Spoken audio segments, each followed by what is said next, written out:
Meet Chin Feng, your everyday 9-to-5 corporate zombie.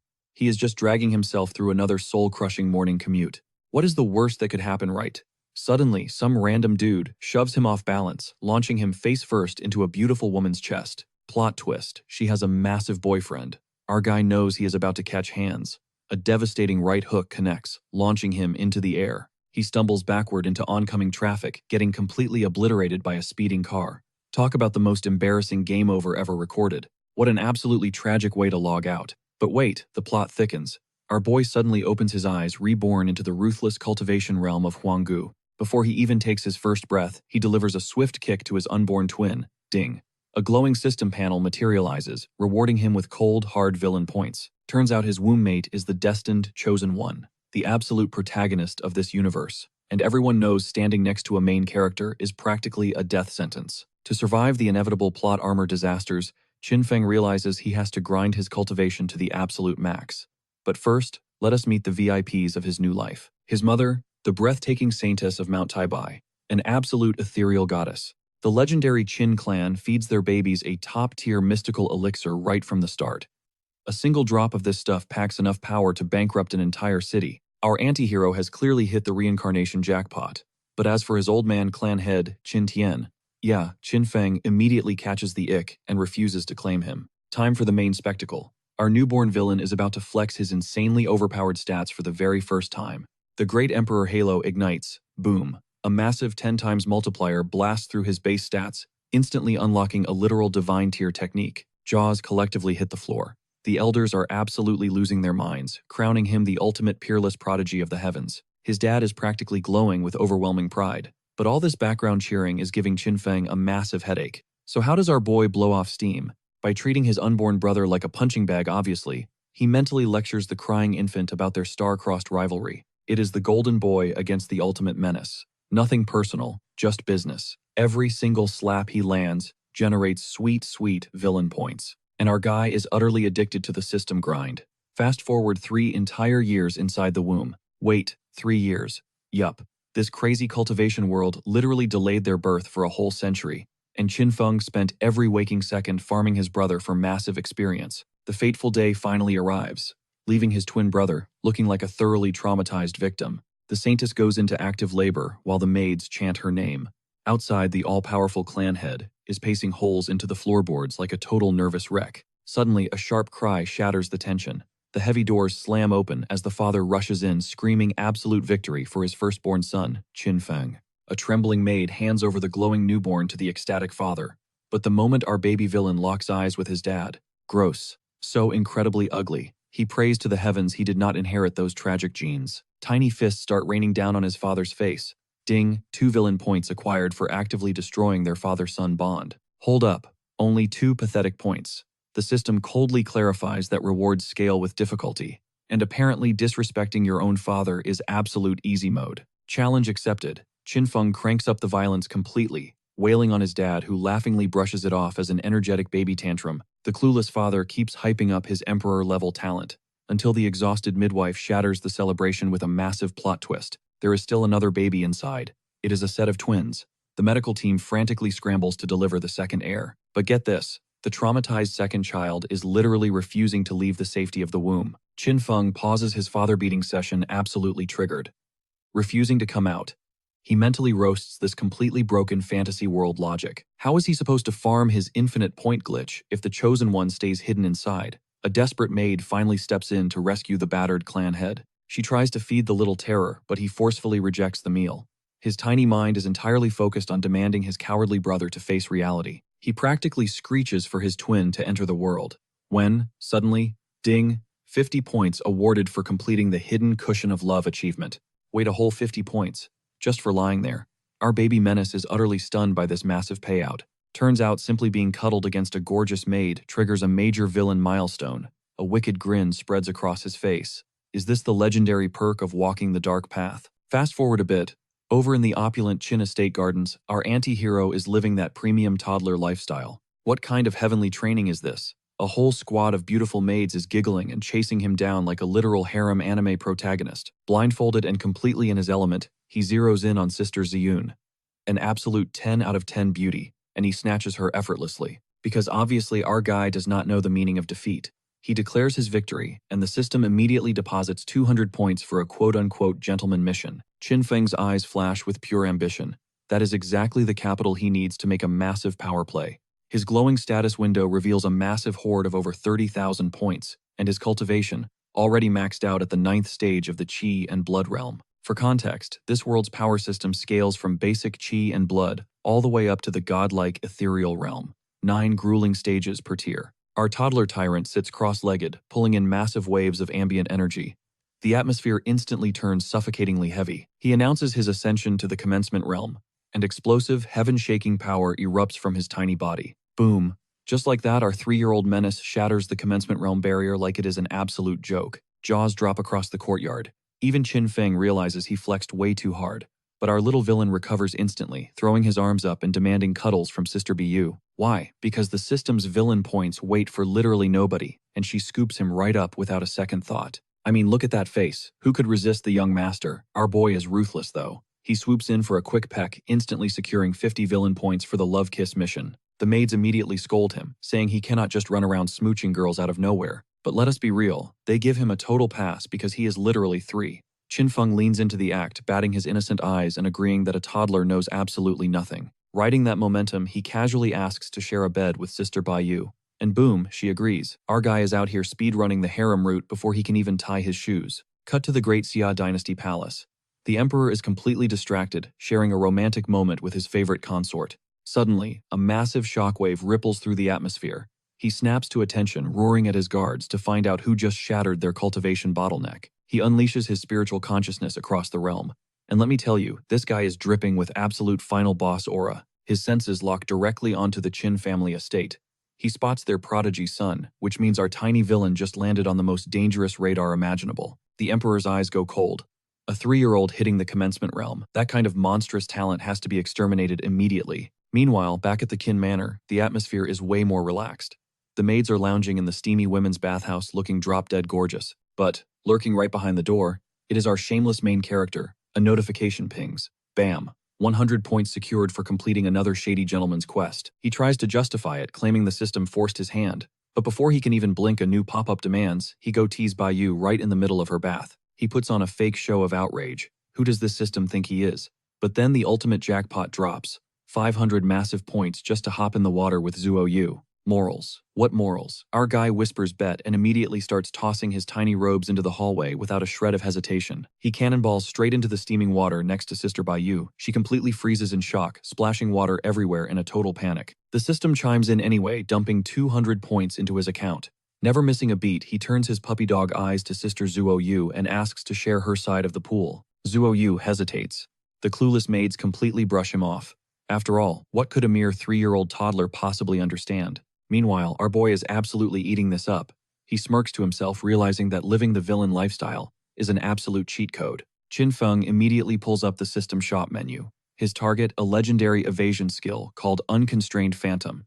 He knows his overpowered brother is about to spawn into this world. He dives straight into intense training, dropping some serious philosophy. If you are a wolf, you need razor-sharp fangs. But if you are the sheep, you better build some seriously fast legs. Knowing his sibling is literally heaven's chosen protagonist, Qin Feng makes a vow. He is going to become the absolute fastest speedster in the entire cultivation realm. Why? So the second the plot armor activates against him, he can dip out at the speed of light. Honestly, that is some top-tier villain survival strategy. Our guy throws his head back, unleashing a totally unhinged villain laugh.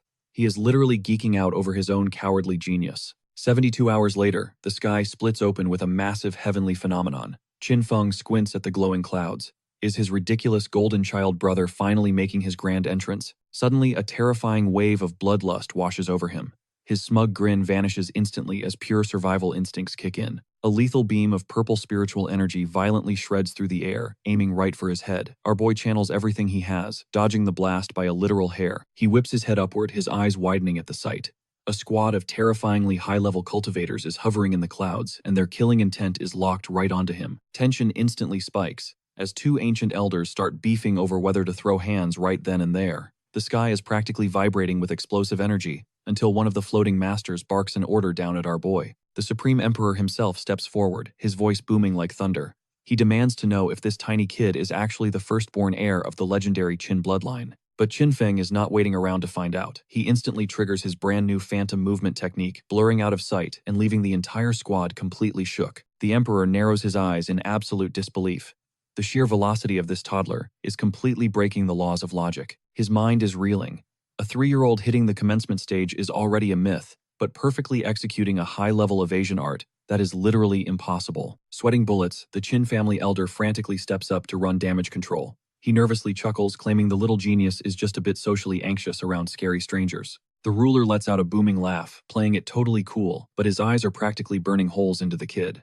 But then in the wildest plot twist, our protagonist bravely marches right up and questions his royal identity. Flipping the switch, Qinfeng puts on an Oscar-worthy performance of a starry-eyed toddler. He goes full ultimate fanboy, aggressively glazing the supreme leader with the most over-the-top praise imaginable. He is throwing out words like peerless, majestic, legendary, and totally invincible. And honestly, the supreme boss is completely falling for it. The guy starts roaring with laughter, clearly starved for validation.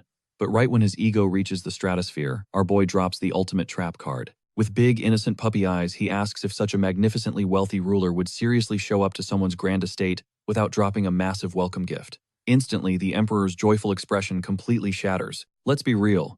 This guy pulled up to catch a body, not hand out party favors. But Qinfeng isn't letting up.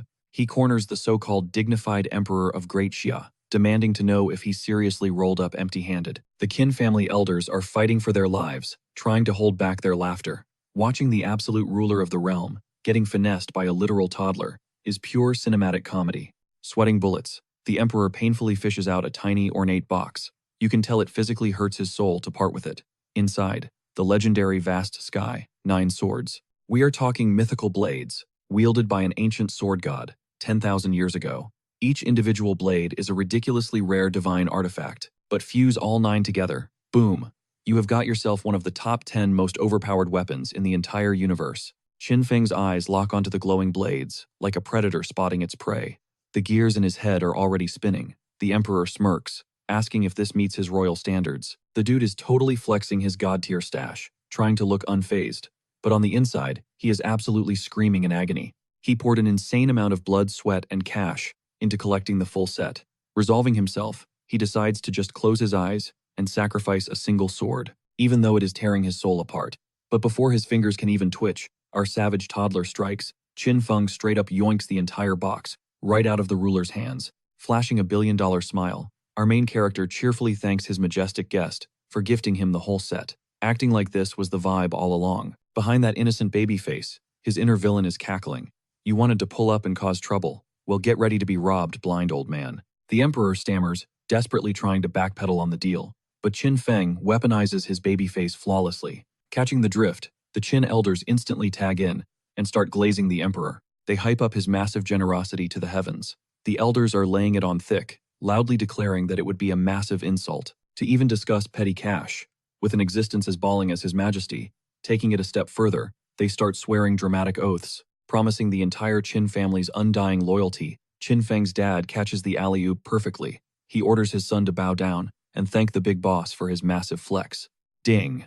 The system chimes in, dropping a fat stack of 1,000 villain points as a reward for daylight robbing the ultimate ruler of his legendary swords. The Emperor's blood pressure is spiking off the charts. He is grinding his teeth, realizing this entire family of menaces just ran a coordinated heist on him. But guess what? Our greedy protagonist is still hungry. He hits the Emperor with another trap card, asking about the sacred tradition of elders paying the junior tax. Right on cue, the elder squad backs him up. They nod solemnly, swearing on their ancestors that yes, this is an absolutely unbreakable cultural rule. The Emperor's sanity is leaving his body. He is intensely regretting his life choices, wishing he was chilling at the palace right now. Suddenly, Qinfeng drops a theatrical gasp. Pouting, he asks if the supposedly filthy rich ruler is actually too broke to bless his junior. Trapped by his own massive ego, the defeated Emperor slowly reaches toward his belt. He is practically crying on the inside right now. With a trembling hand, he coughs up the legendary Tianbao gourd, a literal heaven-tier artifact. Qinfeng's eyes flash with pure greed. This magical bottle does it all. It turbocharges your leveling speed, fortifies your core, and acts as an infinite mana potion during boss fights. Major win. Our boy drops a sweet thank you, while his inner monologue goes wild. This old geezer is basically a walking bank vault. If you press the right buttons, the system pings again, blessing him with another 1,000 points for looting the royal gourd. The finesse of the century is going flawlessly. Qin Feng is already scanning the guy for more loot. Meanwhile, the Emperor looks like he is bracing for a jump scare. That is when our menace drops the absolute nuke. He casually mentions his baby brother is due any second now. Instantly, the Emperor goes into a violent fake coughing fit, claiming he left the oven on at the palace. This supposed supreme ruler blasts off. He literally breaks the sound barrier, just to dodge another shakedown. By a literal 3-year-old toddler, Qin Feng waves his chubby little hands, screaming into the wind that he will definitely pull up with the new baby soon. Just like that, the mightiest man in the empire disappears into the clouds, completely finessed, utterly drained, and traumatized by the Qin family. But hold up, the hustle never stops. Qin Feng's own dad tries to slide in, claiming he needs to hold the divine swords for safekeeping. Classic dad move. Our protagonist instantly turns on the waterworks. He screams that his dad is jacking his epic loot. The sheer panic on his dad's face is priceless, because he absolutely just got exposed for trying to swipe those mythic drops. The family grandpa instantly steps up, unleashing a furious scolding. He roars at the dad for trying to scam his own flesh and blood. Grandpa swiftly snatches the treasure box back and gently hands it over to our baby boss, cooing at him to dry his tears. Our protagonist eagerly hugs his hard-earned loot. His puppy dog eyes are still working overtime, completely selling the innocent act. But spoiler alert, those tears were pure Hollywood magic. This kid is playing the whole clan like a piano. Out of nowhere, storm clouds swallow the sky, and Qin Feng squints at the sudden crazy weather. Suddenly, a gargantuan blazing fire phoenix crashes down from the heavens, diving straight for the estate. The dad's jaw drops as reality hits him like a truck. His wife, Shi Wei, is literally in the middle of labor right now. He sprints like his life depends on it, mentally kicking himself for fumbling the most important moment of his life. Meanwhile, Qin Feng's innocent mask melts away into a sinister grin. The destined rival has finally logged in. After 3 agonizing years of waiting, the squad bursts into the delivery room, just as the newest VIP makes his grand entrance into the world. Boom! There he is, the literal heaven's chosen one. Homeboy isn't even crying, looking way too chill for a fresh spawn. Dad is beaming with absolute pride, while Qin Feng is literally radiating supervillain energy in the background. He sweetly calls out to his dad, already drafting up torturous plans for his shiny new nemesis. Dad excitedly introduces the little guy as Wu-Er. Our main character instantly equips his loving big brother persona. He tilts his head, innocently asking why the baby isn't bawling his eyes out. Faking maximum concern, he suggests the newborn might be glitching. So, our heroic protagonist steps up to perform his very first brotherly duty, and winds up for a crisp slap right on the baby's butt. The chosen one instantly starts screeching, and the dad is left completely paralyzed, brain totally short-circuiting at the sheer audacity. The guy absolutely loses it, demanding to know what kind of psycho smacks their own baby brother. But Qin Feng, he just flips the switch to pure innocence, dropping the ultimate excuse. He claims he was just checking the infant's health. Right on cue, the system chimes in, tossing him a sweet 100 villain points, simply for spanking the chosen child's legendary glutes. Still, that tiny bonus completely pales in comparison to his massive 30,000-point jackpot. Our boy just got heavily disciplined for making his golden child brother cry and scattering his innate ancestral aura. Now sulking back in his room, our villainous main character pulls up his system interface, only to realize his cultivation grind has completely hit a brick wall. He is stuck at the first stage of the Enlightenment realm, sitting on a stash of 32,000 villain points, which is nowhere near enough for a major breakthrough. But hey, now that his insanely overpowered little brother has finally entered the world, farming villain points is going to be an absolute breeze. Hoping for some good gacha luck, he spins the system wheel to see what god-tier reward drops today, and hits the absolute jackpot with the heaven-slaying sword technique. Just the name alone sounds completely broken. Instantly, ancient knowledge violently floods his consciousness, bombarding his mind with visions of apocalyptic sword choreography. We are talking about legendary strikes, capable of severing the very fabric of reality itself. Pure, unadulterated power supercharges his veins, as his soul devours every single secret of this lethal art. When our main character finally snaps his eyes open, he instantly realizes just how terrifyingly overpowered this new arsenal truly is. Now, it is simply a race against time to grind this technique and awaken its ultimate destructive potential. So he casually drops a massive 30,000 points on a 30-day comprehension aura to fast-track his path to absolute supremacy. Fast forward exactly 1 month later, Grandpa makes a grand entrance, looking to bond with his prodigy of a grandson. Word on the street is that our boy has been grinding his blade work, and the old man wants to drop some legendary wisdom on him. But honestly, Qin Feng is just standing there thinking that bullying his little brother for a few days would be way more productive. Completely oblivious, Grandpa launches into a boomer lecture about how true martial artists must maintain absolute zen and never let their ego take the wheel. Then, the old man decides to flex his own mastery with a totally theatrical display of raw aura. Massive stone pillars violently erupt from the earth. As glowing jade energy spirals furiously through the air, he proudly gloats that this is merely phase 1 of a heaven-tier martial art, dubbed the swirl of the falling leaves, a technique that took him 10 agonizing years to perfect. Meanwhile, Qin Feng just stares blankly, with the most deadpan, totally unimpressed expression imaginable. With zero effort, he casually flicks a handful of leaves that instantaneously shear straight through a massive oak branch, like a hot knife through butter. Our boy is just standing there thinking, bro, seriously, that basic parlor trick took you an entire decade. Let us skip ahead 5 chaotic years. Both siblings are deep in the zone, grinding out their cultivation paths, when out of absolutely nowhere, a colossal shockwave detonates as someone shatters their bottleneck. The raw surge of spiritual pressure is so insanely explosive that it literally blasts the entire roof into orbit. At merely 5 years old, little Qin Hao just unlocked the 5th tier, while our 8-year-old menace, Qin Feng, has already ascended to the legendary Transcension realm. The clan elders are collectively losing their absolute minds over these stats. Our villainous main character steps out of the rubble, looking way taller and infinitely more dangerous, and his first question is demanding the exact location of his little brother. Their poor dad just aggressively facepalms. These absolute terrors demolish the estate annually, and parenting these overpowered monsters is draining his life force. But suddenly, the system pings with an absolutely unhinged quest notification. Extract your brother's supreme bone. The notification is so completely psycho that our boy literally violently coughs up blood in pure shock. He starts internally screaming at the system, convinced this AI has completely lost its digital mind. Unbothered, the system coldly calculates that tearing out the supreme bone is perfectly fine, because it will miraculously regenerate even stronger than before. Still, ripping out his own brother's skeleton feels just a little too diabolical even for him. He loudly declares that he needs complete isolation to process this insanity, leaving his dad and grandpa staring in sheer confusion. They are totally clueless, wondering why the heck he is suddenly rambling about needing to find someone named Jingjing.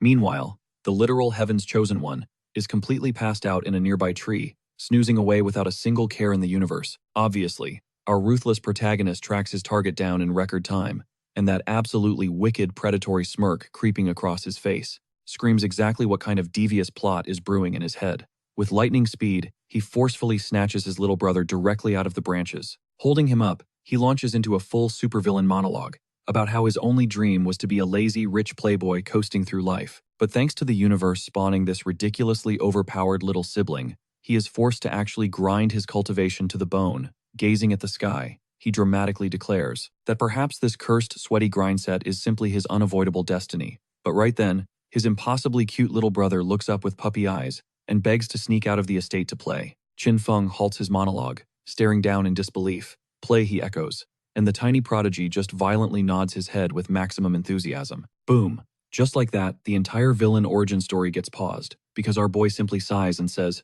bet. Smash. Cut to the bustling city center, where some random guy is theatrically wailing over the lifeless corpse of his so-called tragic father.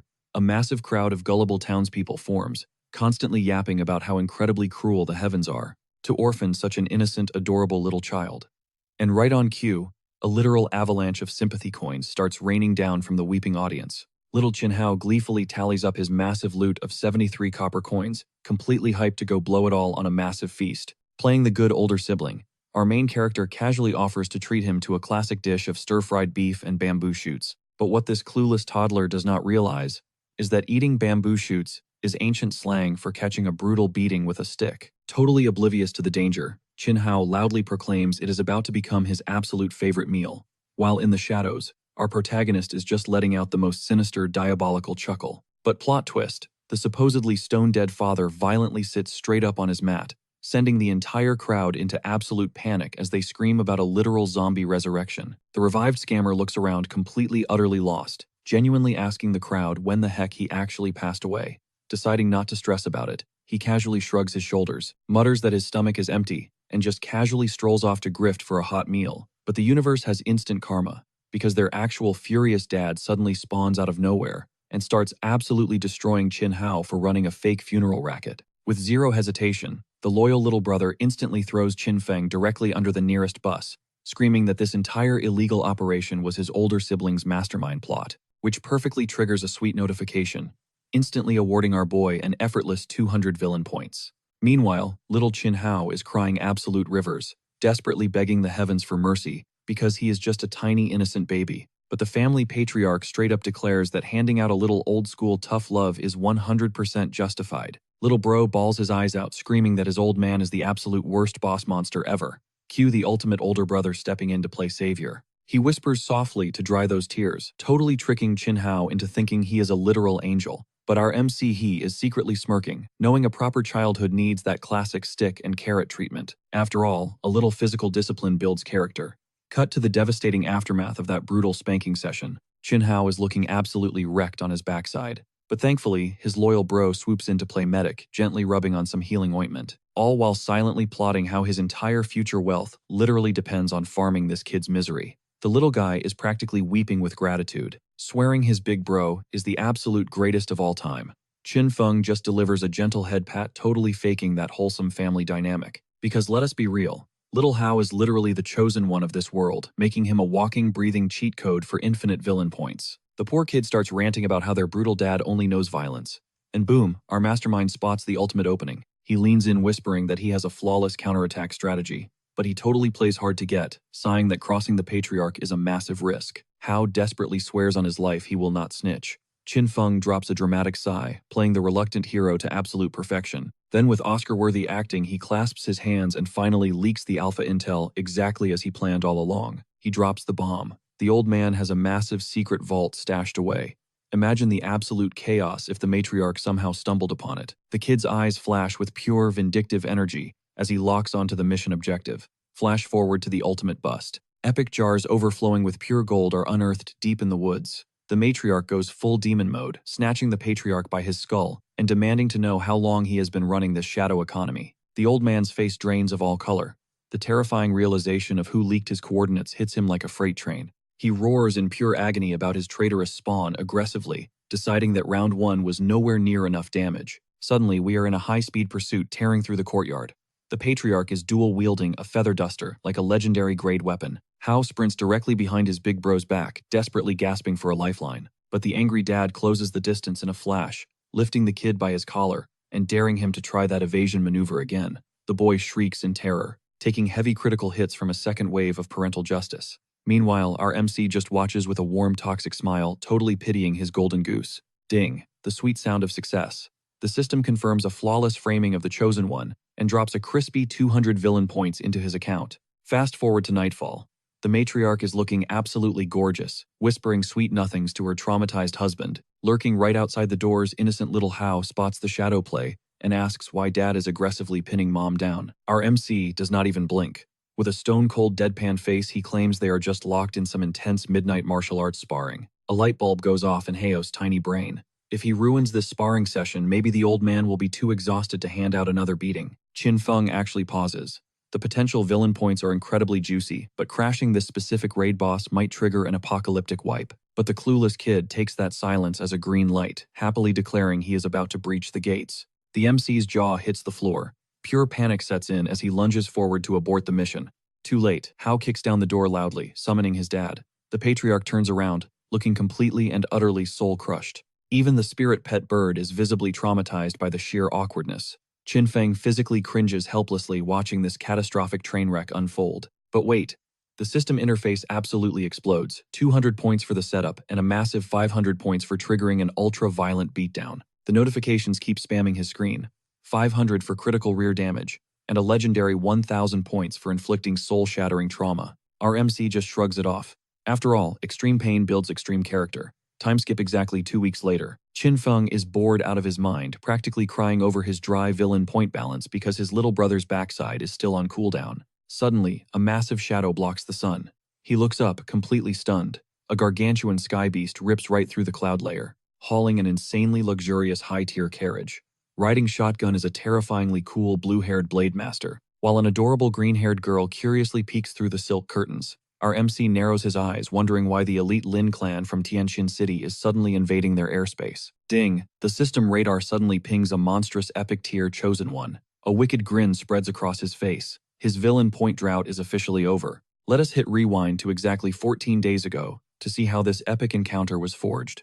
We open at the prestigious Lin clan compound in Tianjin City. Meet Lin Hao, the absolute unit running the Lin Empire. He just received major intel that the rival Qin clan has somehow spawned 2 divine-tier prodigies. He gazes intensely at his daughter, running combat drills with an elite retainer totally lost in a heavy strategic trance. Young Lin Shiner is sweating bullets, locking into a fierce martial stance. She unleashes a strike right into an ancient tree, barely shaking a few loose leaves to the ground. The retainer just watches with a stoic poker face. She spins around, practically glowing, and asks for a damage report. The servant delivers a totally rehearsed speech about her peerless talent.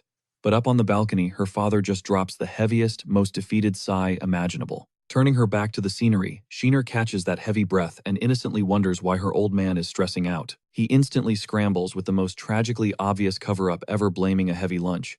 But then he drops an absolute nuke on her life. He casually brings up the Qin family's golden boy, popping the ultimate question. How about an arranged marriage? The poor girl's soul practically leaves her body, her face freezing in pure, unadulterated shock. She desperately argues that she is literally still a kid, but her dad just beams, throwing out that childhood sweetheart logic. Taking it to the extreme, she fiercely swears off romance for eternity. She claims she would rather lose her mind than tie the knot with some random Qin brat. Cut to their arrival at the Qin estate, where her eyes lock onto the Qin patriarch. Her heart literally skips a beat, mistaking the older man for her future husband because of those insane genetics. Meanwhile, our actual main character is just chilling on the sidelines, completely baffled by this bizarre family drama. Snapping back to reality, Shiner throws up her icy walls, proudly announcing that pretty privilege will not win her over. She fiercely stomps right up to our boy's personal space, demanding to know if he is the infamous Qin Feng. Without missing a beat, she pushes her personal bodyguard Lin San into the spotlight, laying down a brutal combat challenge to test his actual worth. Patriarch Lin Hao frantically scolds his daughter for completely disrespecting their hosts. But our boy, his radar is entirely locked onto that supposedly humble servant. His inner villain alarms are blaring. This random bodyguard practically screams Heaven's chosen one. He flashes back to playing it safe with his little brother. 5 whole years of holding back just to dodge family headaches, barely scraping together 240,000 villain points total. But now, a premium punching bag with 0 family ties just walked through the front door. That wicked smirk creeping up his face tells you exactly what is about to go down. Qin Feng catches on to the subtle politics instantly. Lin Hao is barking apologies, but his body language proves he is not lifting a single finger to stop this mess. Taking the hint, the Qin patriarch eagerly pushes his own son into the arena for a little friendly sparring. Our villainous lead steps up without a second thought, and that dark, calculating gaze screams pure menace. Lin San respectfully drops into his combat stance, humbly asking for a lesson, completely oblivious to the fact that he just became a walking, talking villain point ATM. 0 hesitation, Qin Feng instantly erupts with max power, blasting out a suffocating aura that physically shoves Lin San backward. He explodes forward with the swirl of the falling leaves technique. Why play nice when there is a massive bounty waiting to be claimed? Lin San eats the impact, the sheer kinetic force nearly launching him into orbit. Yet, true to his main character energy, he somehow guards it. His muscles scream as he desperately struggles against the crushing weight of an 8-year-old prodigy. Refusing to fold, Lin San unleashes his own hidden martial art. And holy, flawless choreography, the studio absolutely emptied their pockets for this sequence. Shiner is utterly mind-blown by her bodyguard's glorious retaliation, hyping up his elegant swordplay like a total fangirl. But our brilliant villain catches the fatal flaw that single strike drained way too much stamina. And to a predator like him, weakness is an open invitation. He ruthlessly shifts gears into the unconstrained phantom technique, going strictly for blood, loudly announcing his lethal intentions to the entire courtyard. Lin San manages a miracle block, their clashing steel, triggering a blinding eruption of spiritual energy. Devastating shockwaves violently rip through the estate. Right on cue, the legendary system notification echoes in his mind, handing over 200 sweet villain points just for scratching a Heaven's chosen one. But this golden boy is far from finished. He fires back, burning every last ounce of his spiritual reserves. For the absolute first time, Qin Feng feels a genuine chill of danger run down his spine. He aggressively contorts his body midair, barely dodging the lethal edge. Our boy crashes down heavily, his boots ruthlessly tearing up the pavement to brake. From the sidelines, Shiner is screaming for her bodyguard to brutally humble the kid, which is wildly unhinged since that is technically her fiancé. A wicked grin stretches across Qin Feng's face. So this is the legendary plot armor that classic main characters always get to abuse. Time to end this charade. He raises a single hand to the heavens, commanding his divine arsenal to descend. The Qin patriarch instantly spots the forming aura. He absolutely loses his mind, screaming out the legendary vast sky, 9 swords. Lin Hao is trembling in disbelief, gasping about the ancient imperial rumors. The gossip about the emperor being scammed out of these divine blades was actually real. The Qin father just starts awkwardly sweating and chuckling, looking totally guilty like a dad who just found his kid's stash of stolen government weapons. Lin Hao desperately tries playing the father-in-law card to stop the bloodbath, but the Qin patriarch ruthlessly yells back, rejecting the familial ties entirely. Back in the sky, Qin Feng commands the 9 supreme blades to synchronize. The divine weapons vibrate with overwhelming power, fusing together into one apocalyptic greatsword that literally eclipses the sun. Overcome with toxic dad pride, the Qin father aggressively brags about his son's emperor-level talent, totally slipping up and admitting the imperial theft. Hovering there with hair violently whipping in the storm of spiritual pressure, Qin Feng looks like an absolute god of war. Yet against all odds, Lin San refuses to bow. He spits blood and proudly declares that 9 fancy flying knives will not break him. Betting it all, Lin San taps into his ultimate hidden legacy, unleashing the authentic vast sky sword technique. A blinding golden beam of pure destruction hurtles straight toward our boy.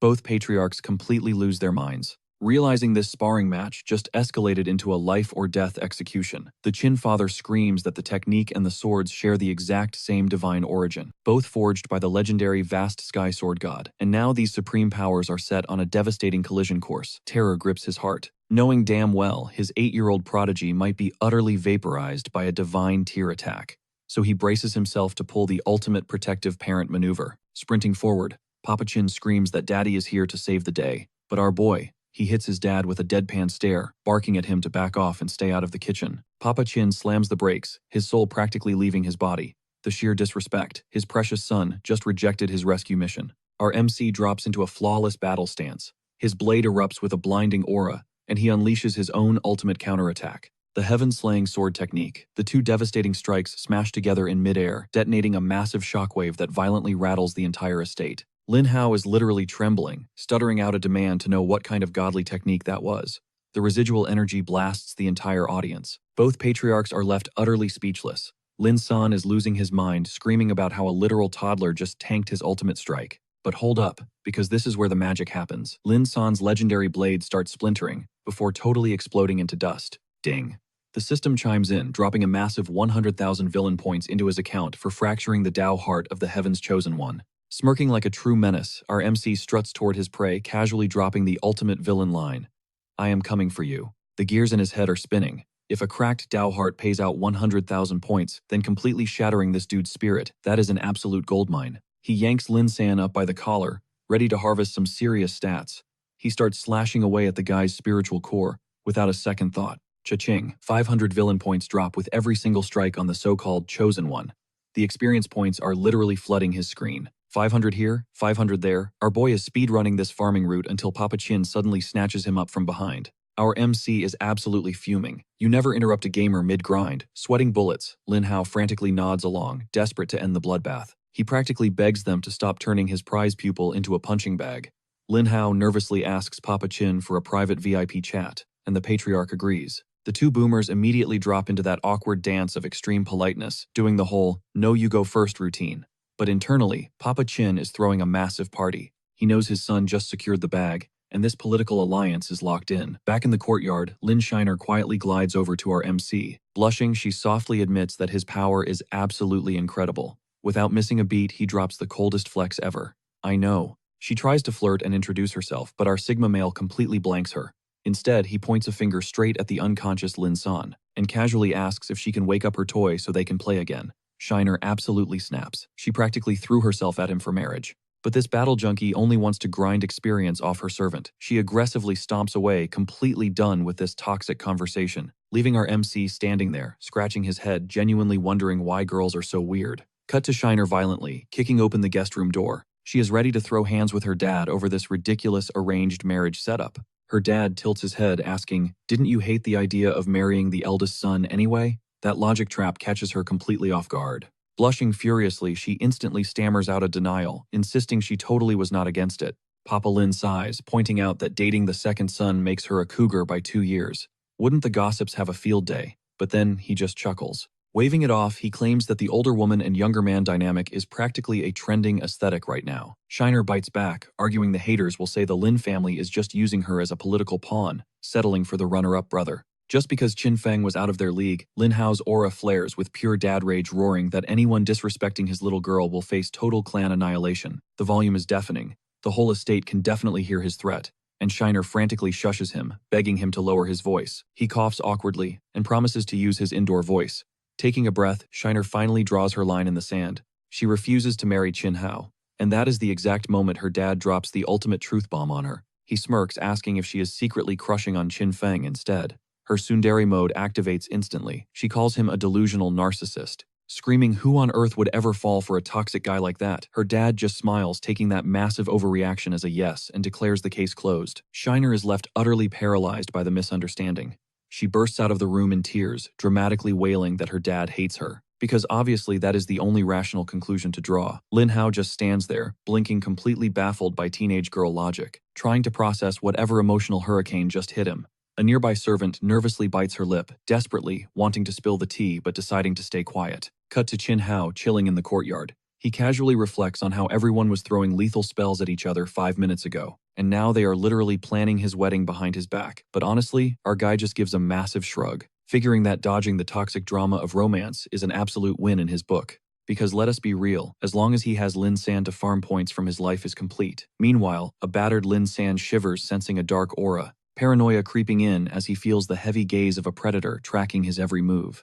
Far away from the bloodlust, Shiner is sulking in a beautiful flower field. Pulling the most basic romance trope ever, she aggressively rips petals off a daisy. He loves me not, she mutters under her breath. But her temper flares when the stupid plant dares to land on a negative answer. Throwing the ruined stem into the dirt, she decides to manifest her own destiny. Her eyes lock onto our protagonist in the distance, and she fiercely shouts his name. But this guy, he is entirely focused on playing the innocent card, begging his dad for a playdate with his so-called brother, Lin San. Shiner instantly switches targets. She aggressively corners Lin San, demanding to know why he dared to leave her out of the loop. Both patriarchs exchange a knowing look. They leap at this golden opportunity, approving the trip with an enthusiasm that borders on highly suspicious. Lin Hao lays down the ultimate law. He orders Lin San to guide Shiner and the young master through the city streets, strictly commanding him to guard them with his life. Kun Hao quickly realizes the harsh truth.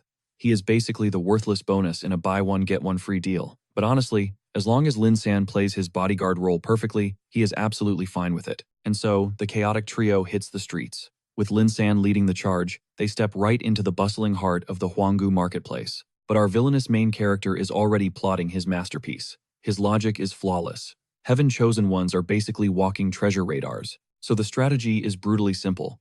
Whatever catches the eye of Lin San, our boy is going to snatch it right out from under him. The exact second Lin San extends his hand, swoosh, our guy intercepts the prize, slapping down the cash and claiming it for himself. Ding, 300 villain points secured for stealing a fated herb. It becomes a relentless game of shadows. Wherever the hand of Lin San moves, our protagonist is already waiting. He ruthlessly plunders every single item that sparks the interest of the chosen one. And the best part? He is not even trying to hide his absolute menace energy. The system practically showers him with notifications, earning another 300 villain points for flawlessly hijacking the destiny of a heaven-chosen one. Frustration practically boils off Lin San. Meanwhile, our protagonist just flashes a wicked smirk, casually declaring that being the third wheel is actually top tier. Suspicion creeps into the mind of Lin San. He starts viewing this young master as a complete weirdo, and honestly, his instincts are entirely spot on. Shiner desperately attempts to steal back the spotlight. She tugs at the sleeve of our protagonist, pleading for him to check out a shiny trinket with her. But our cold-blooded king is utterly ruthless. He blatantly tells her to get out of his way, shutting down her flirtation with absolute zero hesitation. She instantly erupts into a massive tantrum over the brutal rejection. But our protagonist, he is way too busy hunting for loot to care about her fragile feelings. Yet, in a bizarre plot twist, she totally pivots. She blushes and confesses that his toxic bad boy attitude is exactly what makes him so irresistible. The squad pushes deeper into the vibrant bazaar. Our protagonist prowls through the crowds like a predator, starving for his next golden opportunity. Suddenly, a hidden gem catches someone's attention. In a flash, the villainous radar of our protagonist screams at maximum volume. Sparks literally fly. Lin San and a mysterious girl clash over a dusty artifact, their fierce argument igniting invisible flames of intense rivalry. Our protagonist slices right through the drama, He demands the price tag, and the greedy merchant quotes a staggering 888 spirit stones. Without blinking, he seals the deal. His villainous logic kicks in. If two heaven-chosen ones are fighting over this junk, it has to be a god-tier relic. Lin San is absolutely paralyzed by the financial flex. No bargaining. But our protagonist just waves it off, flexing that 888 spirit stones is basically pocket change. Bingo. The system chimes in, confirming he successfully ruined the fated encounter, and rewards him with a premium lottery pull. Our boy holds his stolen prize with a victorious grin, but as he intensely inspects the rusted cauldron, his smile fades. What exactly is the hype about this piece of junk? He squints, channeling his energy, but he senses absolutely nothing from the artifact, which triggers a massive alarm bell in his calculating mind. Just then, the defeated girl shuffles up to him. Batting her innocent eyes, she asks if the handsome big brother would generously gift it to her. A wicked master plan instantly blooms in his mind.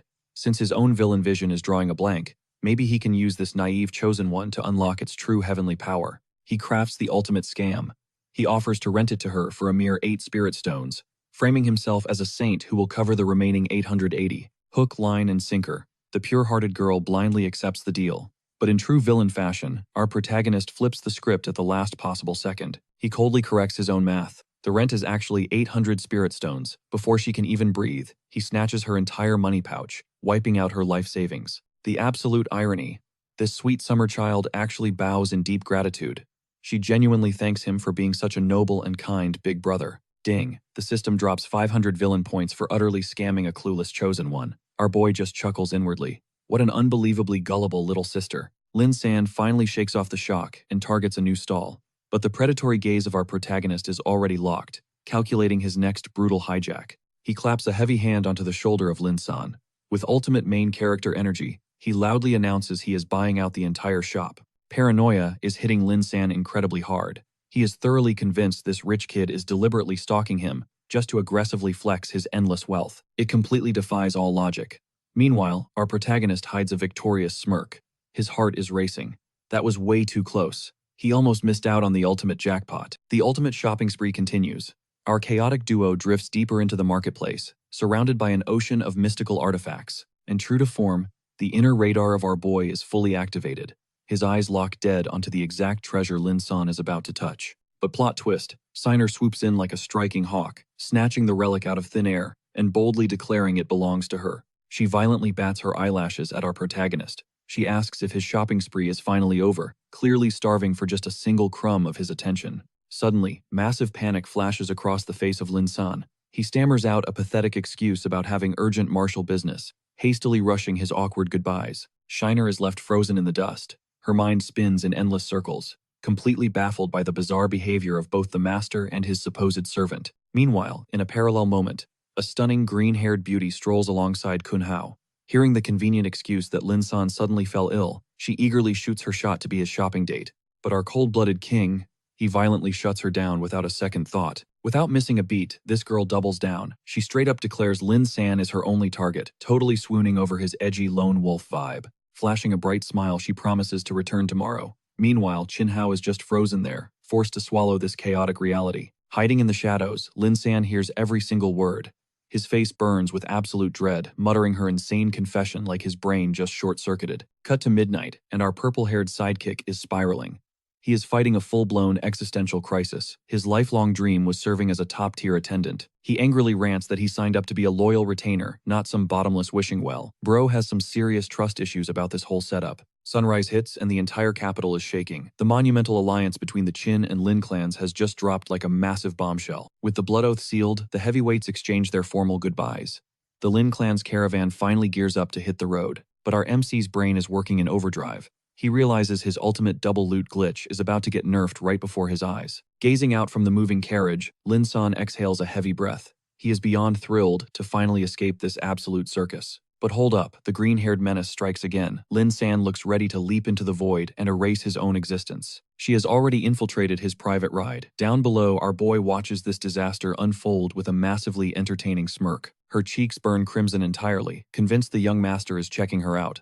Spoiler alert, he literally could not care less. Meanwhile, back at the Qin estate, the real plot is cooking. Our guy pulls up his glowing system interface, casually daydreaming about ditching this high society life and going rogue with Lin San. Suddenly, his eyes lock onto a massive jackpot, 150,000 villain points, and a premium lottery spin. Not a bad haul for playing the bad guy. Anticipation spikes through his veins as he hits the draw button. And let me tell you, the system absolutely goes crazy, dropping a literal god-tier Buddhist manual. It is called Heavenly Dragon's Might, packing a devastating double damage multiplier against demonic entities. Instantly, a torrential flood of power rips through his meridians. Blinding golden key shatters the room as a colossal divine dragon materializes right above his head. The visual is straight up legendary. The celestial beast unleashes a shockwave, roar violently, shaking the earth and flexing its aura to everyone within a 10-mile radius. The capital is on high alert. Our MC aggressively devours the divine essence, his skin radiating with pure, untamed cosmic energy. As the tempest finally fades, he slumps down. He is totally drained, gasping for air after that brutal celestial download. He glances down to find a vicious dragon crest branded into his shoulder. This sick mark is the ultimate key to wielding god-level Buddhist arts. But wait, the raw key keeps violently mutating inside him. Our guy is sweating bullets, completely losing control of the deadly overflow. Boom. A blinding tsunami of golden light obliterates everything in its path. As the choking smoke finally clears, our boy stands in the smoldering crater of his former bedroom. Surrounded by rubble, he mutters a very well-deserved curse.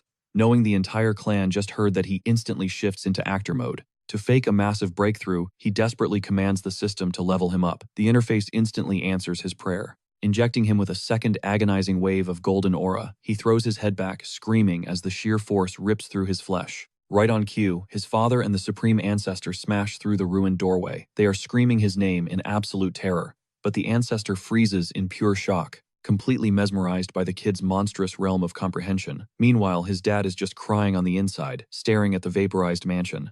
A sharp ping echoes as the system drops a massive congratulations. He just smashed through to the third stage, but it burned a devastating 100,000 villain points. Oh, and add another 30,000 points for hitting the second stage of the Transcension realm. Cold sweat drips down his forehead, realizing 130,000 points literally vanished into thin air. Our MC is legit grieving his digital wallet, like somebody just died. Panning out, there is a gigantic crater blown straight through the roof. The Ancestor is frantically barking orders, demanding their highest-grade spiritual pills. The old man is not playing games. He is ruthlessly screaming at the servants to drop everything and hustle. Cut to the royal palace the next morning. The imperial court is an absolute madhouse. Ministers are foaming at the mouth, demanding brutal consequences for the Qin family's power play. Suddenly, a calculating advisor steps up. He firmly pushes for diplomatic peace, citing the bizarre supernatural anomalies erupting everywhere. A civil war right now would be absolute suicide. A second minister backs him up, dropping a grim warning about the rising military might of the Yingshu Empire. +2 fated sons of heaven have just descended to threaten the throne. The emperor sits on his golden throne, his eyes dark with calculation. He knows uniting the great noble houses is crucial for survival. But buying time just means the Qin family's dual prodigies will evolve into unstoppable monsters. He angrily grips his armrest, bitter to the core. If only the royal bloodline birthed a true Heaven's Chosen, he wouldn't be playing these pathetic political games. Flash over to the Qin clan's secret war council. They are totally dissecting the emperor's next chess move, and the elders are fully prepared to bathe the capital in blood. Breaking down the tactical board, they realize they hold the winning hand. With their fresh alliance locked in and the rival Yingshu Empire breathing down the royals' necks, the imperial army would suffer catastrophic losses if they dared to strike. The Supreme Ancestor narrows his eyes, dropping some harsh truth. When a legendary clan reaches the peak, they automatically become the ultimate target. A swift, decapitating strike is exactly what the Emperor is craving. Meanwhile, our boy is eavesdropping on this entire masterclass in warfare, grinning as he realizes the desperate royal family is just duct-taping their empire together out of pure, unfiltered fear. Lurking just outside the chamber, our guy debates a tactical retreat. Should he just ghost this impending bloodbath? But his eyes snap shut, crushing that cowardly thought. Yeah, he is a transmigrator playing by survival rules. The original game plan was 0 attachments because catching feelings equals fatal blind spots. But man, these past 8 years, the Qin clan showered him with absolute unconditional devotion. He cannot just let them burn. Suddenly, a wildly unhinged masterstroke flashes through his mind. Kicking the doors wide open, he crashes the summit. He boldly declares to his father and the ancient patriarch that he holds the ultimate trump card. His dad instantly barks at him to get lost while the patriarch orders him to zip it. But the old man's curiosity peaks. He demands to hear this grand scheme, sparking serious annoyance from the father over this blatant favoritism. Our boy steps up, laying down the harsh truth. This entire crisis ignited because his and Qinhao's monstrous talents shattered the realm's power scale. If they just wipe themselves off the radar, the enemy's excuse for a holy war vanishes into thin air. The patriarch instantly shuts that down. Hiding changes nothing. The royal bloodhounds will not stop until the boys are either corpses or crippled beyond repair. A smirk creeps across our main character's face. He drops a confident nod, having baited that exact response. Then he detonates the bombshell. The answer is absolute mutilation.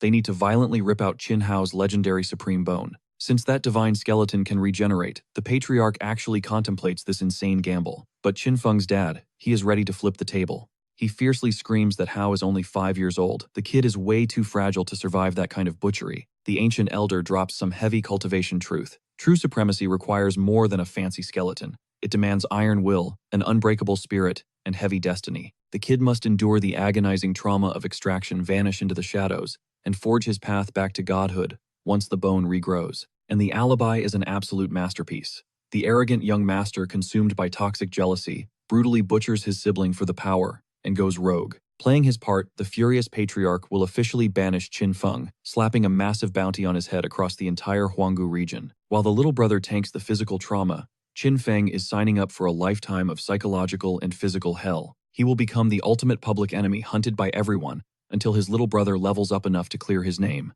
But the dad utterly rejects this nightmare. Roaring with fury, he declares that if the imperial dogs want a massacre, he will give them a slaughter. They bow to absolutely no one. Reaching out with trembling hands, he vows to shield both his sons, even if it means sacrificing his own soul on the battlefield. Stepping into the ultimate martyr role, our protagonist solemnly swears he will carry the world's sins for their family. Ding.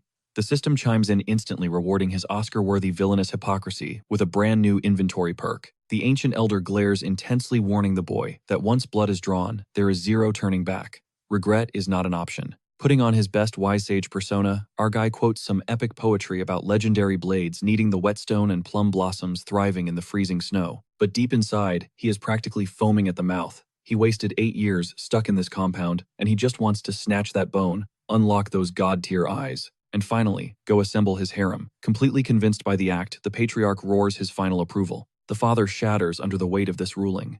Crashing to his knees, he begs the ancient elder to pull back. He hysterically pleads for an alternative.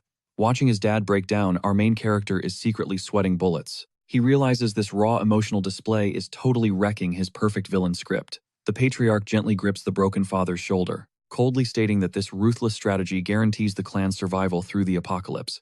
But the dad just wails that Feng is only 8. Masking his impatience, Feng firmly pulls his father off the floor, whispering that a patriarch never bows. Swearing on his life that both boys will return safely, Qin Feng spins around and marches out, leaving his devastated dad echoing his name in the empty hall. Staring at his son's silhouette fading into the light, the broken man chokes out a tearful apology to the children he failed to protect. Cut to the dead of night. Little Qin Hao snoozes, blissfully clueless about the grim reaper creeping closer. But hold up, that is not a boy. A little girl flutters her eyes open. Qin Feng towers over her tiny frame. Purple lightning fractures the darkness, and the villain arc officially kicks off. Flashing a pure, innocent smile, she reaches up for her big brother. Without a single blink, his blade arcs down. Her agonizing shriek shatters the silence. Paralyzed by absolute shock, crimson staining her lips, she gazes up at her attacker, weakly whimpering out the word, brother. Ice in his veins, Qin Feng announces he is claiming the supreme bone, brutally extracting the divine artifact. The system immediately goes wild, praising him for crippling a child of destiny. For this insanely high-stakes gamble, it dumps a staggering 800,000 villain points right into his account.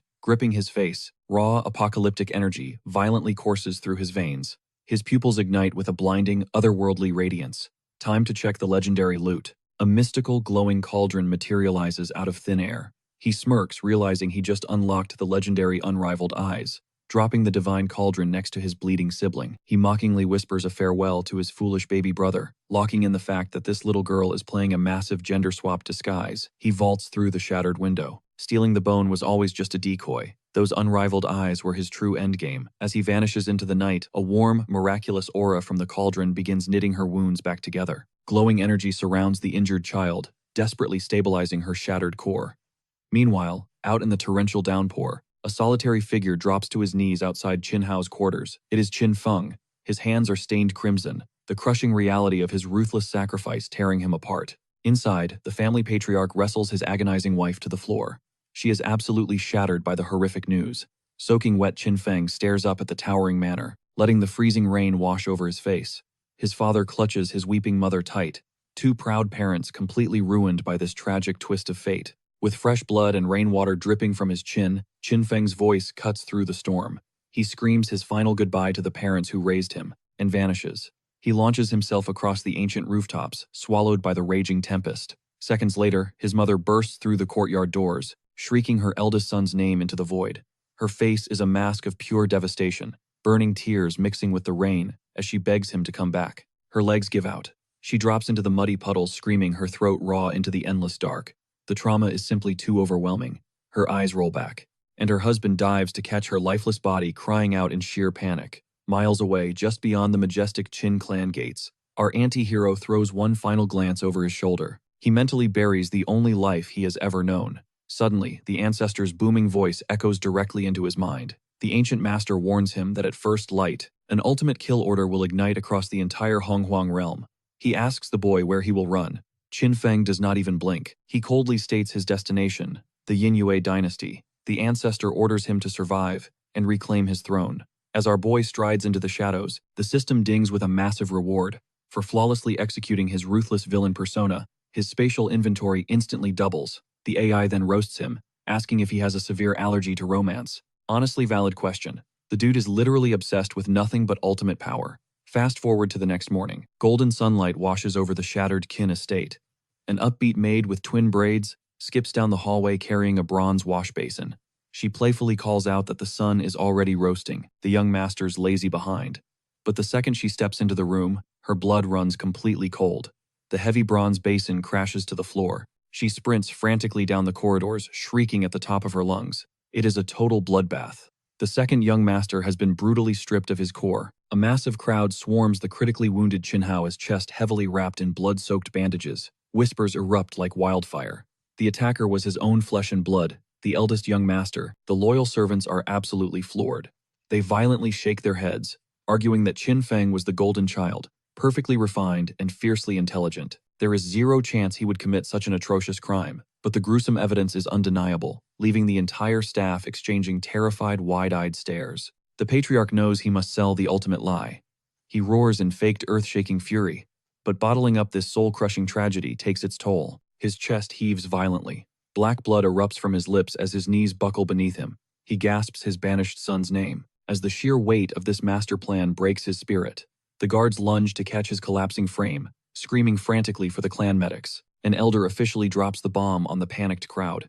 The narrative is set. Consumed by venomous jealousy, Qin Feng ripped out his own brother's supreme bone, and coward walked out of the estate when discovered.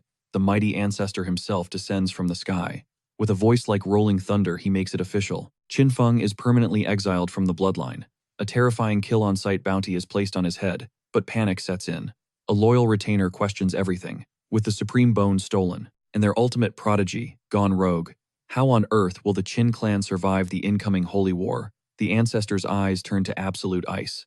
He coldly declares that a treacherous rat with no honor deserves no place among dragons. Cut to the great Xia dynasty imperial palace. The emperor is practically throwing a massive frat party on his throne. One rival prodigy is crippled, and the other is a wanted fugitive. He throws his head back, cackling like a maniac. He declares that the heavens themselves are kissing the feet of the great Xia empire. To celebrate this massive win, he instantly orders a draft for brand new royal concubines. The imperial court hits the floor in perfect synchronization, chanting for the emperor's eternal reign. But way out in the treacherous demon forests, our supposedly tragic anti-hero is chilling on a dusty donkey. He is sporting the most devious ear-to-ear smirk. Why? Because he just hit the motherlode 1 million villain points. Without a second thought, he smashes that redeem button on his glowing holographic interface. An explosive aura erupts around his body. The system aggressively flashes its congratulations for dropping 7 figures on a flawless 100% great completion card. And boom, just like that, his legendary 33 Heavenly Fortune art skyrockets. Straight to maximum mastery. This entire traumatic exile scheme just paid off big time, surging with insane new levels of ki. Our boy starts flexing his god-tier power upgrades. But suddenly, a sharp noise echoes through the woods. His senses instantly lock onto the sound. Even his derpy donkey gives him the ultimate side-eye like, "Bro, are you hearing this right now? No time to waste." Our protagonist explodes off his mount, launching himself through the canopy to scope out the drama. And what does he spot? A pack of grimy bandits cornering a lone traveler on the dirt road. And obviously the victim is a breathtaking top-tier beauty. Classic manhwa logic. A light bulb goes off in his head. Man realizes he has touched 0 grass and 0 women in 8 agonizing years. Suddenly saving her becomes his absolute top priority. The girl lets out a terrified shriek as one of the dusty thugs lunges way too close. This is it. The ultimate main character entrance. Time to play the flawless White Knight. He drops from the ancient branches. A badass one-liner locked and loaded. But wait, hold up. Someone else just crashed the party, actively drop-kicking the bandit leader right in the jaw. This random edgy swordsman literally just stole his spotlight. The dude strikes a cool pose standing like a brick wall in front of the stunning girl. He starts spitting some self-righteous lecture about justice in broad daylight. And the worst part? The beauty is already staring at this new guy, with actual hard eyes. Are you freaking kidding me? Enraged by the interruption, the humiliated bandits draw their blades, screaming bloody murder. Bragging about their so-called mighty Tiger Gang status, one of these low-level mobs suddenly locks eyes on a game-changing detail and frantically waves his boss over. Glaring right back at them is a premium wanted poster starring Qin Feng himself, slapping a massive bounty of 100,000 spiritual stones on his head. The grunt flashes a greedy lottery-winning smirk, hyping up his crew that they are about to secure the ultimate bag. But Lin completely ruins their vibe by stepping up blade already drawn and humming with killer intent. He throws a side-eye at Qin Feng, casually asking if these trashes are his old rivals. Our villain main character draws a complete blank on these random nobodies. Refusing to back down, the thugs immediately pop some sketchy pills, and their auras start exploding with raw aggression. Lin instantly identifies the contraband. They are berserk pills, illegal power-ups practically guaranteed to double a cultivator's combat stats. But hold on a second. If they just wanted to mess around with a helpless girl, why would they need to pop hardcore combat buffs? The dark reality of that question hits Lin like a freight train, flooding his mind with some seriously cursed scenarios. A full-body shudder wrecks his composed stance. And honestly, we are completely on his wavelength. Shaking off the nightmare fuel, Lin decides to execute them before those buffs fully activate. Unleashing a single catastrophic arc of pure sword chi, he wipes the entire squad from existence. The sheer lethality of his blade work is totally off the charts. That strike was infinitely more overpowered than his usual output. Meanwhile, the system cheerfully dings in the background, tossing Qin Feng a free 300 villain points, literally just for standing in the splash zone. Lin stares at his own trembling hands in absolute disbelief, realizing he just unlocked a massive power spike. Playing it cool, Qin Feng saunters over with absolute swagger, throwing out a greeting like they are just two bros bumping into each other at a coffee shop. The rescued beauty drops her name as Ziwan, showering them both in deep gratitude. Naturally, Lin instantly turns on his righteous hero persona, and Ziwan is absolutely devouring that main character charm. Qin Feng is just standing there thinking, "Excuse me, where is my credit?" But plot twist, one battered thug is desperately dragging himself through the dirt. Spitting blood, he snarls that with a 100,000 stone target on Qin Feng's back, surviving is impossible. He violently crushes a flare, painting the sky with a blazing Tiger Gang crest for the whole world to witness. The dying grunt laughs like an absolute maniac, boasting that their boss is sitting pretty at the third stage of the spiritual martial realm. Taking the bait, Lin slides right next to Ziwan, dropping a cinematic vow to shield her from any incoming threat. Qin Feng just flashes him a sarcastic thumbs up, basically telling him to have fun with that side quest. Then he physically grabs Ziwan and absolutely bolts, because there is zero chance he is letting Lin hoard all the protagonist's spotlight. Cut to the shadowy depths of the Kushu mountain ruins, where that flashy distress signal catches the eyes of some very dangerous players. The faction boss cracks a sinister grin, realizing they just pinpointed Qin Feng's exact coordinates. When a minion dares to bring up abandoning their current dungeon raid, the boss does not even blink. He coldly declares the ancient relics can wait because bagging Qin Feng equals a guaranteed mountain of wealth. Flashing back to our chaotic trio, Lin watches his rival sprint away and finally processes how badly he just got played. Swallowing his pride, Lin desperately chases their dust trail, screaming at Qin Feng to hit the brakes. Ziwan is genuinely bewildered. Did this guy not just drop a legendary speech about holding the line? Ding. The system casually drops 500 villain points into the bank just for sabotaging Lin's heroic riz. Qin Feng is absolutely hyped that he can farm points simply by being a certified hater. Panting for breath, Lin catches up and demands to know why a powerhouse like Qin Feng is retreating. Cue Qin Feng delivering an Oscar-worthy monologue about how depending on external backup completely destroys a warrior's true alpha mindset. He passionately vows to carve out his destiny using nothing but his own two fists. Meanwhile, in his head, he is screaming at his system to shut its digital mouth because it is relentlessly roasting his hypocrisy. Surprisingly, Lin eats up every single word of that fake philosophy, openly respecting Qin Feng's hardcore Sigma grindset. Shifting the focus, Qin Feng questions why Lin is roaming the wilderness instead of heading back to his home base in Tianjin City. Lin claims he is on a soul-searching journey to grind real-world experience before his homecoming. Catching the vibe, Ziwan pipes up that she is also out here doing some field training. Immediately, Qin Feng's gaze sharpens like a hunting hawk. As a veteran who spent 10 years binge-reading cultivation web novels, he can instantly translate that classic protagonist code. They love to preach about self-improvement, but reality check. They are exclusively hunting for secret dungeons, mythical loot, and assembling a harem of top-tier beauties. And every single damsel they rescue turns out to be a pampered heiress with zero survival instincts. It is the classic webtoon trap, the hero's baby. These clueless girls so hard that they practically brainwash them into total dependency. Scanning Ziwan's designer robes and incredibly naive puppy dog eyes, our calculating villain decides it is time to secure his own high-yield investment. Fast forward to sunset, the trio secures a heavily shielded cave for the night, chilling around a crackling bonfire with fresh monster meat roasting on a spit. Lin instantly activates Ultra Simp mode, gracefully serving his finest cuts of meat to Ziwan, like the textbook flawless gentleman he was written to be. She accepts the meal with a heart-melting smile that could honestly cure depression, but Qin Feng ruthlessly shatters the romance, playfully bullying her for devouring his hard-earned rations. He smoothly implies that her debt means she will be serving him in the future. The poor girl turns bright red and practically chokes on her dinner. Taking charge, he orders them to split the night watch generously, assigning Lin the brutal graveyard shift. Chilling alone under the moonlight, a light bulb goes off in Qin Feng's head. He still has a premium gacha ticket banked from tearing out that legendary supreme bone. Without hesitating, he fires up the roulette wheel while casually tearing into a chicken drumstick. Golden light erupts in his mind as the system announces he just pulled a god-tier stealing technique known as the non-existent space snatch skill. Just the name alone screams absolute menace. This bizarre ability manifests as glowing, rift-like portals floating in thin air, capable of reaching across dimensions. To swipe literally anything, Qin Feng instantly takes it for a spin, plucking a random rock right out of the void. His eyes absolutely light up, with pure, unadulterated mischief. It hits him like a truck that this is basically the ultimate X-ray vision from those overpowered novels. Capable of bypassing any physical barrier, including clothing, he instantly crowns it a god-tier treasure. But then, his gaze slowly drifts toward the dark cave, where the stunning Ziyuan is fast asleep. A devious, wildly suspicious smirk creeps across his face, that sinister little chuckle escaping his lips. It is giving massive red flags. Honestly, somebody needs to nerf this villain immediately. He creeps back toward the cave entrance, with pure chaos on his mind, triggering his spatial cheat skill, while the goddess slumbers. Pop. Suddenly, a certain private piece of her silken undergarment spawns right into his palm. His jaw drops in pure panic, because this was definitely not part of the master plan. A second later, Ziyuan jolts awake, instantly sensing a draft where she shouldn't. A critical piece of armor is missing. She hastily clutches her robes, completely scandalized, screaming into the darkness to demand answers for this outrage. The goddess quickly runs the calculations.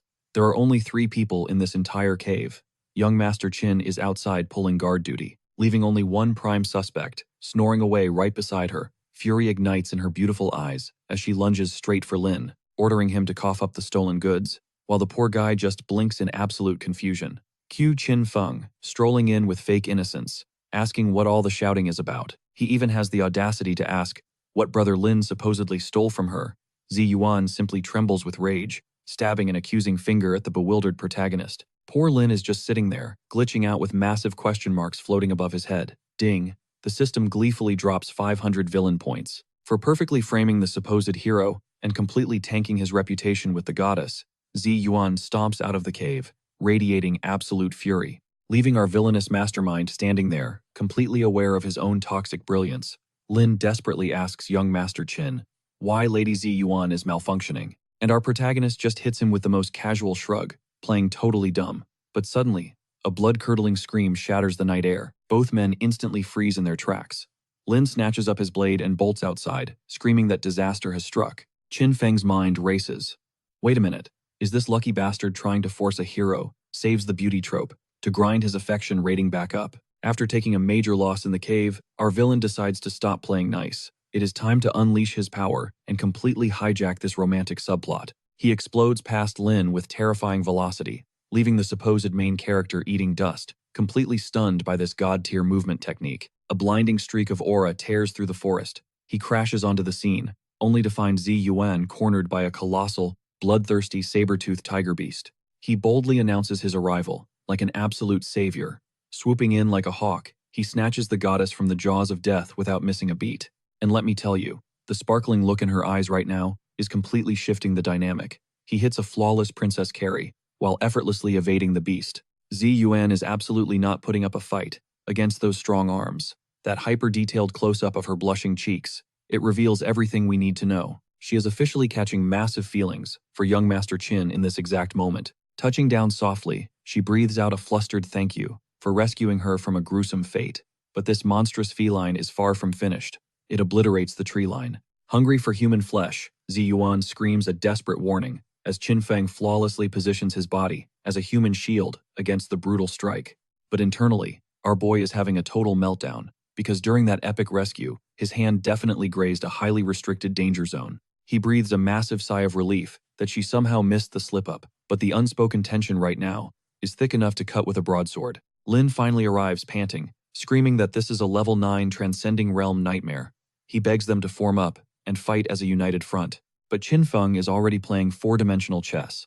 He figures if he solos this monster and flexes hard enough, he can permanently steal the protagonist's love interest. He throws Lin the most condescending, arrogant smirk in existence. Teaming up for a glorified house cat, please. He softly orders Ziyuan to stand back while he takes out the trash, and the genuine panic in her eyes. She is actually terrified for his safety. Zero hesitation, he catapults himself directly into the beast's strike zone. Lin screams like a total background character, begging him not to throw his life away, preaching that the power of teamwork is their only hope. Qin Feng just tells him to shut his annoying mouth, as steel sings furiously from his scabbard. Violent arcs of pure aura crackle menacingly around the blade. He unleashes a torrential swing, pouring world-shattering pressure into the devastating strike.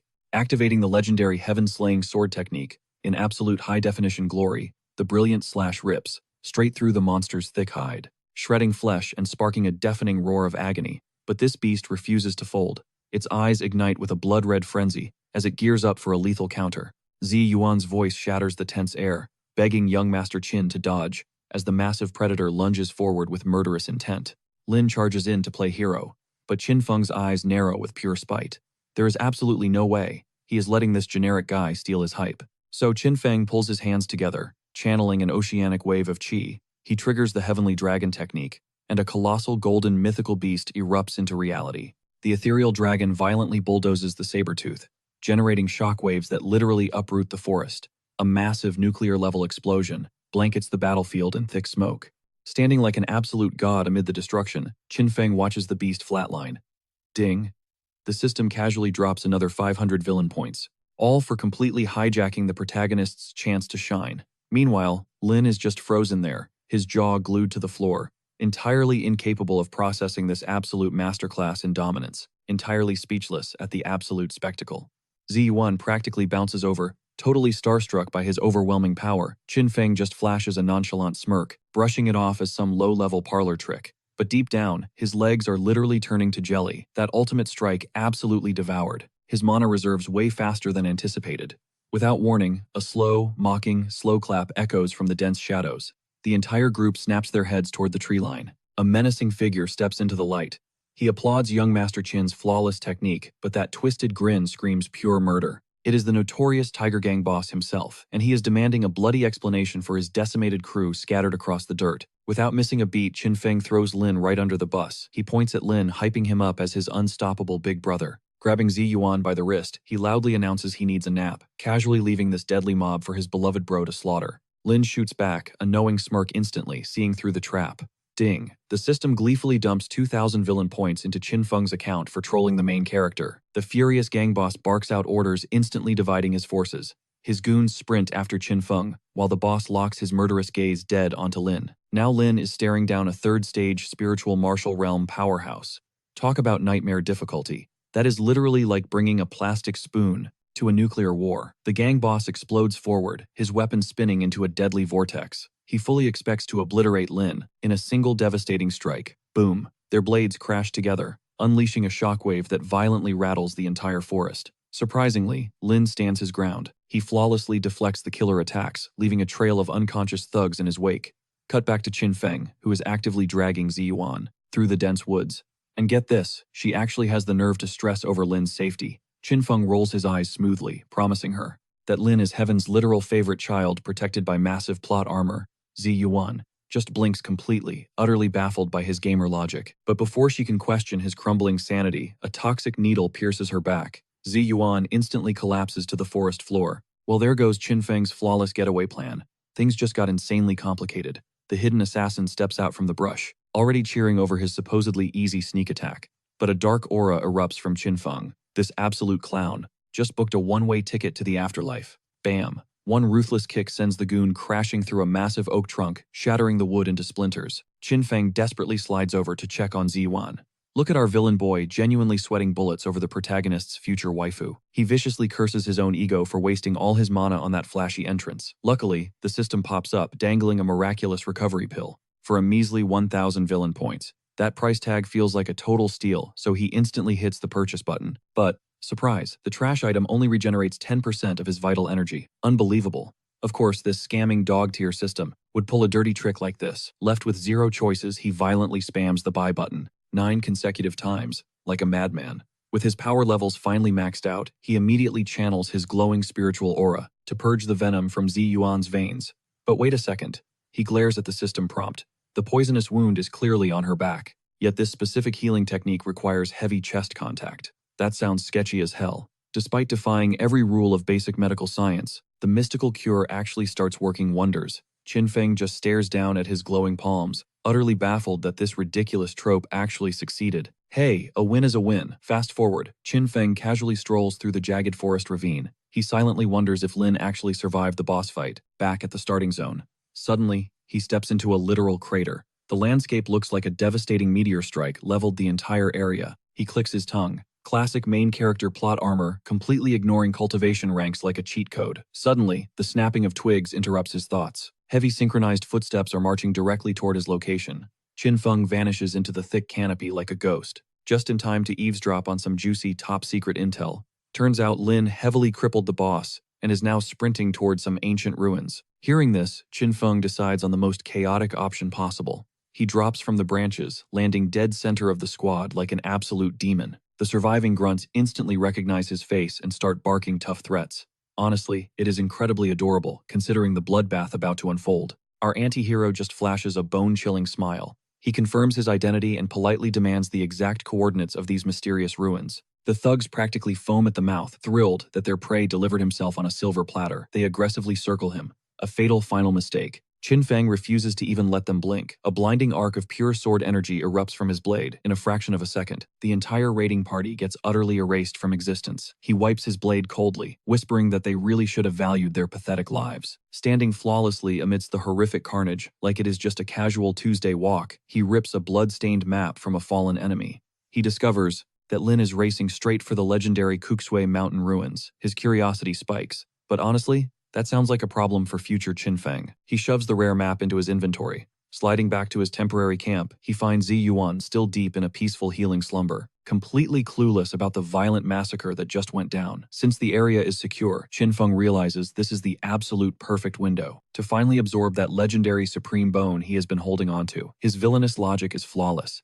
Since he and Lin share the exact same bloodline, the divine artifact has zero chance of rejecting his body. With a wicked grin, he tightly grips his razor-sharp sword. That familiar unhinged glint flashes in his eyes. You know the one. He is about to do something absolutely reckless. Without hesitation, our guy literally plunges a blade straight into his own chest. He is carving out space for the supreme bone. Total madman behavior. His knees instantly buckle. Shocker right. Mutilating your own body brings unimaginable agony. Yet he forces himself to endure the blinding torment. His mind focuses on a single goal: implant the artifact, secure the power. But the exact second that divine relic enters his flesh, a blinding shockwave of pure energy detonates inside him. Ear-piercing screams tear from his throat. Crimson blood erupts from his mouth as the fierce assimilation begins. His mortal vessel desperately fights the violent evolution. Darkness claims his vision as he faceplants into the dirt. His final thought: this hurts way more than expected. Meanwhile, Zi Yuan flutters her eyes open only to find Qin Feng heavily slumped against her delicate frame. Talk about a startling wake-up call. Flustered, she immediately brands him a shameless pervert. From her point of view, he is totally crossing boundaries and taking advantage of her. She starts kicking his limp body, demanding he stop faking sleep. Honestly, with his cunning track record, you cannot even blame her suspicions. But then, the thick scent of fresh blood hits her nose. Her playful annoyance instantly shatters into pure panic. She quickly drags his heavy frame to safety. Her trembling fingers check for a pulse. True fear grips her heart. Suddenly, her senses lock onto a terrifying anomaly. A wild, chaotic aura is violently tearing through his meridians. This vicious power is completely alien to her sacred moon god palace arts. The puzzle pieces rapidly snap into place. Her memories flash back to the lethal poison consuming her veins, yet she woke up completely purified. The heavy truth strikes her like a lightning bolt. This arrogant young master literally dragged her back from the gates of death. Now his inner core is on the brink of absolute detonation. If someone does not suppress this raging storm immediately, he will explode into mist. Determination hardens Ziwan's beautiful features. He risked everything for her life.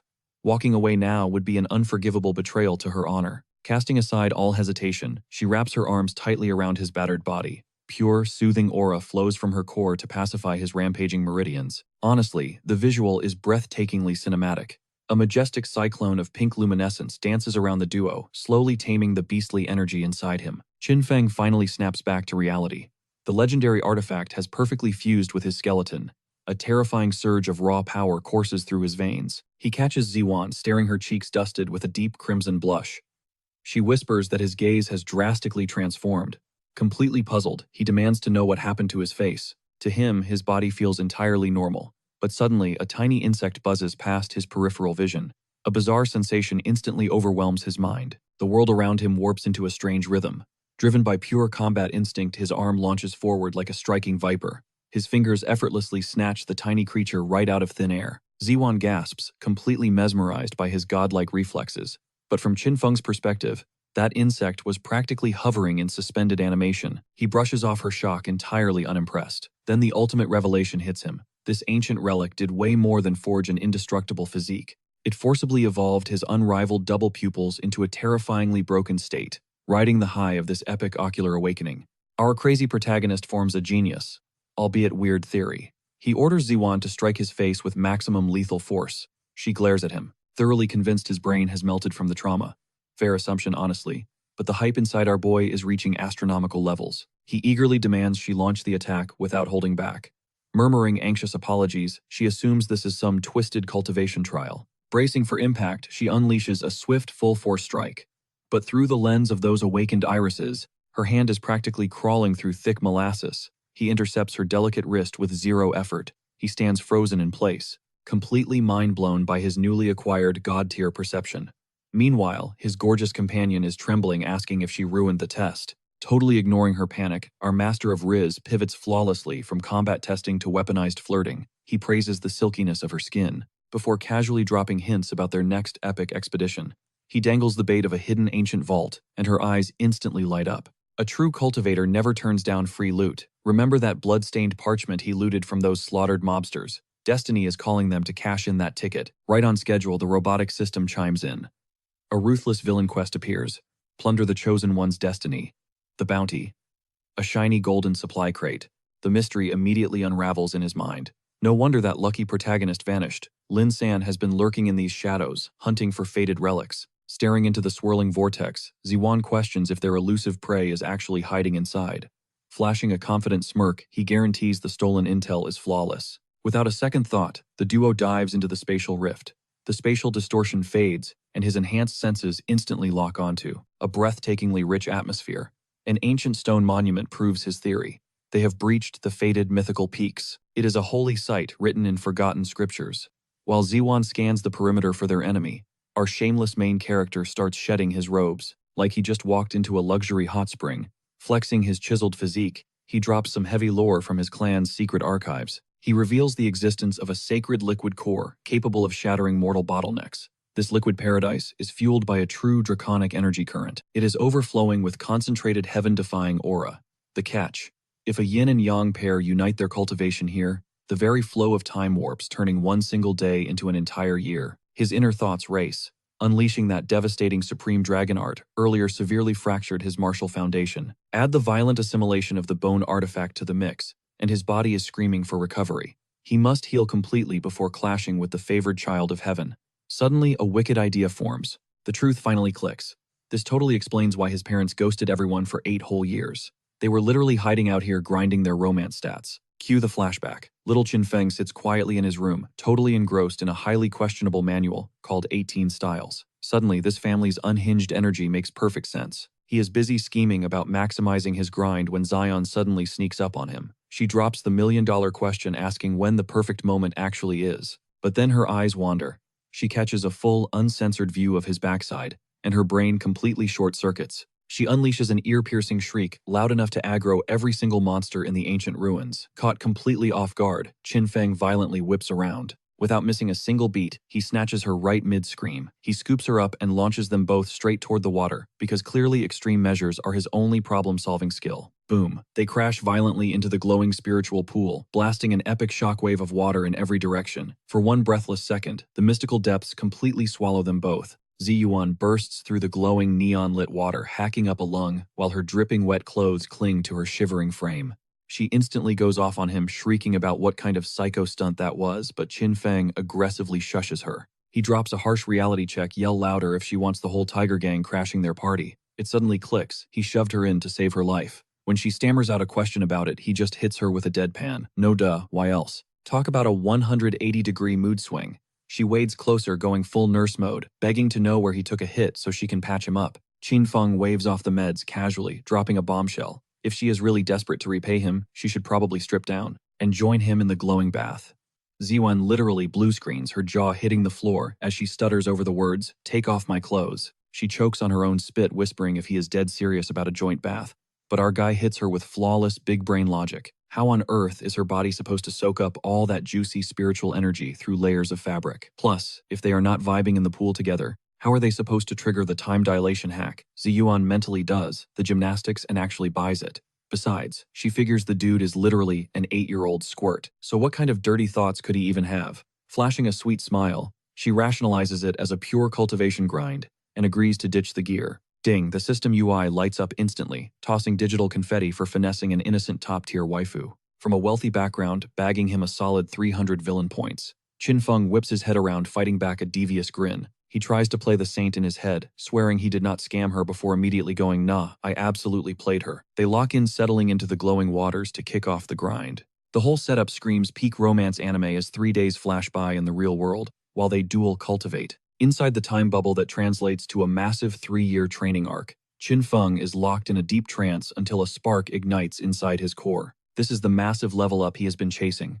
Pure blinding aura erupts from his body like a shockwave. The digital voice chimes in, "Third stage Transcension Realm unlocked," dropping a juicy 1,000 villain points into his wallet. Cut to the surface, where the Tiger Gang goons are absolutely losing their minds, panicking as the ancient ruins trigger a massive earthquake. Boulders the size of cars come crashing down. Our boy's insane level-up energy is literally tearing the dungeon apart. The floor caves in, exposing a jaw-dropping sight. Qin Feng and Ziyuan, chilling in the pool, rocking basically zero clothing. Cue the crickets. The gang members and our duo just lock eyes in dead silence, drowning in pure, unadulterated cringe. Ziyuan starts waving her hands frantically, screaming that things are totally out of context. Which, let us be real, is exactly what guilty people say when caught red-handed. Suddenly, a grunt squints and calls out Qin Feng by name. The boss barks the order, bag them both dead or alive. Ziyuan glares, demanding to know why her partner is public enemy number 1. Without missing a beat, our absolute menace shrugs and claims his overwhelming looks must have triggered them. Ziyuan just stares, paralyzed by his god-tier delusion. The gang boss flexes, threatening to paint the walls with their blood, unless they throw down their weapons and give up. Qin Feng just hits them with a deadly smirk. Surrounded, "Nah, you guys are just trapped in here with me."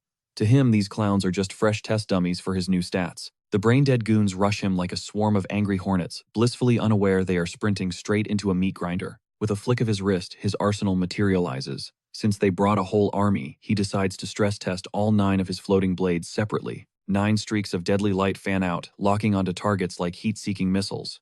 Then, with a cold glare, he merges the blades into one colossal screen-shaking nuke of an attack. The massive energy sword shreds through the thugs like a hot knife through butter, painting the cavern walls crimson. The boss's soul practically leaves his body. He screeches in pure agony, unable to compute how an 8-year-old brat is packing boss-level firepower. A lucky survivor shrieks at the top of his lungs, telling the stragglers to scatter. Spoiler alert, running is completely useless. A phantom blade pierces right through his back, and the system cheerfully drops another 100 points into the bank. As the smoke clears, the final scoreboard reads, 232 bodies dropped, and 23,000 villain points secured.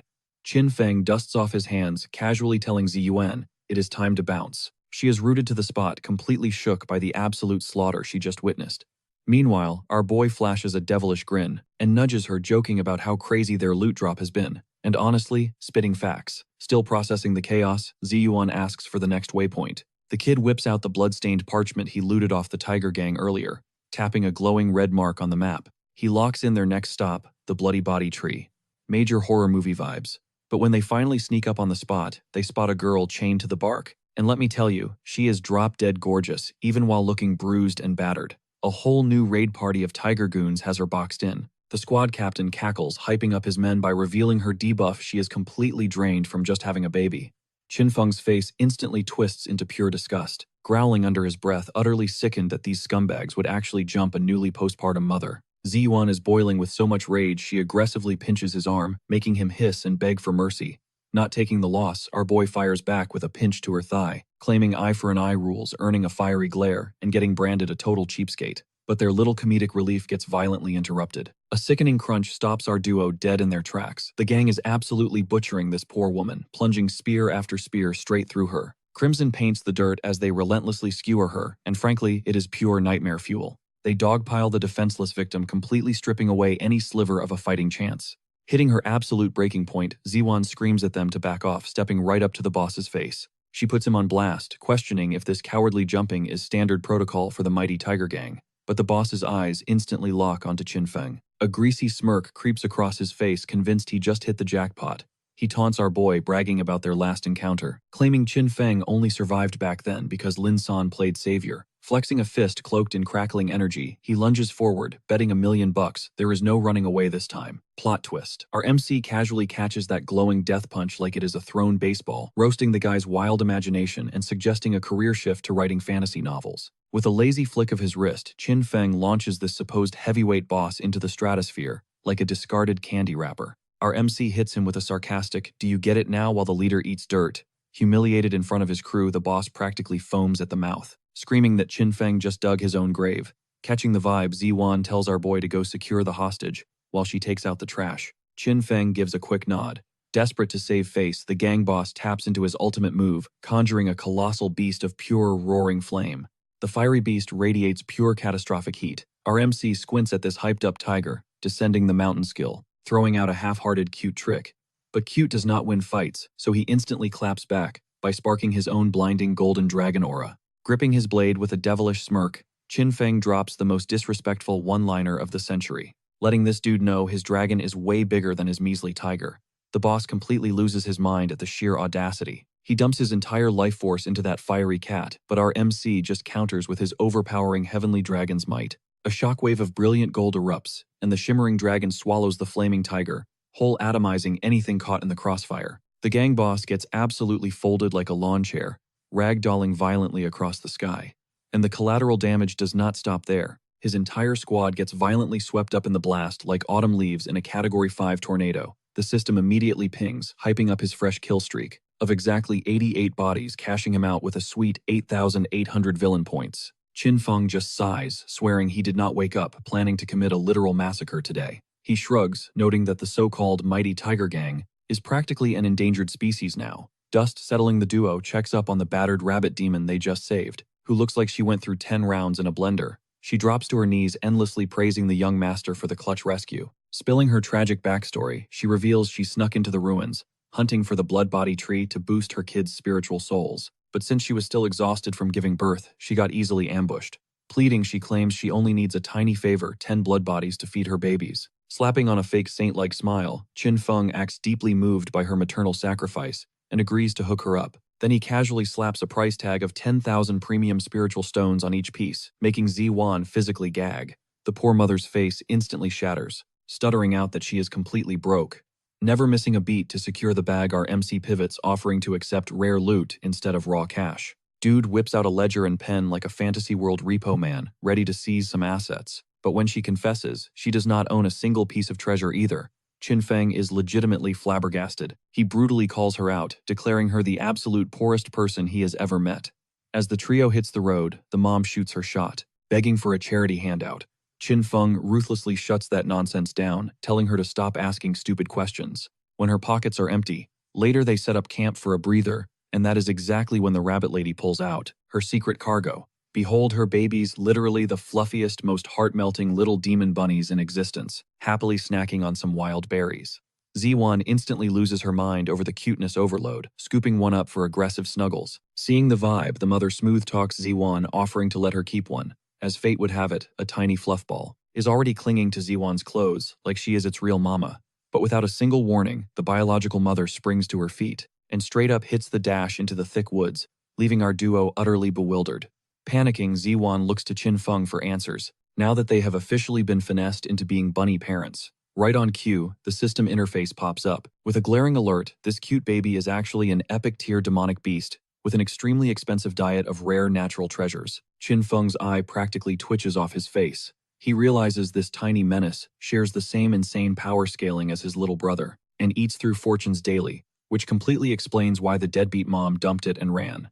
Z1 notices his 1,000-yard stare and asks what is brewing in his head. Smelling future profit, our boy firmly states they are keeping the furball no matter what, because scoring a free epic-level beast is an absolute steal. Completely missing his greedy motives, Z1 just smiles, praising him for being such a soft-hearted sweetheart. Totally clueless that my guy is only calculating its investment return, she pitches the name Big Eater just because the little dude is practically a black hole for food. Qin Feng actually pauses to weigh the option, but Z1 cringes so hard at the awful ring to it and immediately pivots to Little Rabbit instead. Our MC firmly stands his ground on Big Eater, sparking this hilarious back-and-forth bickering until Z1 finally drops the name Xiaobai. Literally translating to Little White, the title actually slaps. They eventually strike a deal, crowning him Bai Fantong for the official records, and keeping Xiaobai as his casual tag. Z1 pulls this adorable pout, complaining he never lets her win, but their little wholesome vibe check gets brutally cut short. Boom! A blinding shockwave of energy absolutely shreds the sky overhead, followed by someone screaming that they just spotted Lin San holding a glowing jade box. Swarms of cultivators immediately launch themselves toward the epicenter, totally heated and complaining out loud that the Lin clan is basically trying to monopolize all the loot. Qin Feng spots the notorious Heman crew creeping in the mix, while Z1 double-checks, confirming she definitely heard Lin San being name-dropped in the chaos. You already know our boy smells an opportunity and decides they are crashing this party. Z1 is instantly down, and they sneak up to a massive cavern entrance, where the tension is thick enough to cut with a knife. Some random extra is barking orders demanding Lin San step aside. Let me paint the picture of this absolute mess. Smack dab in the middle, a shadowy dude draped in black is straight up offering the glowing jade box to our so-called sword god prodigy. Our MC observes from the shadows, and his spider sense is screaming. This guy is acting way too generous. Trust me, anyone who has read enough web novels knows, whenever a main character gets robbed blind but stays completely chilling, somebody is about to get absolutely folded. Nope, Qin Feng wants zero part in this impending doom. He leaves Lin San to his tragic fate, yanking Z1 back into the brush. Why get caught in the crossfire when the plot armor is about to detonate? Cut back to the front line where this Z-Man young master is running his mouth relentlessly flaming Lin San. He mocks the genius title, laughing that the dude cannot even shatter a basic ward. Bursting with that classic arrogant villain ego, he steps up to flex his family's raw power, totally convinced he can single-handedly bust open the barrier, shielding the box. He swings big. His blade crashes into the shimmering force field, sparking a wild explosion of blinding light. Seeing this, Lin San dives straight into the fray to assist. Honestly, his massive pride absolutely refuses to let some rival outshine him in front of an audience. Lin San unleashes every ounce of his spiritual energy against the seal, desperate to cement his status as the true sword god successor. And naturally, seeing the heavy hitters pop off, the entire mob gets crazy FOMO. The whole squad swarms the glowing prize, syncing up their attacks and channeling a massive wave of raw power to shatter the defense. Huge mistake. The ward is not cracking at all. It is literally acting like a parasite, siphoning away their hard-earned cultivation. Worst part, they are totally locked in, unable to pull back. Without warning, the entire array goes critical. Boom! The blast wave violently launches everyone backward like literal ragdolls. Meanwhile, our boy and Z1 are comfortably chilling in the VIP viewing section, witnessing this absolute catastrophe from afar. Honestly, pure nightmare fuel. Qin Feng's gut instinct told him the sketchy guy in black was cooking up something devious, and what do you know, man was right on the money. Predictably, the mob of greedy cultivators gets absolutely humbled. They are scattered across the dirt, groaning in agony, with their energy pools completely zeroed out. Just when you think it cannot get worse, Lin San looks up. The shockwave destabilized the whole cavern and millions of tons of rock are about to cave in on their heads. The Sheman brat loses his mind, shrieking for his crew to scramble before they end up as permanent fossils. But amidst this absolute pandemonium, the shadowy mastermind is just standing there chilling. Zero stress. He is calmly gripping the jade box, proving this entire disaster was his masterclass setup from second one. He literally used the crowd as living batteries to unlock the treasure purely so he could snatch the bag. Watching this massive brain play, our MC smirks, realizing, hold up, I can definitely exploit this mess. Right on cue, the system goes crazy, flooding his screen with notifications for flawlessly executing a villainous scheme. He just scored a glowing gold chest and a massive 1 million villain points, all for flawlessly hijacking the Chosen One's destiny. Talk about a massive W. Boulders the size of houses keep raining down, while the terrified cultivators trip over themselves, sprinting toward the exit. Mid-sprint, the Ximen young master spots the thief clutching the prize. He absolutely loses his grip on reality, screeching that he got played and commanding his lackeys to secure the box at all costs. Because his fragile ego simply refuses to take a loss this humiliating. However, the cloaked thief just flashes a smug grin, tucking his new legendary loot safely away. Not even slightly fazed by a dozen out-of-breath fighters charging him, he casually whips out a spatial teleport talisman, because duh, a high-tier villain always has an exit strategy. Swirling vortexes of magic ignite around his boots, prepping to warp him miles out of range. Then, this absolute menace actually has the nerve to wave goodbye. As the Ximen heir lunges forward in pure rage, he swings his blade with everything he has got, only to slice clean through a cloud of fading pixels. As the warp sequence finishes right in his face, the Ximen leader is literally foaming at the mouth, roaring that the short-range jump could not have taken him far, and ordering a full-scale manhunt instantly. Peeking from their cover, Qin Feng and Ziwan watch the entire angry mob blast off like rockets to chase the thief down, leaving the chaotic rubble completely deserted. Ziwan immediately latches onto Qin Feng's arm, acting all terrified and trembling, which is hilarious considering the threat level is basically 0 right now. Suddenly, some crippled side character left in the dirt starts barking, calling our duo pathetic cowards for hiding, which is rich, coming from someone whose legs are too busted to join the raid. Hearing this, Ziwan totally drops the scared act and starts giggling, poking fun at Qin Feng, nudging him to see if his feelings got hurt by a bottom-tier extra. They lean back, watching the furious mob vanish over the horizon, kicking up this massive apocalyptic dust storm. Seeing the coast clear, Qin Feng locks in. It is officially time to tail the mob, because where there is chaos, there is definitely more high-tier loot waiting to be finessed. Ziwan hits him with the most confused look, totally clueless as to why they are sprinting toward the death zone instead of away from it. Regardless, they ghost their way into the forest, stalking the hunt from a safe, untouchable distance, still close enough to catch the fireworks. But our boy Qin Feng is playing chess, not checkers. Spotting the massive power gap between these top tiers means he desperately needs a buff. Right on cue, his cheat system rings out, gassing up the host for cracking open that gold chest and securing literal sword intent. Without missing a beat, our guy instantly absorbs a combat concept that usually takes so-called prodigies decades to grasp. Ziyuan flinches, detecting this monstrous aura, and whispers that they are totally surrounded by danger. Meanwhile, Qin Feng is just acting completely clueless. She is frantically telling him to stay frosty, completely unaware that the terrifying pressure she is sweating over is radiating straight from her partner. He secretly smirks, finding it hilarious that his own newly acquired aura is basically intimidating his own squad. Flexing his fresh upgrade, he vaporizes the surrounding boulders with raw blade energy, just to casually test his specs. Cut to the mysterious dude who dipped earlier. He finally scores a safe corner to crack open his hard-earned loot. He pops the lid off the jade case, practically drooling to secure whatever mythical artifact he just risked his life for. Plot twist, it is totally empty. Bro immediately cycles through all 5 stages of grief in under 3 seconds. The guy is hardcore coping, desperately fumbling around for a secret latch or hidden compartment. Back to the duo, Ziyuan stammers out, asking if he actually just manifested sword intent. He shrugs it off like he just ordered takeout. She starts lore dumping about Lin San, a legend dubbed the greatest blade prodigy in the last 100 years, purely because he unlocked this skill at age 12, setting a literal world record. Qin Feng scoffs, asking if the bar for being a genius is really that low. Totally unimpressed by the hype, he declares that smashing that record is absolute child's play, leaving Ziyuan completely shell-shocked by this absolute menace. Suddenly, his system pops up, offering to trade 1 million villain points for a guaranteed max level card, which is an absolute steal. Ziyuan is just staring blankly at him, since she is completely blind to the holographic screen he is tapping. The purchase processes, and our boy is about to completely shatter the power scaling of this universe. His blade aura skyrockets straight to max tier, and he still has 1 premium gacha pull left. The spin hits the absolute jackpot, dropping the invincible sword heart. Yes, it is exactly as broken as the name implies.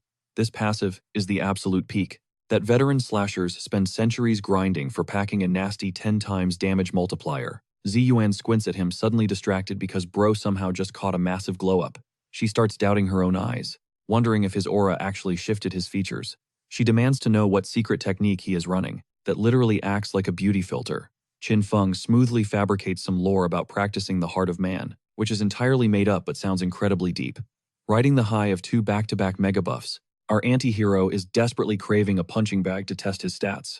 And right when he is hunting for some cannon fodder, Zi Yuan points out a shadow creeping up on the horizon. But first, she whips out something super exclusive for our guy, revealing an ancient bamboo text and asking if he has ever heard of the legendary Sage Bamboo Scroll. She explains this relic was penned by mythical scholars and drops in 3 rare volumes: Heaven, Earth, and Humanity. The catch: only players with the ultimate destiny can decode the text. Whenever this item spawns into the world, it triggers a massive server-wide bloodbath, because anyone who unlocks its secrets ascends to god-tier status. Naturally, our dude is hooked and demands to inspect it because who would ever skip a mythic drop? He snatches the relic and unrolls it with this adorable, hype-filled expression, fully banking on scoring another broken cheat code. But here's the kicker. Our genius is left absolutely stunned because the scroll looks totally blank. He is literally raging, claiming his massive intelligence and comprehension buffs should decode it. Zi Yuan drops the harsh truth that reading it requires more than just high base stats. It requires literal karma, like the blessing of a divine deity. Our guy reacts with absolute peak menace energy, casually yeeting the mythical scroll into the dirt, declaring that any item he cannot use is absolute garbage. Meanwhile, his fluffy little rabbit pet, Xiao Bai, spots the trashed mythic item and gets a bright idea.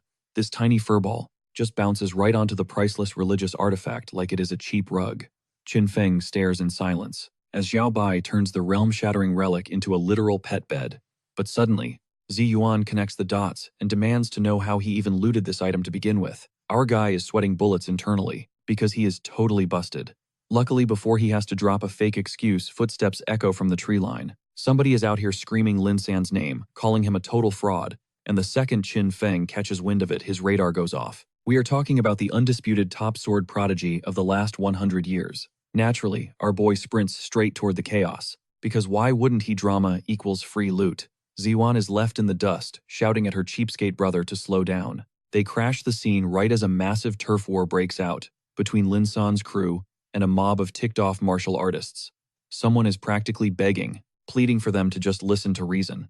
Turns out, it is that same shady dude from earlier, and he is spiraling hard, screeching at the top of his lungs that the jade chest he swiped had literally nothing inside. Lin San's squad, however, gets tired of the yapping. They decide it is time to let their weapons do the talking. Stepping up, Lin San draws out this ridiculously flashy, tricked-out blade, flashing a cocky smirk as he flexes it for the crowd.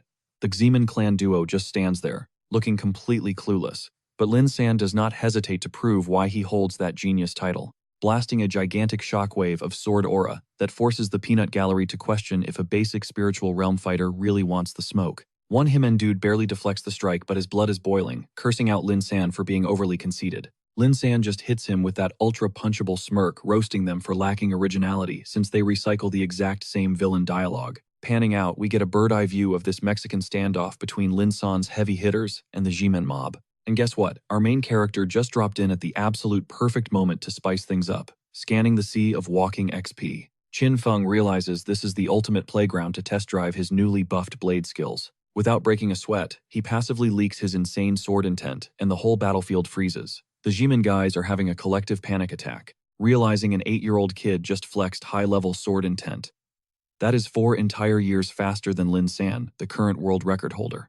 Ziyuan and Lin San are chilling on the sidelines. She is sitting there mind-blown, realizing he leveled up insanely fast in just a matter of days. Meanwhile, Lin San points out that this cheapskate brother is a massive clout chaser.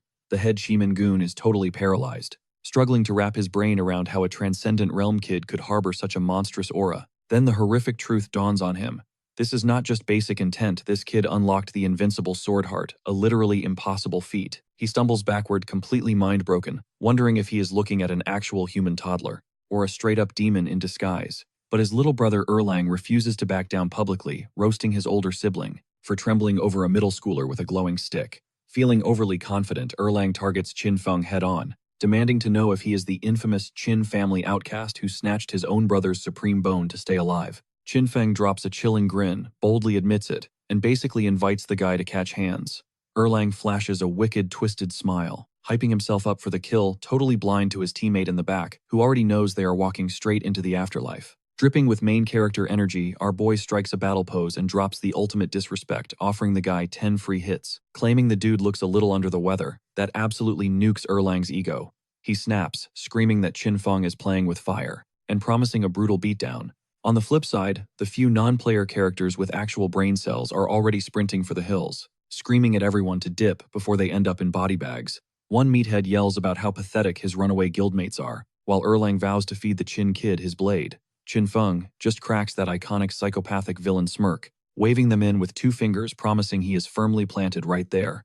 Erlang starts yapping uncontrollably, giving a whole villain monologue about how Qinfeng's talent means nothing and swearing to rip his head clean off. A massive wave of fighters rushes in, simultaneously genuinely believing they can jump an 8-year-old through sheer numbers. But our guy does not even flinch. He stands ice cold, gripping his unsheathed blade as a suffocating neon blue aura erupts around his body. In a split second, it is a complete bloodbath. Enemies are getting deleted left and right while his system spams celebratory notifications, stacking up those sweet villain points like a high score. Smash cut to the Qin family base.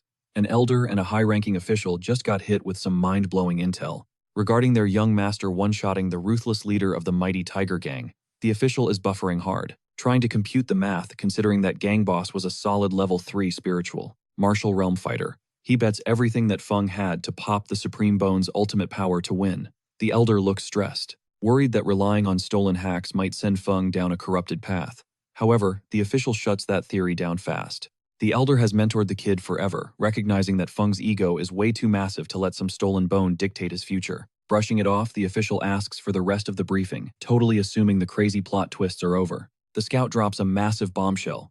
Turns out our boy didn't just casually erase the mighty Tiger Syndicate from the map. He totally wiped the Shimen bloodline off the server too. The official straight up glitches out, staggering back, until the elder barks at him to take a seat and breathe. Demanding the full debrief, the elder listens as the scout drops the craziest lore the kid somehow unlocked, both the ultimate blade aura and the literal heart of the sword. The elder throws his head back, cackling like an absolute maniac, hyping up Qinfeng's ceiling as non-existent. This is a massive W. Meanwhile, smash cut to the royal palace. A sweaty courier sprints into the throne room, screaming about a major code red. The sovereign of Great Xia slowly lifts his icy gaze from his paperwork, annoyed by the chaotic energy, ruining his peace. The scout spills the entire tea on Qinfeng, detailing how he literally one-shot a tier 3 warrior and snagged those mythical sword buffs. But the ruler, negative reaction. He deadpan asks why they are sweating some gifted kid, who walked right out of his clan's safe zone. With ice in his veins, the emperor casually drops the execution order. The courier bows deep, kissing up to his boss's ruthless logic, and the death warrant is sealed. Cut back to our main guy. Lin San stands frozen on the riverbank, watching Qinfeng and Ziwan splash around the water. He is mentally fighting actual demons over the fact that an 8-year-old just wildly gaped him in sword mastery. Right on cue, the system hits with that sweet, sweet notification sound, hyping Qinfeng up for shattering the chosen hero's ego, dropping a juicy 100,000 dark points into his account. Our boy is low-key shook by the pop-up questioning if he seriously just bagged 100,000 points for literally just breathing. Spotting a flawless opening to troll, Qinfeng brightly waves at Lin San, hyping up his blade skills and acting completely clueless while begging for a tutorial on starter combos. Lin San straight up loses his mind, yelling at the kid for trolling him. Like, bro, already unlocked the god-tier sword core, yet wants to study rookie slashes. Our MC instantly flips the script, sprinting behind Ziwan to play the absolute victim. He whines that the older guy is bullying him, swearing he literally only knows how to unsheath his weapon. Lin San is practically foaming at the mouth over that massive cap, triggering the system to joyfully deposit another 100,000 dark points for dealing massive emotional damage. Then Ziwan actually backs up the little menace, dragging Lin San for snapping at a literal toddler. Those exact words strike Lin San like a physical critical hit. The whole just a child part straight up shatters his ego, making it 10 times worse since it came from his crush. The system throws an absolute party, raining down a third batch of 100,000 points. Meanwhile, Qinfeng flashes this diabolical super smug grin, fully aware he is psychologically breaking this poor dude. Lin San turns to storm off, but our menace shouts some toxic positivity at his back, telling him to keep his chin up, because he is totally still the best prodigy of the century. Then the MC drops the ultimate nuke. He casually mentions he only figured out those god-tier moves while crop dusting and running away. Pure, unfiltered disrespect. Lin San is mentally fried and marches away in defeat as the system blesses the MC with yet another 100,000 points for the sheer mental trauma. But Qin Feng refuses to let his infinite glitch walk away, hollering at his bro to hold up. The little demon literally sprints after him, begging for more chat time. Honestly, it's straight-up horror movie material for Lin San right now. In his head, Qin Feng is crying real tears of joy over banking 400,000 dark currency just by yapping. There is zero chance he lets this walking ATM out of his sight. We get this hilarious sequence of Lin San screeching for personal space, while Qin Feng gleefully hunts down his favorite punching bag. But the comedy sketch gets abruptly cut short. The squad snaps their heads up as shadows drop from the clouds, riding a literal flying nimbus. Standing front and center is a massive warlord decked out in crimson and obsidian gear. He drops his name Zhang Ruohu, flexing that the crown sent him to collect Qin Feng's skull. The dude's spiritual pressure is so insanely heavy that the entire crew on the ground physically buckles under the weight. Lin San demands to know who this final boss is, and our boy casually drops that he is the ruler's elite shadow guard. Lin San instantly runs the math, realizing this monster's power level entirely eclipses them both. Add in the massive army of ironclad cavalry backing him up. Yeah, fighting means an instant game over screen. Qin Feng mutters about having a master plan, but inside his head, he is plotting the ultimate Riz strategy to make Ziwan swoon. Flipping the sweet kid switch, the MC looks up with massive puppy eyes, asking the giant warrior who he is trying to find. But Zhang Ruohu ain't here for the jokes. He violently screams his royal title, doubling down that he is leaving with Qin Feng's life. Right on cue, our boy drops the most toxic galaxy brain play ever. He begs the scary uncle to please spare his bestie Lin and sweet sister Ziwan after executing him. The duo is left completely paralyzed, jaws on the floor over this crazy self-sacrifice, coming from this absolute mastermind. Playing the ultimate hero card, Qin Feng promises to shield Ziwan, vowing that if he gets clipped today, she'd survive. That was the priority since this hitman was strictly headhunting him. When Ziwan desperately asks if he'd actually take a dirt nap for her, our boy doesn't even blink. He swears he'd cross hellfire for his big sis Ziwan. Stepping right into the danger zone, he throws his arms wide open, daring the veteran killer to strike. He plays the ultimate victim card, claiming he's just a harmless 8-year-old who'd fold in one hit. Zhang Ruohu hoists his massive blade high into the air, barking at the brat to make peace with his maker. Ziwan absolutely loses her mind, shrieking that nobody is laying a finger on her annoying little brother. Her emotional meltdown literally shatters the atmosphere. The sky rips open, unleashing a cataclysmic shockwave. As raging lightning bolts bombard the floating cloud, Qin Feng smirks. His insane gamble actually paid off. Looking at the chaos unfolding, he realizes his VIP lifestyle is officially unlocked.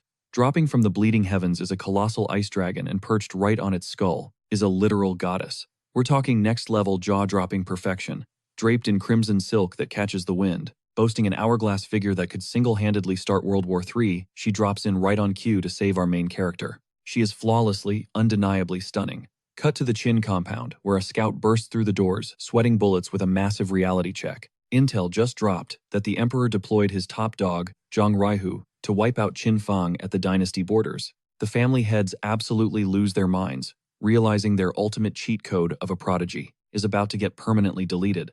The patriarch goes into full panic mode, screaming orders to awaken the 13 high guards immediately, because if their star player flatlines, their entire master plan burns to ash. Meanwhile, back at the ultimate standoff, the moon celestial touches down on her, gargantuan frosted turtle beast, leaving everyone completely paralyzed with shock. Dropping her title like a massive flex, she reveals she's the moon celestial. As one of the Yin Yue dynasty's top 5 powerhouses, her presence is basically a walking tactical nuke. Locking eyes with our pink-haired runaway, she questions if this is their dynasty's runaway royal, which the girl nervously admits. The celestial's mood instantly skyrockets. Stumbling across her missing niece out in the wild is basically hitting $1 billion lottery. And can we talk about her aesthetic? Absolute perfection in those scarlet robes surrounded by an endless storm of cherry blossoms. The illustrator definitely cooked with this character design, crafting an untouchable masterpiece. Zhang Ruohu, completely missing the vibe check, barks at the powerhouse to back down since she's trespassing on Great Xia soil, but she hits him with the ultimate fake innocence, softly wondering if it's polite to bully a fragile, defenseless girl like her. The sheer gaslighting is top tier. The general isn't playing along, channeling a massive surge of aura as he prepares to forcibly evict her. But with zero effort, the celestial warns him to step off, radiating a suffocating, monstrous pressure that freezes the blood. A single, effortless strike later, the commander of the Imperial Guard hits the pavement hard, while his squad shrieks in pure terror. Looking down at him, she gently suggests that, in his next reincarnation, he should practice better manners around delicate ladies. It's the coldest verbal execution delivered right before sending him to the lobby. Then she literally blows a playful kiss, acting completely oblivious to the fact that she just deleted the Emperor's elite hitman. The grunts rush their fallen boss only to find zero pulse. They are completely paralyzed by the astronomical difference in power levels. Catching the distraction, Qin Fang whispers to Ziwan that it's time to ghost this place immediately, but the overpowered ant isn't having it. A casual snap of her fingers triggers a terrifying gravitational pull. In a blink, both kids are helplessly levitating in midair, totally trapped. Shooting Ziwan a deadly side-eye, the Celestial asks where exactly the little runaway thought she was sneaking off to. Our boy is sweating, wondering how he got dragged into this family drama, but Ziwan clearly recognizes her captor. With a velvety purr, the woman gestures them closer. Honestly, trying to run from that energy is impossible. Dropped softly at her feet, our tactical genius is already plotting his survival strategy. She demands a full rundown of this chaotic situation, clearly amused by the spectacle. Ziwan drops the aunt reveal, proving their blood, which instantly triggers a new scheme in Qin Fang's brain. Why settle for the niece when he could lock down this absolute top-tier goddess instead? The aunt immediately launches into a lecture, roasting Ziwan for ghosting the family and escaping to enemy territory just to dodge her. Desperate to deflect the heat, Ziwan pivots hard, hyping up how this mere 8-year-old kid has already mastered both sword intent and the legendary invincible heart. That hooks the Celestial's attention instantly. She demands to know if this is the rumored prodigy, who supposedly ripped out his own brother's supreme bones. Never one to miss an opening, our absolute menace shoots his shot, asking the overpowered beauty if she believes in love at first sight, because he definitely does now. Breaking into laughter, she mocks his audacity, questioning if a literal child even comprehends romance, or if he's just blindly simping over a pretty face. Owning it like a boss, he admits he's completely obsessed, officially declaring she's his future wife. This sends Ziwan into an absolute rage, fuming that he instantly ditched her to hyperfixate on her gorgeous aunt. The Celestial smirks, noting he's got massive ego for a pint-sized kid. Without missing a beat, he fires back that a real man's swagger doesn't come from his height. It comes from the pure, unfiltered shamelessness in his soul. Our boy is out here wearing the most diabolical smirk imaginable. He knows exactly what he just dropped, and he is fully standing on business. The Moon Celestial is absolutely eating it up. She playfully writes him off as a troublemaker, but secretly, she totally vibes with his energy. Meanwhile, poor Ziwan is just frozen on the sidelines, forced to watch her crush casually spit game at her own aunt. Her face literally screams pure psychological damage, but this spicy dynamic gets rudely interrupted. A whole squadron of troops, riding a massive flying cloud, suddenly swarms their airspace. And guess who crashes the party? It is none other than Qin Fang's dad, sliding into his son's telepathic DMs to let him know a rescue mission is underway. The old man claims he is just going to fake a hostile takeover, but our MC is internally rolling his eyes. Why does his dad have to crash the scene right at this exact second? Especially when he has a top-tier, insanely powerful sugar mommy right in front of him. So he instantly dives behind the Moon Celestial, playing the ultimate victim card and crying that the Qin clan is out for his blood. He acts like he is fighting for his life. Meanwhile, his dad suddenly gets a mental ping that his telepathic connection was straight up blocked. The sheer bewilderment on the old man's face is absolute comedy gold. Stepping up to the plate, the Qin elder puts up a polite front, accusing our MC of bullying his own bloodlines, and demands the Celestial hand the boy over. But hold up. Ziwan steps into the spotlight with literal fire in her eyes, throwing down the gauntlet. She announces that if they want smoke, they can get it, but Qin Fang belongs to her. The entire battlefield, including the Moon Celestial, the Elder, and even Qin Fang's dad, completely freeze in stunned silence at this massive flex. But Ziwan refuses to back down, commanding the invaders to pack it up and retreat if they value their lives. Catching her breath, she glances over at her aunt for backup. And honestly, the Moon Celestial is thoroughly impressed by her niece's sudden fierce energy. Processing the whole situation, she realizes that forcing Ziwan to abandon her crush would spawn massive inner demons and ruin her cultivation journey. Pivoting toward the Elder, she casually asks what happens if she just rejects his little demand. The Elder's aura immediately turns incredibly hostile, threatening to drop all formalities and attack if she refuses to comply. But she just hits him with a flawless smile, smoothly informing him that he lacks the power to stop her. Pure, unfiltered boss energy. Without missing a beat, the colossal turtle beast shifts into gear, cruising straight toward a gigantic rift, tearing through the clouds. The Moon Celestial drops a casual peace out as her crew glides right through the gateway, completely ditching the stunned Qin forces in the dust. Unwilling to take the L, Qin Fang's dad leaps into action. He charges up a massive flame strike, screaming at the Celestial not to get cocky. Out of nowhere, the Elder viciously slaps the back of his head, roasting him as an ungrateful brat for almost sabotaging the entire operation. The dad is left entirely clueless, Rubbing his throbbing skull, he whines about what he supposedly did wrong this time. The elder drops some wisdom, explaining that Qin Fang infiltrating the celestial domain is an absolute massive win. Still salty, the dad complains about her blatant disrespect. The elder absolutely flames him for being shallow, dropping a cold quote about how impatience ruins master plans before delivering another brutal smack. Analyzing their current mess, knowing both factions are closely watching their every move, the elder reveals he has a backup strategy. Without warning, he unleashes a devastating, blinding golden energy sphere straight at the portal, while the dad nervously questions if nuking his son is really good parenting. The fiery blast rockets toward the rift, making it crystal clear that this flashy attack is just the climax of the elder's galaxy brain scheme. The strike detonates on impact, erupting into a visually stunning shockwave. The camera pans directly to the ancient turtle's armor, revealing it tanked the hit like an absolute unit and cruised through the portal completely unfazed. Immediately, the elder starts screaming at the top of his lungs, claiming our MC dropped illegal battle stimulants to corrupt their inner peace. It is a pure Oscar-worthy performance for the observing troops. The guards completely lose their minds, realizing those toxic stimulants leaking into the forest are about to send the local monsters into an absolute frenzy, turning the soldiers into literal dead meat. The entire squad scatters like roaches, sprinting for their lives in every direction, while screaming at each other to split up. Pure, unfiltered chaos. Amidst the panic, the dad nervously questions whether the ancestor was actually capping about the toxic stimulant threat. The elder casually confirms it is completely real as they haul themselves out of the danger zone. Cut to the Yinwei dynasty's legendary Moon Celestial Palace, and bro, the aesthetics are straight out of an ultra-high fantasy dreamscape.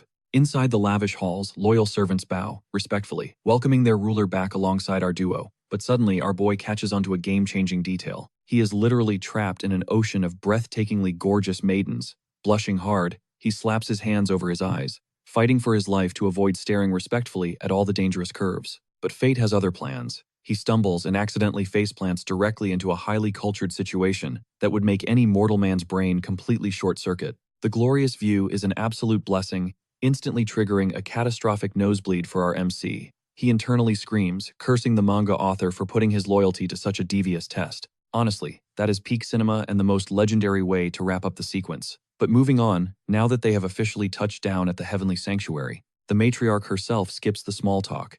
She looks our MC dead in the eyes and drops the ultimate question, does he want to officially enlist? Our boy is practically foaming at the mouth at this golden ticket.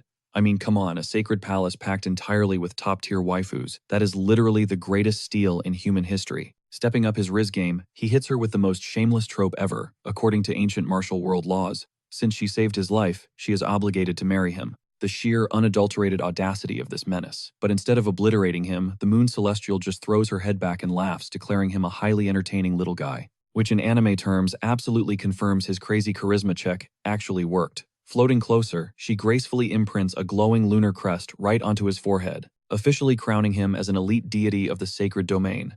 Just like that, ladies and gentlemen, our boy secured the most massive promotion of his life. Qin Feng wastes zero time asking if he gets to bunk and grind alongside the entire palace crew, but the Moon Celestial steps up, declaring she will be his personal mentor. Shi Wang crashes the conversation eagerly, asking if she gets to shack up with her auntie the Moon Celestial so they can share meals and martial arts sessions. The kid is practically vibrating with hype over this setup. However, the camera pans to the Moon Celestial, who serves up a devastatingly spicy close-up gaze. She leans in, questioning if he is purely seeking a sparring partner. The air grows incredibly thick with tension, yet our guy stands his ground, dropping the ultimate line that they should cohabitate even without the workouts. The sheer audacity of this man is completely off the charts, radiating unfiltered charisma, and it takes Shi Wang exactly 2 seconds to connect the dots. She bursts out yelling that this dude is legitimately thirsting over her auntie. Meanwhile, the pink-haired deity standing nearby shoots him the ultimate look of pure disgust. Suddenly, a ruthless hand yanks his scalp backward. Hitting on the older relative while the kid stands right there is a guaranteed recipe for instant disaster. Laying down the law, Shi Wang announces that, since her aunt has actual responsibilities, our protagonist will be crashing at her place from now on. The pink-haired divinity genuinely questions this bizarre living arrangement. Surprisingly, though, our boy just rolls with the punches, perfectly content with the outcome. His inner monologue reveals a wild scheme, noting that molding a companion from the ground up is completely doable. This dude is playing chess while everyone else plays checkers. Boom, we hit the fast-forward button 7 years into the future. The camera pans to a majestic waterfall where Qin Feng is washing up now, looking like an absolute powerhouse. His physique looks chiseled out of literal marble. Predictably, an entire squad of female disciples lurks in the bushes, practically drooling over his gorgeous features. Desperate whispers echo about wanting to trace his core muscles. The fangirls are absolutely feasting today, but the situation quickly spirals out of control. Out of nowhere, the tiny bunny mascot starts hustling. Spectator passes for this private shower session. One voucher buys exactly 5 minutes of prime gazing. This furball has established a literal black market empire, sparking an actual brawl among the ladies, desperately trying to secure the front of the line. Vicious arguments erupt over line jumping. The hype is so astronomical that blood drips from their noses as they violently shove past one another. Everyone fights for the ultimate vantage point. Side note, the character designs on these women are straight up defying the laws of gravity. Taking greed to the next level, this furry little entrepreneur starts auctioning off our hero's vintage underwear for 20 magical rocks a pop. The retail strategy here is undeniably legendary. Pumping out its chest, the creature broadcasts the final choices, asking if they want a viewing pass or the legendary garments. Acting like a psychopathic carnival barker at a voyeur convention, this tiny beast actually has the nerve to label itself a righteous pet. Claiming to be brilliant and economical while orchestrating a shady surveillance racket is wild. You genuinely have to respect the grind. Patience suddenly runs dry, and the disciples abandon capitalism to straight up tackle the mascot in a massive dog pile. The scene quickly turns into pure, unadulterated madness. The furry hustler gets launched into orbit, shrieking about an attempted murder. Who knew managing a criminal enterprise would eventually backfire? Smashing into the lake, the creature creates a gigantic tidal wave. Karma finally collects its debts from the shady street vendor. Breaking the surface, the dazed animal stares blankly into the distance, stubbornly refusing to let go of its hard-earned bag of cash. Securing the bag was clearly priority number one. Cut to Qin Feng, who casually snatches a flying blade out of thin air, using nothing but his bare fingers. Remaining completely stone-faced and lethally cool, those 7 years of brutal conditioning really shine through. But who launched that weapon? None other than the rosy-haired immortal. Fast forward to now, she is a full-fledged adult, serving lethal looks. Even she cannot hide her shock at his lightning reflexes, and frankly the audience is reeling too. Gliding onto the scene alongside the deity, the Moon Celestial drops heavy compliments regarding his flawless grasp of blade mastery and warrior aura. She notes his skills are evolving rapidly. Never one to miss a beat, our protagonist smirks, claiming he needs ultimate power if he ever plans to put a ring on the lunar deity. Stating that this level of ambition is the bare minimum, bro clearly has his eyes on the prize. This immediately prompts the pink-haired deity to swiftly punt him straight into the river. She screams at him for bringing up her older relative, yet again completely sick of this weird infatuation. Cutting through the surface, our hero rises from the depths like a cinematic masterpiece. Soaking wet locks blow in the wind while his shredded physique shines bright. The artist poured their entire soul into maximizing the fan service right here. The female disciples undergo total meltdowns, shrieking about how the water makes him 1,000,000 times hotter, while desperately plotting to kidnap him. The sheer desperation in this faction has completely broken the scale. Suddenly, a genius in the crowd proposes that splitting custody might actually work. Astonishingly, the mob nods in agreement. These warriors have lost all sense of dignity, immediately launching into scheduling negotiations for their new man. Splitting the calendar between even and odd dates, a unanimous consensus is reached. These absolute maniacs are drafting a legitimate co-op lease agreement over a human being. Flashing back to the lake, our guy is still treading water loudly, declaring his lifelong dedication to romancing the elder mentor. He taunts the niece by questioning how she could ignore the absolute stunner, standing right beside her.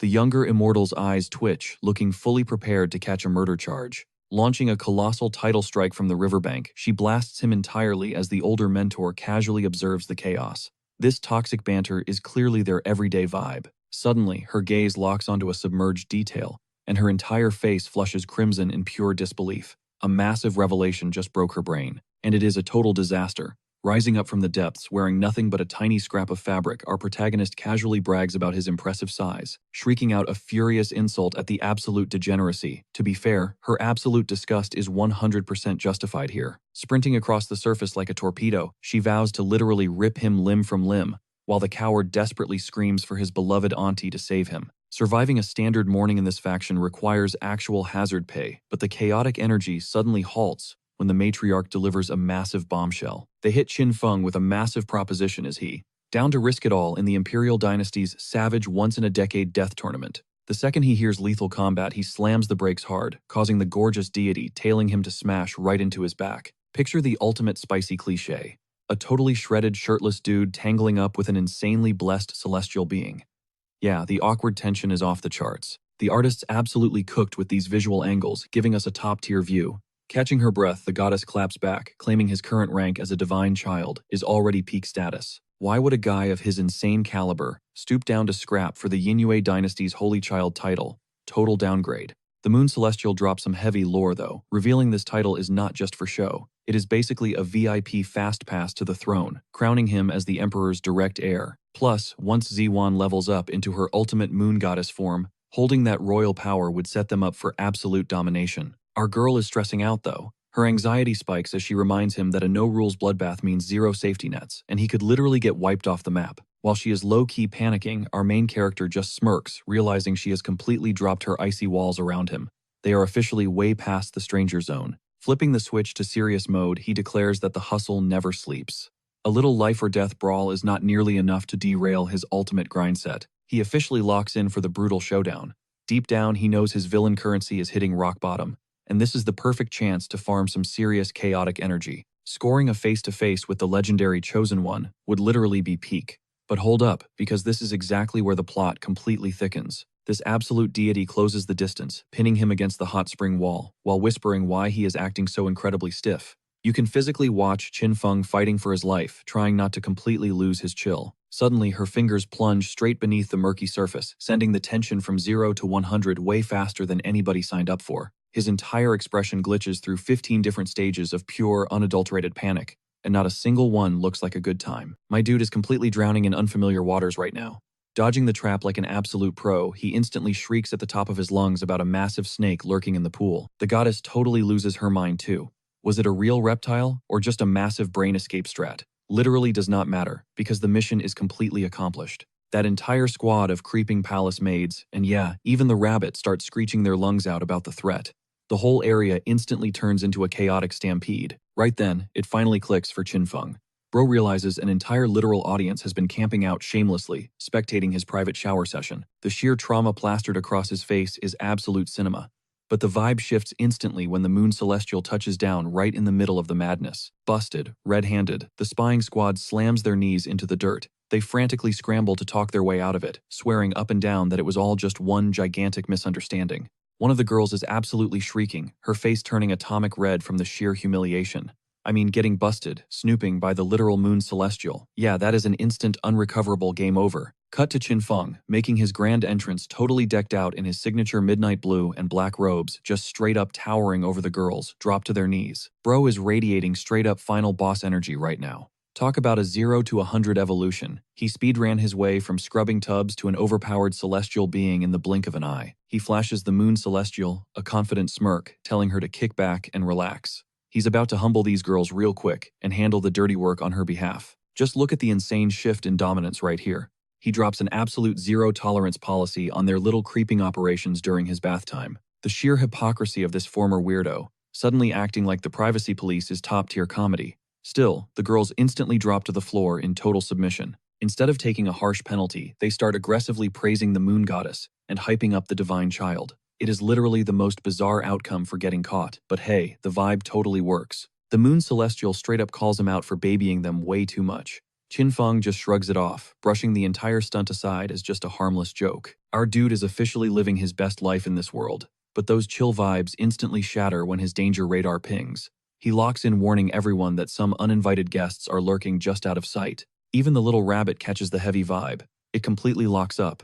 Its tiny body starts violently shaking, pure survival instincts, screaming that whoever is heading their way right now is straight up nightmare fuel. You know the vibes are totally off when even the ultimate scammer rabbit starts shaking in its boots.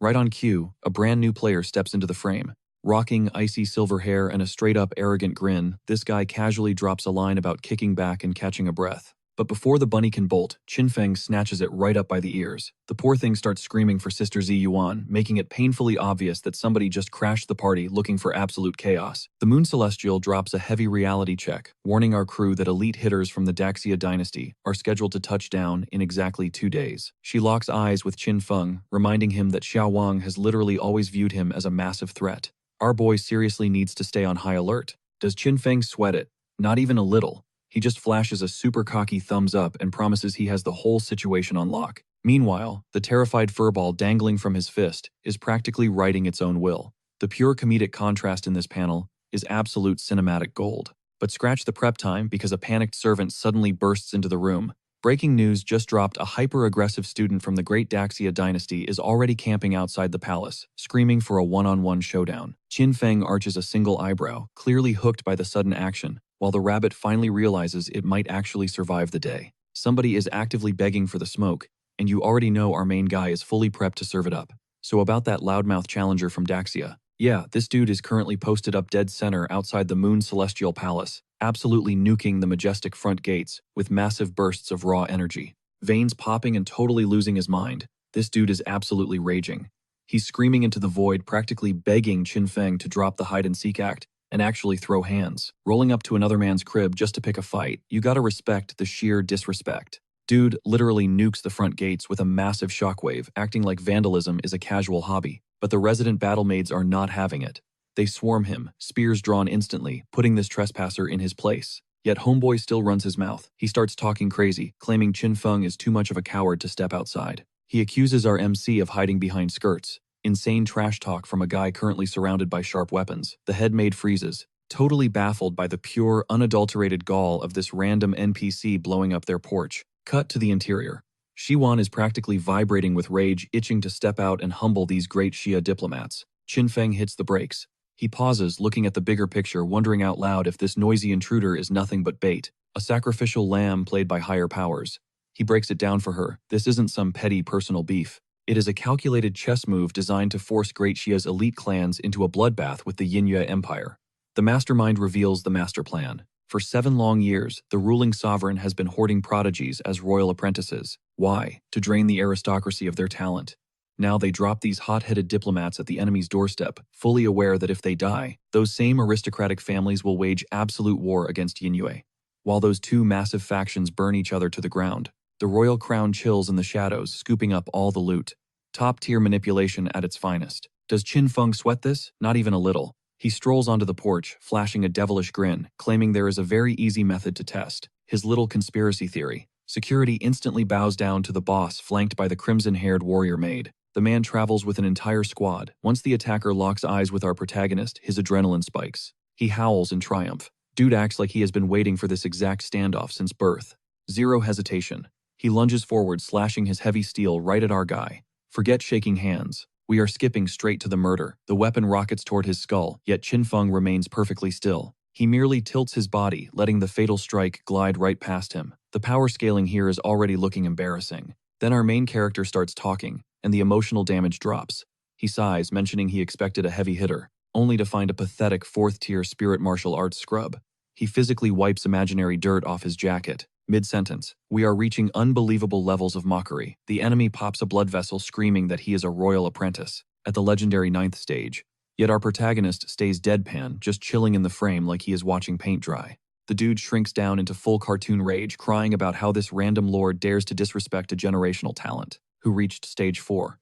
The reason, because he is him, Qin Feng, smoothly changes the subject, asking how they should run this fade. A solo duel or a chaotic brawl. The idiot instantly chooses the solo route, obviously. Our guy curves his lips into a wicked smile. Betty whispers, throwing up a highly questionable hand signal. If you know this manhwa, you know that exact expression guarantees absolute misery. He immediately snaps his fingers, ordering every single female guard to jump this fool at the same time. He deadass spun one-on-one to mean one victim against the entire house. The panic on this guy's face is priceless.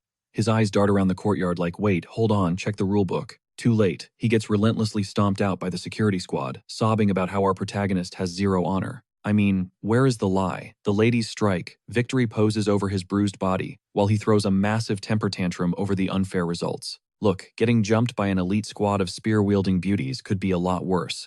Qin Feng stares down at the pavement with freezing dead eyes. Cry about it, he mutters. Why would I care if you accept it? Top-tier antagonist vibes. But wait, the comedy peaks right here. Our boy physically summons an ancient calculator, announcing, it is time to pay the toll. The hustle never sleeps. He starts rattling off a ridiculous invoice. Pavement scuffs, Tier 2. Destroyed gates, Tier 3. A completely vaporized structural column. He even tacks on emotional distress fees for the maids. We are witnessing a literal daylight robbery. He hits the equal button and demands 1 million premium spirit gems, flashing a bright thumbs up like he is giving the guy a massive bargain. The victim absolutely short-circuits, screeching that the actual repair cost is barely a single measly gem. Too bad protagonist logic defies actual mathematics. Playing the generous host, our main character slices the price, asking for a totally reasonable 999,999 ultimate grade stones. The poor guy just starts bawling, admitting his pockets are completely empty. The so-called royal prodigy is actually dirt broke, highly embarrassing. But that sets up the absolute coldest one-liner of the episode.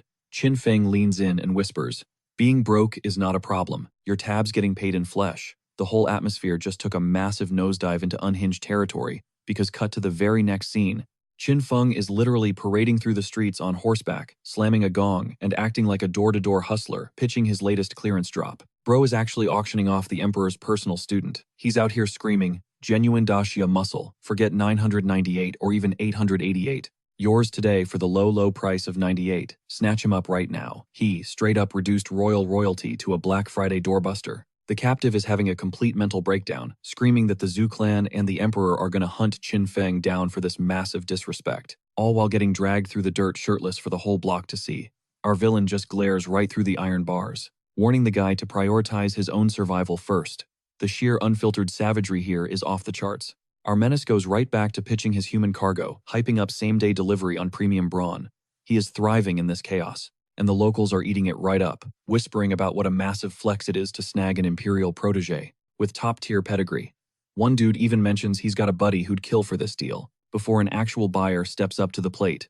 This older guy approaches, pitching his own daughter for the purchase. The black market arc is officially popping off. Then the camera pans to the daughter, and she is an absolute brick powerhouse. Every bystander's jaw hits the pavement right alongside ours. Even our fearless villain visibly cringes, whispering that he might have pushed the envelope too far. When the actual antagonist thinks a stunt is too diabolical, we've peaked. Yet he still slaps an upcharge on the transaction, and the dad drops the cash without blinking. Cold, hard cash rules everything, and this transaction is locked in, regardless of anyone's feelings. The so-called challenger thrashes against his iron chains, begging the crowd for a rescue, while our boy effortlessly showcases him like a brand new toy in a storefront window. Truthfully, this ranks as the most soul-crushing L ever taken in manhwa. Qin Feng even has the absolute nerve to tell his victim to wipe that grimace off his face, claiming he handpicked this thick queen just for him, and thick is elite. The unhinged Tinder skills are truly next level. Spoiler alert, the dude definitely did not sign up for this. Rocking a literal dog collar, he panics, demanding to know what mysterious pill he just got force-fed. The sheer terror in his pupils confirms it's terrible news. Without missing a beat, our villain drops the bomb that it's a premium love potion, potent enough to make a farm animal act up. He delivers this news with a smirk. This guy is an actual menace to society. Earning intense side-eye from the mob, he shrugs and claims that frequent travelers always pack questionable brews for personal protection. My guy, that isn't self-preservation, that's a Geneva Convention violation. The whole street drops into pin-drop silence, complete with the cliché awkward crow flapping past. Nobody's brain can comprehend the utter madness they just witnessed. But Qin Feng keeps his foot on the gas, handing the juiced-up captive over to the heavy-set buyer, urging her to give her new purchase a test drive. The plot has fully derailed, and she confidently grabs onto his bicep. Cue the cheesy floating hearts and sparkles. The chemical romance is hitting hard and fast. The frame pushes in tight on her fingers, gripping his core. Honestly, the energy here is insanely toxic. Any normal human would be speed dialing the authorities right now. Then the magic formula takes total control, locking the captive's gaze onto his buyer. Sporting literal cartoon hard eyes, he starts spouting romantic poetry about how 24 hours apart feels like 3 whole years. They totally factory reset this dude's brain. He smoothly invites her back to the bedroom for a deep conversation, and she is instantly down. The elite imperial student who pulled up just to flex on the divine child is currently getting carried off by a random civilian. Pops bows deep blessing Qin Feng for his saintly matchmaking, while the fresh couple fades into the backdrop. Our anti-hero brushes off the praise like it's casual Tuesday, though internally even he seems spooked by his own success rate. Pink auras flood the screen as the duo strolls toward the horizon. Our villain basically engineered a biological weapon of romance. Bam, the system interface flashes a huge congratulations. Completely destroying a man's ego just bagged him a cool 1,000 villain points. The hustle is eternal. Even our guy gets caught off guard questioning if psychological warfare actually counts towards his score. Bro is deadass doubting the ethical boundaries of his own cheat skill, and that is top-tier self-awareness. Suddenly, an opulent royal convoy crashes the party, blasting the announcement that Princess Nanfeng of the Great Xia dynasty just touched down. The crowd is forced to split. An armored boot stomps onto the pavement with heavy boss energy, radiating final boss vibes before she even steps out. Qin Feng spots her instantly. It's the Emperor's golden child herself acting as the lead diplomat for the Daxia forces. Plot twist, she's been the puppet master orchestrating that failed challenger from the jump. Her Highness skips the small talk entirely. She aggressively demands to know how he had the guts to publicly shame a royal student of her empire, then demands he choose his own execution method. But our menace claps back instantly, daring to ask if she actually thinks she has the authority to interrogate him. We kick things off at the Moon God's palace right in the heart of Yinyue territory, where their so-called divine kid is hanging out. Our boy straight up asks if the Daxia Empire secretly took over the Yinyue dynasty while nobody was looking. That strikes a nerve. The princess loses it, calling him arrogant before ordering her personal guard to slice Qin Feng into pieces right then and there. And her loyal lapdog, he agrees without a second thought. So much for peace talks. The royal bodyguard charges forward, literally cloaked in raging flames. But Qin Feng doesn't even flinch. He just roasts them, calling out their absolute audacity for trying to commit murder on someone else's turf, like a bunch of uncultured swines. The sheer disrespect is off the charts, but our villainous king is more than happy to play along. Flashing a wicked grin, he lunges right back at them. He casually mentions he's down for a little playtime. Spoiler alert, whenever Qin Feng wants to have fun, somebody else is about to suffer. His blade completely shreds the air at supersonic speed, painting a gorgeous streak of raw energy across the battlefield. The flame dude barely deflects the blow, sweating bullets while Qin Feng ruthlessly mocks him, asking if that weak swing was his absolute best. This guard was literally ordered to execute him a minute ago, and he's already getting pushed around. Keeping his cool, Qin Feng simply closes his eyes. Game over, he drops casually. The duel is completely cooked before the guy could even warm up. The bodyguard is absolutely paralyzed, his brain short-circuiting at the audacity. Did he really just get told he lost? Nah, he refuses to take the L that quickly. Gripping his blade, the guy channels his aura, proving this royal lackey actually packed a phase 2 for the showdown. Things are officially escalating. Yet Qin Feng just stands there acting totally innocent, swearing up and down that he is way too classy to ever poison a guy. Bro, the entire audience remembers your sketchy moves from the last chapter.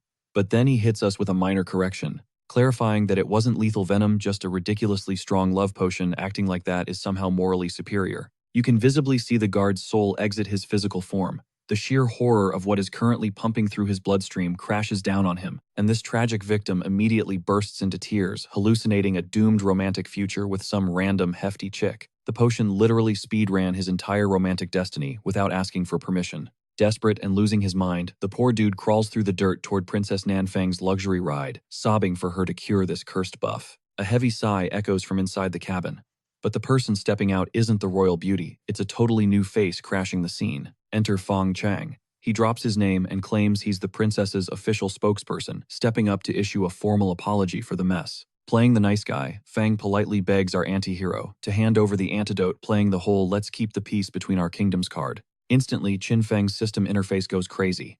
It flags this random dude as the official chosen one, complete with a massive epic tier rating. Our boy is hyped beyond belief. He has been grinding for 7 agonizing years, just waiting for a main character trope to cross his path. And boom, the guy literally spoon-feeds himself into the villain's jaws. Qin Feng starts rubbing his palms together like a shady businessman who just found a millionaire, yapping about being a gracious host and rolling out the red carpet. Yet the predatory greed flashing in his eyes is glaringly obvious. Surprisingly, he agrees to administer the cure on the spot. He hops onto a horse, acting super compliant, which is literally the biggest danger warning ever. Instead of handing over medicine, this menace catapults himself into the sky, moving with the sheer elegance of a guy about to violate the Geneva Convention. The poisoned guard just stands there, looking completely clueless, absolutely blind to the tragedy heading his way. Turns out the medical treatment is extremely physical. Qin Feng drops from the heavens and lands a soul-crushing kick directly into the dude's family jewels. The manhwa literally throws in a graphic of an egg shattering to pieces. Bro didn't cure him. He gave him a violent free vasectomy. The victim drops to the dirt, completely destroyed by a level of agony no words can describe. Suddenly, the system pops up to reward Qin Feng with 1,000 villain points. The achievement, causing the extinction of future generations. You can't make this up. He literally wiped out an entire family tree in one strike. That's exactly the moment Princess Nan Feng finally decides to show her face. Rocking mesmerizing purple eyes and a jaw-dropping dress. She looks completely flawless, because obviously, the royalty buff is real. She steps out of the ride in all her glory, warning Qin Feng that he needs to dial back the ruthless bullying. Meanwhile, her poor guard is still dying on the ground right next to her shoes. She's trying to serve pure justice, while the gooners are eating good tonight with that character design. But our villain, he refuses to back off. Instead, he flips the script loudly, asking why such a pure royal lady was hiding a random dude inside her private cabin. The tea he just spilled is wild. Furious at the disrespect, she calls him out of line and winds up to smack the absolute soul out of him. She is completely done with his toxic energy. But Qin Feng effortlessly snatches her wrist right in midair, wearing the smuggest, most punchable grin imaginable. The concept of royal authority literally means nothing to him. Watching this go down, something inside Feng Chang completely breaks. He loses his mind, erupting in pure, unfiltered fury, ripping his blade out as a blazing inferno flares up behind him, violently screaming at the villain to get his hands off the princess. The hero's White Knight protocol is fully activated, but Qin Feng's evil smile just stretches wider, clearly hyped to see where this emotional meltdown leads next. A single touch tells Qin Feng everything he needs to know. Feng Chang is totally down bad for Her Royal Highness. Our boy knows exactly how to trigger him, and the mental gears are already spinning. If Mr. Main Character is low-key catching feelings, flipping him into a total crash-out is going to be a walk in the park. Flipping to page 1 of the Ultimate Menace Handbook, Qin Feng invades her personal space, dropping a point-blank challenge. Care to throw hands? He is gripping her fingers like they are starring in a rom-com, but his energy is strictly demon time, and she bites immediately. Qin Feng lays down the ground rules, a strict one-on-one fade 0 outside help, regardless of the consequences. And trust me, that clause is carrying some serious weight. Feng Chang instantly tries to step in, but the Royal Highness completely curves him and locks in the deal. She is blissfully unaware of the absolute trap she just walked into. Nanfeng announces. She is about to humble this cocky potion-chugging, clout-chasing scrub once and for all. Honestly, that roast session was painfully accurate. The combatants square up, dead in the center of the avenue, while the whole block pulls up with their invisible popcorn. They exchange the classic come-at-me nods, and the tension spikes off the charts. Nanfeng skips the warm-up and launches an aerial assault, diving with a dagger thrust that breaks the sound barrier. She is out for blood. Even our resident villain has to respect her velocity. Turns out the royalty aesthetic hides an absolute lethal weapon.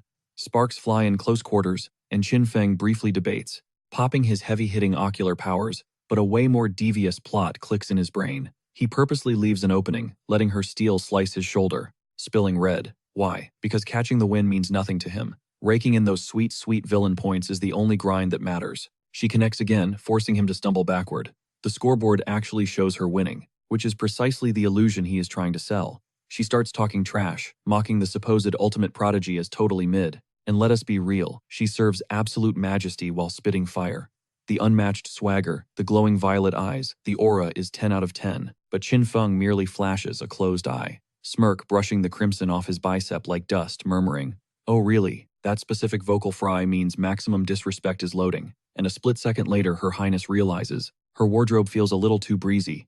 Her face burns bright red, panic setting in, as she tries to process exactly when this pickpocket struck. Because this walking hazard is literally dangling her private lace in the breeze, hyping up the audience, and offering a sneak peek of her unmentionables. The spectators are completely torn between acting horrified and desperately asking for an encore. Feng Chang blows a gasket screeching about how trashy our anti-hero is, and to be completely objective, the man is spitting facts. But the street locals jump to Qin Feng's defense, arguing that by dynasty rules, psychological warfare is totally a valid strategy. Bam. The system casually deposits a massive 10,000 points for shattering the dream girl's image. He taunts her again, asking if she wants to tap out or keep catching losses. Deep inside his mind, his inner monologue is literally frothing at the mouth over the score multiplier, plotting to milk this interaction for maximum profit. But her pride refuses to break. She recklessly lunges forward in a blind rage, while Qin Feng just chills, waiting like he has got infinite time on the clock. Steel meets steel in a massive shockwave of neon pink aura, and she is leaving zero crumbs in this assault. It is a full ego death battle, but he effortlessly snatches her mid-strike, yanking her into his chest and locking down her limbs. The combat zone just turned into a spicy romance novel cover, and her pupils dilate in pure terror, sensing the impending doom. Boom. He seals her lips right on the pavement, broadcasting it to the whole block and the poor chosen one, who is physically dying inside watching his crush get taken. The sheer unadulterated gall of this guy is actually frightening, and the digital prompt instantly rings up another 10,000 for mentally traumatizing the protagonist. Our boy is out here speedrunning the dark side without breaking a sweat. Feng Chang is aggressively stomping over with his squad, while Qin Feng is just running the math in his head on how to double his earnings before the timer runs out. Hustle culture at its finest. Then he commands the royal to part her lips. Her brain short circuits, but the iron grip he has on her makes defiance physically impossible. The tension is reaching critical cancel-worthy levels. The camera cuts to a mega close-up. Her face is burning like a supernova while his thumb traces her mouth. Whatever twisted scheme is next, her cognitive functions have completely shut off. He closes the final gap, and she mumbles out a desperate stutter, her cheeks radiating enough heat to grill a steak. Those aesthetic falling petals in the backdrop are doing some serious heavy lifting for the cinematic value. At the same time, the peanut gallery is having a collective meltdown, hollering about public decency, and the fact that he actually slipped the tongue in. The spectators are getting a free premium show, while Fang Chang officially crashes out, roaring that he is going to end Qin Feng's whole existence. The Golden Boy's villain origin story is officially activated, which was the master plan all along. Fang Chang finally stops playing games, unsheathing his blade, as a colossal, glowing golden Buddha materializes right behind his back. The Golden Boy is officially crashing out, radiating an aura so suffocating it is off the charts. Ding. The system chimes in with a massive payload of 100,000 villain points, meaning our guy, Qin Feng, just secured the ultimate bag. Pushing the protagonist past his breaking point over his precious princess was the perfect bait, and Fang Chang retaliates with a world-ending strike. Swirling golden light engulfs his entire figure as he lunges forward, eyes locked on a lethal finish. Playtime is officially over. Yet Qin Feng merely flashes a wicked grin, his own blinding blue aura flaring up as he admits this is the exact showdown he was craving. He literally trolled the hero into a blind rage purely to gauge his own stats, staring fearlessly into the face of that towering golden avatar. Realizing it is time for a stat boost, Qin Feng casually decides to buff his physical specs, right in the middle of a life-or-death clash, pinging his system interface. He queues up an upgrade for Shadow Wanderer, casually browsing the skill tree while dodging attacks before the AI chimes in with a solid confirmation. The third volume of Shadow Wanderer drops into his inventory for a cool 100,000 villain points, instantly draining the exact currency he just milked. Talk about a flawless return on investment. Feeling that fresh power surge through his veins, Qin Feng rockets up into the stratosphere blade at the ready. He slices right through that scorching holy aura like a hot knife through butter, pitting his deep sapphire energy against the golden tidal wave. Both elements smash together, generating a seismic shockwave that rattles the very earth beneath them, while Fang Chang roars that running is useless. Dumping every last drop of mana into his sword, the devastated hero swings with unfiltered grief and absolute fury. That massive Buddha construct erupts, flooding the entire arena in a blinding tsunami of holy light, representing the absolute pinnacle of his strength. No breaks, no mercy. Still, Qin Feng tanks the hit headfirst, wielding an intricate golden blade coated in fierce blue lightning, proving that mid-fight purchase was entirely worth it. Sapphire and gold violently detonate against each other, unleashing a shockwave so brutal it knocks the spectators completely off their feet. Without skipping a beat, Qin Feng's edge carves a perfect line straight through the Buddha's impenetrable shield, shattering the hero's ultimate move. The Golden Boy just got straight-up stat-checked, and his terrified sweat-drenched expression paints a perfectly tragic picture. Reality crashes down on him like a ton of bricks as he realizes he never stood a chance right before the blue slash rips across his chest. Paralyzed and defenseless, Fang Chang takes the full brunt of the hit, watching his heroic rescue mission spiral into an absolute beatdown. He crashes to the dirt, hacking up a horrifying amount of blood he pulled up, demanding justice, and is leaving in an ambulance. Our guy literally milked the main character for points and effortlessly caught the dub, serving us an absolute masterclass in being toxic. Meanwhile, Qin Feng is chilling like he just wrapped up a minor warm-up, playfully pointing out that his defeated rival is somehow the very first target to tank his heaven-destroying sword technique and live. Panicking, the princess sprints over to her fallen knight. Trying to salvage his pride, the bruised hero forces a smile and claims he is all right. But spoiler alert, bro is currently fighting for his life. Clutching a healing vial, she is too stunned to even speak, her brain totally short-circuiting as she tries to process the slaughter she just witnessed. Shaking, she gently passes him the potion and mutters a sigh of relief, clearly just thankful his heart is still beating. The standard for surviving is actually on the floor right now. Suddenly, a colossal system alert pops up, handing Qin Feng his flowers for absolutely shattering the pure image of the protagonist's first love, blessing him with another 100,000 anti-villain points. Hold up, anti-villain points. That is a completely unheard of tier of currency, but before he can process it, a brand new quest prompt materializes. The objective: inherit the legacy of aggressively stealing another man's wife. Qin Feng's face instantly drops into pure confusion, looking genuinely baffled by the sheer disrespect of the prompt, before instinctively shifting into heavy defensive mode. He vehemently denies being a homewrecker, claiming he would never stoop so low as to snatch somebody's girl, but the system is not taking no for an answer. Then the loot drops on the screen, a mythical god-tier treasure chest if he manages to successfully ruin their relationship. In a split second, his personal morals completely vanish into thin air, and he smirks, deciding it might actually be worth a shot. Without skipping a beat, Qin Feng strolls directly up to Princess Nanfeng and boldly asks if she just purposely stuck out her tongue, right in the hero's face. The sheer, unadulterated disrespect of this dude leaves the entire audience totally speechless. The tension in the plaza is so thick you could slice it with a knife. 0 people anticipating that kind of pocket watching. The princess immediately tweaks out, shrieking about his absolute lack of decency, her cheeks flaring up so brightly crimson, you would assume they were literally burning. But Qin Feng isn't done twisting the knife. He actually looks the princess dead in the eyes and asks her to count his teeth. Since they were so up close and personal, she would definitely know right. The sheer disrespect is absolutely lethal. He drops this nuke right in front of Fang Chang, basically bragging that their kiss lasted so insanely long, she could map out his entire jawline. Our boy is literally committing psychological warfare in broad daylight. Meanwhile, Fang Chang is just standing there looking wrecked. His clothes are shredded to pieces, he is bleeding out, and his aura is so overwhelmingly toxic, the sky behind him is literally turning black. The so-called Chosen One is one inconvenience away from completely snapping. But Qin Feng isn't letting his guard down. His villain brain is calculating everything. He knows a silent dog bites the hardest, and Fang Chang definitely has some legendary plot armor tucked away. Suddenly, a holographic screen pops up. The system registers a 5% mission completion rate. Even our chaotic main character breaks a sweat for a second. He realizes this villain route is basically a death sentence. But then, that signature smirk returns. He hypes himself up with the ultimate gamer mindset. Maximum risk equals maximum loot. The princess is absolutely vibrating with pure humiliation. She snaps that they are retreating immediately. And honestly, can you blame her? Imagine having your kissing technique reviewed live in front of your royal guard. But Qin Feng hasn't milked all the points yet. He shouts across the courtyard, asking why Her Highness is running away so soon. Internally, he is sweating bullets because his system quota isn't met. The villain grind literally never stops. With a dramatic flourish, he whips out her silky pink robe.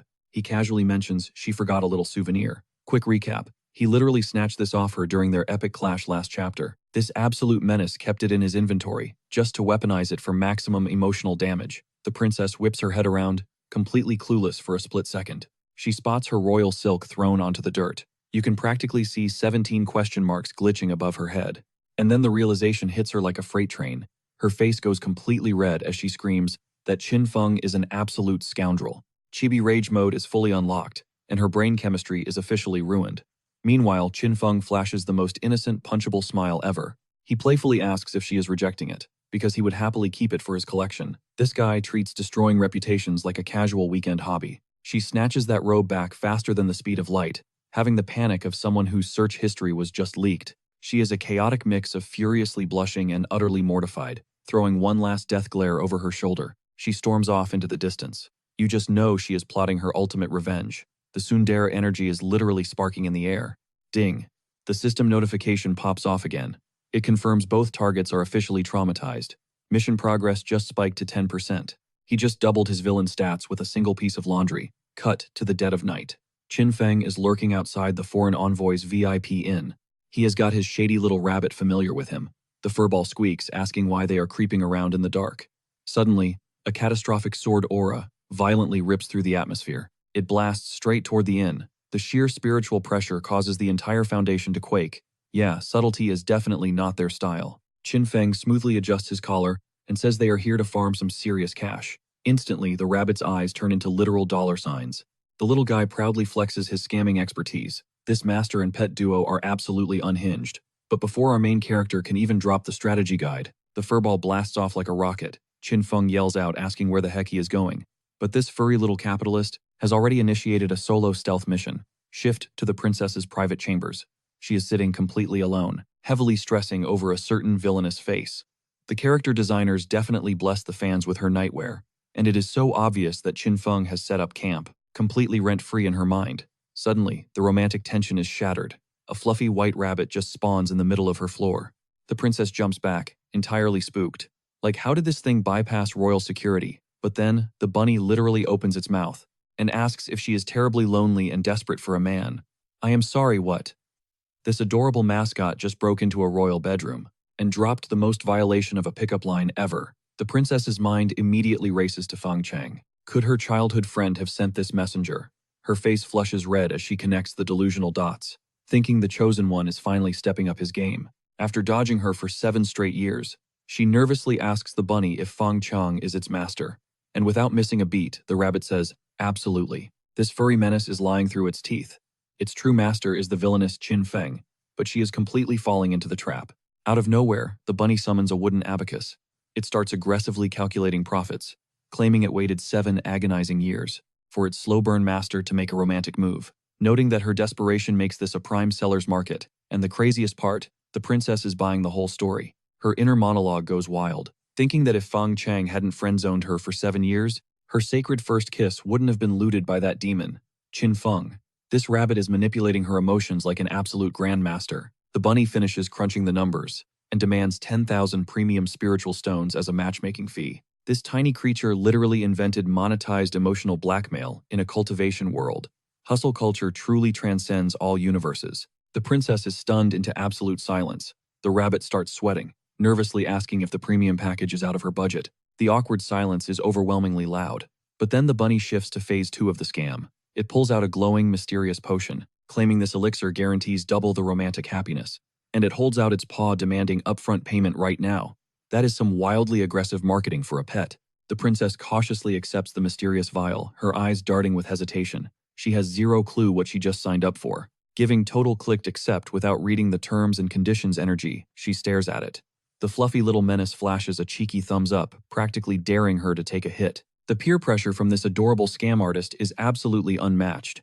Yielding to the fluff, she pops the cork and takes a tiny sniff. Instant regret flashes across her face. Whatever dark magic was brewing in that vial just slammed into her system like a runaway freight train. A deep crimson flush creeps up her neck as violent tremors shake her core. She stammers out, desperately asking what is happening to her body. Yeah, the contents of that potion are definitely banned in all 9 realms. The atmosphere in the room just shifted from slightly awkward to dangerously spicy. Right on cue, Qin Feng materializes at the window, barking at his pet for slacking on the job. Honestly, his dramatic entrance timing is straight out of a movie. He originally sent the furball to soften up their target.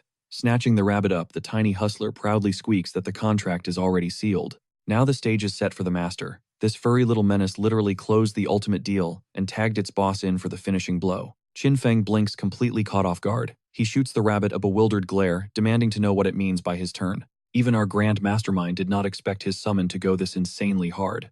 But then a sudden movement drags his gaze away. His eyes narrow, flashing with that signature ice-cold calculation. The sight unfolding before him just ripped up his entire strategic playbook, because the royal beauty is standing right there, entirely consumed by the overwhelming grip of the phantom elixir. She breathes out his name in a husky whisper, guaranteed to short-circuit any man's brain chemistry. The tension in this room just hit absolutely astronomical levels. Fighting through the haze, she asks if his master is Qin Feng. Her scrambled mind, still convinced Fang Cheng orchestrated this entire trap. She remains blissfully unaware that she has been speaking directly to the puppet master himself this whole time. The rabbit literally drops its jaw, utterly baffled by the sheer chaos it just unleashed. The princess stumbles forward, gasping for air. Every single calculation has been thrown completely out the window. Desperate, the royal beauty ignites her spiritual core to burn away the corruption. A dazzling tornado of golden aura erupts around her, as she wages a terrifying internal war to claw back her sanity. But the elixir's demonic grip crushes her defenses. Drenched in sweat, she clutches her head in agony, painfully aware that her willpower is shattering. Trembling, she extends a fragile hand toward Qin Feng, whispering his name like a prayer. The last thread of her resistance finally snaps. Our legendary antagonist just crashed headfirst into a scenario he never planned for. She presses against his chest, sighing his name, and Qin Feng is legitimately sweating. He awkwardly orders her to cool it. For the first time in his villainous career, the calculating mastermind is completely frozen. Cut to the streets outside the inn where Fang Cheng is marching over, clutching a single rose and experiencing a major protagonist growth arc. Guilt gnaws at him, as he realizes he never should have lashed out at the princess, knowing her heart remains pure. However, simmering just beneath that cheesy romantic facade, his actual intentions are painted in blood. He mentally swears that during the upcoming deathmatch tournament, he will personally carve Qin Feng into 1,000 bleeding pieces. Simping and slaughtering perfectly balanced in one mind. Slapping on his most charming smile, he holds up the crimson flower and calls out to his beloved. He looks like a hero ready to finally lock in his 7-year-long romance quest. If only he knew the absolute devastation unfolding on the second floor. He tilts his head toward the glowing window, and his soul leaves his body. Qin Feng is inside her private chambers in the dead of night. The romantic flower in his grip instantly crumbles under his tightening fist. Up above, Qin Feng locks eyes with the pathetic figure standing in the alley. A wicked smirk dances across the villain's mind. The Chosen One's timing is absolutely immaculate. This is either pure coincidence or heaven's cruelest joke. Framed perfectly by the moonlight, the princess drapes herself over Qin Feng, a visual masterpiece designed to completely shatter the hero's fragile reality. The protagonist's sanity literally uninstalls in real time. Feng Cheng's eyes bulge, radiating enough pure, unadulterated fury to power an entire empire. 7 grueling years of faithful devotion instantly reduced to ashes by one diabolical mastermind, a sketchy potion, and god-tier timing. Gazing down like a god casually holding the hero's prize, Qin Feng mockingly asks why he is standing out in the cold. The sheer disrespect is undeniably legendary. He is ruthlessly flexing on the main character, while cradling the love of his life. Fang Cheng erupts, howling at the heavens that this has to be an illusion. Violent arcs of blue lightning explode from his aura, as the absolute despair pushes the Chosen One way past his mental breaking point. Adding gasoline to the fire, the intoxicated beauty looks up and softly begs to know if Qin Feng truly harbors feelings for her. He drops a smooth, devastating confirmation without skipping a beat. This absolute menace will spout any lie necessary to farm that glorious system currency. The agonizing shriek ripping from Fang Cheng's throat could shatter mountains.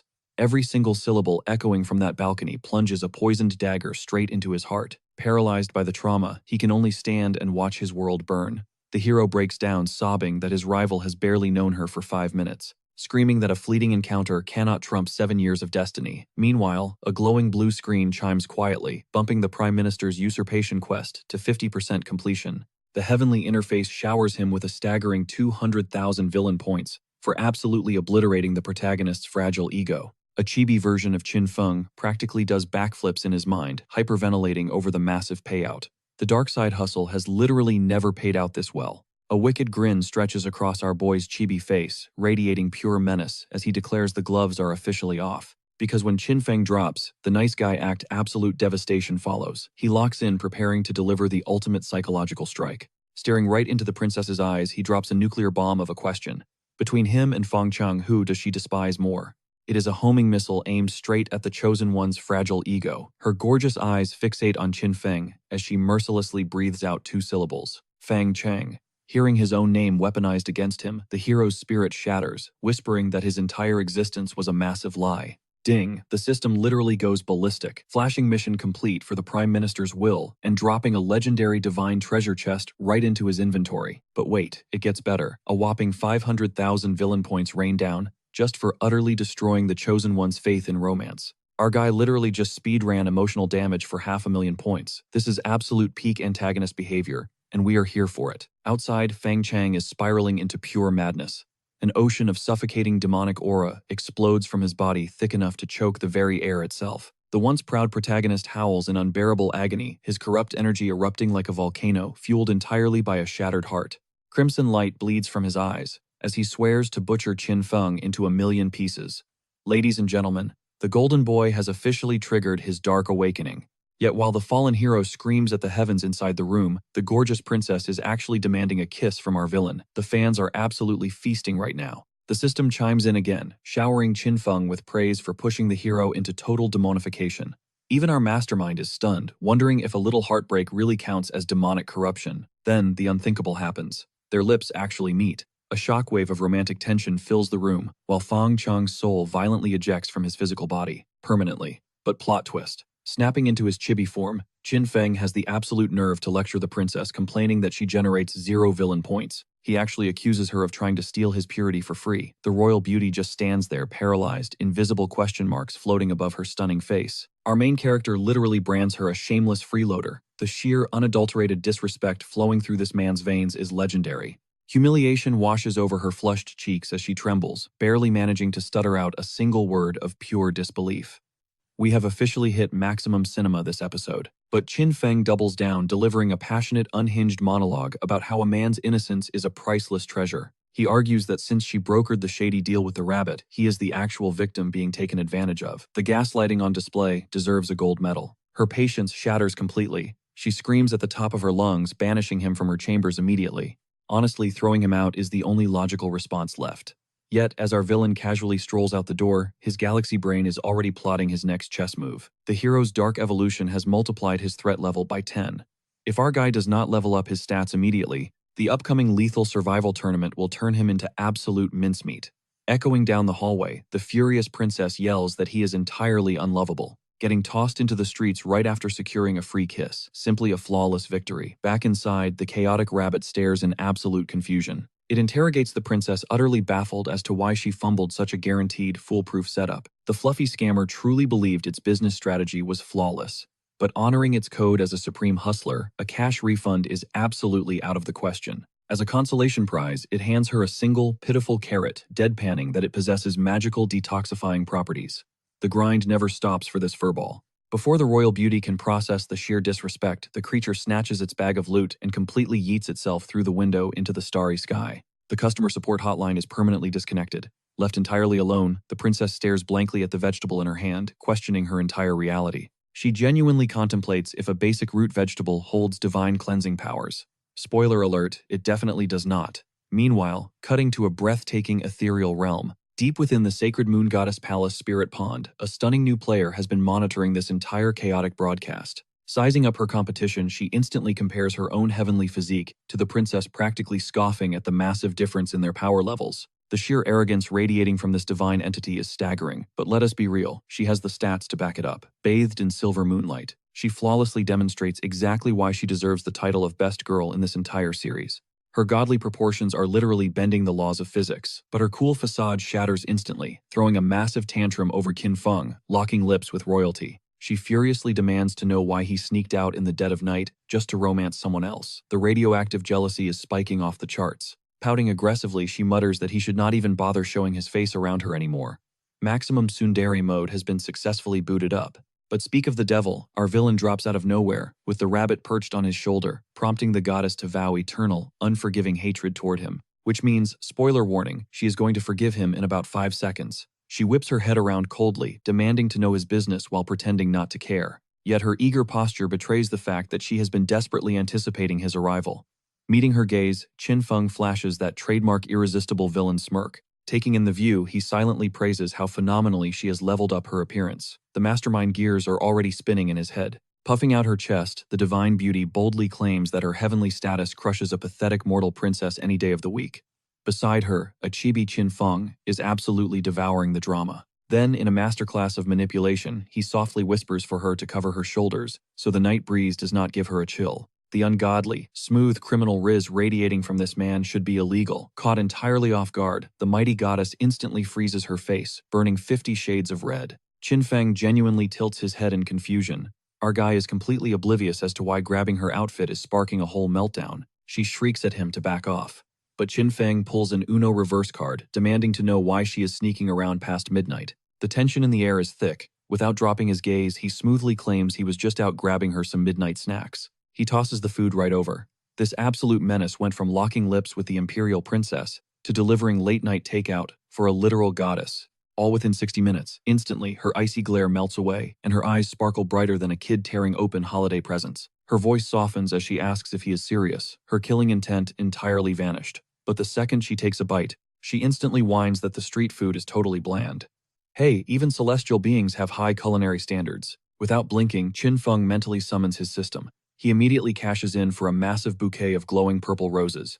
1,000 villain points dropped just for some flowers. He hands over the bouquet and drops the most flawless pickup line in human history. He whispers that his feelings for her are so overwhelming, the food does not need any extra seasoning. Honestly, our boy is the undisputed god of Riz. The goddess stops chewing entirely. She stands there, completely petrified, her pupils shaking like her entire system just crashed. Her internal wiring has been totally scrambled by a guy wielding unseasoned meat and fancy flowers. She is entirely lost in the sauce. Swirling eyes, tomato red cheeks, absolute error, 404. The mighty goddess is officially blushing hard over a bland snack. And pure unadulterated charm. Absolute top-tier villain behavior right there. She snatches the bouquet, shrieks that she despises him, and bolts. Textbook tsundere energy. Yet she is hugging those petals like they are a sacred world-class treasure. Meanwhile, the pet bunny watches her dust trail fade into the night. It turns to Qin Feng, declaring with absolute certainty that this romance is in the bag. Fast forward to midnight. Qin Feng opens his status window, staring at a massive bank of over 1 million villain points. It is spending time. He dumps 1 million straight into the ultimate grand perfection harmony card. The very second he activates it, a blinding golden aura explodes from his core. The great Vajra dragon art has officially broken through to the absolute peak. Our guy is literally unlocking final boss statistics. Startled out of its sleep, the bunny opens its eyes to a massive glowing phantom beast tearing through the bedroom walls. It instantly senses the terrifying pressure. This poor little furball just wanted a nap. The mythical creature is overwhelmingly huge. It suffocates the entire space with scorching golden flames. The rabbit immediately shuts its eyes, choosing blissful ignorance as a survival strategy. But Qin Feng is just getting started. He still holds that supreme tier loot box, earned purely by crushing Fang Chang's spirit, and his trigger finger is itching. He barks the command to unlock the divine grade cache, flexing the aura of a gamer who knows the drop rate is rigged in his favor. Boom.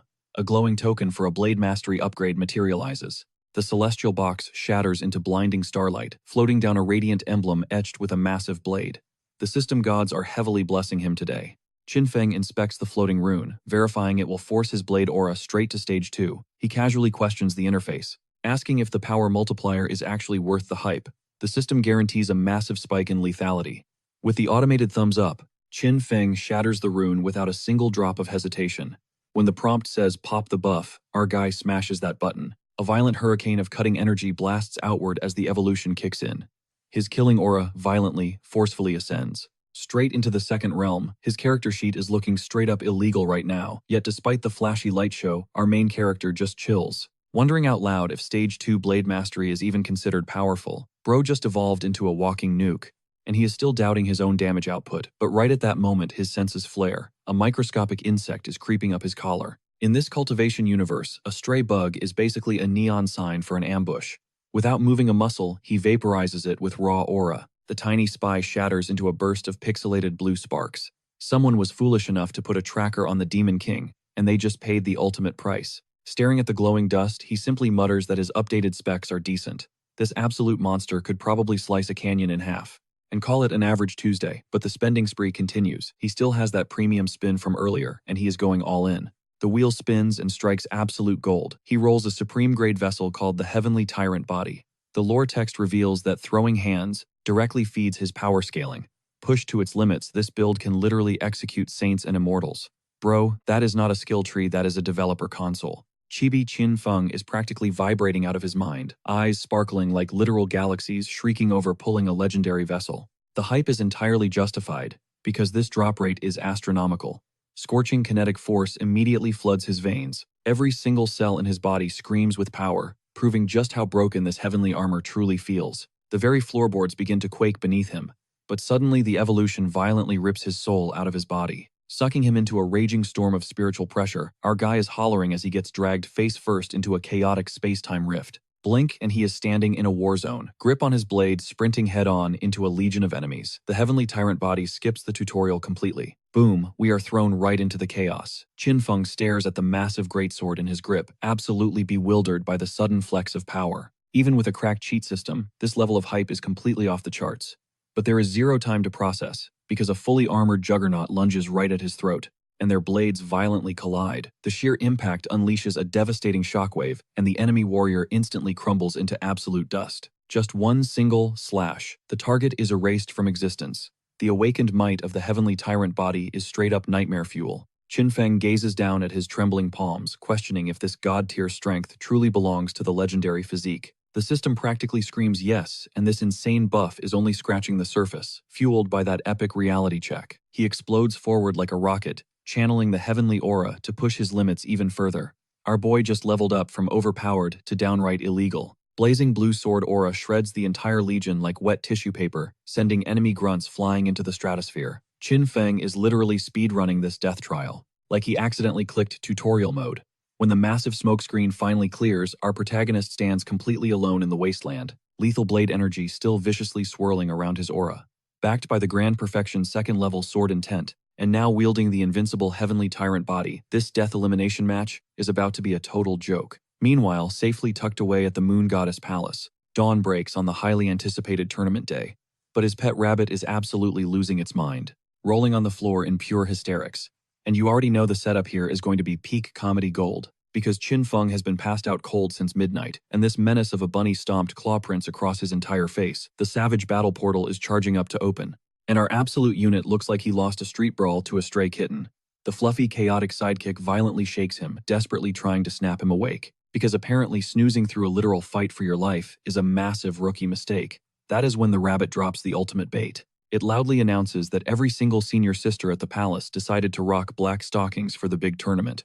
Now that is top-tier intel. His eyes snap open in less than a second. He instantly starts questioning if this legendary hosiery truly buffs combat effectiveness. Honestly, the sheer fact that this specific detail woke him up perfectly exposes his absolute trash priorities. But reality violently crashes back when his fingertips brush his stinging cheek. He demands a mirror right now, completely clueless about the hilarious crime scene currently stamped across his skin. The guilty furball immediately goes into panic control mode, smoothly lying to his face by claiming it is just a side effect from pushing his cultivation too hard and suggesting he just chill out. A masterclass in gaslighting from the tiny culprit. The rabbit desperately pivots the conversation back to the incoming tournament, nervously asking if the boss should gear up. Qin Feng just shrugs it off with zero sweat, because why would a walking cheat code stress over a basic survival match? The rabbit violently exhales a massive sigh of relief, thrilled that its facial art project went unnoticed. Talk about dodging a massive bullet for the tiny trickster. Cutting straight to the main event, the mega livestream for the death elimination match is currently breaking the internet. They built an entire coliseum, packed with screaming fans and concessions, because apparently watching cultivators get slaughtered is the ultimate weekend entertainment. The production value is insane, featuring a grandstand commentary desk rocking a veteran grandmaster and a stunning purple-haired anchor. It is giving heavy championship broadcast energy, except the main event is literal bloodshed. Meanwhile, the live chat is already viciously flaming our protagonist. A random hater proudly points out his abysmal rank of 30,000 plus, mocking his supposedly legendary genius status. Capitalizing on the drama, the host introduces the acclaimed Master Ma de Guo to thoroughly dissect why Qin Feng's stats are complete garbage. They literally booked a professional hater to drag him on national television. Master Ma smugly flexes his title as the supreme founder of the primal chi art. He radiates that extremely arrogant boomer energy, clearly starved for any screen time to drop his hot takes. His big brain conclusion, Qin Feng, is way too scattered and lacks core discipline. He confidently claims the kid spams too many random skills without maxing out a single true path, which, major spoiler alert, is completely delusional because our absolute madman already maxed out his entire skill tree. The old fraud doubles down, hard preaching that spamming weak moves equals zero power, and aggressively questioning why it took a massive 7 years just to scrape by the 9th realm. This clown is literally betting his entire legacy on being catastrophically wrong about the main character. And the gullible crowd is eating up every single word. Wild rumors ignite, claiming the so-called genius spent his time flirting with the palace maids instead of actually grinding his cultivation. The toxic gossip is spreading like an absolute wildfire. The anchor politely challenges, asking if he could pull off a dark horse victory, but Master Ma brutally shuts that theory down. He angrily lectures that true power demands extreme focus, crediting that exact mindset for his own elite status. He is straight up shouting into the mic, guaranteeing that a comeback is mathematically impossible. This arrogant fool is violently gambling his entire sex face, just to blindly trash a walking god who could casually vaporize a mountain range. Meanwhile, the sheep in the audience nod in absolute agreement, mindlessly praising the Grandmaster's flawless and incredibly logical breakdown. Every single soul in this stadium is about to get brutally humbled, and they are utterly clueless. Master Ma leans back with the most punchable smirk in existence. That is the exact face of a man who thinks he just dropped the ultimate mic drop moment. The incoming copium overdose is going to be legendary. Smash cut back to Qin Feng, who violently sneezes as his hater radar officially goes off. The poor fluffball is practically in tears, begging to be left out of this absolute bloodbath. But too late, a blinding golden magic circle erupts beneath their feet, instantly snatching them from reality and dropping them straight into the war zone. Qin Feng immediately narrows his eyes, sensing absolute disrespect from miles away. Someone is definitely talking trash behind his back, and his villainous sixth sense is tingling. With the trembling rabbit clinging to his shoulder, our main character scans the horizon. Is this actually the legendary life and death battlefield? The hype was real, guys. The scale of this place is absolutely mind-blowing, featuring ancient ruins defying gravity and floating in the sky. Majestic waterfalls crash down into endless emerald mountains. Forget a simple fighting ring, this is an entire separate dimension. But do not let the breathtaking scenery fool you. The dirt beneath their feet is practically paved with shattered skulls and decaying bones. Rotting skeletons peek out from the toxic, murky swamps. This domain boasts an astronomical kill count, and it proudly wears that trauma on its sleeve. Taking in the absolute aura of despair, Qin Feng just smirks. He casually notes that the death zone completely passes the vibe check. Honestly, only our boy would rate a literal graveyard 5 stars. Peak villain behavior.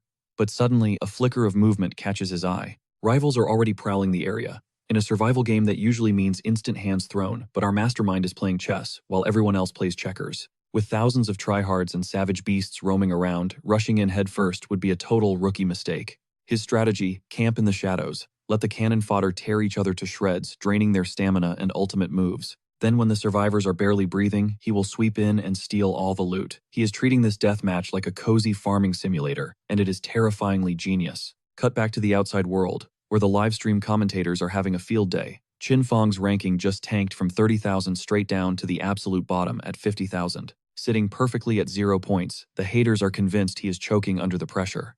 Little do they know, the king has not even left the spawn point. The peanut gallery starts placing bets on who crushed him, immediately hyping up the golden boy Yi Jian from the legendary Sword Villa. This prodigy is barely 18, but has already shattered through the Dao realm. Armed with 3rd-level sword intent and a mythical heavenly sword body, he is a walking cheat code. Intimidating. Sure, until you remember the absolute monster Qin Fang actually is. The spectators are already writing our boy's obituary, sighing over his supposed flop era. They are calling him the biggest letdown of the century. These fools are perfectly setting up the most legendary, catastrophic face slap in cultivation history, and they are completely clueless. Meanwhile, the tension is thick in the Yin Moon dynasty's royal throne room. Even the mighty emperor's eyes are glued to Qin Fang's humiliating 0-point score. The entire empire is watching this broadcast, and guess who is absolutely thriving right now? Princess Nanfang is practically throwing a party over his terrible ranking. The toxic hater energy radiating from her could power a whole city. But on the flip side, the ethereal moon goddess and her loyal companion are watching with intense focus. Their brows are furrowed in deep frustration. She is staring at the screen, desperately wondering why her headache of a little brother is slacking off instead of dominating the leaderboard. So what exactly is the great mastermind doing? He is literally kicking back under a shady tree with a makeshift fishing rod. While millions watch his reputation go up in flames, the panic-stricken rabbit is violently shaking him, begging for action. But Qin Fang, unbothered, moisturized, and totally in his lane. He lets out a lazy yawn, stretching his arms, and preaches that patience is a virtue. While warriors are violently ending bloodlines outside, our guy is optimizing his schedule like a tech CEO. Desperate, the rabbit shoves his gleaming sword into his hands. In response, Qin Fang drops a cryptic ancient proverb claiming a true gentleman refuses to be a mere tool for violence. The poor furball stares blankly, its brain totally short-circuiting. Honestly, we are just as lost. He casually clarifies that an elegant scholar never stoops so low as to butcher enemies with a basic blade. The rabbit looks at him like he just grew a second head, which is an incredibly valid reaction. The furry sidekick's survival instincts are screaming that this so-called gentleman is brewing up something absolutely diabolical. It just cannot pinpoint the nightmare yet.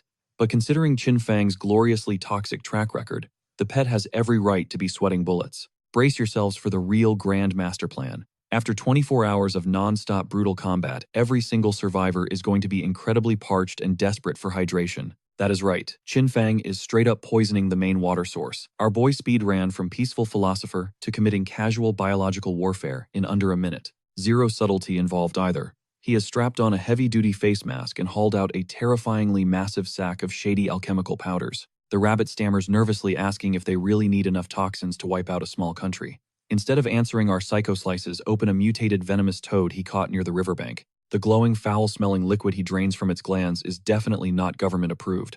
The mad scientist energy is radiating off the charts right now. He coldly justifies his actions, claiming that weak bait never catches the legendary dragons. Meanwhile, his fluffy companion is frozen in the background, deeply evaluating every single life choice that bound it to this walking war crime. But wait, the rival cultivators are not the only ones thirsty. A pair of colossal armor-plated rhino beasts lumber over to gulp down the tainted water. High above in the branches, Qin Fang watches the trap snap shut with a villainous smirk. The mysterious concoction hits their bloodstream instantly. The titanic beasts lose their minds, completely thrashing and tearing through the dense forest like runaway freight trains. Their eyes glow, a demonic, crimson, venomous foam dripping from their massive jaws. Seeing the sheer destruction, the rabbit does a complete 180 and gleefully cheers that the potion is a massive success. This is pure, weaponized chaos. The violently enraged monsters bulldoze straight into an unsuspecting squad of elite fighters, giving them zero time to even scream for backup. The crushing weight of the beasts is instantly upon them. The warriors desperately draw their weapons to defend themselves, but these rhinos are absolutely souped up. Fueled by Qin Fang's unhinged swamp juice, the monsters unleash an apocalyptic level of aggression. Those poor competitors never stood a chance against this level of engineered disaster. The monstrous beast bulldozes right through their defensive line. Warriors get launched into the air like absolute ragdolls. Whatever secret concoction Qin Fang slipped, these creatures mutated them into unstoppable juggernauts. Meanwhile, our main character is casually chilling on a tree branch. He is treating this life-or-death struggle like a premium cinematic experience, munching on snacks while critiquing their combat forms. Beside him, the fluffy rabbit gives the green light that their master scheme is flawlessly unfolding. After a grueling bloodbath, the exhausted warriors finally land the finishing blow on the mutated horrors, cheering wildly over their hard-earned triumph. Slaying these elite beasts guarantees their leaderboards will skyrocket, but these clueless combatants have zero idea that Qin Feng orchestrated this entire boss fight from the shadows. Drenched in sweat and monster gore, the drained squad desperately needs to rehydrate and scrub the grime away. One brave soul steps up to scout for a nearby spring, and guess exactly which contaminated stream these poor souls stumble across. They hit the riverbank and start eagerly splashing the crystal-clear liquid, unknowingly dousing their faces in highly concentrated toxic brew. This is the exact moment you want to rip your hair out screaming through the screen, but fate has already sealed their doom. The chemical reaction kicks in faster than lightning. The bald warrior suddenly starts burning up his entire face, flushing a deep crimson. A suspicious pink aura erupts around his body, violently signaling that his brain chemistry is undergoing a catastrophic rewrite. In the blink of an eye, all three battle-hardened men suddenly lock eyes, their minds flooded with wildly inappropriate and affectionate thoughts. Imaginary floating hearts fill the air. They start complimenting each other's bulging muscles and soft lips, turning this intense survival trial into an absolute fever dream of awkward romance. Qin Feng, you unhinged mastermind. Thankfully, the psychological spell breaks for a split second, leaving the trio staring at one another in pure, unfiltered panic. The horrifying realization of their unholy bromance strikes them like a freight train. Their sanity desperately reboots, but the mental scarring is permanently carved into their souls. They instantly start shrieking at the top of their lungs, forcefully gaslighting themselves into believing that forbidden moment was just a wicked hallucination. Newsflash, boys, that psychic damage was 100% real, heavily sponsored by our villainous protagonist. Unfortunately, this cursed riverbank is about to get a lot more crowded. Two gorgeous female martial artists stroll down the path, casually hyping up their own spectacular sword techniques from the previous skirmish. They are completely blind to the biological warfare brewing right beside them. The exact second, those heavily drugged warriors lock onto the new arrivals. Their pupils dilate like rabid wolves, blindly howling at the sight of females, since the venom has utterly vaporized their last shred of human decency. Instincts kicking in, the heroines instantly summon their blades, radiating killing intent while demanding these deranged weirdos back off. The hilarious misunderstanding instantly transforms into a legitimately terrifying life-or-death scenario. These corrupted brawlers are completely unhinged and ignoring every single warning sign. One creepily whispers about forging a deep bond, while his companion outright barks for her to submit to his twisted desires. The predatory aura is suffocating, screaming for a savior to crash this nightmare, but the chaos only escalates. One lunatic actually tears his armor off wildly, sprinting after the terrified swordswomen who are begging him to keep his distance. This is a cataclysmic violation of tournament rules, unfolding right in the heart of a survival zone. The rogue combatant genuinely laughs, claiming their desperate struggle only fuels his manic obsession. The cursed elixir mutated these proud warriors into feral monsters, and the craziest part is that Qin Feng engineered this entire catastrophic tragedy from scratch. With cinematic timing, our shadowy mastermind descends from the heavens like a divine protector, ordering the scumbag to unhand the maidens. This absolute legend ignited the fire just so he could sell them the water, all to farm those sweet system points. The sheer disrespect is breathtaking. Looking up in awe, the trembling beauties instantly identify their knight in shining armor. It is none other than Qin Feng, the exact same architect of destruction, who spiked the river and weaponized those brawlers just to steal the spotlight. We are witnessing a masterclass in manipulation, and these poor girls are already getting lost in his majestic eyes. The poisoned fanatic furiously orders Qin Feng to step aside, but his fate is already sealed. Without wasting a single breath, our protagonist unleashes a devastating energy wave that illuminates the entire forest. The heavenly interface instantly chimes in, showering him with praises for crushing Yang Ji. A massive 1,000 villain points secured. He is literally harvesting his own science experiments for unlimited system currency.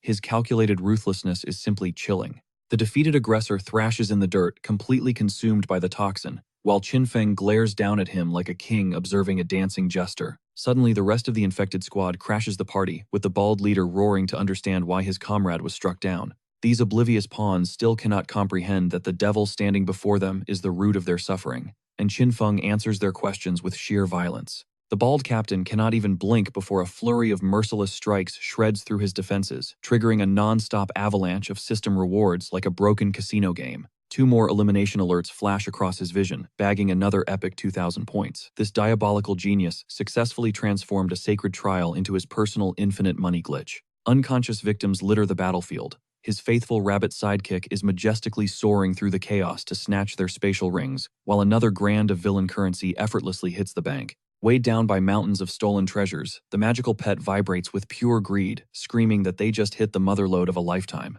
That adorable mascot mutated into a ruthless black market dealer faster than you can blink.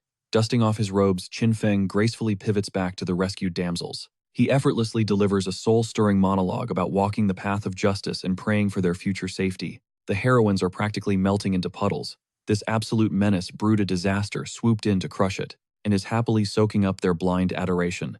The icing on the cake is that even the corrupted attacker is praising his name.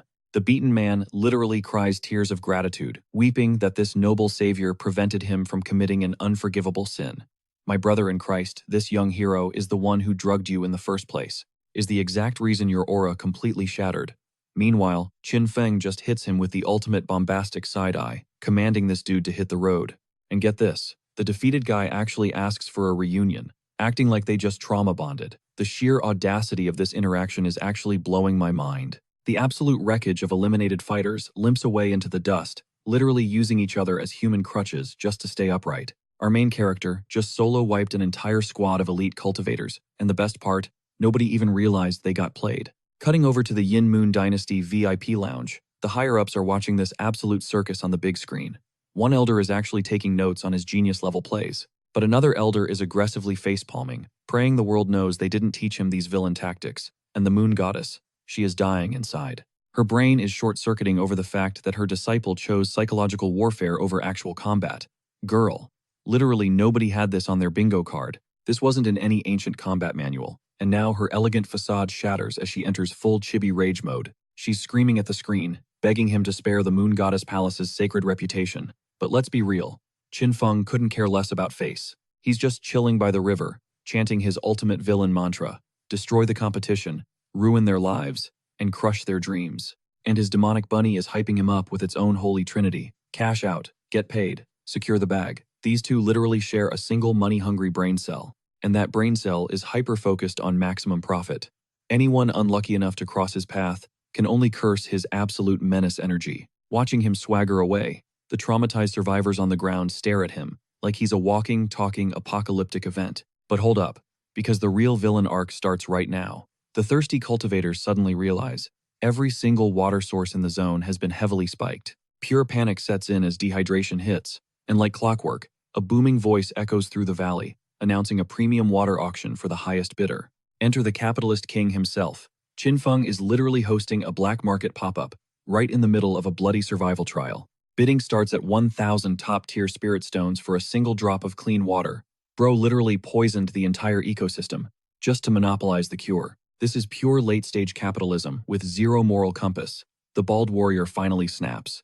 He punches the earth, screaming that Qin Feng is a shameless scammer, trying to unite the server for a massive boss raid against our boy.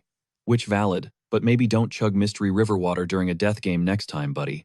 But the anger is contagious. A massive mob of poisoned cultivators staggers to their feet, radiating pure, unadulterated bloodlust. They are fully prepared to jump our scam artist right here, right now. The crowd tightens the circle, eyes glowing red as deadly weapons slide from their sheaths. And how does Qin Feng react to imminent death? He sighs, complaining that being this breathtakingly handsome is a curse. Bro is seconds away from getting blended, and he is only worried about his skincare routine. But instead of drawing his sword, our chaotic genius yeets a suspicious package straight into the sky. The bunny practically merges with his scalp, bracing for the blast, while the angry mob just stares up, completely clueless about the payload dropping on their heads. And then, he hits the dash. He shouts over his shoulder, telling the haters to enjoy the special gift because the trial is far from over. He is flashing a demonic grin like he just robbed the central bank. And, honestly, he kind of just did, because that mystery package bursts open. A suffocating toxic cloud engulfs the zone, leaving the elite fighters gagging, grabbing their throats, and scattering for cover. This absolute menace just used a biological weapon to escape a gank. But as the smoke clears, a brand new challenger steps into the frame, and the aura on this guy is heavy. A drop-dead gorgeous warrior with icy blue eyes narrows his gaze, questioning what kind of demon is turning this trial into a circus. I mean, if you see explosions and scams, it's obviously our boy. The coughing survivors instantly recognize the newcomer. Panicked whispers confirm he's the royal envoy, sent by the legendary Great G Dynasty, the one and only Fang Chang. And just from the terror in their voices, You know this dude is a walking final boss. Then comes the craziest lore drop of the century. Word on the street is, Qin Feng completely ruined the reputation of Fang Chang's precious fiancé, pushing this royal prodigy right off the deep end. The peanut gallery murmurs, wondering if this makes him Qin Feng's ultimate nemesis. And honestly, spoiler alert, a million times yes, this is deeply personal. And right as the tension peaks, our favorite shirtless, bald monk spots the scammer sprinting over the horizon. Fang Chang's icy gaze locks onto the target, his blood boiling as he realizes. The man who destroyed his entire life is practically jogging through his backyard. The bald warrior smirks through the toxic gas, loudly quoting ancient proverbs about how extreme villainy always ends in divine punishment. Bro is fully convinced that karma is finally serving Qin Feng a massive slice of humble pie. But let's be real, karma has been leaving voicemails for this man for 24 straight chapters. Fang Chang explodes off the ground like a missile. He screams across the wasteland, demanding Qin Feng stand his ground if he has even a shred of honor. But our guy is kicking up dust, sprinting for his life with the bunny clinging to his neck. Honor, please. This man's entire build is maxed out strategic cowardice. Yet even while running from a walking nuke, Qin Feng starts a whole inner monologue about how Destiny's favorite child always shows up right on time. Whether it's sparking ultimate drama or harvesting free experience points, bro is literally treating a life or death pursuit like he's farming a mid-level boss. And then he hits the ultimate disrespect. He spins around and actually taunts the royal envoy, daring Fang Chang to catch him if he can, promising to make this game very entertaining. The sheer audacity of luring your blood-sworn rival into an obvious death trap while calling it a playdate, and Fang Chang, he swallows the bait whole. A blinding tornado of scorching fire aura erupts around the envoy as he roars that he fears absolutely nothing. But here is the twisted reality. The high-speed pursuit across the blood-soaked battlefield comes to a screeching halt. That water. He definitely drank the spiked water. And just like that, Fang Chang's muscles suddenly lock up like rusted iron. He staggers violently mid-sprint, panic flashing in his eyes as his own body betrays him, totally clueless that Qin Feng's toxic cocktail is already coursing through his veins. But then, the realization hits him like a freight train. That specific burning sensation. It is the exact same cursed elixir Qin Feng forced down the princess's throat. Wait. If she was drugged, then her betrayal was never real. In a single heartbeat, the toxic storm of hatred and sheer insanity tormenting his soul just evaporates. His absolute endgame girl was a victim all along. Our villainous MC literally just handed his sworn rival the ultimate emotional closure. Talk about unscripted irony. But this mental reset sparks something absolutely terrifying. Ancient glowing Buddhist scriptures about the illusion of reality erupt from the ground swirling around Fang Chang. Because in this cultivation universe, fixing your broken heart is the ultimate cheat code to God-tier enlightenment. He instantly drops into an unbreakable meditative trance. He is straight up channeling the legendary Heart Sutra, blinding golden runes, wrap around his aura like a massive divine server download. Homeboy speedran his character arc from blind rage to pure nirvana in exactly 30 seconds, and the heavy hitters are definitely watching. High above, a shadowy crowned sovereign narrows his eyes, realizing Fang Chang is unlocking the forbidden core of both divine Buddha and abyssal demon at the exact same time. A single thought to ascend to heaven, a single thought to plunge into hell. This is a completely unprecedented awakening, and that makes him a cosmic-level threat. The royal figure issues a bone-chilling decree. If this kid finishes downloading that dual-path enlightenment, the entire realm is doomed. He must be eradicated immediately. Giant red death flags just dropped on the battlefield. We smash cut back to the imperial throne room, where a certain royal beauty feels a sudden suffocating dread. Her instincts are screaming at her, because she recognizes the terrifying weight of that killing intent, flooding the atmosphere. Princess Nanfeng desperately fires off a telepathic SOS to her grand elder. Her man is in lethal danger. The old master tries to cool her jets, bragging that he deployed elite shadow guards to babysit the chosen one. But considering the apocalyptic aura we just witnessed, a few bodyguards are absolutely useless. And the princess, she is out for blood. She vows that if a single hair on Fang Chang's head is harmed, she will unleash her father's supreme army and crush her ancestral token to summon the Grand Patriarch. This queen is dead set on sparking a global holy war for her lover. Smashing back to ground zero, Qin Feng hits the brakes looking incredibly weirded out. He tilts his head wondering if the chase is actually over, since the raging berserker just glued himself to the floor. Our villain's spider sense is tingling, but before he can investigate, ding. The cheat system slides in with a fresh, extremely toxic daily quest. Objective: sabotage the Chosen One's divine awakening. The bounty: a priceless top-tier sword intent upgrade card. Our chaotic MC literally just tripped over another golden exploit. and that absolutely devious smirk creeping across his face. It means business is booming. Fang Chang's peaceful little Zen garden moment? Yeah, it is about to get violently demolished. The ultimate troll is brewing his next masterpiece of despair, and frankly, everyone in a 10-mile radius is in danger. While the hero floats deep in his cosmic trance, a colossal blinding Buddha avatar materializes behind him, sinking up to the heavens. And right on cue, here comes our menace of a protagonist sauntering over odor with absolute maximum drip.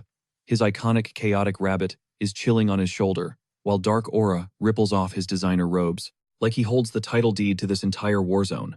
The sheer audacity of this man. He cheerfully waves at his mortal enemy like they are grabbing morning coffee, acting completely innocent about the sabotage quest burning in his pocket.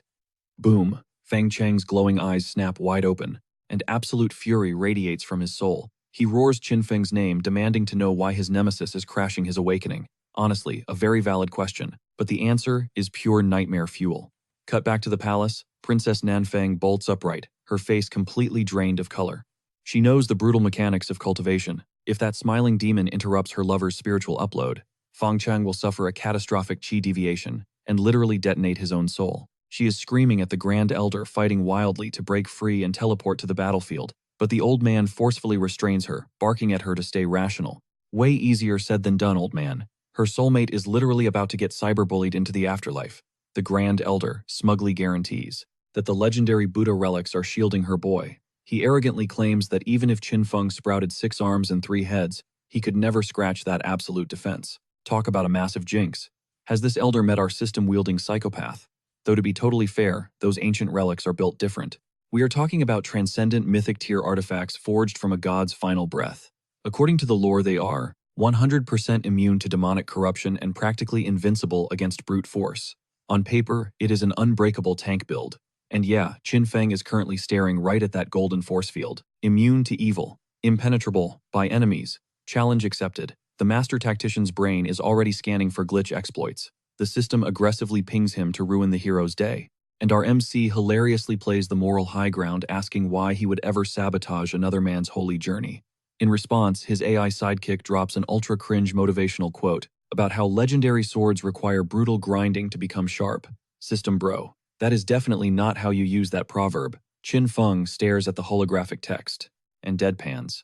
Wait, aren't I supposed to be the villain here? The system just throws some digital confetti and tells him to slay his goals. You know it is bad when the cheat code starts gaslighting the user, but the joke is over, and the villainous gears lock into place.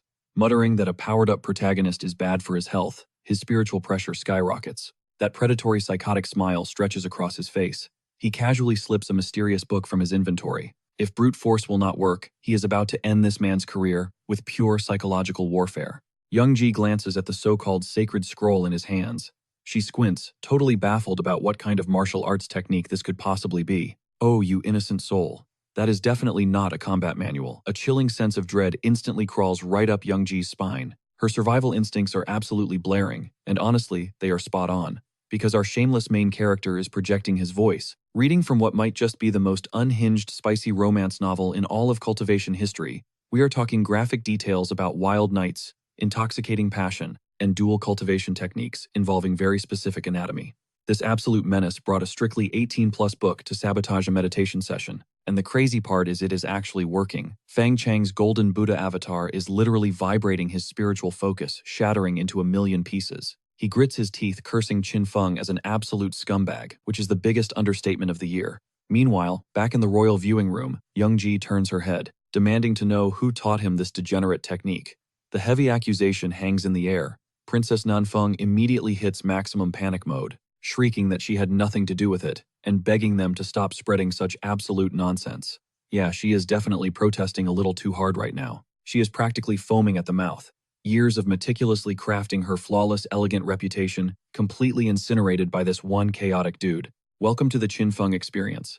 Listen, princess, absolutely nobody's dignity survives his orbit, and this guy actually has the pure audacity to sigh, claiming he thought she was a pure and honorable lady, but it turns out she is just hopelessly down bad. This man is out here weaponizing smut, while judging other people for being thirsty. The sheer hypocrisy is staggering. He flips the page, continuing his dramatic narration about a delicate snow-white hand reaching forward, paired with a breathy voice whispering sweet nothings. He has successfully transformed Fang Chang's sacred enlightenment, into a premium spicy audiobook experience that literally no one consented to. But here is the absolute peak comedy of this situation.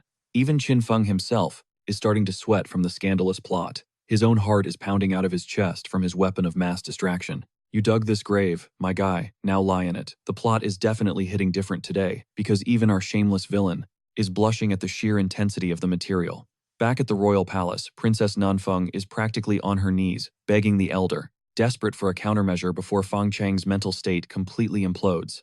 The elder sweats, knowing that if this auditory torture continues, the prodigy's mind will be swallowed by chaotic qi deviation. But before anyone can step in, a lethal surge of purple aura comes screaming out of the blind spot, aimed right at Qin Feng's head while he is still lounging around reading his forbidden scrolls. It looks like a new player wants a piece of the action. Qin Feng's instincts flare instantly. An ambush.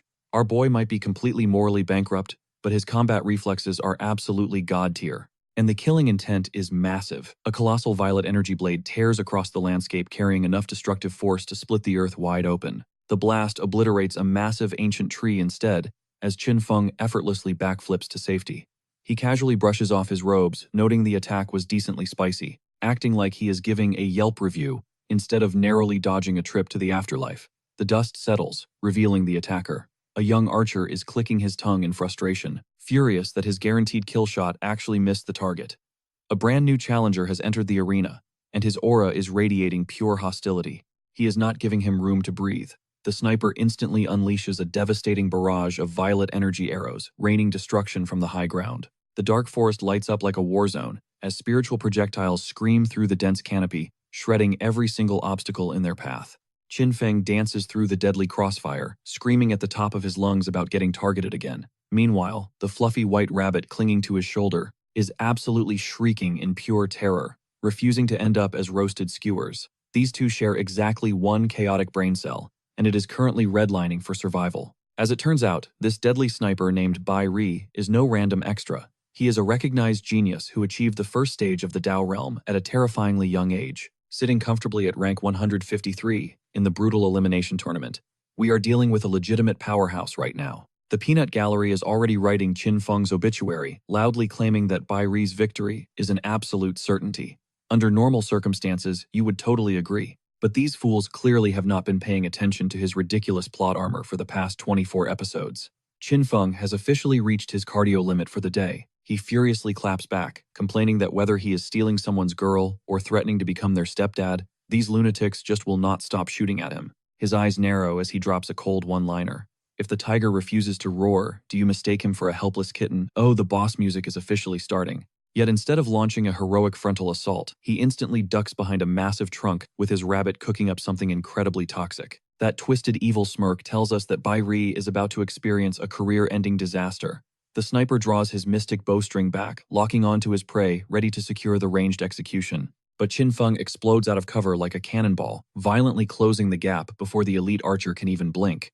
You really thought he would play the ranged game. He unleashes a breathtaking sword technique. A massive crescent of blazing blue aura carves through the battlefield, carrying enough momentum to slice the heavens wide open. Bai Ri's jaw practically hits the dirt. He is completely paralyzed by sheer disbelief. How on earth is a mere 9th-level cultivator generating this kind of monstrous damage output? Qin Feng just flashes a devilish grin, calmly stating that there is still one more step left in his combo. That is not just a threat. That is a guaranteed death sentence delivered with a smile. Suddenly, a random chicken gets absolutely yeeted into the sky by the shockwave, which is without a doubt the most chaotic piece of collateral damage this entire tournament has ever witnessed. A crisp system notification chimes in congratulating him for farming 1,000 sweet villain points, for promoting eternal harmony. This absolute menace is farming evil reputation points like they are free daily login rewards. Bai Ri gets slammed into the ground, completely crushed. With a blood-curdling screech, the rank 153 challenger craters into the earth. Homeboy just got completely vaporized in a single clash. Meanwhile, Qin Feng just flashes a cheeky thumbs up. He seriously has the nerve to claim he is stacking up infinite good karma. Our guy literally stomped a top-tier warrior into the mud and called it community service. The sheer level of gaslighting here is truly iconic. He casually drops back down next to Feng Chang's cultivation zone. After flexing another 1,000 villain points, he declares, "The show is just getting started." This absolute menace is using the Chosen One's sacred awakening like an infinite experience point farm. Snagging his book again, he resumes his loud narration about late-night texting with a baddie until 2 in the morning. Time really flies when you are ruining someone's life. He is deadpan reading spicy fiction as a lullaby for a meditating monk. But then, the plot gets so unhinged that the manhwa literally has to censor itself. The system rabbit hijacks the entire screen. It drops the hammer stating the content failed the purity check, violently cutting us to a live broadcast segment. The comic had to self-regulate. That is how out-of-pocket Chin Feng got. Now we are live in the studio, where a savage host is absolutely roasting Master Ma. Remember this so-called Grandmaster, the guy who loudly predicted our villain was just a master of none who would flop in the arena. She is pressing him hard, demanding to know how a level 9 cultivator just one-tapped a literal Dao realm powerhouse. Master Ma is profusely sweating bullets. He is choking on his words because his entire elite reputation just got publicly obliterated on live television. The host goes in for the kill. She questions if Qin Feng's deadly strike was hiding some ancient forbidden aura, perhaps a legendary physique. She is refusing to let this fraud breathe. Cornered Master Ma activates his ultimate defense, absolute denial. He just keeps screaming that it is impossible, utterly impossible. Pro tip, if your professional breakdown is just crying in disbelief, you might need a new job. Grasping at straws, he cooks up a wild excuse that Qin Feng must have chugged a forbidden short-term power potion, because taking a loss with grace is apparently way harder than spreading pure fake news to millions of viewers. This clown actually doubles down. He argues that since Qin Feng evolved his sword intent to stage 2, his supreme bone and ancient heavy pupil must be complete trash. He boldly caps our boy's potential at barely scraping the top 100 rank. Clip that right now, because that take is going to age horribly.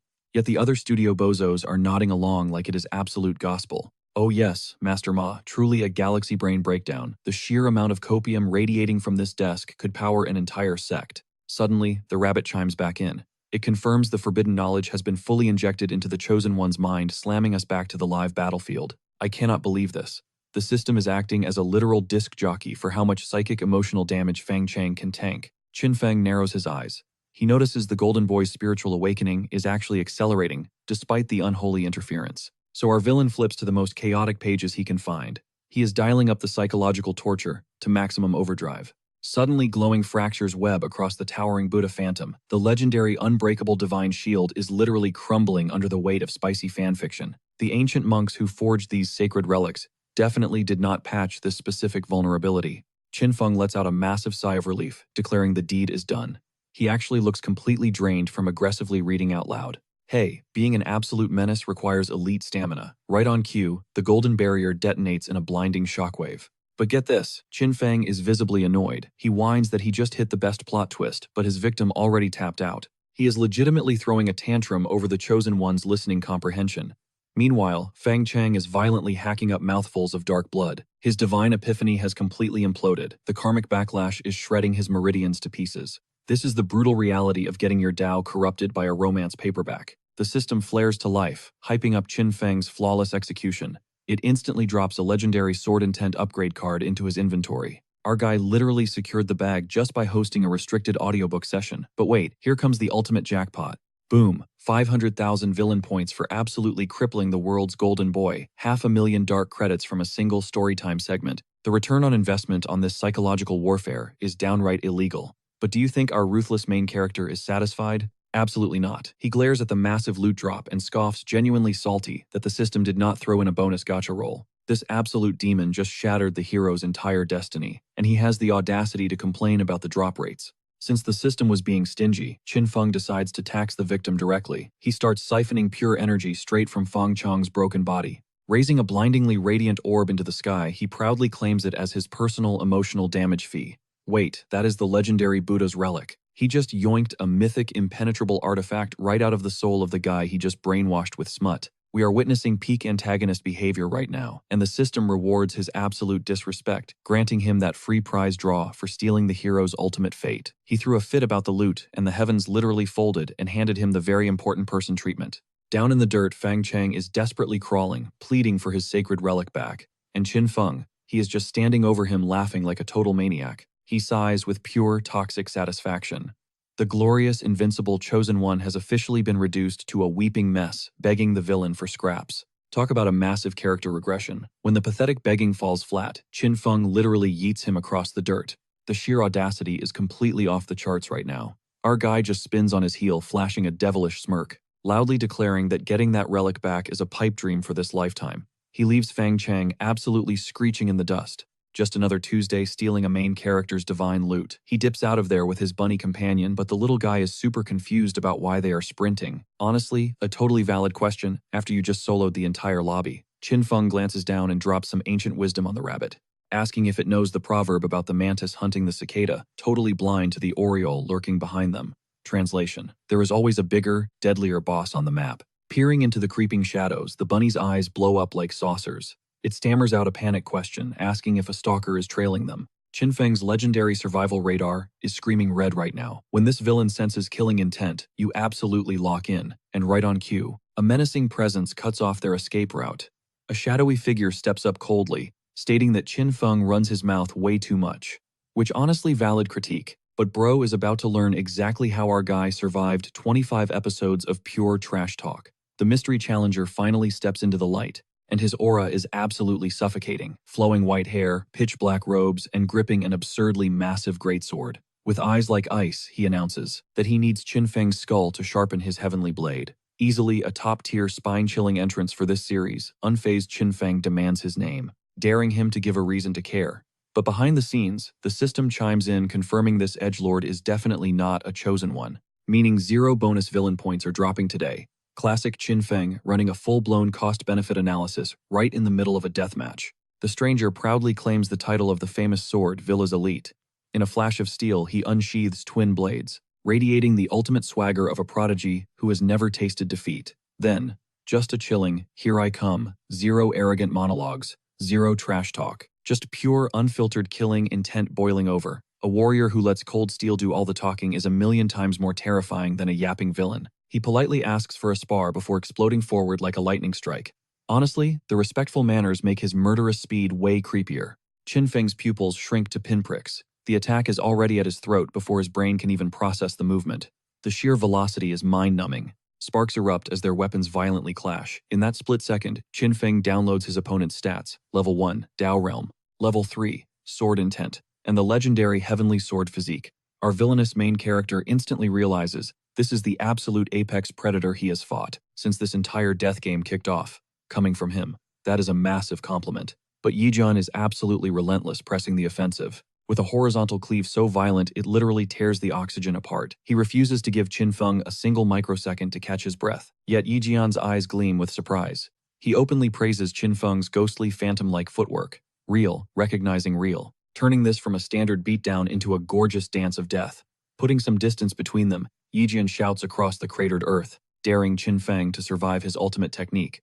The crazy part, he is treating this life-or-death duel like a friendly dojo session. The spiritual pressure crackling between these absolute monsters is giving me goosebumps. Suddenly, Yijian triggers a devastating cyclone of blades, generating a gravitational pull that violently warps the terrain itself. The raw, catastrophic power output on display right now is in a whole different dimension compared to the fodder from earlier. But Qin Feng's analytical mind is razor-sharp. He knows this obsessed swordsman will not stop until a king is crowned, and retreating is completely off the table. Gripping his hilt with lethal intent, our villain steps up to shatter this guy's ego head-on. He rockets forward, unleashing a heaven-splitting arc of energy. But get this, even while breaking the sound barrier, his inner monologue is complaining that without a chosen one title, sweeping this boss fight is basically a massive waste of stamina. Only a pure capitalist like Qin Feng could feel depressed about catching a win, just because the system loot drops are garbage. Boom, the blades lock in a cataclysmic collision, sending shockwaves of blue and silver aura shredding through the canyon. We are witnessing 2 apex swordmasters burning their life force, and absolutely nobody is backing down a single inch. Cut to the livestream audience and the chat is absolutely losing its mind. Yijian is literally sitting at rank 53 leagues above our guy's tier. Yet they are clashing in a dead-even stalemate. One viewer is having a total meltdown screaming that the tournament is rigged, because the power scaling makes 0 logical sense anymore. Desperate for copium, the broadcast pivots to Master Ma for his pro analysis. And bro looks like he wants to clip out of reality right now.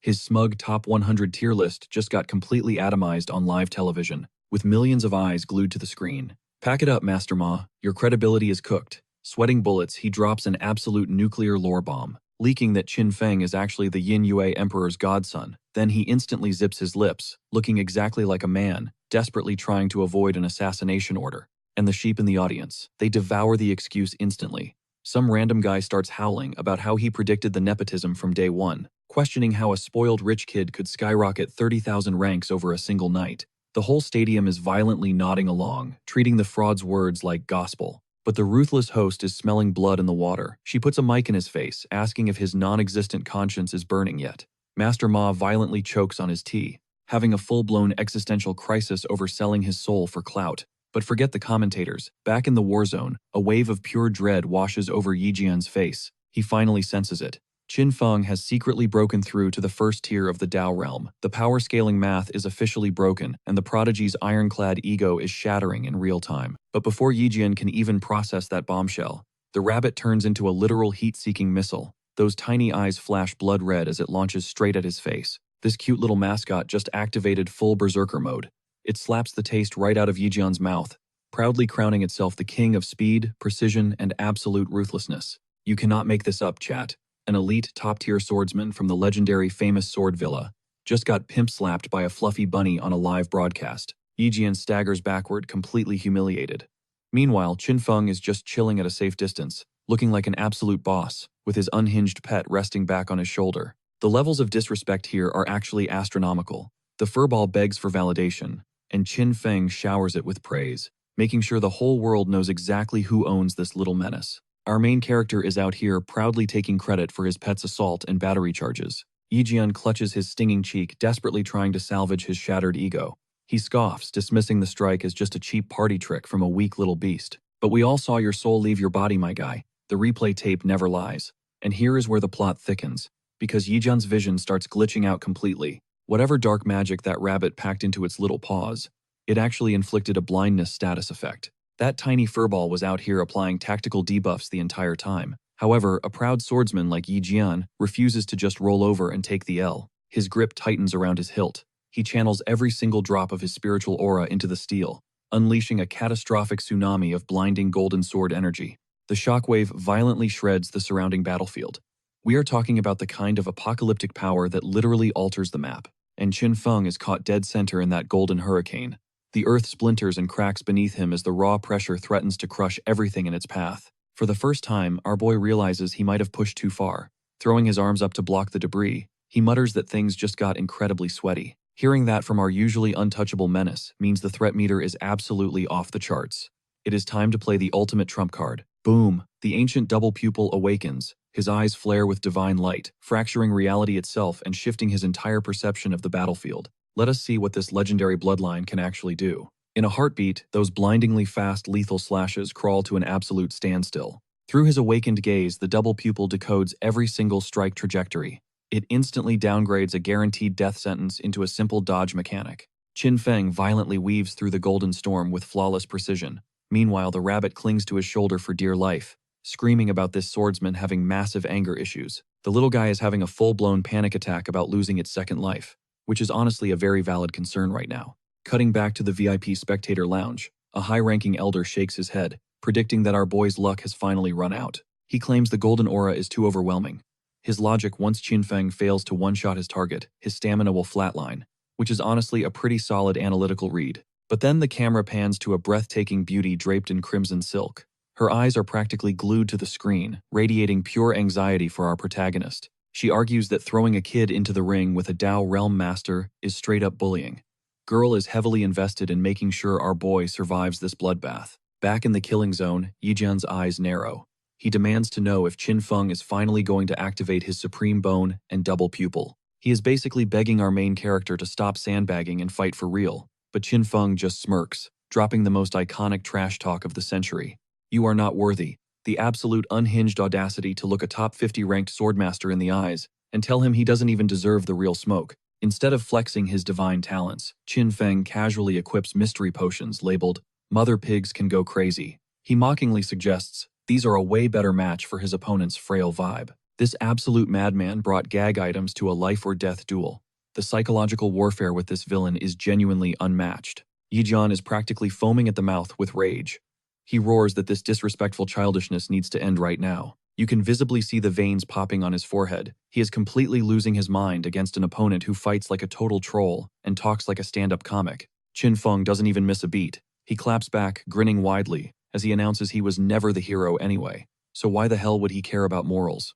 And then he yeets the entire inventory of cursed potions straight at Yijian's face. Peak chaotic energy from our favorite resident menace. But wait, he immediately chains it into a devastating blizzard of razor-sharp ice crystals. The potions were just massive bait. This frozen storm is the actual finisher. Yijian frantically throws up a golden barrier of sword energy to tank the hit, but the sheer panic and physical strain are written all over his sweating face. He is bleeding massive amounts of mana just to survive these toxic mix-ups. And while the Swordmaster is stuck playing defense, Qinfeng casually dips behind a massive tree. He smoothly commands the system to activate a Sword Intent upgrade card. Bro is literally accessing his inventory to buff his stats mid-boss fight like it's a video game. The mechanical voice chimes in. Boom, Sword Intent skyrocketed to level 3. He just instantly matched Yijian's lifetime of hard work with a single click. The power scaling just got balanced out in the most hilariously toxic way imaginable. Our guy literally downloaded a massive skill patch right in the middle of a life-threatening duel. He bursts from the shadows, unleashing the legendary heaven-cutting sword technique once again. But this time, the lethal pressure radiating from the blade is built completely different. Yijian smirks arrogantly, calling it an amateur mistake. He preaches that using the same exact skill twice against a master is basically suicide. He genuinely believes he has the perfect parry locked and loaded. But falling into that false sense of security is exactly what Qinfeng orchestrated. The twin blades violently clash, and the entire atmosphere shatters. Explosive gold collides with freezing blue, unleashing a catastrophic shockwave that instantly flattens the ancient forest around them. In that split second of impact, pure terror flashes in Yijian's eyes. The horrifying realization hits him. This is not the same weak slash. The deadly weight behind the blade has mutated completely. Qinfeng flashes a devilish grin through the smoke. He whispers that forcing this exact miscalculation was his master plan from the very start. The ultimate trap was set 10 chapters ago, and the prey just walked right into it. Snap, the jaws of the trap finally lock shut. A catastrophic tsunami of azure aura shreds through the arena, violently fracturing the very earth beneath their feet. As the debris clears, two battered silhouettes remain upright.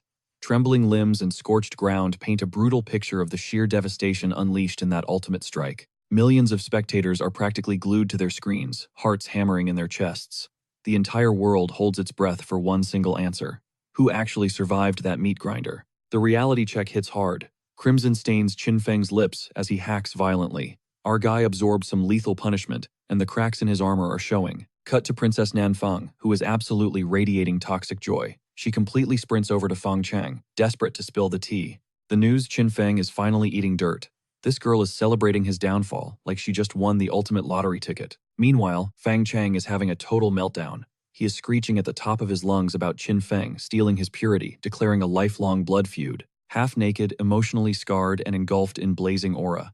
Honestly, those spicy romance novels inflicted way more psychological damage than any physical blade ever could. But plot twist, Yijian suddenly drops to his knees, hacking up his own crimson puddle. The golden boy of famous Sword Villa just hit his absolute limit. Talk about a textbook double knockout. Nanfang's victorious cheering instantly vaporizes into thin air. Her jaw is practically on the floor. High above the chaos, the Emperor narrows his gaze openly, praising this kid's freakish potential. Earning a shout-out from the literal ruler of the empire. Yeah, our boy just shattered the conventional tier lists entirely. Enter the Yin Yue Empress, flashing a dangerously smug smirk. She casually drops that this was merely a warm-up swing, completely unfazed by the carnage. Breathtakingly stunning and reveling in the chaos, she is living her best life, until a sudden dark cloud crosses her perfect features. The realization hits. Qinfeng secretly mastered third-stage sword intent right under her nose. She poured her heart into raising this menace. Spoiled him rotten, and he still dares to keep hidden aces. The Asian tiger mom disappointment is radiating off her in waves. In the background, her loyal handmaidens are literally transforming into raging, jealous chibis. Bagging the Empress as your personal mentor, that is the ultimate flex that has everyone else seething with pure salt. Wait, the Emperor's eagle eyes catch a glitch in the Matrix. Qinfeng tanked a fatal slash, yet his torn flesh is literally knitting itself back together. This absolute monster is defying the laws of biology. Down in the crater, Qinfeng feels the atmosphere warp. His brows furrow as those infamous villainous gears start grinding. Yijian is basically a walking corpse right now. But the unyielding ego of a peerless blade master utterly refuses to kiss the dirt. Choking on his own blood, he suddenly detonates into a pillar of blinding gold aura, roaring that this war is far from over. The dude is literally sacrificing his life force for one final desperate gamble. You have to respect that insane Sigma grind set. Qinfeng just groans, looking phenomenally irritated by this main character energy. He is sweating bullets for a dude who drops 0 villain points. This is officially the worst trade deal in history. Fed up with the nonsense, Qinfeng channels his inner demon. daring Yi Jian to survive his ultimate trump card. Time to cancel this zero-profit subscription. Up above, the Emperor practically chokes on air, recognizing the legendary Heavenly Tyrant physique. It finally dawns on everyone just how deeply this kid has been smurfing the entire competition. Yi Jian has completely lost the plot. He goes full rabid dog, demanding a final clash. Sanity has left the chat. Martial pride totally hijacks his basic survival instincts as the two titans launch forward like missiles. Boom! A cataclysmic detonation swallows the arena, leaving only dark shadows dancing inside a raging inferno of molten gold. Mother Nature is taking the absolute worst beating here. An apocalyptic shockwave violently erases the entire landscape from existence. Boulders pulverize ancient trees, snap like twigs. As the thick ash disperses, Yi Jian remains planted inside a massive crater, clutching a shattered chest clinging to a thread of life. Qin Feng casually peers over the edge, exposing a terrifyingly massive skill gap. But wait, here is the absolute cheat code of this situation.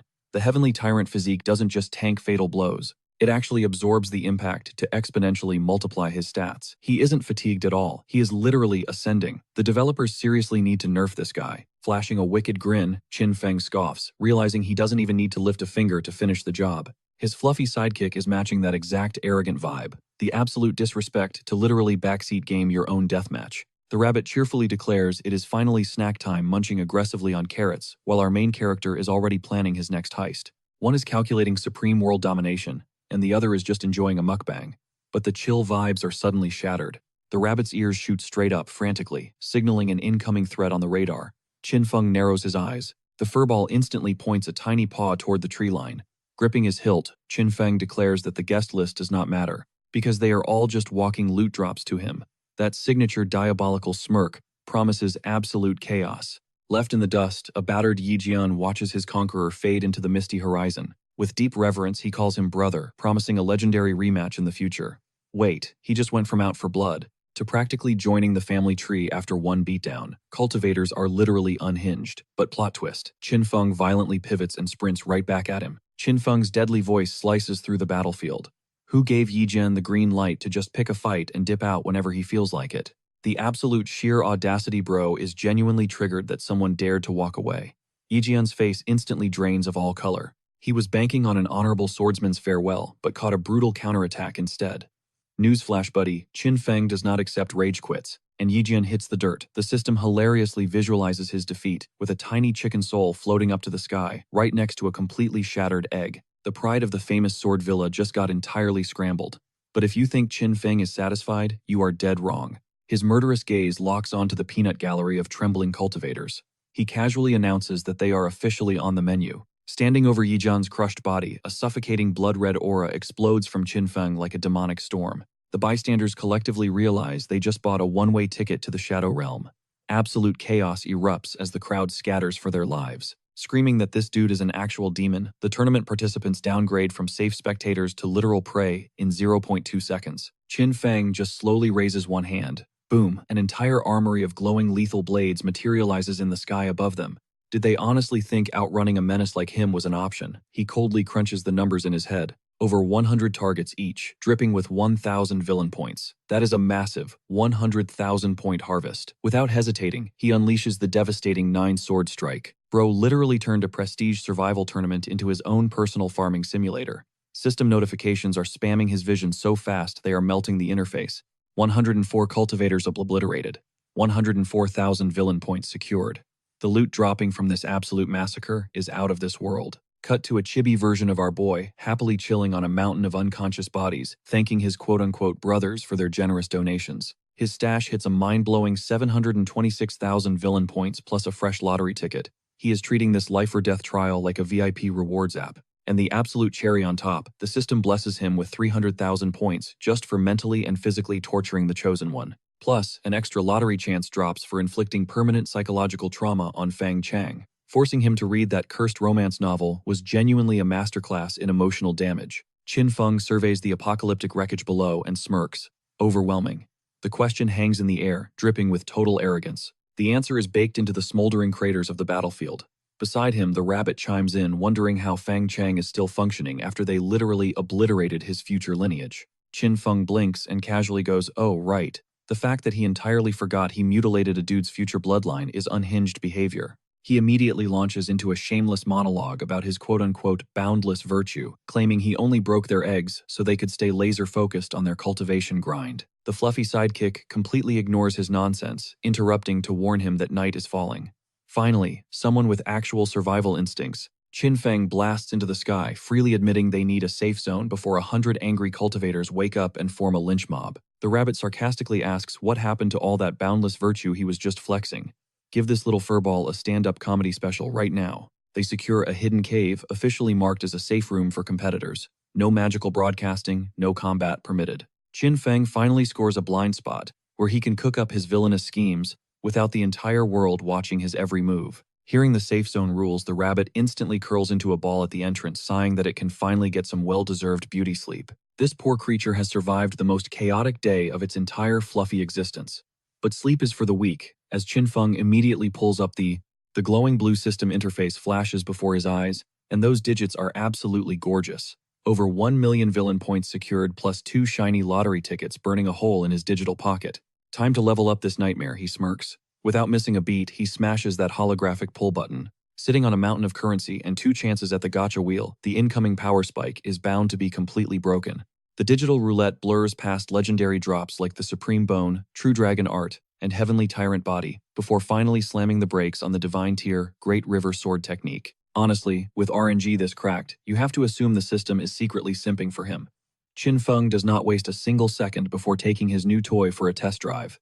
The activation is purely cinematic. A catastrophic tsunami of azure energy explodes from his core, swallowing the entire horizon like the wrath of the sea gods. Roaring currents twist into a gargantuan maelstrom, instantly shredding the surrounding landscape into absolute dust. We are witnessing god-tier annihilation perfectly packaged in an absolutely breathtaking ocean blue aesthetic. Countless liquid blades manifest in the sky above, with every single weapon leaking enough murderous aura to instantly vaporize a city block. Merging absolute blade proficiency with raw elemental dominion, the sheer visual spectacle is nightmare fuel. Even his own pupils dilate, as the true magnitude of this power finally clicks. Our boy Qin Feng is genuinely stunned by the absolute monster he just unleashed. Retreating to his cavern hideout, he admires his newfound aquatic arsenal. But knowing his ruthless min-maxing mindset, the gears are already turning toward maximum optimization. Right on cue, the holographic prompt drops. The system casually demands a staggering 1 million villain points to bypass the grind. That is his entire daily stash wiped out in a single transaction, but with the confirm button pulsing in neon blue, our chaotic main character smashes it without blinking. His battle logic is actually flawless here. Relying solely on the heaven-cutting sword leaves his cooldowns vulnerable, so he desperately needs a reliable finisher to avoid getting completely bodied. Factoring in the juicy 300,000 points squeezed out of Feng Chang, he hits the exact threshold for a total mastery ticket. Yes, his arch-nemesis literally just bankrolled his doom. You just have to laugh at that poetic justice.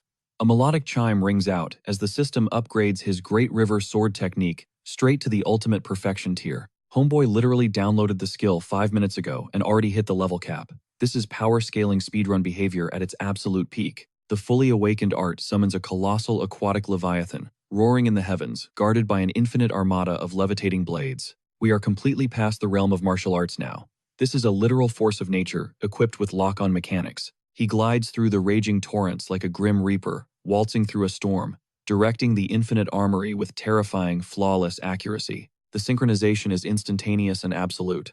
Standing calmly in the fading mist, he just shrugs and mutters, "Not bad," then dismisses the apocalyptic energy like he was just shaking off a light jog. Best 1,000,000 points he has ever spent. Retreating deeper into the shadows, he decides to treat himself by popping open his final gacha ticket. Because apparently, speedrunning a god-tier skill tree was not enough adrenaline for one single night. This second pull drops an entirely different flavor of overpowered nonsense. Enter the Unyielding Will, a legendary psychological firewall that guarantees absolute invincibility against any cognitive strike in the universe.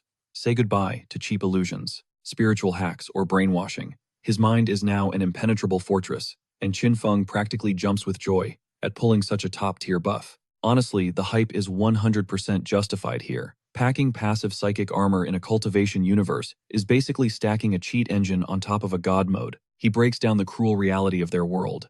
Telepathic warfare and spiritual strikes are the most cowardly, invisible meta in the entire martial realm. They strike without a sound, leave zero physical traces, and will completely melt your brain if your defenses are down. But hold up, where did this drop-dead gorgeous blonde NPC come from? The holographic system guide suddenly got a massive visual upgrade, and it is highly distracting. Shaking it off, he fiercely declares that thanks to the unyielding will, nobody is ever sneaking into his headspace again. Armed with an apocalyptic water blade and absolute psychic invulnerability, our villain protagonist just entered this hideout as a menace and evolved into an entire boss fight. Whoever he faces tomorrow is about to have a terrible time.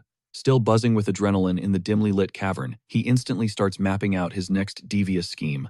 The ancient Buddhist relic is officially the next target on his chopping block. His villainous brain goes into overdrive, piecing together the hidden lore. He realizes the great mighty celestial dragon is rooted in sacred temple arts, and he is absolutely dying to see what kind of explosive synergy it creates when fused with the relic. Dropping into a lotus stance, he immediately kicks off the cultivation process. Blazing rings of holy golden flames violently ignite around his silhouette. The man simply refuses to sleep, treating his entire existence like a non-stop progression grind. But suddenly, the fusion glitches out, and a catastrophic surge of energy violently backfires. Agony rips from his throat, as raw power mercilessly shreds his internal meridians. As it turns out, violently jamming sacred ancient artifacts into your mortal vessel is not exactly a painless procedure. His loyal rabbit companion desperately scrambles to the entrance, panicking over its master, only to witness the golden aura mutating into an absolutely unhinged storm of chaotic energy. The little furball starts sweating bullets, terrified that our main character is about to undergo a demonic corruption arc, just like the pathetic Fang Chang.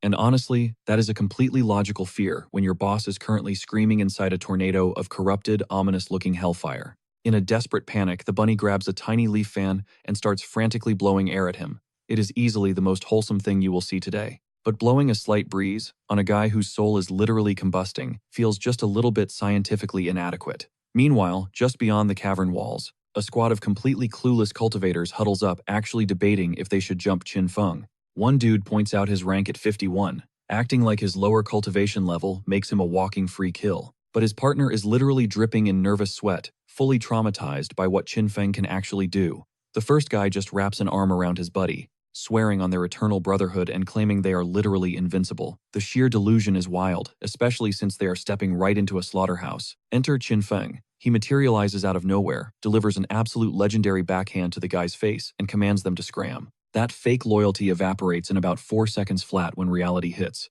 Meanwhile, back in the cave, the little pet rabbit sits there, sweating nervously while asking if its master is feeling any better. But Qin Feng is in the zone, having just unlocked an insane revelation. He is literally juggling blazing fire and flowing water energies at the exact same time, preaching how the universe runs on the strict law of mutual generation and restraint. Bro just unlocked real-time elemental synergy like an absolute cheat code.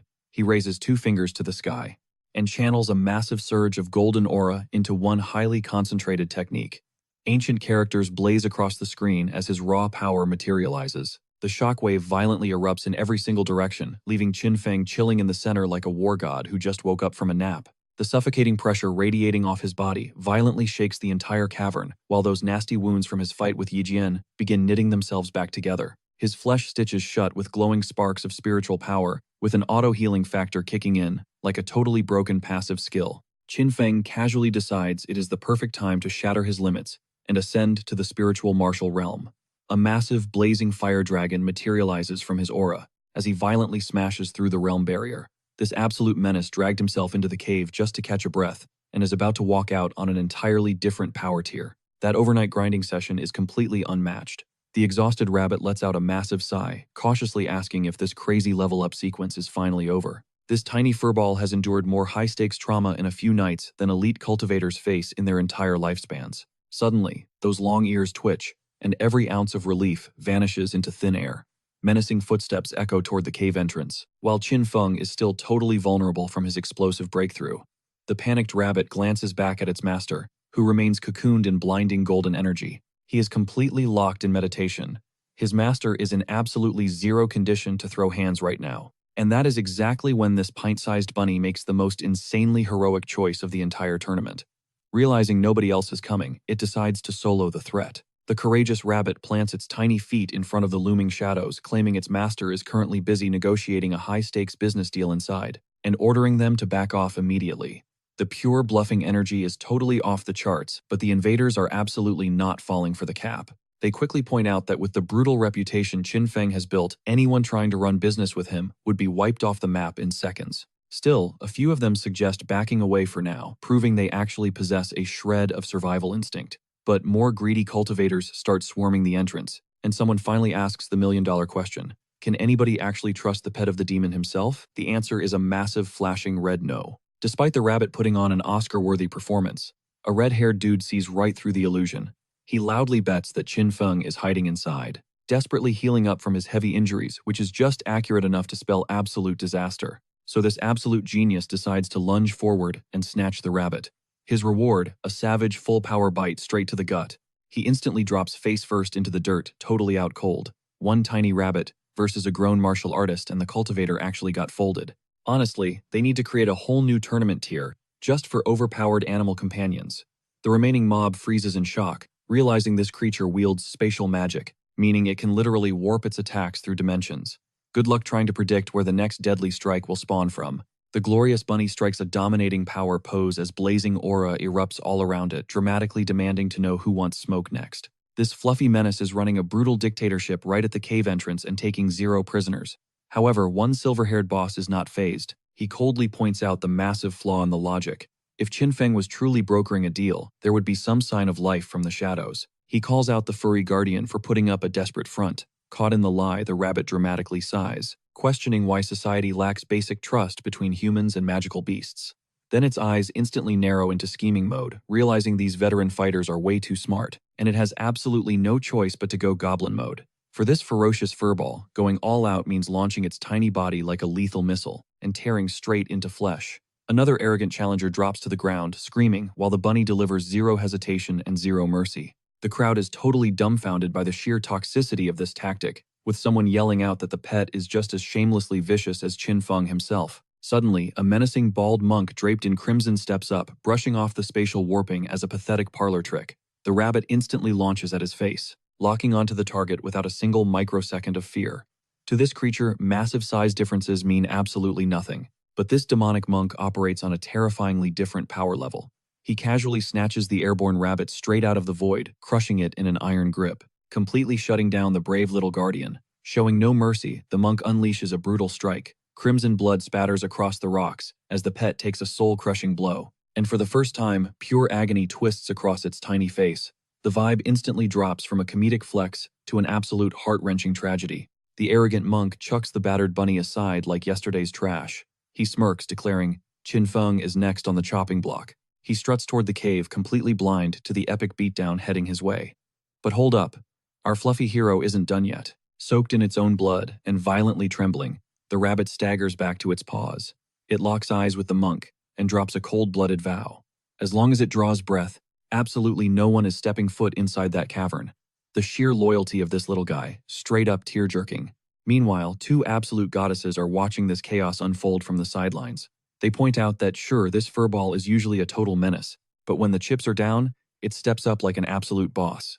They call out to Little White, and you can hear the genuine dread in their voices. The bald fraud just bursts into hysterical laughter. He mocks the literal animal, asking if a tiny rabbit really thinks it can solo an entire mob to protect its master. The disrespect is absolutely unreal right now. But Little White doesn't flinch. Instead, it inhales deeply and unleashes a blood-curdling roar. Sword come forth. At the top of its tiny little lungs, this fluffy menace goes full demon mode. The air instantly shatters as a colossal greatsword manifests out of thin air. Little White snatches the hilt mid-flight. Blinding golden aura erupts from its tiny frame, flawlessly mirroring Qin Feng's legendary cultivation arts. This bunny was trained by the ultimate menace, and class is officially in session. The monk's smug grin instantly evaporates as the horrifying realization hits him. The 9 swords of the vast sky. Qin Feng's pet is literally flexing its master's ultimate kill move, and that bald fraud knows exactly how dead he is right now. With a flick of its tiny paws, the rabbit unleashes absolute hell, blasting the monk backward like a human cannonball. It screams to the heavens that it wasn't born just to be cute, it was born to conquer. Honestly, Qin Xiaobai just cemented its spot in the anime pet hall of fame. The psycho bunny keeps the momentum going, preaching that the way of the blade is eternal, everlasting like the endless abyss of night. Bro is out here dropping a raw villain monologue while being a 3-pound snowball, and somehow making it the hardest thing ever. The stunning Empress watches in absolute disbelief. She realizes this pet didn't just inherit Qin Feng's toxic shamelessness and street smarts, but also his borderline psychopathic aura, like master, like monster, has never been more accurate. Without missing a beat, the rabbit launches a terrifying barrage of glowing blades straight into the atmosphere. With a single savage paw, the swords rain down like a meteor shower. Watching Qin Feng's apocalyptic finisher getting spammed by a literal bunny is pure comedy. But the mob of cultivators isn't laughing. They are losing their minds. Blood-curdling screams echo as the razor-sharp downpour completely shreds their front line. Ragdoll bodies are getting yeeted right off the edge of the cliff. Little White just transformed into a one-bunny tactical nuke. Even that trash-talking monk is sprinting for his life now. Massive golden shockwaves detonate right at his heels as he violently faceplants through the forest. The same dude who called the rabbit a fraud is currently running from the Grim Reaper himself. Cultivators are getting launched into the stratosphere like fireworks, as the entire ambush instantly devolves into a desperate fight for survival. This rabbit literally turned a massive siege into a panicked stampede. A deafening golden blast completely wipes the battlefield clean, sealing the deal. That cave is strictly a no-trespassing zone, and the fluffy enforcer just handed out the evictions. But just when the dust settles, a terrifying new aura crushes the area. The crowd goes wild as they recognize the heavy hitter.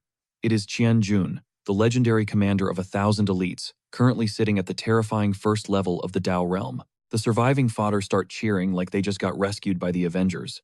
Little White's crimson eyes twitch in sheer panic as it processes those words. The first level of the Dao realm. Yeah, that is a whole different ballgame. The power scaling just broke, and our fuzzy warrior knows it is severely outmatched. To be brutally honest, the bunny was already running on fumes before this raid boss even dropped in. It is drenched in sweat, covered in brutal gashes, and literally surviving purely on spite right now. But deep inside the shadows of the cave, an absolute miracle is taking place. Qin Feng's heavenly tyrant physique has finally broken past its limits. Blinding icy blue energy violently spirals around his core, as his muscles gorge with pure, unfiltered cosmic power ascending to an entirely new dimension of strength. The spiritual surge hits an explosive crescendo, and the master's eyes snap wide open. He senses every single drop of chaos happening outside, and his newly forged vessel is craving violence. Meanwhile, the mob catches a glimpse of that terrifying blue shockwave leaking from the cavern. They start hyping each other up, plotting to swarm the cave now that the Dao Realm commander is carrying them. They want to gank Qin Feng before he finishes leveling up. Qianjun hypes up his brainless followers, shouting that they should risk it all and slaughter that villain Qin Feng right here, right now. The bloodthirsty mob starts chanting for his head, but suddenly Qianjun throws his hand up and orders everyone to freeze. The vibe instantly shifts. Qianjun takes slow, heavy steps toward the gaping cavern entrance all by himself. The peanut gallery loses their minds. They scream that their mighty leader is about to fold Qin Feng like laundry. One absolute weirdo even promises to bind Qin Feng in chains and permanently end his bloodline. Seriously, these mob characters have zero chill with their revenge fantasies.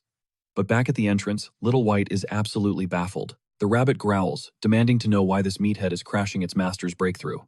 It hisses that if Qianjun takes one more step, he is catching a one-way ticket to the afterlife. But the tough guy act crumbles in seconds. Tears start streaming down its fluffy cheeks. It violently sobs, begging that if it gets packed up today, someone better sell their first batch of merchandise at a premium markup. Bro is literally staring death in the face and still worrying about the return on investment. The Sigma grind set is unmatched. But then the Dao Realm Titan pulls a move that shatters reality itself. Bam! The hulking warlord violently drops to both knees right in front of the trembling rabbit. Little White is so utterly flabbergasted, it almost tumbles backward. With total reverence, the great commander announces his name and screams that his absolute worship for Lord Qin Feng surges endlessly like a mighty river. And get this, he vows that if the master refuses to take him in today, he will literally kneel outside this dirt hole until he turns to dust. The ultimate plot twist just dropped. The monk and his mob of cultivators are standing there, completely paralyzed by shock. Their heavy-hitting Dao Realm champion marched in there to execute Qin Feng, but ended up swearing absolute undying loyalty instead. Talk about an instant betrayal speedrun. Suddenly, slow, heavy footsteps echo from the cavern depths. Someone is approaching the exit, and the sheer suffocating pressure hits the crowd before he even appears. Qin Feng steps into the light, a terrifying crimson aura blazing right behind him. With a chillingly calm smile, he politely asks the crowd exactly who dared to lay a finger on his pet rabbit. Absolute panic shatters the silence. Cultivators are screaming that the monster has left his lair, the exact same guys who were screaming for his head just 30 seconds ago. Yeah, that they are currently reevaluating every life choice that brought them here. Let us rewind the clock 15 minutes to witness how this masterpiece unfolded. Qianjun was chilling, observing the low-level forest brawls. When massive shockwaves erupted near Qin Feng's territory, he crashed down into a mob of cultivators like a meteor. demanding to know what the chaos was about. It was the kind of superhero landing that forces an entire battlefield to freeze and stare. He instantly threw himself into the bloodbath, launching devastating strikes that sent bodies flying like ragdolls. They do not call this man the leader of 1,000 troops for nothing. He carved his path using pure, overwhelming dominance, but upon breaching the cave entrance, he found absolutely nothing but a tiny, fluffy rabbit holding the front line. Qianjun was completely baffled. The peanut gallery immediately started hyping him up, feeding his ego about his unmatched Dao realm cultivation, claiming he had zero reasons to hold back and should just storm the gates. But here's the thing, Qianjun is actually rocking a high IQ. He mentally scans through Qin Feng's ridiculous stat sheet, the supreme bone, the invincible double pupils, the legendary sky-cutting sword art, a top 50 leaderboard ranking, plus shattered ancient records. He instantly calculates that Qin Feng is likely deep inside, evolving into an even more monstrous threat. The gears start turning in his head. Qianjun takes a hard dose of reality, knowing his current power level will not secure the championship crown. He desperately needs a heavyweight sponsor, and Qin Feng, backed by both the terrifying Yin Moon Empire and the legendary Qin family, is the ultimate diamond hands investment. He also realizes these cannon fodder cultivators are just trying to use him as their personal meat shield. Snapping back to real time, the bald monk and his partner in crime are violently screaming at the crowd to retreat. All that fake gangster energy has vanished. Now that the final boss has entered the chat, Qin Feng tilts his head, asking if they seriously thought they could assault his pet, and just casually stroll away without facing the Reaper. Thousands of ethereal blades materialize around him. The toll to leave this mountain just became paid in blood. The system goes absolutely crazy, farming points as cultivators get wiped out left and right, a massive 1,000 villain points per head. And the golden notifications are spamming his vision, like a Black Friday checkout screen. Qianjun is watching this brutal massacre, literally shaking in his boots. He mutters that Qin Feng is an absolute demon. Thank the heavens he picked the winning team. The same warrior who almost threw his life away 5 minutes ago is now praising his own 200 IQ survival instincts. With a casual nod, Qin Feng officially accepts him into the fold. Suddenly, Qianjun's eyes widen like saucers, but it is not his new boss that shocked him. A melodic sound echoes through the air, a celestial voice so familiar it freezes him solid. And then, she slowly descends from the heavens, liquid silver hair blowing in the wind, pristine white robes, shimmering with divine light. Ethereal butterflies dance around her, like she just stepped out of a mythical fantasy painting. This absolute goddess just made every other character on screen irrelevant, purely through her overwhelming aura. Qianjun instantly recognizes the legendary Princess Yulan. The massive blush exploding across his face tells you exactly how lethal her charm really is. The live broadcast chat goes completely feral. Viewers are losing their minds over her insane visual upgrade. Lore masters in the comments quickly explain that she is the direct descendant of the Blue Demon. She literally holds the title as one of the 4 great ancient beauties, standing right beside the moon goddess. Her genetics are basically royalty on steroids. Qin Feng slowly turns, flashing that signature villainous smirk. Who exactly is this masterpiece? She is absolutely gorgeous. Even the most ruthless antagonist in this entire tournament cannot resist top-tier waifu character design. But then, the system drops a nuclear-level notification. Ding. Epic tier chosen woman detected. Qin Feng's eyes ignite, like he just hit the jackpot on an ultra-rare gacha banner. Divided by, a chosen woman equals massive villain points divided by, which means this breathtaking angel is basically a walking cheat code for infinite cash. His brain instantly switches to hardcore farming mode. He immediately asks if her fated husband is around, desperate to start milking her for those sweet, sweet villain points. He wants to trigger the harvest right this second.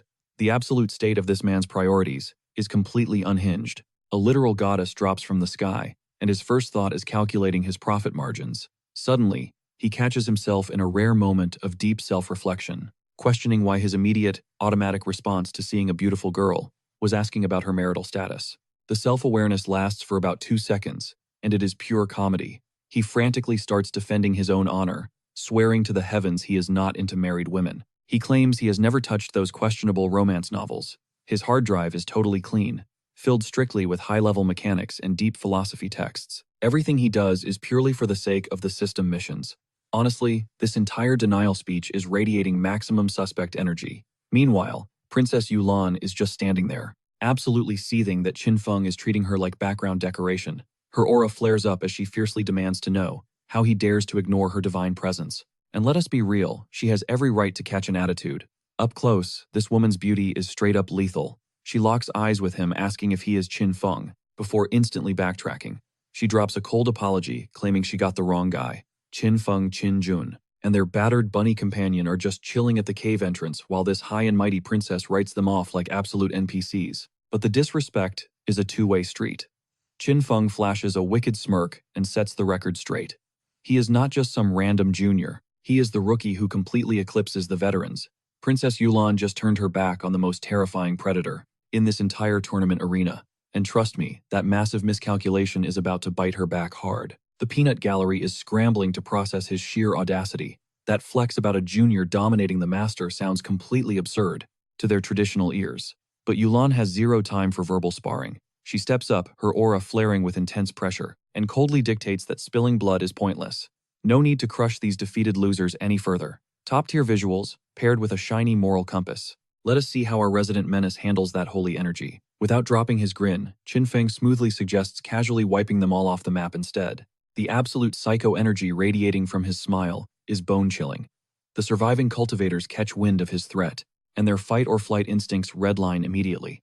These background characters look like they just stared the Grim Reaper dead in the face. Yulan pivots, staring daggers into him. "Are you actually strong?" she demands. Qin, ever the ultimate troll, crosses his arms and drops the most loaded counter-question imaginable. In what aspect, he purrs.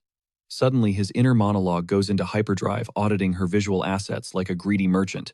36 rabbits, snow-capped peaks, grand mountain ranges. This absolute madman is literally sizing up her entire build in the middle of a tense standoff. Then his gamer brain takes over, theory crafting a brutal one-on-one match. He visualizes unleashing Lead the Dragon into the sea and return fire to its origin. He is straight up running high-speed combat simulations against the Ice Queen standing right there. A sudden devious chuckle escapes his lips, sounding exactly like a loot-crazed goblin. Yulan watches this lunatic laugh at thin air, and honestly, her side eye is 100% justified. She mentally stamps him with a massive red flag, concluding the trashy rumors were dead on. But truthfully, she is only scratching the surface of his villainous potential. The iceberg of his chaotic energy runs so much deeper. Just then, our favorite little bunny pops out, absolutely covered in bruises, vibrating with hype that its master finally touched grass. This tiny legend practically tanked a death blow defending the cave, yet its first squeak is nothing but pure, unadulterated joy at seeing Qin. But then the hustle kicks in. It points out how annoying the mob was, complaining it nearly missed its golden opportunity to hype up its master. Even hovering on low HP, this furry hustler never drops the grind set. Qin gently scoops up the furball softly, whispering for it to rest. It carried the team today. For one fleeting second, the arrogant villain persona shatters, revealing a fiercely protective master holding his loyal pet. Qin steps up, taking the snoozing bunny, and formally bows. "Boss, my name is Qin. From this second forward, my life is yours." An elite Dao realm powerhouse just swore ultimate loyalty to a dude cradling a napping rabbit. The system instantly chimes in, gifting him a legendary cheat item called the Immortal Slave Seal.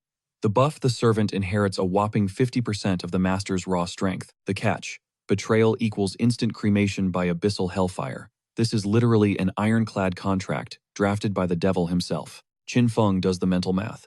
Passing down a fraction of his god-tier stats means his new lackey gets an astronomical power spike, just by calling him boss. And that fiery death penalty guarantees zero backstabbing. He smirks, deciding to lock it in. With the odds heavily stacked in his favor, he pierces Qin with an icy glare, demanding to know if this loyalty is absolute. Still kneeling in the dirt, Qin roars his confirmation without a single ounce of hesitation. That blind devotion would be deeply inspiring, if it was not so downright terrifying. Good Qin murmurs. He lifts a single finger, sparking with volatile, blinding blue energy. With zero warning, the Immortal Slave Seal triggers, slamming directly into Qin's forehead. A mystic rune sears itself into his flesh, locking their souls together. The ultimate pact is sealed. No refunds, no escapes. A tsunami of blue aura erupts from Qin, crashing straight into his new servant's meridians. The power transfer hits like a freight train. Our ancient menace just forcibly evolved a top-tier Dao realm master into a supercharged minion with one casual tap. Princess Yulan watches the spectacle, her icy composure shattering into pieces. She instantly recognizes the terrifying pressure of the #1 ancient genius, realizing that a simple brand just multiplied Qin's combat stats by 5 times. A chilling realization drops. She has trapped an entire realm below this monster. The background extras are collectively losing their minds. Witnessing a veteran powerhouse willingly submit to a junior is completely shattering their worldview. This level of dominance defies all known cultivation history, and it is happening live.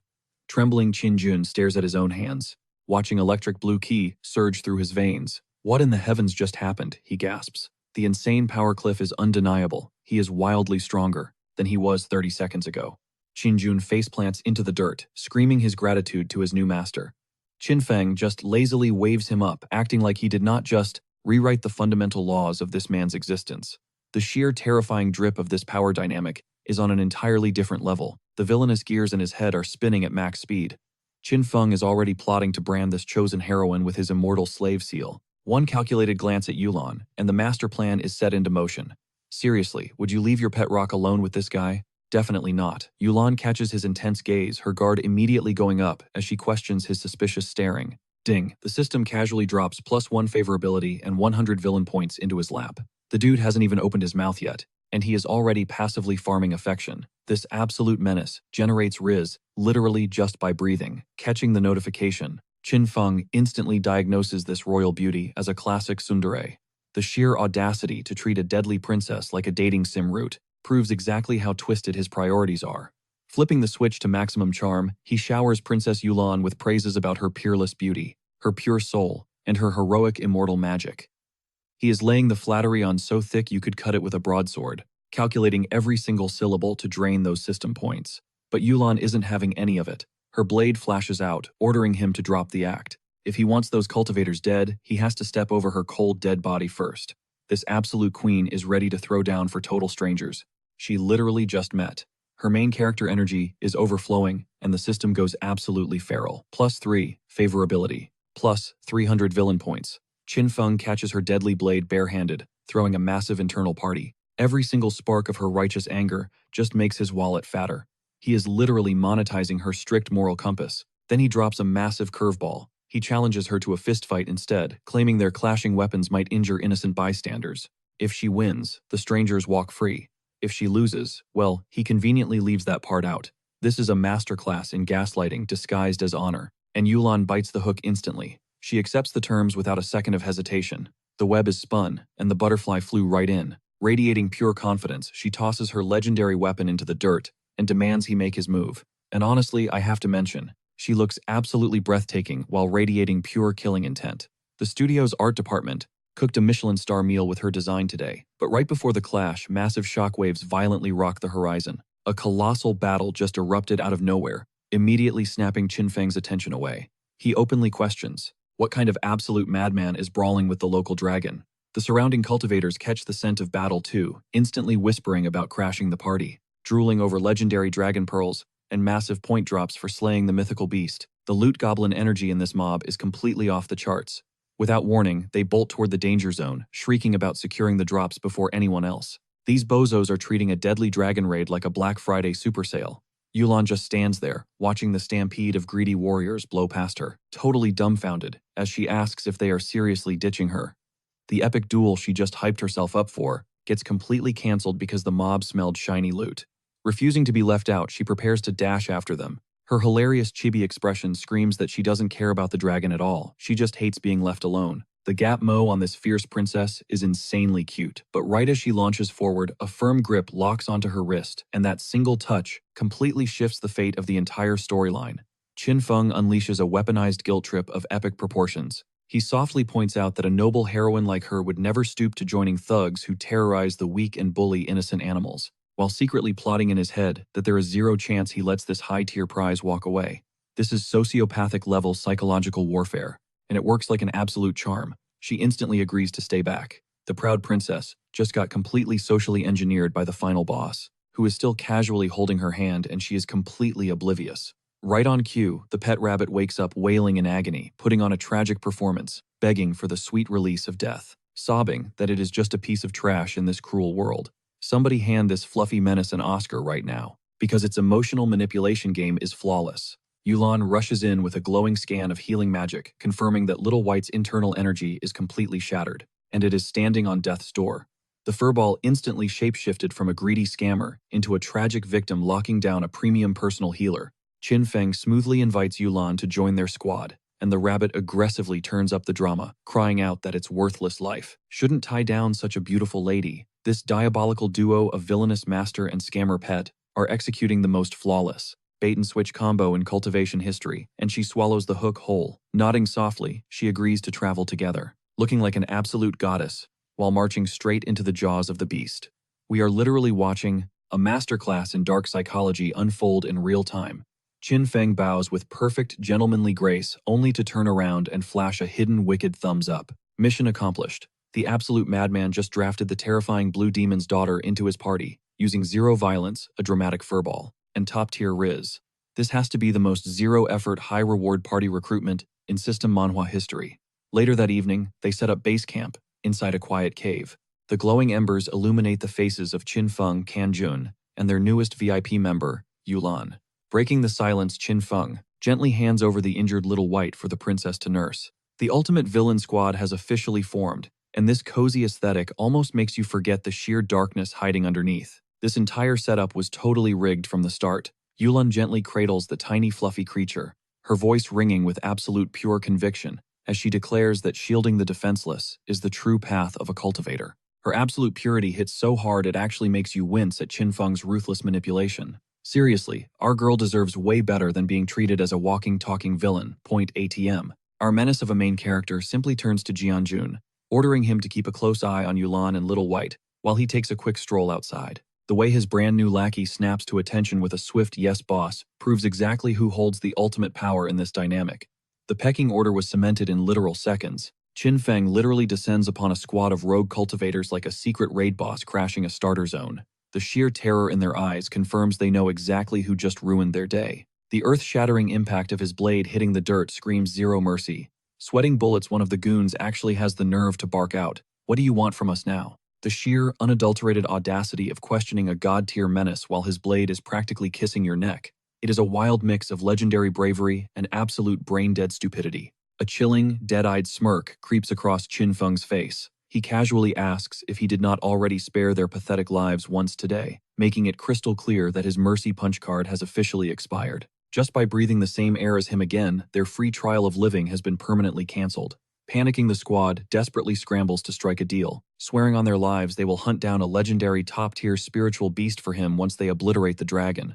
They are utterly clueless. They genuinely do not grasp the massive cosmic value this tiny white fluffball holds for him, and that fatal lack of awareness is about to buy them a one-way ticket to the afterlife. The smug grin completely vanishes from Qin Feng's face, leaving behind an aura of pure, suffocating frost. His voice drops an octave as he coldly informs them that Little White is no basic run-of-the-mill creature. The lethal shift in his tone signals the absolute end of peace talks and the immediate launch of absolute carnage. He stakes his untouchable claim, announcing to the heavens that this is his rabbit, the prized possession of Qin Feng himself. Anybody who even thinks about laying a finger on it has instantly declared a blood feud with him, and once you cross this man, absolute devastating payback is the only guarantee. We are talking about the most legendary, jaw-dropping, protective pet dad speech in the entire history of cultivation lore, and the man is dead serious. Right on cue, the golden system screens explode across his vision. 121 literal lifelines absolutely shattered to dust. 121,000 massive villain points secured in a single devastating sweep. This absolute madman just weaponized his righteous pet-defending fury into the most insane jackpot of the entire episode. The hustle is honestly built into his DNA. Standing like a god among the absolute wreckage, Qin Feng casually brushes off his hands and calls it a wrap, calmly stating that his mind is finally at peace. There are literal bodies paving the earth. Yet our guy is out here doing light stretches like he just wrapped up a basic morning yoga routine. His emotional thermometer is completely frozen at 0. Meanwhile, miles away at the legendary dragon pool, the real disaster is just waking up. A colossal, earth-shaking worm has breached the surface, and entire armies of martial artists are buzzing around it like angry hornets. You know that epic boss battle everyone was sprinting toward? Well, the nightmare is officially here. The warriors are unleashing absolute hell upon the beast, flooding the sky with every single blinding martial technique locked in their arsenals. The sheer cinematic magnitude of this clash makes every previous street fight look like a literal playground scuffle. A deafening shockwave rips the battlefield apart, sending seasoned warriors scrambling into the dirt, screaming at their comrades to take cover. But that cataclysmic blast did not come from the beast. A brand new challenger just crashed the arena, and the reveal is spine-chilling. Fang Chang steps out of the smoke, completely drowned in a suffocating aura of toxic purple demonic energy. His eyes glow with a cursed crimson light as he wickedly chuckles that they have arrived at the perfect moment. Just in case you somehow erase this dude from your memory, the story just dragged him back into the spotlight in the most horrifying way imaginable. Our golden boy has violently strayed off the path of light. He drops a cursed technique known as the demonic sound of the Buddha. Instantly, a devastating tsunami of corrupt purple spiritual pressure violently shreds through the canyon. We are way past standard martial arts at this point. This is absolute unfiltered dark-side corruption weaponized to break souls. The shell-shocked survivors instantly identify the move as the single most vile, mind-shattering spiritual strike in the entire realm. One hit from that frequency, and your sanity is permanently erased. Total pandemonium erupts as they scream at each other to run for their lives. And honestly, the sheer, unadulterated terror is 100% valid. A desperate voice pierces the chaos, wailing that the shining star of the great Xia Empire has actually stooped to using such a filthy, forbidden curse. The terrifying contrast between the pristine hero he was born to be and the literal monster he has transformed into is pure nightmare fuel. Suddenly, Fang Chang teleports and hoists a guy by his throat, his eyes completely swallowed by dark, cursed shadows. A demonic smirk stretches across his face as his iron grip tightens around the victim's collar. The elegant, noble gentleman persona has been completely incinerated. This right here is the raw, unflinching reality of falling to the dark side. He violently siphons the man's pure life force directly into his own veins, and the camera zoom makes the horrifying drain painfully real. Fang Chang has officially stopped battling his enemies. He is straight up devouring them. The ultimate descent into absolute villainy has locked in its final terrifying puzzle piece. Sickly violet lightning courses through his veins as he boasts that his absolute peak power is making a comeback. Every single soul he consumes acts like a twisted battery pack, and he is currently standing in an all-you-can-eat buffet of fresh victims. Meanwhile, witnessing this absolute horror show through the live Mystic broadcast is Princess Nanfang, her hands desperately trembling together. She breathes his name like a prayer, wearing an expression so shattered it would literally crack your screen. Despite the nightmare, her heart still bleeds for him, even as he rapidly mutates into a demon of the abyss. Flash forward to the crack of dawn, and Qin Feng is marching his brand new squad straight toward a towering, ominous mountain range. It is just 3 lone wolves casually strolling into what is guaranteed to be the most insane galaxy brain heist this entire series has ever dropped. Jian Jun nervously gulps and asks what the actual game plan is, dropping the exact question burning in all of our minds. He stammers, "Boss, you are not seriously planning to hunt a literal dragon, right?" The sheer panic in both his and Yulan's eyes as they stare daggers at our main character proves they already know the terrifying truth, and they absolutely despise it. Qin Feng simply peeks over his shoulder with that signature cocky smirk and whispers, "What do you think? That was not a no. That was a rock-solid confirmation dripping in absolute main character energy. Our guy is about to throw hands with a mythical beast of legends." Immediately, Yulan and Jianjun panic and start rattling off every single logical reason why they should turn around. This is absolute madness. Not a single soul in tournament history has ever managed to take down the lesser dragon. And let us be real, that was barely a C-rank lizard. But Qin Feng, this absolute madman, wants to hunt a purebred. The entire crowd is left gasping, wondering if they are looking at a generational genius or a total lunatic. Right on cue, the system chimes in. -1 affection point. Panic instantly washes over our chaotic protagonist. Cold sweat drops as he questions his life choices. Has he been grinding too hard and ignoring her feelings? This dude literally just got relationship debuffed in the middle of a boss raid. His Sigma male grind set is officially crumbling.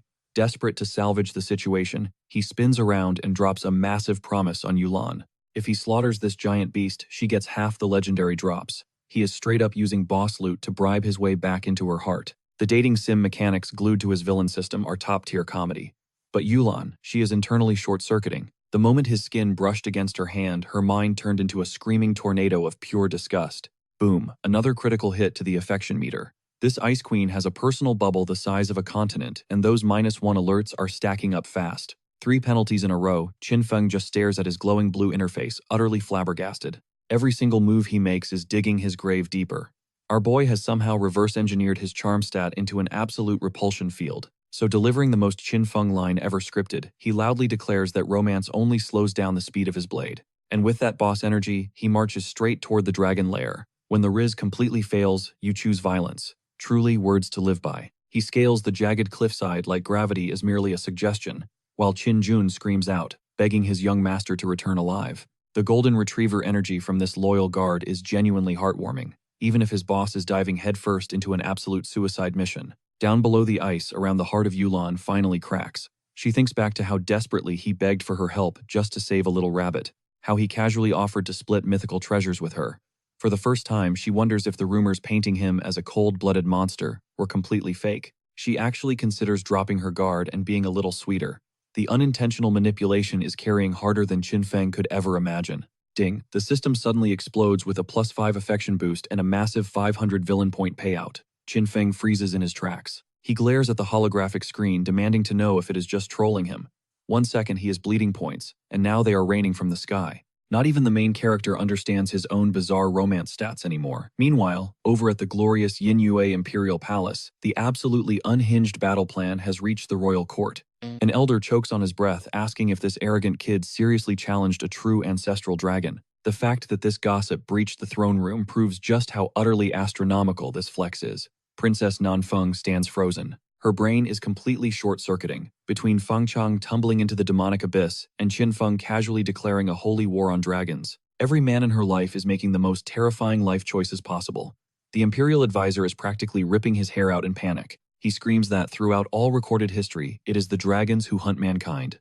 Never ever the other way around. A mortal, voluntarily knocking on the door of a true dragon, is historically unprecedented, unfiltered stupidity. Nanfeng quietly drops the ultimate bombshell. He is only at the very first stage of spiritual martial cultivation. Dead silence swallows the room. Even for a swaggering villain like Qinfeng, this stunt completely shatters the boundaries of rational thought. A nervous noble mutters, wondering if the young master is hiding some overpowered trump card.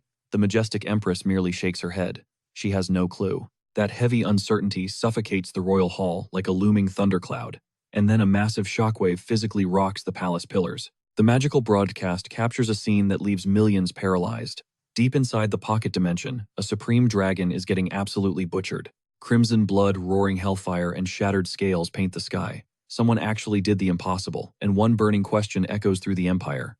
Who did this? The smoke clears to reveal Fang Chang.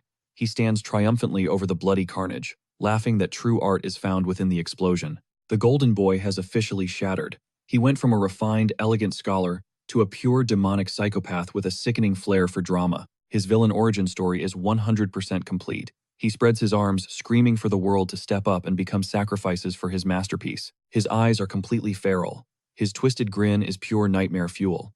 And that crackling crimson lightning proves that whatever humanity remained inside Fang Chang has been entirely devoured by the darkness. Back in the throne room, a terrified noble yells that as long as Qinfeng did not cause this, the empire might survive. But the empress narrows her eyes at the bloody screen. She coldly notes that this newly forged demon is just as terrifyingly ruthless. The game just changed. The empire now has 2 apocalyptic monsters to worry about. Trembling Princess Nanfeng turns toward her grand elder. She asks if the gentle smiles and righteous kindness of Fang Chang were nothing but a sick illusion. The wise elder sighs, explaining that demonic corruption only unleashes the dark desires already hiding in the soul. He looks at her with pity. The princess already knows the devastating truth, as hot tears well up in her trembling eyes. Nanfeng finally chokes out the tragic question, breaking her heart. Fang Chang was our entire history, just one beautiful lie. Talk about an absolutely brutal cliffhanger. You have to tune in for the next chapter, because the brutal truth is going to shatter her world completely. Meanwhile, deep within the obsidian caves, the apex predator slumbers in a pool of purple aura, blissfully unaware of the absolute chaotic menace about to kick down its front door. Qinfeng finally tracks down his target. A feral grin spreads across his face. He is staring down the ultimate boss, completely solo and loving every second of it. A massive reptilian eye snaps open, sensing a disturbance in its domain. Remember this moment of peace, because this ancient beast is about to experience absolute terror. No dramatic monologues. No hesitation. Qinfeng instantly launches himself forward, tearing into the creature's scales before it can even breathe. Crimson sprays across the cavern. An ear-shattering shriek echoes through the darkness. The behemoth violently thrashes around, desperate to escape as aggressively glowing purple aura explodes from its massive frame. It twists and turns, treating our boy like a stubborn parasite it just cannot shake. But right in the middle of this chaos, reality hits Qinfeng hard. The ceiling begins to cave in. Who would have guessed? Throwing hands with a legendary monster inside its own living room usually leads to massive property damage. Any normal person would retreat. Not him. As giant boulders crash down, he casually delivers one final bone-shattering strike with his blade. His survival instincts are fundamentally broken. Dancing through the raining debris, he slips past massive chunks of falling rock by mere millimeters. He blasts out of the mountain's exit, right as the entire structure implodes. Down below, Qianjun catches sight of his master, rocketing through the sky. He instantly screams out in sheer panic.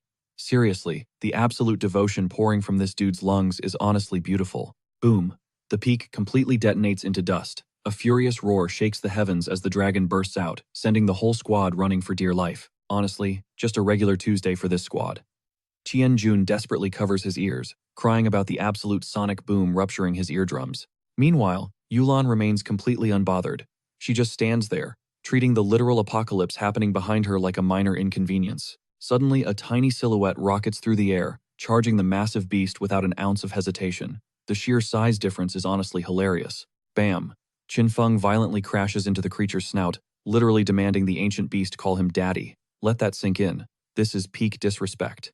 You do not just talk down to a legendary deity, the impact sends the monster barreling through solid mountain peaks, completely swallowed by a raging inferno. It brutally tumbles across the wasteland, like a discarded toy. Looking back at his humble beginnings, his current power level is completely out of this world. Brilliant purple light erupts from his eyes. He whispers that the time has come. You can just feel the air pressure dropping. Whatever attack is loading up next. This overgrown lizard needs to pray. He instantly triggers the yin and yang dual vital energies technique. Blinding ethereal eyes suddenly materialize, completely encircling the beast in the sky. This is an absolute spatial lockdown. Escape is literally impossible. Qinfeng casually surfs on the monster's back, relentlessly bombarding it with raw, crackling purple aura. Just looking at this scene proves the predator has officially become the prey. He then summons his ultimate trump card, Come Forth Heaven-Defying Sword. A blinding wave of golden sword energy brutally tears through the creature's impenetrable scales. I swear the names of these cultivation arts just keep getting more unhinged every chapter, and I absolutely love it. An agonizing shriek shatters the sky. Look closely at its trembling pupils. The mythical apex predator finally understands. It messed with the absolute worst human possible. It violently spirals down from the heavens, leaving a trail of scorching golden flames. Down on the ground, Jun mutters his master's name in pure shock. He is literally watching a legend being born. Meanwhile, hidden in the shadows, an enigmatic beauty observes the entire spectacle. She lets out a soft sigh, amused by this young man's absolute recklessness. Who exactly is this hidden VIP, and why is she stalking our boy? Pin that thought for later. Up in the air, Qinfeng suddenly senses something wrong. Another competitor has already butchered the sea dragon. Word of his own battle is definitely leaking out. He has to end this clash right now, before annoying scavengers show up to steal his loot. Tearing away his shredded clothes, blazing golden fire furiously swirls around his clenched fists. He coldly announces that playtime is officially over. Victory or death, it all comes down to this single strike. He begins reciting the ancient incantation. The great Vajra heavenly dragon mantra activates. A colossal serpent made of pure inferno materializes under his feet, challenging the roaring mythical beast below. Welcome to the sudden death round. But hold on. The camera violently cuts to the creature's hidden sanctuary, where an entirely new emerald dragon emerges. Qinfeng stands before this majestic titan, like he is just crossing off groceries on a shopping list.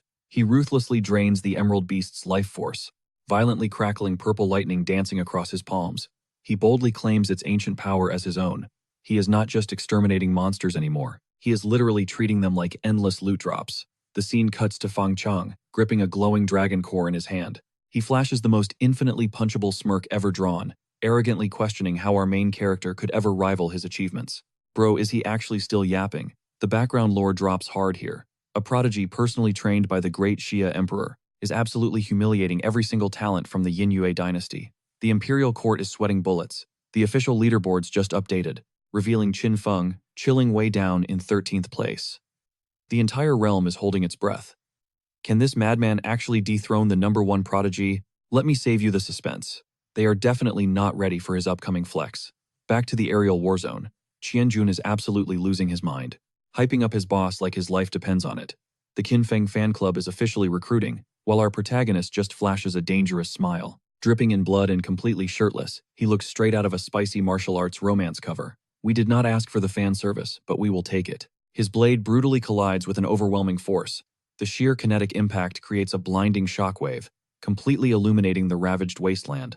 The sword mastery on display, right now, completely breaks the laws of cultivation. Pushed to the absolute brink, the beast unleashes one final, desperate roar. Blinding light erupts from its chest. This monstrous beast knows its time is up, but a dying dragon never goes down without a fight. Like a falling meteor, it nosedives straight for our crew. Jun screams for everyone to scatter, but Qinfeng takes the ultimate hit, getting launched through the air. and smashing right through a massive wave of purple aura. Hey, even legendary dragon slayers have to tank a hit sometimes. The resulting shockwave absolutely shatters the mountain range. From miles away, it looks like a literal apocalypse. But for our overpowered main character, it is just another Tuesday. The squad finds him embedded deep inside a crystal wall. Yulan and Qianjun are sprinting for their lives, screaming his name in absolute panic.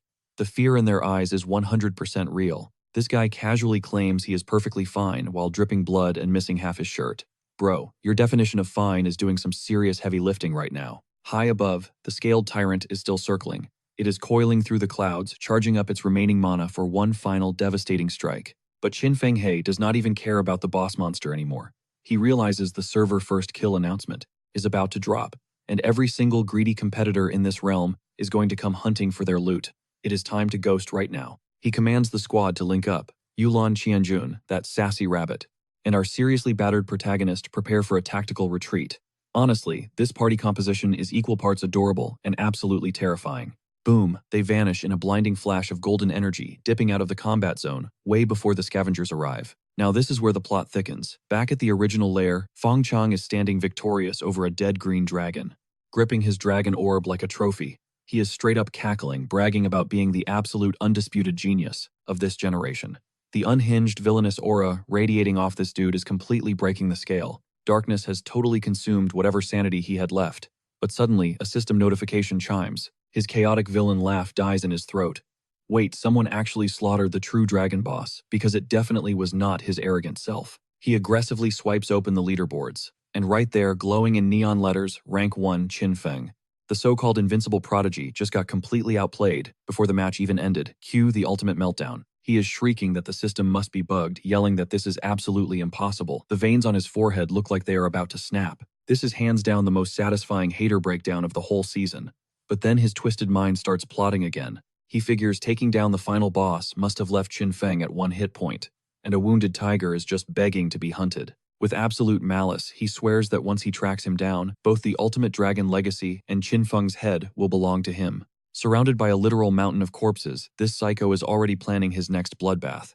Would anyone actually trust Fang Chang at this point? Or has he officially crossed the point of no return? Meanwhile, in a safe zone, the system blasts Qin Feng with a massive 50,000 villain points. His crime, stealing the spotlight from the world's chosen one. In this ruthless system, just being built differently counts as a major villain move. Ding. Another 100,000 points drop just for shattering his rival's mental state. But Qin Feng suddenly pauses, rubbing his chin, wondering why he is only farming points off the fake protagonist and getting 0 from the leading lady. Yulan suddenly lets out a soft, cute sneeze. While our main character just stands there totally zoned out, you can practically hear the gears turning in his massive brain. And whenever that look appears, someone is about to get completely manipulated. He suddenly unlocks the most incredibly toxic yet galaxy-brained romance strategy in cultivation history. His master plan. He is going to become the ultimate unreachable crush. Playing hard to get is officially his new Sigma male grind set. Oblivious to his schemes, Yulan cheerfully announces she is going foraging for food.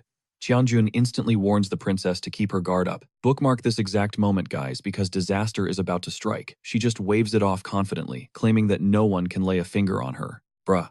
In the cultivation world, saying you are completely safe is literally begging the author to drop a boss monster on your head. Back in the cave, our boy opens up his villain shop. Sitting on a massive stack of nearly 300,000 points, he contemplates dropping 30,000 on a 100 times experience boost. But the system pops up with a premium limited time offer. A 10,000 times enlightenment halo. For 100,000 points, his brain power will literally multiply by 10,000 for 12 solid hours. Does he hesitate? Not even for a microsecond. He absolutely smashes that purchase button. Brilliant golden energy surges through his meridians, and he whispers about the godly rush flowing through his veins. This is not just a buff, it is an absolute cheat code. Our guy just typed in the Konami code for infinite wisdom, instantly dropping into a deep meditative trance. With a 10,000 times multiplier, he starts devouring the yin-yang dual energy divine art. Decades of grueling training are getting compressed into a mere afternoon. Cut back to the misty forest. Yulan is happily picking glowing spirit fruits, while that dramatic rabbit complains that it only dines on premium carrots and top-tier heavenly treasures. I swear this fluffball's diet is more expensive than a Michelin star food critic. But suddenly, the air tears open. A lethal, silent arrow streaks straight for her blind spot. I told you so. That arrogant death flag from earlier just cashed in. Boom. The moment that skill triggered, a shockwave ripped through the atmosphere. This wasn't some friendly warning strike. It was pure lethal intent. Yulan takes the blast dead on. Her body launches backward as a crimson arc paints the air. 1 second, she's running basic errands. The next, she's plunged right into a brutal survival game. Meanwhile, lurking in the shadows, is a sniper wearing the most psychotic smirk imaginable. This setup screams premeditated murder. Whoever this absolute menace is, he stepped onto the battlefield with one goal: erasing our girl from existence. The Phantom steps out of the brush. He's a master marksman, fully loaded with deadly projectiles gliding through the canopy like a seasoned ghost. Forget your average forest thug. This dude is elite. He hits the drop zone only to find crushed fruit and massive blood pools, but absolutely zero corpses. Our princess actually slipped the net. While her hunter frantically scans the perimeter, Yulan is camouflaged deep inside the hostile woodland. That nasty shaft is still buried in her flesh, and her veins run cold as she recognizes the dark venom spreading.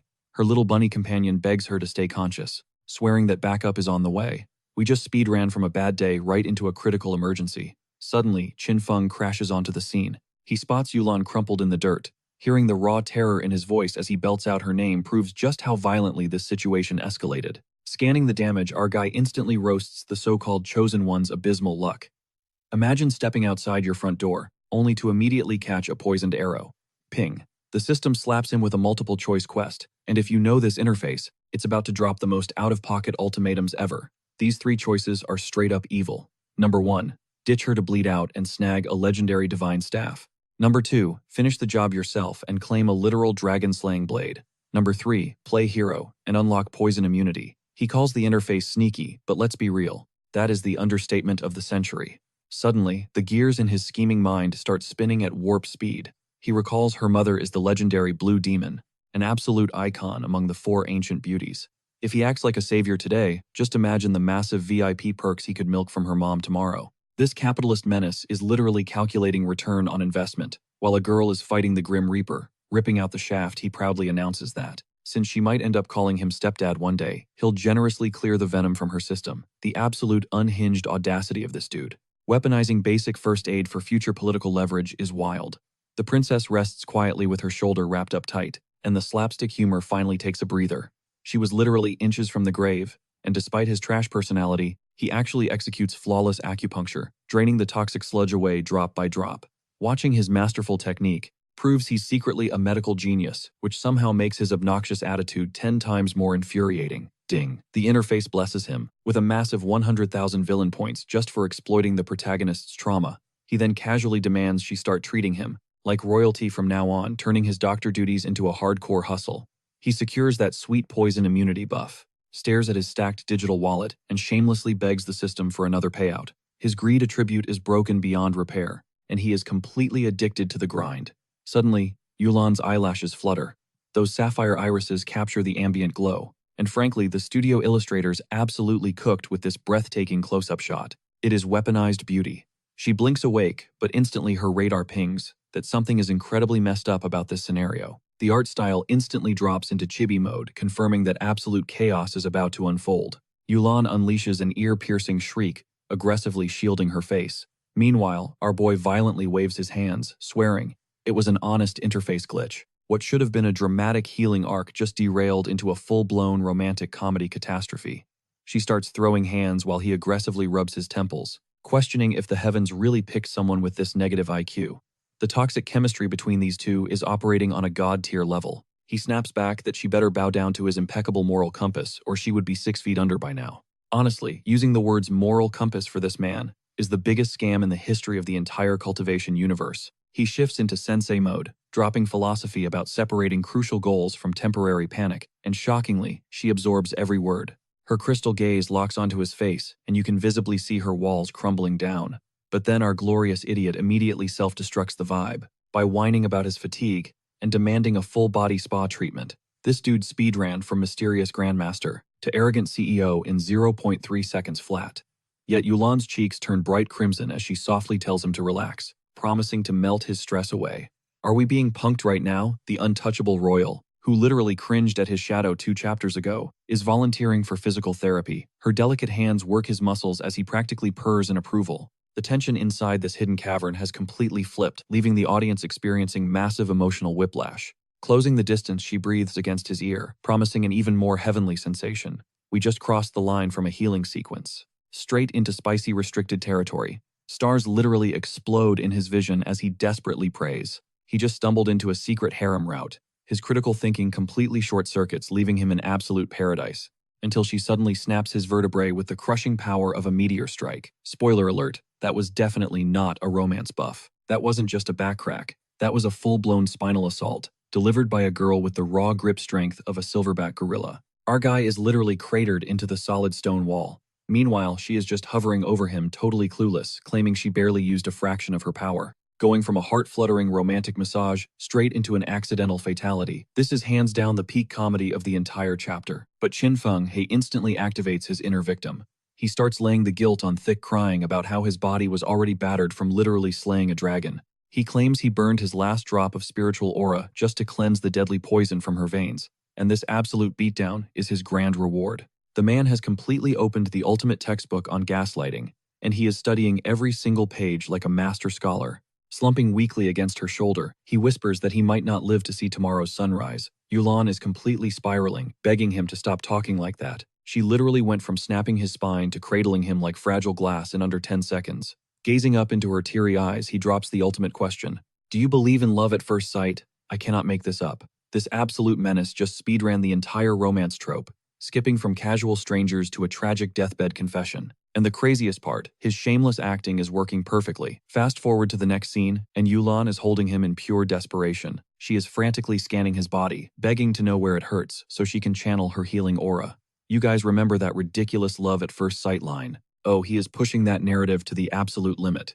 With a weak cough, he tells her to save her energy, claiming his core is already shattered beyond repair. But he whispers that his soul has one final unfulfilled desire. Securing his Oscar for Best Actor, he stares deeply into her soul and asks for a kiss. Yulan short-circuits completely. Her face burns hot as she stutters out pure disbelief. This absolute villain is weaponizing fake trauma just to steal a kiss. We are witnessing the most diabolical, shameless Riz tactic in the entire history of the martial realm. He switches into full poetic philosopher mode, swearing to the heavens that romance was a myth until her radiant beauty blinded him, claiming his failing heart now beats only for her. He even says dying by her soft hands would be an absolute honor. The vocal delivery, flawless. The actual sincerity, below zero. He softly asks if she can feel his burning devotion. And guys, she is legitimately debating granting this fake dying wish. His psychological warfare stats are officially maxed out and terrifying. Wait, no way. She actually leans down and presses her lips right against his forehead. Just look at his face. His pupils dilate in pure, unfiltered shock. He rolled the dice on a crazy bluff and accidentally hit the absolute jackpot. She rips herself away, her face glowing brighter than a fire crystal, completely unable to form a coherent sentence. This fierce princess, who nearly paralyzed him 5 minutes ago, she just willingly gave him her affection. The character arcs in this manhwa are experiencing extreme whiplash, but right on cue, the familiar blue screen of the system chimes in, showering him with praise for emotionally manipulating a child of destiny. Cha-ching. That is another 100,000 villain points deposited straight into his account. While Yulan is over here malfunctioning from pure embarrassment, our boy is silently celebrating his massive loot drop.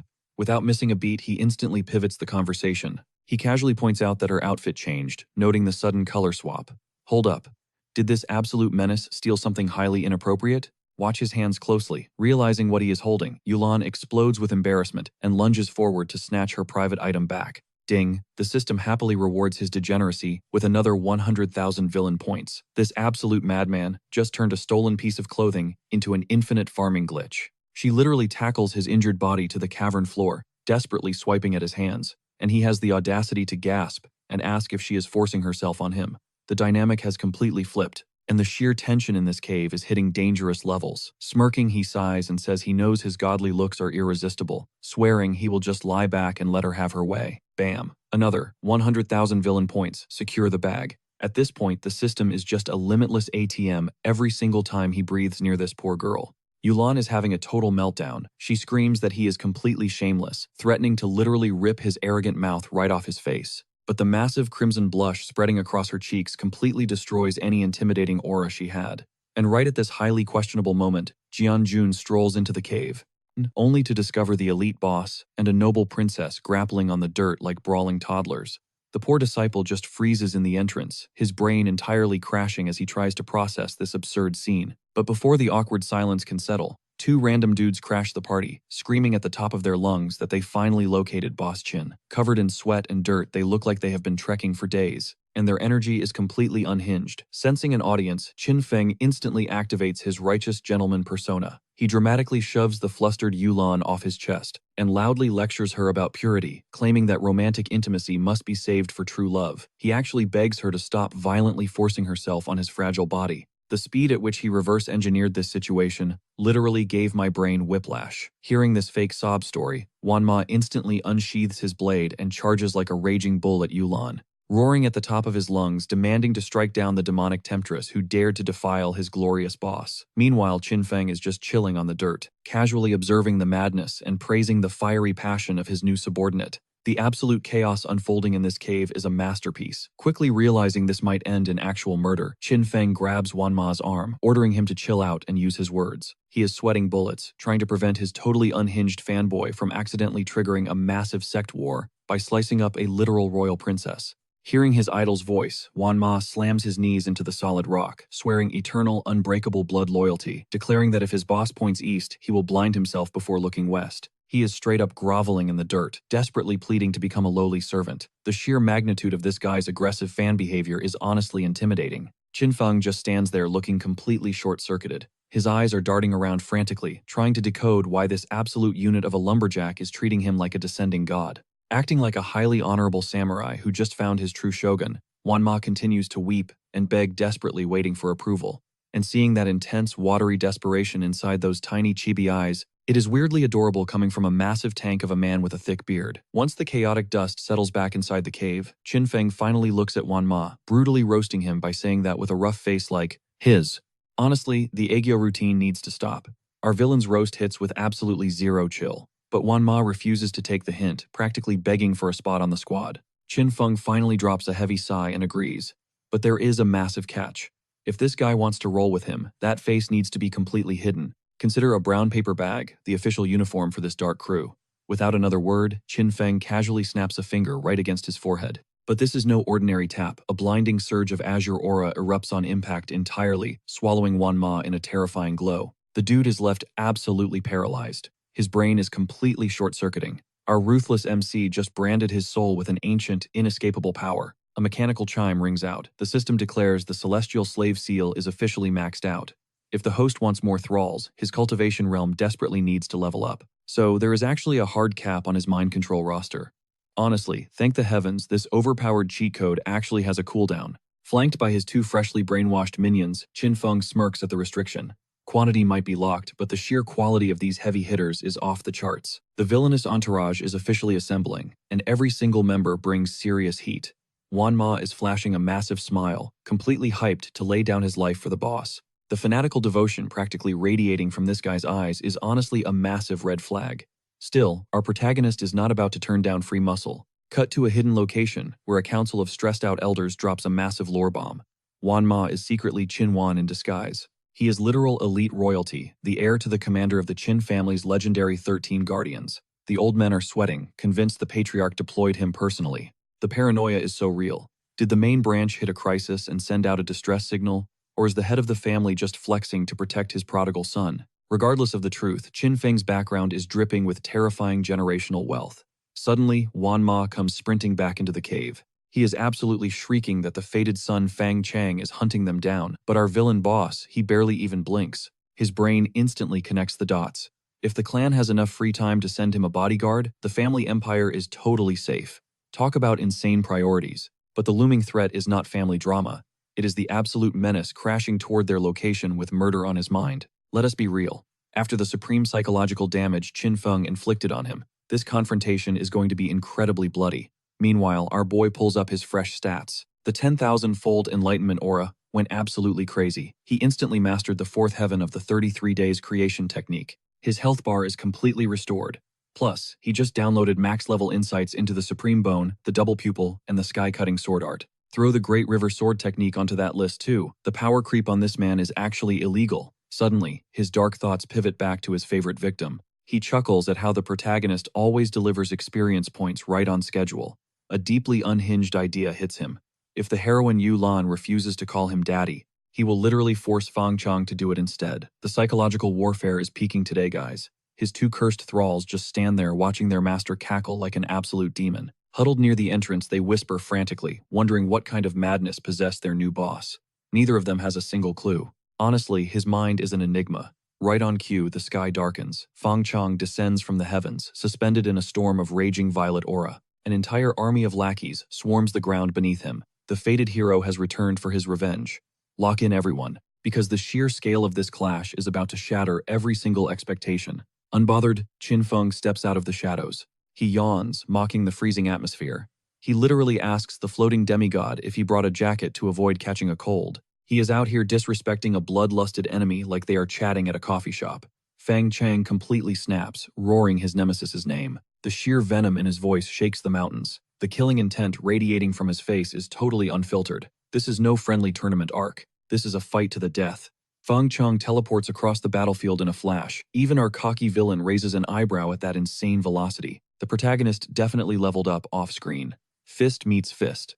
A cataclysmic shockwave erupts, atomizing the very air around them. The devastating kinetic force of their clash is literally ripping the earth wide open. Keep in mind, Fang Chang is sitting at the 7th level of spiritual martial arts. Plus, he just consumed a legendary dragon pearl. Yet somehow, Qin Feng is only at the 1st level, completely tanking every single strike. The power scaling is totally broken, and the panic in Fang Chang's eyes is priceless. With a brutal spin kick, Qin Feng rockets him straight into the dirt. He laughs, trash-talking the so-called Emperor's disciple for being overwhelmingly pathetic. A massive 6-level cultivation gap, and he is still getting absolutely humiliated. Have we ever seen a more disrespectful beatdown in manhwa history? Not a chance. The sheer agony of that blow ripples across every single muscle in Fang Chang's contorted expression. This script is completely flipped on the chosen one. Bam! Another bone-shattering combo connects. You can literally feel the heavy impact vibrating through the screen. The fated hero is being methodically dismantled.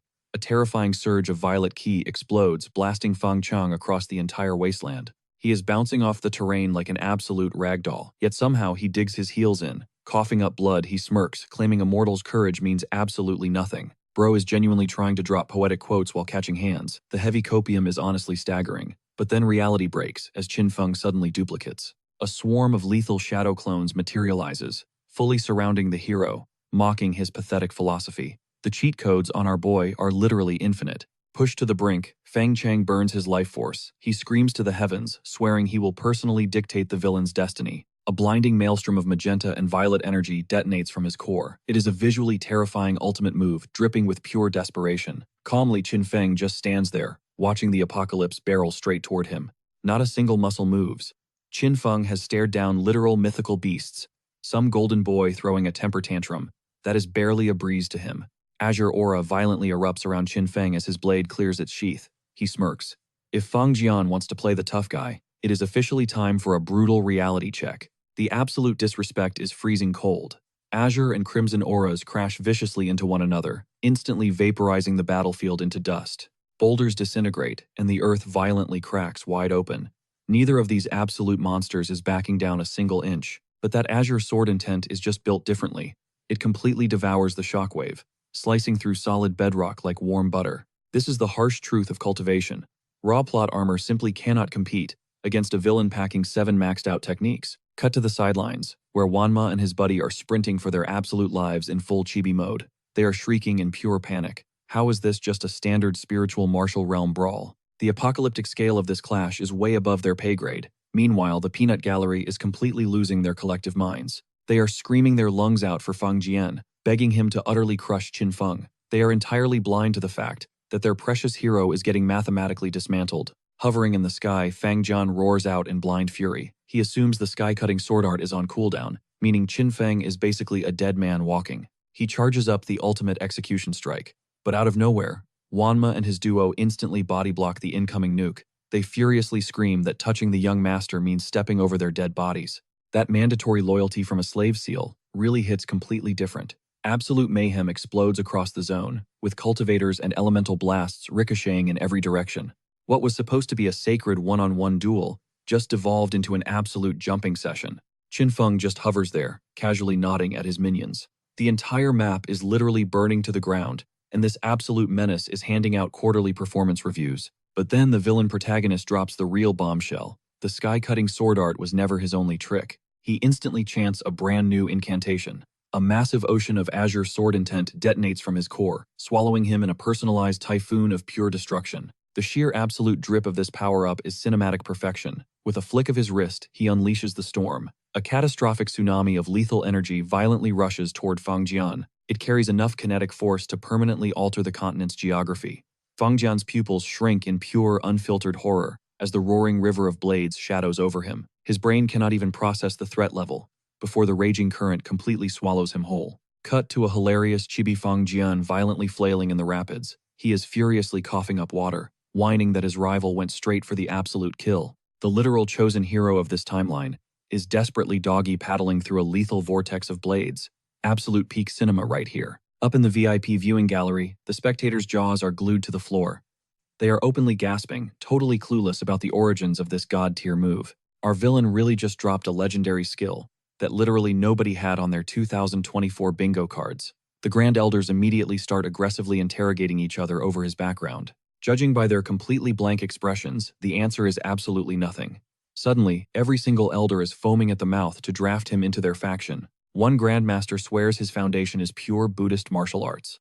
Another violently disagrees, claiming it is clearly the legendary Supreme Bone. Out of nowhere, some random geezer starts calculating a bloodline connection to the double pupil through his great-aunt's second cousin's third grandniece. The desperate mental gymnastics here are totally unhinged. The entire VIP box turns into a screaming match over who secures the coaching rights. Buddhist mantras, supreme bone, mastery, divine swordsmanship. Every boomer thinks their specific meta is the ultimate path. Qin Feng literally just triggered a full-blown custody battle among the peak masters. Meanwhile, the stunning moon goddess, who was officially his master for the past 7 years, is just sitting there with a massive sweat drop. She awkwardly giggles, silently praying nobody blames her for fumbling the bag. She had one single disciple and completely missed his god-tier stats. Her mesmerizing eyes stay locked on the holographic projection. She quietly whispers that her little monster is simply way too overpowered. That subtle blend of extreme pride and heavy regret on her face is absolute perfection. She literally ghosted a once-in-a-generation prodigy for nearly a decade, and now the entire academy is aggressively trying to poach her golden goose. Smashing cut back to the war zone, where Fangjian is completely flattened into the dirt. His legendary blade lies totally abandoned. He is violently coughing up blood, mentally glitching over Qin Feng's impossible power scaling. The glorious chosen hero is currently having a brutal existential crisis while eating mud. Ding. The heavenly system cheerfully chimes in, heavily praising our villain for successfully inflicting deep psychological trauma on the protagonist. A crisp 100,000 villain points instantly hit the bank. And how does Qin Feng react? He actually clicks his tongue. Only a measly 100 grand. This absolute menace is genuinely disgusted by a 6-figure payout. His capitalistic greed knows zero bounds, so he instantly ignites his legendary double pupil. Colossal glowing crimson eyes violently tear through the heavens. He coldly announces that Fangjian is permanently locked in this zone until he milks him for a flat 1,000,000 points. This is no longer a deathmatch. It is a heavily optimized EXP farming rotation. The monolithic eye formation locks directly onto a trembling Fangjian. The hero can only stare up in absolute paralyzing dread as divine judgment physically crushes the gravity around him. The celestial eye immediately charges and violently blasts a blinding laser of pure annihilation. The apocalyptic radius of this orbital strike is genuinely nightmare fuel, and our poor protagonist is trapped right at absolute ground zero. The system alerts start aggressively spamming the interface. Trauma successfully inflicted, plus 100,000, plus another 100,000. The villain currency is flooding in like a rigged Vegas slot machine, hitting back-to-back jackpots.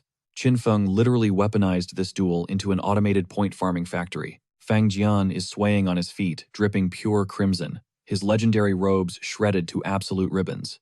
Through bloody teeth, he ferociously screams that Qin Feng backed him into this corner. He violently vows that even if he must auction his literal soul to the abyss, he is sending his rival to the afterlife today. Now that is a massive glowing red death flag if I ever saw one. And the madman actually commits to the bit. Vile blood-red demonic energy explosively erupts from his meridians, swallowing his entire body in a suffocating tornado of purely corrupted darkness. The literal chosen one just crashed headfirst into his villain era, live and in high definition. Let us be real for a second. Would you sell your soul just to snatch a victory from the jaws of defeat? That desperate gamble triggers a catastrophic shockwave. Crimson energy violently rips the arena to shreds, sending shattered earth hurtling into the sky. You could probably witness this absolute nuke from a neighboring time zone. Yet amidst the absolute chaos, Qin Feng is just chilling there, rocking that signature infuriatingly arrogant smirk. Our guy casually brushes off the apocalypse, He claims things got a tiny bit spicy because he forgot he was boxing with Destiny's favorite child. The illustrators absolutely cooked here, giving him a face you desperately want to punch but simply cannot look away from. Without missing a beat, he loudly demands to speak to the manager of this deathmatch. Why? Because he wants to hit Feng Jian with a massive penalty for using an illegal summon. He literally just witnessed a man trade his humanity for demonic hacks, and his immediate reaction is to file a customer complaint. The sheer, unadulterated audacity of this main character is off the charts. Watching this circus, the moon goddess just desperately facepalms. She lets out an exhausted sigh, realizing this absolute menace has not matured a single day. Also, can we just pause and appreciate how incredibly breathtaking she looks right now? Even while losing her absolute mind, she is flawless. The artists truly went all out on her divine design. But the comedy hour abruptly ends, and the atmosphere instantly turns freezing cold. Feng Jian's pupils bleed into a terrifying crimson. Boiling steam erupts from his flesh as pitch-black veins physically crawl across his face like parasitic vines. Whatever nightmare fuel he invited inside has completely hijacked his consciousness. The golden boy is officially dead on arrival. Surprisingly, Qin Feng actually tries to hit the brakes. He drops a casual line about how light sparring builds character, but all-out war ruins the aesthetic. He smoothly suggests they pack it up and go home. But the monstrous entity stalking toward him is no longer human, and it clearly skipped the negotiation classes. Suddenly, a blinding beam of pure power violently slices the heavens in half. Qin Feng smugly announces that their personal savior has finally arrived. A genuinely terrifying heavyweight just crashed the party. A bone-chilling close-up zooms in on a single glowing scarlet eye. This confirms the parasitic demon inside Feng Jian is entirely aware of this massive new threat. The ancient spirit practically growls in shock that a certain brat from the Yin Yue dynasty is still breathing. This parasite holds deep grudges, and its dark memories spell absolute disaster for everyone present. Two god-tier presences touch down, shaking the very earth beneath them.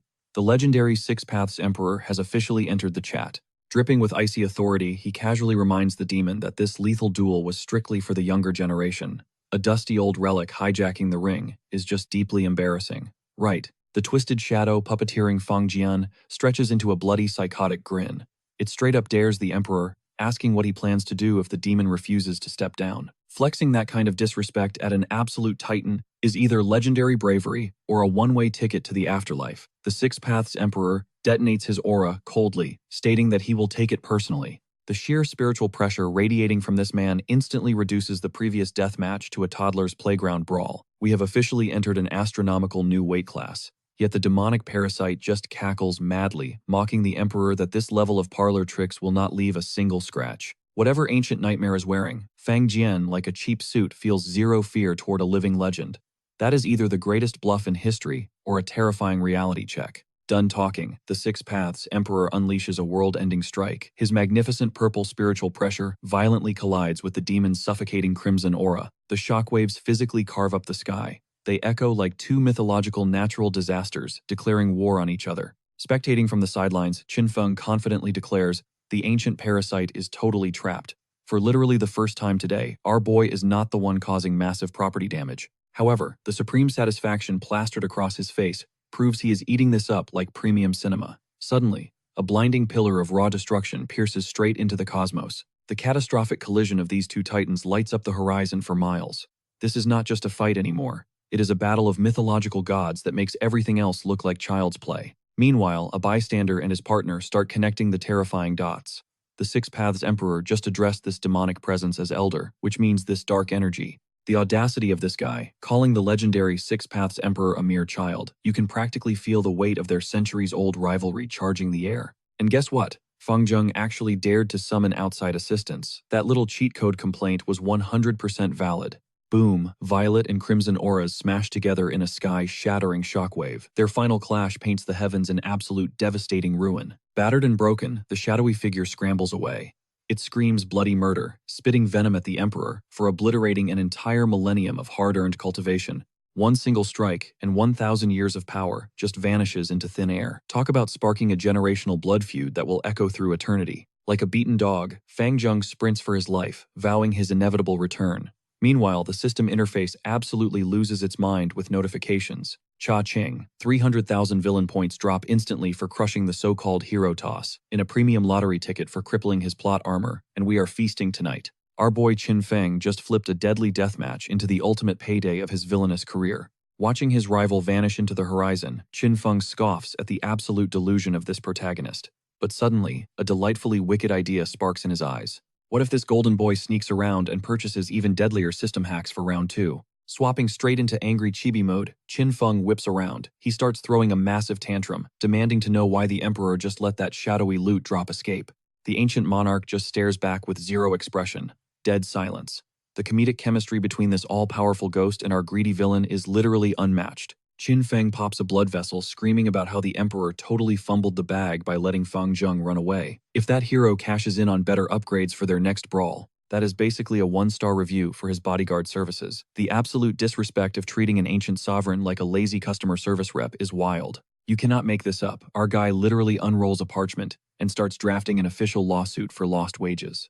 Because the emperor nerfed his opponent and ruined his point farming strategy, he is unironically demanding 10 million top-tier spirit stones as emotional damage. He straight up handed an invoice to a mythical deity for griefing his EXP grind. Let us shift gears. Back at the mouth of the cavern, the suffocating battle aura finally evaporates into the wind. The shivering hostages Qin Feng saved are slowly waking up to the fact that they are not going to die today. A tidal wave of relief washes over the crowd.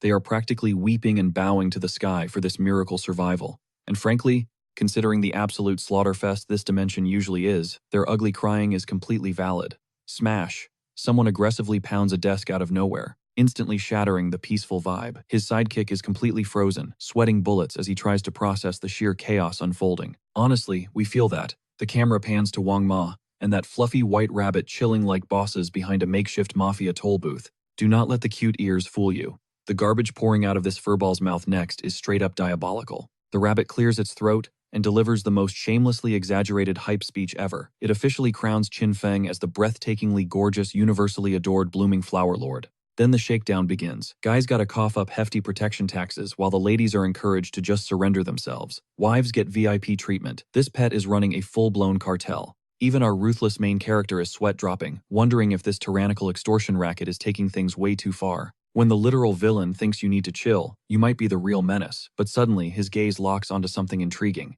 You can visibly see the wicked gears grinding in his brain.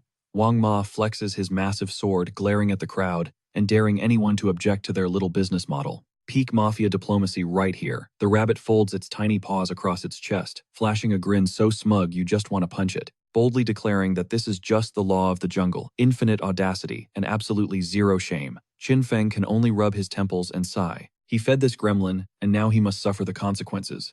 But plot twist, the terrified mob is actually forming an orderly line. Against all logic, this unhinged cocktail of death threats and promised safety is printing money like crazy. Things get even crazier. Beautiful cultivators are stepping up, blushing as they ask the rabbit if they qualify for the official harem roster. The great concubine draft has commenced, but the bunny instantly brutally rejects the first girl, claiming she lacks the proper assets. Next, in line, this demonic pet just established ruthless bodily requirements, and the crowd is rolling with it. Up steps candidate number 2, carrying some extremely heavy artillery in the requested department. Oh, and the illustrators put in overtime to make sure we caught all the physics. The studio knows their demographic perfectly. Denied again. The rabbit roasts her on the spot, arguing that too much volume causes blood flow issues. This furball is the most toxic human resources manager in the martial world. Right on cue, the stunning moon goddess floats down from the sky. She is a breathtaking vision of divine beauty, radiating pure, unfiltered, murderous rage. She points a trembling finger, screaming that he stole her innocent first kiss, and now he dares to hold public auditions for a harem. The tsundere jealousy arc is officially online, and we are entirely here for it. But our boy Qin Feng, he is completely ignoring the drama. He is totally mesmerized by a glowing blue system card, drooling over the massive gacha rewards he is about to pull. This dude balances enraging divine beauties and opening loot boxes like a true gamer. Ding ding ding. The system interface explodes like fireworks. Protagonist affection levels are plummeting. -1, -2, -3. Every single girl that brutal rabbit just roasted was actually supposed to be a fated heroine for Fang Zheng. Our absolute menace of a villain is accidentally hijacking the protagonist's entire harem roster by doing absolutely nothing. Qin Feng blinks, looking incredibly lost in the sauce. He was literally just breathing, and the Golden Boy's divine destiny just got utterly nuked as collateral damage. You can see his brain buffering as he tries to process this monumental glitch. But the puzzle is still missing a few pieces. Sometimes this glorious system literally spoon-feeds you, and our favorite villain just has to sit back and collect the loot. Suddenly, a whole squad of gorgeous girls swarms in, practically begging for Master Chin's attention. Let's be real, the illustrators are absolutely cooking right now, serving us these top-tier waifu designs, and there is zero chance it is an accident. Meanwhile, that chaotic little fluffball of a rabbit bounces over to Qin Feng, demanding to know if he is pleased with the chaos it just unleashed. This furry menace literally expects a 5-star performance review, and suddenly the gears click in Qin Feng's brain. The Chosen One's affection meters have been crashing straight into the dirt, all thanks to this rabbit's absolute trolling, and our guy is practically weeping tears of joy. He is out here thanking a literal pet for unintentionally nuking the main character's entire romance arc. We are truly living in the golden age of villainy. But in a split second, he flips the switch, gaslighting the poor creature and swearing they are total strangers. He straight up forbids the furball from calling him master. Bro wants all the massive stat boosts with zero accountability. But the rabbit is not having it, instantly exposing him, yelling that he is blatantly obsessed with cold, hard cash and pretty girls. Why act like a saint now? Qin Feng absolutely loses his mind, roaring at the beast to shut its mouth and stop dropping truth bombs in front of his fans. The chaotic energy between these two is straight up peak fiction. Panic mode activated, Qin Feng launches into full damage control. He desperately needs to save face before this harem realizes they are dealing with a master manipulator. Taking a deep breath, he drops the most flawlessly crafted Shakespeare-level monologue, claiming that chasing money is merely pure ambition and admiring gorgeous women is simply an appreciation of art. This absolute legend just spun pure greed and lust into deep philosophy in under 30 seconds flat. Honestly, are we buying this cap? Turning his saddest puppy dog eyes to the crowd, he begs forgiveness for his familiar's reckless words, framing the pet as just a misunderstood free spirit. And guess what? The ladies are absolutely devouring every single word, falling for it hook, line, and sinker. Cut to him dramatically pulling a stunning blonde into his arms, whispering that the heavens ordained their encounter, swearing to be her ultimate shield in the bloodbath ahead. But then comes the ultimate toxic play. He softly confesses his heart belongs to another, urging her to forget him when the dust settles. This is genuinely the most evil, mathematically precise rejection in manhwa history, and it only makes her crave him worse. The system immediately flares to life, hyping him up for flawlessly manipulating a maiden's pure heart. Boom. 200 villain points instantly secured. Meanwhile, this poor girl is blushing hard, fully convinced she just met the most honorable knight in existence. The sheer delusion happening right now is actually mind-blowing, as she leans in with totally love-struck eyes while Qin Feng is staring blankly like a hardcore gamer who just found an infinite glitch. She plants a soft kiss on his cheek in gratitude, and the system absolutely loses its mind. Bam. 500 massive villain points for exploiting a maiden's feelings. He literally stood there doing zero work. The premium currency just walked right up and swiped its own credit card. Suddenly, another beauty lunges into his arms, and the digital prompt instantly spits out another 200 points. Our guy is now rocking lipstick stains like war paint, and the villain score is rocketing to the moon. Another 500 points drop.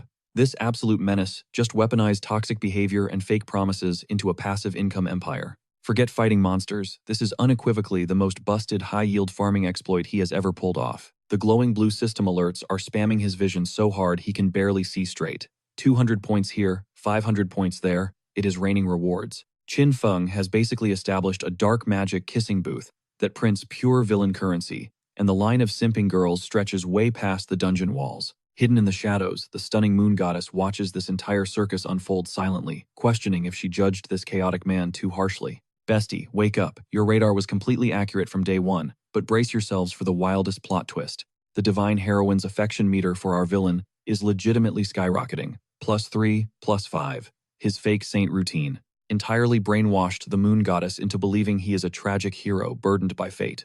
Bro is simultaneously speedrunning villain points and stealing the main heroine's heart, which should be a literal crime against the manhwa universe. Pockets completely full and reputation shining like gold, Qin Feng loudly declares, the death game has exactly 2 hours remaining. If these players want to keep their heads attached to their necks, they can huddle under his terrifying umbrella of protection. And anyone who hates his rules can step out and face the Grim Reaper.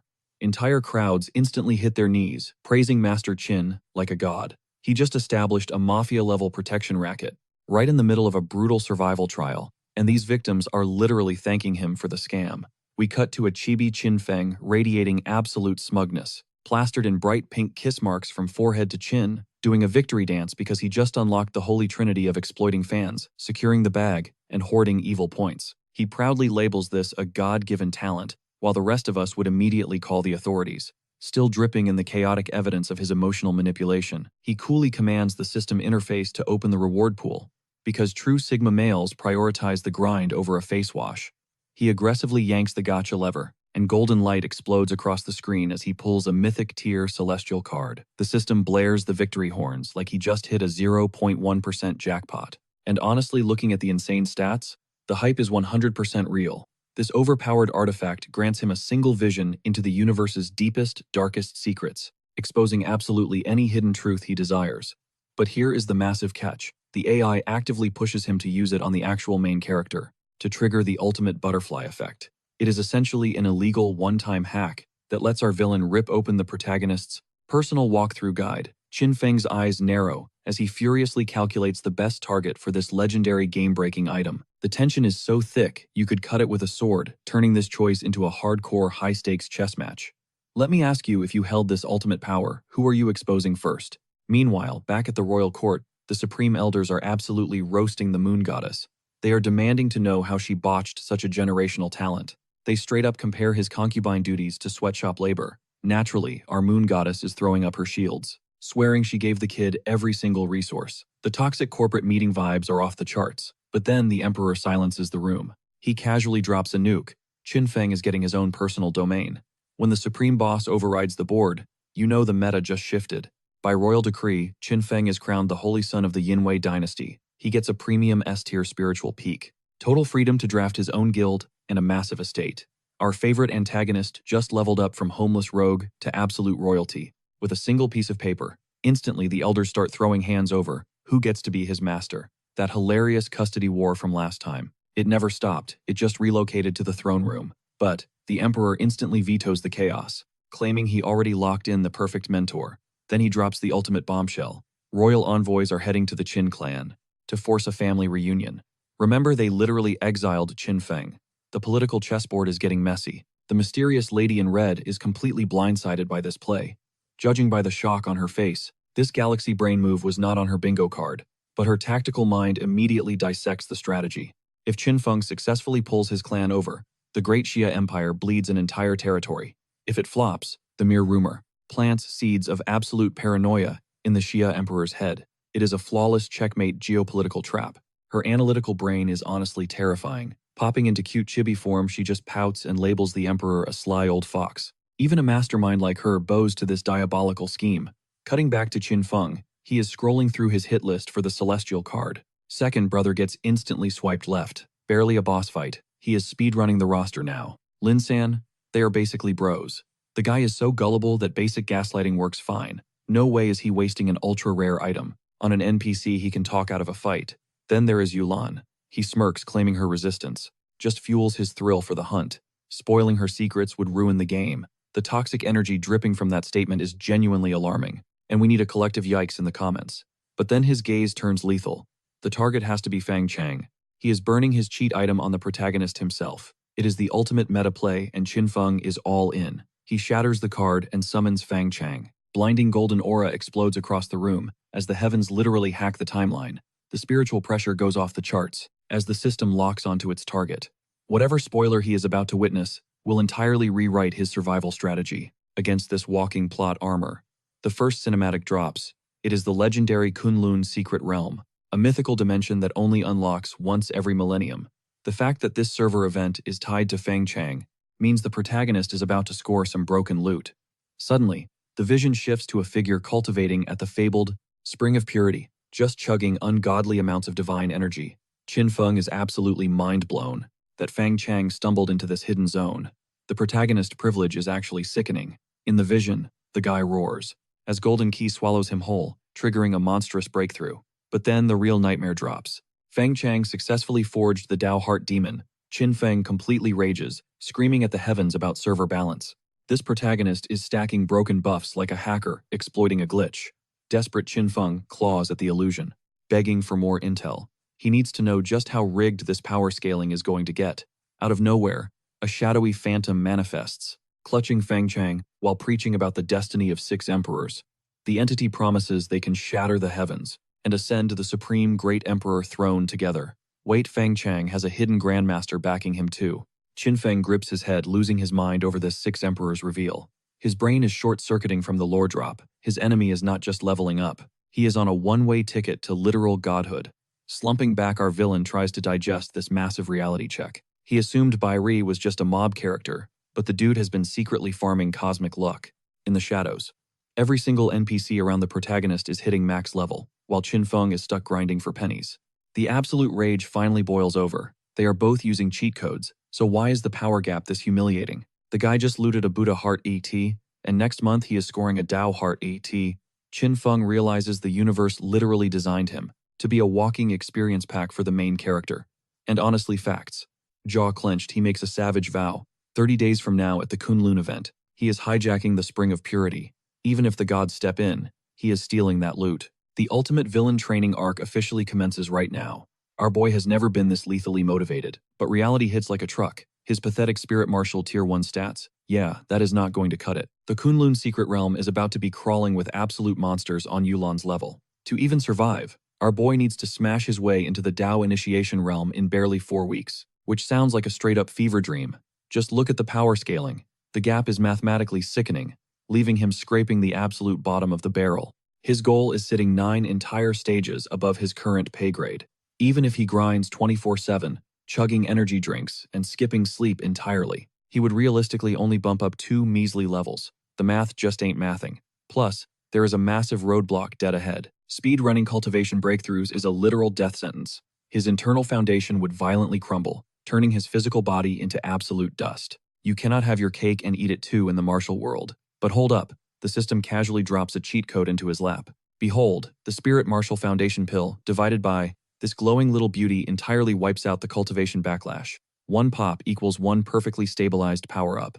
The catch: a soul-crushing 500,000 villain points a pop. This system is straight up running the most toxic, pay-to-win microtransaction store in the cosmos. Qin Feng is absolutely fuming. 500,000 points for a sketchy, unbranded pill with 0 warranty. Make it make sense. He demands to know how the system sleeps at night. Yes, this absolute menace is haggling with a literal cosmic entity over shop prices. And the system, it shamelessly flexes that it does not even have a conscience. Qin Feng calls it out for being utterly unhinged. When the designated villain calls you toxic, you know you have hit a new tier of evil. He crunches the digits. 9 pills means dropping 4.5 million points. His current wallet, sitting at a pathetic 597,000. Bro can barely scrape together enough for 1 serving. The same dude who was scoffing at a 6-figure bank account last chapter is now officially broke. So he takes the only logical route. He swipes his card for the single pill he can afford and leaves tomorrow's problems for tomorrow's Qin Feng. Sometimes you just gotta start the absolute grind and pray to the RNG gods later. Poof, 500,000 points vanished into the void. Now he is gripping this blinding Spirit Martial Foundation pill, while his net worth cries in the corner. This medicine better slap harder than a divine tribulation. Without skipping a beat, he downs it like candy. 0 hesitation, 0 sacred rituals. Just straight down the hatch. Valuing pure efficiency over dramatic aesthetics is classic Qin Feng behavior. Boom. Blinding golden aura explodes off him like a Category 5 hurricane. The medicine shreds through his meridians, anchoring his core and forging his foundation into literal bedrock. Moving at a velocity that would normally require decades of sweaty cave meditation, Qin Feng is left totally speechless, realizing that this is exactly how it feels to have aimbot in real life. That 500,000 points just copy-pasted 7 entire years of brutal training. Was it a scam? Absolutely. Was it a massive W? 100%. The system might be a ruthless capitalist, but it undeniably cooks. Suddenly, a colossal golden bell shatters the silence of the realm, and that heavy toll carries only one message. The life and death battle royale has officially reached its endgame. Qin Feng tosses a fist into the air, stretching like he just woke up from a nap. The man survived, farmed absolute banks of points, rizzed up the ladies, and consumed questionable system drugs. Meanwhile, back at the main plaza, the traumatized survivors are staggering in. Cultivators are literally sobbing, kissing the dirt, and praising the heavens they did not get packed up. But the absolute buzz dominating the crowd is how the casualty rate violently skyrocketed from 50 to a terrifying 80%. And every single finger is pointing at Fang Chang for turning the trial into a bloodbath.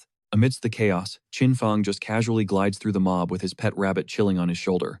Not a single drop of sweat on his brow. Bro literally treated a fatal slaughterfest like a grocery run, exiting with heavier pockets than he went in with. That is pure menace energy. But out of nowhere, A blood-curdling scream of his name cuts through the chatter. That is definitely not a friendly reunion tone. That is the feral shriek of a man who is about to make a career-ending mistake.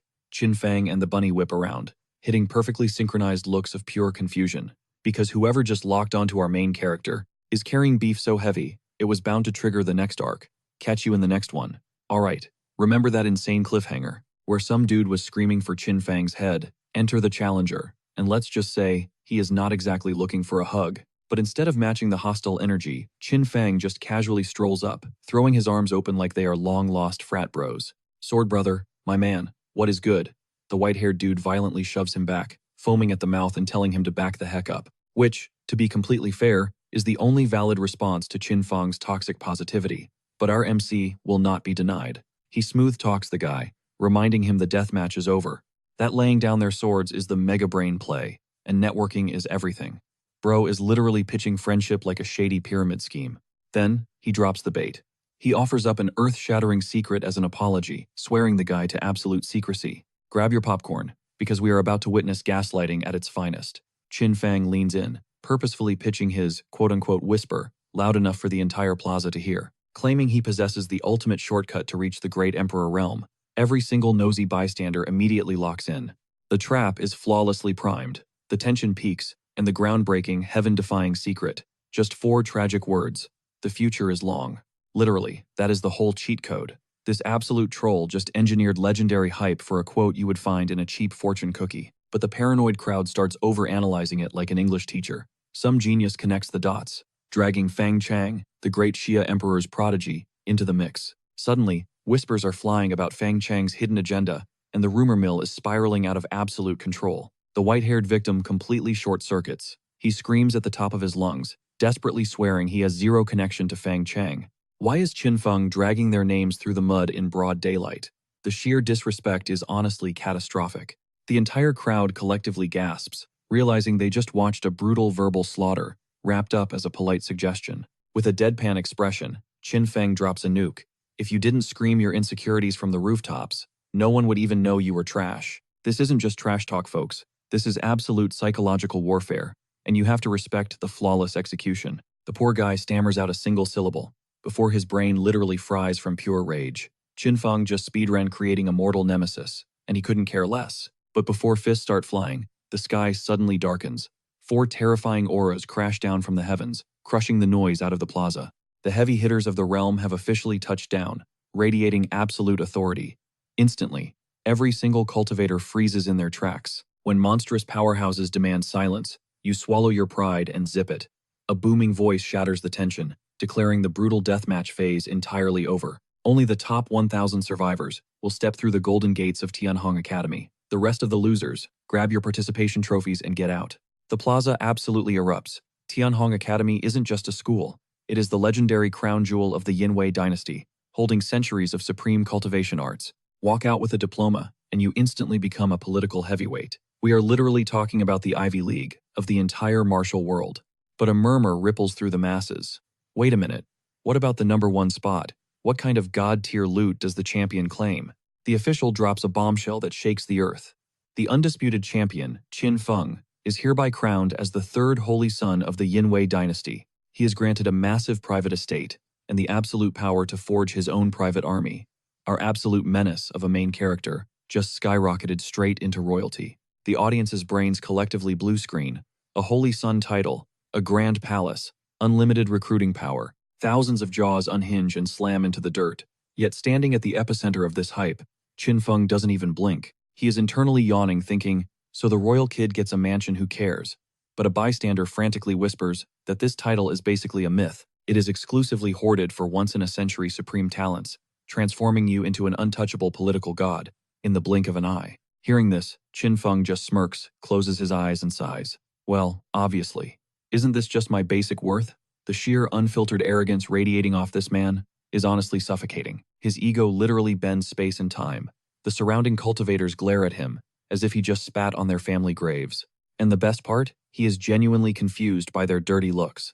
The total disconnect between his god complex and basic social cues needs to be studied by scholars. Suddenly, the ragged survivors he carried through the bloodbath sprint over, screaming boss. They are practically bowing, worshipping his new holy son status. This maniac actually forged a loyal cult, right in the middle of a slaughterfest. They are showering him with praise, calling him an absolute legend and a peerless monster. Meanwhile, his pet rabbit chills on his shoulder, soaking up the glory like a total boss.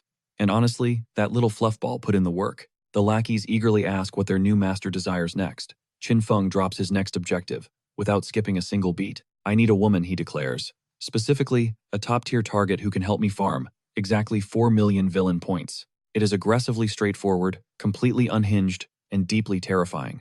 His newly acquired squad just freezes in stunned silence. Did he just say, a woman? They literally crawled out of hell for this guy, and his very first royal decree is setting up a sinister blind date.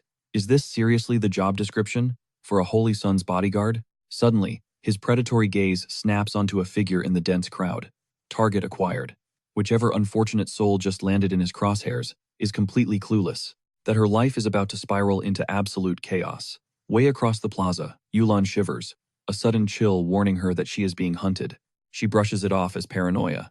Spoiler alert, her survival instincts are screaming for a reason, but plot twist, Qin Feng isn't actually stalking toward Yulan. He is aggressively shoving his way through the ocean of cultivators toward a completely different chaotic scene. Move it, make way for the VIP. He strolls through the masses with the swagger of a conquering king, which, to be entirely fair, is his actual job title now. He wanders right into a powder keg ready to blow. A bloodthirsty mob has cornered a lone figure, viciously demanding the head of the chosen one, Fang Chang. The so-called hero is missing in action, and the victims he left in his wake are out for pure, unadulterated vengeance. Trapped in the eye of this storm is a desperate girl screaming her innocence, but the vengeful crowd isn't buying a single word of it. They roar that, since she is his woman, she has to know his hiding spot. The circle tightens, suffocating her, while Qin Feng coldly observes from the shadows. A heckler from the back violently points her out, exposing her as Fang Chang's precious childhood sweetheart. You can practically hear the villainous calculations spinning in our main character's head. This is Princess Nanfang, a direct emotional tether to the chosen one. Her hostage value just went through the absolute roof. Nanfang shrieks in pure panic, swearing on her life that she is clueless. And the tragic irony, she is telling the absolute truth. But logic is completely dead here. The toxic mob mentality has fully taken the wheel. They brand her a filthy liar and roar for her immediate capture, in their twisted minds making her bleed, will force the cowardly Fang Chang out of hiding. It is savage, barbaric logic, but honestly, it is an effective bait. Cold steel leaves the scabbards. Several grim-faced cultivators march toward her, blades gleaming with murderous intent. This just escalated from street drama to the imminent execution of a foreign royal. And Qin Feng, he is eating this up like a blockbuster movie. Beside him, his lackey whispers, wait, didn't Princess Nanfang blow her chance at the throne? Defying the will of the heavens always comes with a heavy price, and the tea just keeps getting hotter. Meanwhile, our mastermind Qin Feng is crunching the numbers, figuring out exactly how many villain points this absolute chaos will net him. He smirks, realizing that the celestial card, intel from the previous chapter, is already striking gold. This guy holds devastating secrets about these cultivators that they do not even know themselves. Down below, the situation instantly goes feral. Cultivators are getting slammed to the pavement and ruthlessly trampled. The angry mob shifts into full attack mode, and not a single soul steps up to intervene.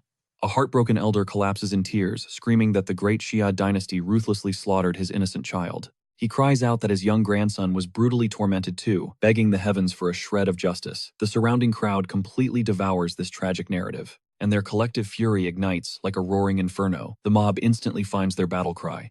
The great Xia dynasty has grown way too arrogant, and it is time to drag them off their high horse. Steel sings as blades are drawn, auras flare up, and absolute pandemonium erupts. The Grand Plaza shatters into a colossal war zone with hundreds of cultivators violently clashing during what was meant to be a peaceful festival. This is the exact disaster you get when Fang Chang lets his personal beef contaminate the streets.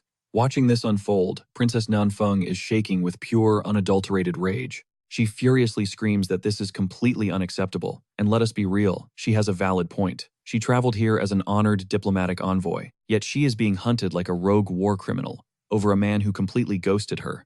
But a royal never bows down without a fight. She unleashes her own aura and dives straight into the chaotic fray. Is it a tactical masterpiece? Definitely not. But you have to respect her hardcore commitment to throwing hands. Suddenly, a terrifying new faction enters the chat. A heavily armed squad of masked enforcers drops from the sky, their booming voices demanding absolute silence. These elite warriors radiate pure, lethal intent. A terrified bystander gasps out their name. The Qianyu guard instantly, the suffocating tension in the plaza completely flips. Enraged cultivators physically freeze mid-punch. Whispers ripple through the terrified crowd, explaining that the Qianyu guard strictly controls all imperial city security and serves as the direct blades of the 6 emperor deities. Their official rank might seem low, but offending them is basically signing your own death warrant. Imagine heavily armed internal affairs officers with a license to kill. However, Princess Nanfeng arrogantly scoffs, coldly ordering her royal entourage to walk away. She completely dismisses these local enforcers as beneath her notice.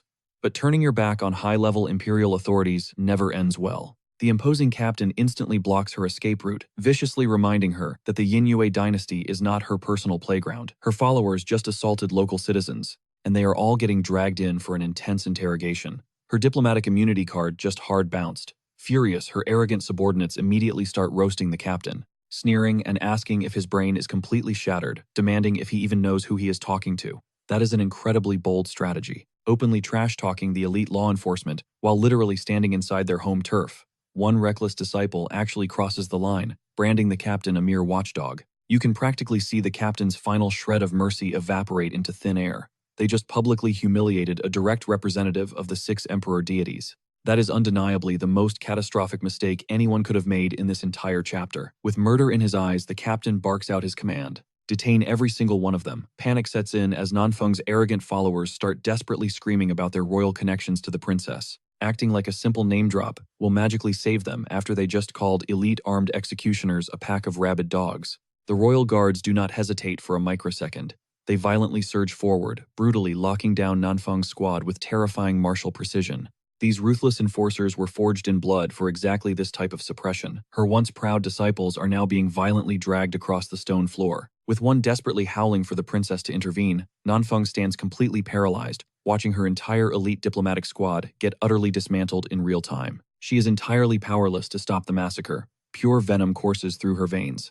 How could a lowly security force dare to act this cocky against a noble foreign princess? Her sharp mind quickly connects the dots. This level of disrespect is only possible if a massive shadow figure is pulling the strings from above. She desperately wants to storm the palace and demand justice from the 6 emperor deities, but her wise old advisor physically blocks her path. His terrified expression screams that he has already unraveled a terrifying truth she completely missed. He drops a massive reality check. If the 6 emperor deities actually gave a single damn, that furious mob would never have breached the envoy's perimeter, and mere guards would never dare chain up imperial disciples. The chilling implication hits like a freight train. The legendary figures at the absolute peak of power are actively orchestrating this public humiliation. A wave of cold dread washes over the princess. She shakily asks if the 6 emperor deities themselves set up this ruthless trap. The horrifying confirmation is painted clearly across her advisor's pale face. Princess Nanfeng finally understands that she is not fighting a random street riot. She has just walked blindly into a masterfully crafted high-stakes political execution. The elder advisor is in full-blown panic mode.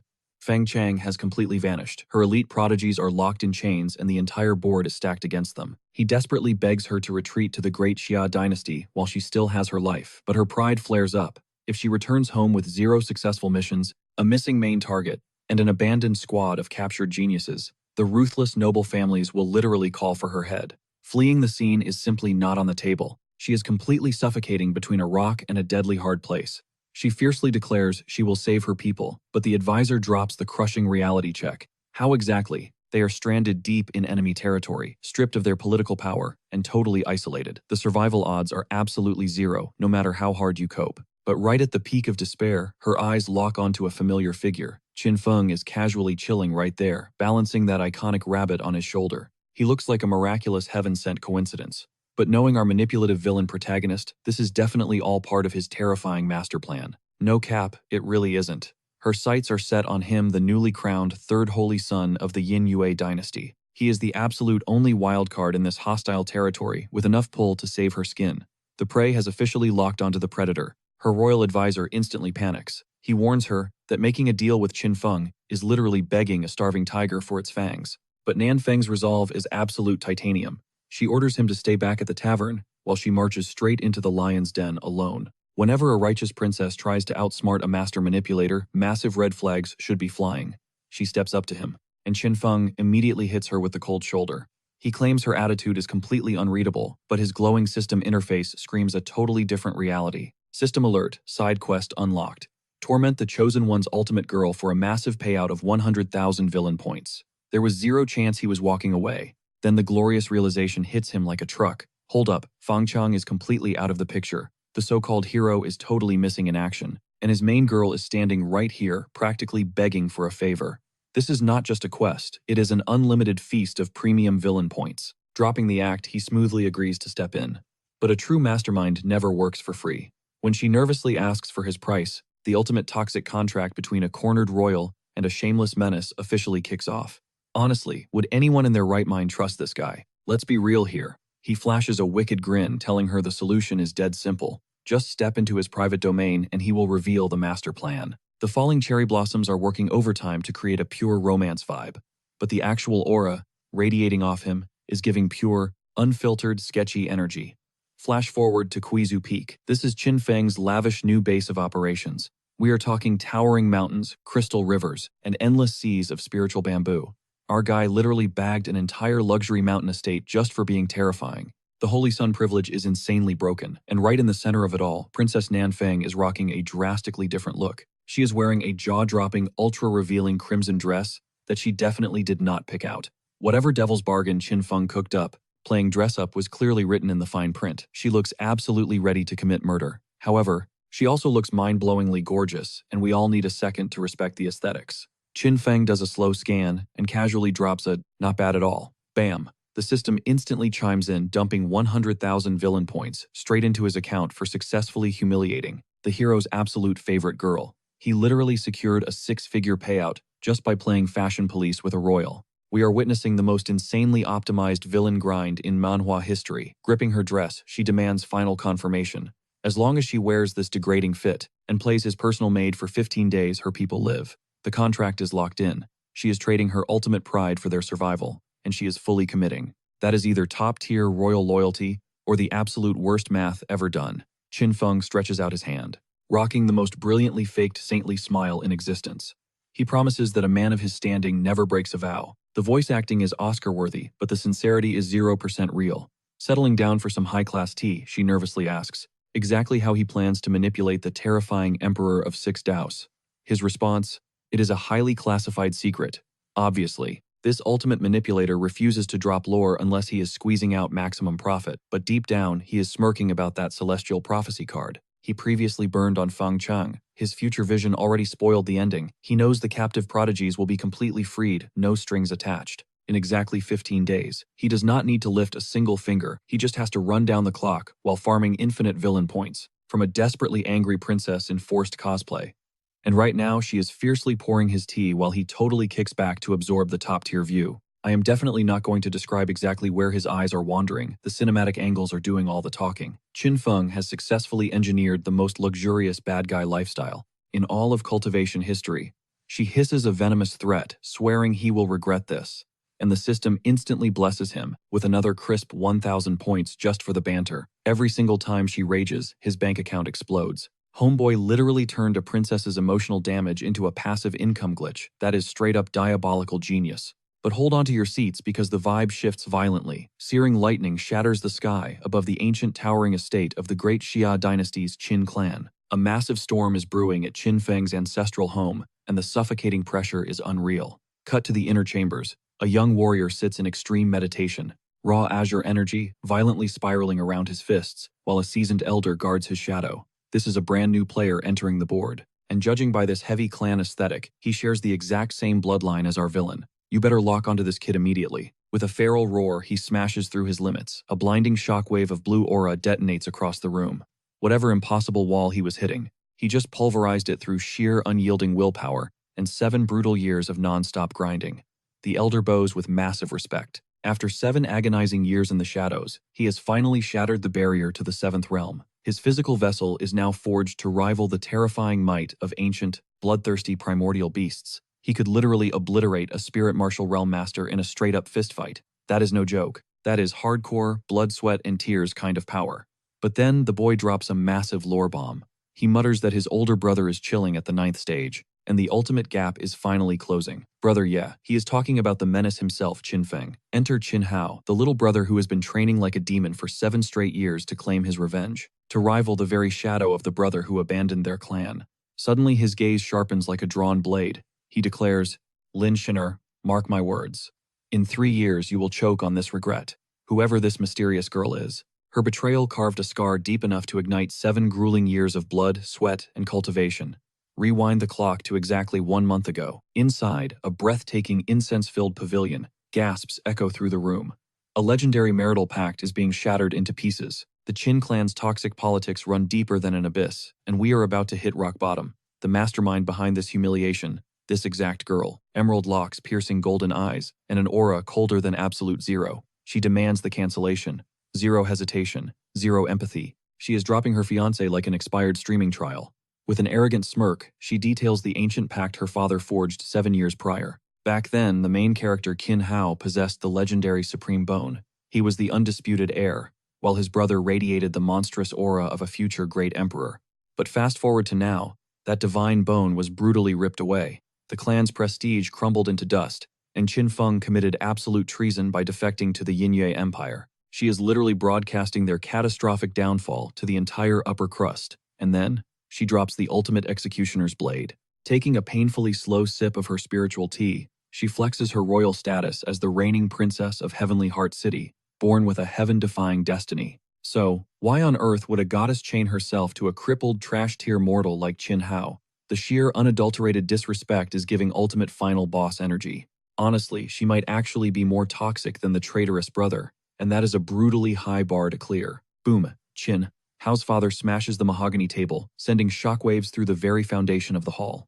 Absolute blasphemy. This is not just a father's wrath over a bullied child. This Ice Queen just spat on their ancestral legacy right in their own territory, yet Lin Sina remains as still as a frozen lake. With a mocking tilt of her chin, she dares him to lay a single finger on her. Instantly, her elite bodyguards manifest like shadows, radiating lethal intent. She marched into the lion's den specifically to crush their pride, backed by an army strong enough to ensure she walks out without a scratch. The overwhelming gap in sheer power is suffocating, but the patriarch's patience has evaporated, roaring that his bloodline will never swallow this venomous disrespect. He launches himself across the room. Golden cultivation aura erupts like a volcano around him, determined to exact brutal vengeance for his heir. It is a suicidal clash of pride versus overwhelming odds. But right before the storm collides, the heavy wooden doors blow wide open, and Qin Hao steps into the light. Father, hold your strikes, he echoes calmly. Please allow me to dictate my own destiny. And boom, the underdog steps directly into the crosshairs of fate. The fallen genius has his own demons to slaughter, a brutal redemption arc waiting in the shadows, and an insatiable hunger to reclaim his stolen throne. Hold on to your seats. The patriarch freezes mid-air, utterly paralyzed by shock, desperately questioning why his crippled son just gate-crashed this deadly standoff. But our fearless boy marches straight into the absolute zero pressure of Lin Shiner's aura. He stares right into her soul and drops the most legendary cultivation quote ever. The river of fate flows east for 30 years, then west for 30 more. Translation: I might be powerless trash today, but my mythological glow-up is guaranteed. The arrogant princess merely tilts her head, those emerald eyes dripping with condescension. Challenge accepted, she sneers. Duel me in the imperial capital, exactly 3 years from today. When I crush you, you will kneel and beg for the annulment in front of the entire world. She is treating his life's honor like a rigged casino game, absolutely certain of her victory. But does our guy sweat? Not even a drop. A dangerous smirk creeps across his face. If you are so desperate to break the chains, he whispers, why make such a pathetic theatrical scene? His scarred, heavily bandaged fingers snatch a calligraphy brush, and the sheer gravity in the room drops to pin-drop silence.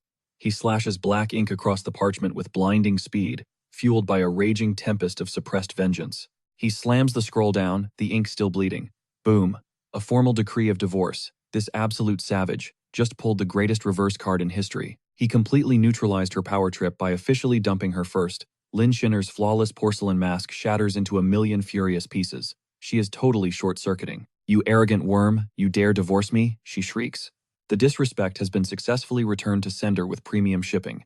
Swirling his robes, he turns his back to her wrath. 3 years, the imperial capital. Wait for my arrival, he echoes. He hijacked her grand finale, torched her ego, and swaggered out with the ultimate mic drop. Snap back to reality 1 month later. The young master is radiating pure, unfiltered determination, vowing to make that ice princess choke on every single insult she spat at his bloodline. The Zero to Hero vengeance arc has officially hit maximum velocity, but suddenly, a suffocating spiritual pressure descends upon the crumbling Qin estate. Deafening tremors rattle the cobblestones of their ancestral courtyard.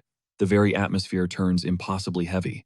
Chin Hao sprints out of his meditation chamber, desperate to pinpoint the source of this apocalyptic disturbance.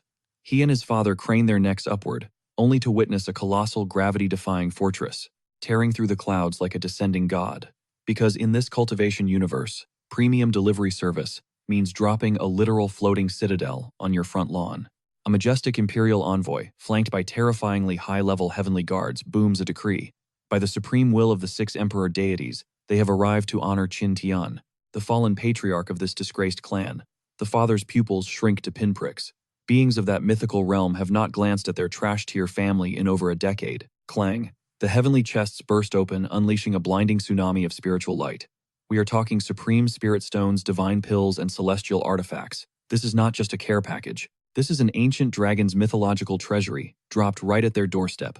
Both father and son are paralyzed, their jaws basically buried in the dirt, drowning in a sea of heaven-defying wealth piling up in their run-down front yard. The golden armored envoy smirks and drops the real bombshell. This royal tribute is a reward to the patriarch for birthing an absolute monster of a son.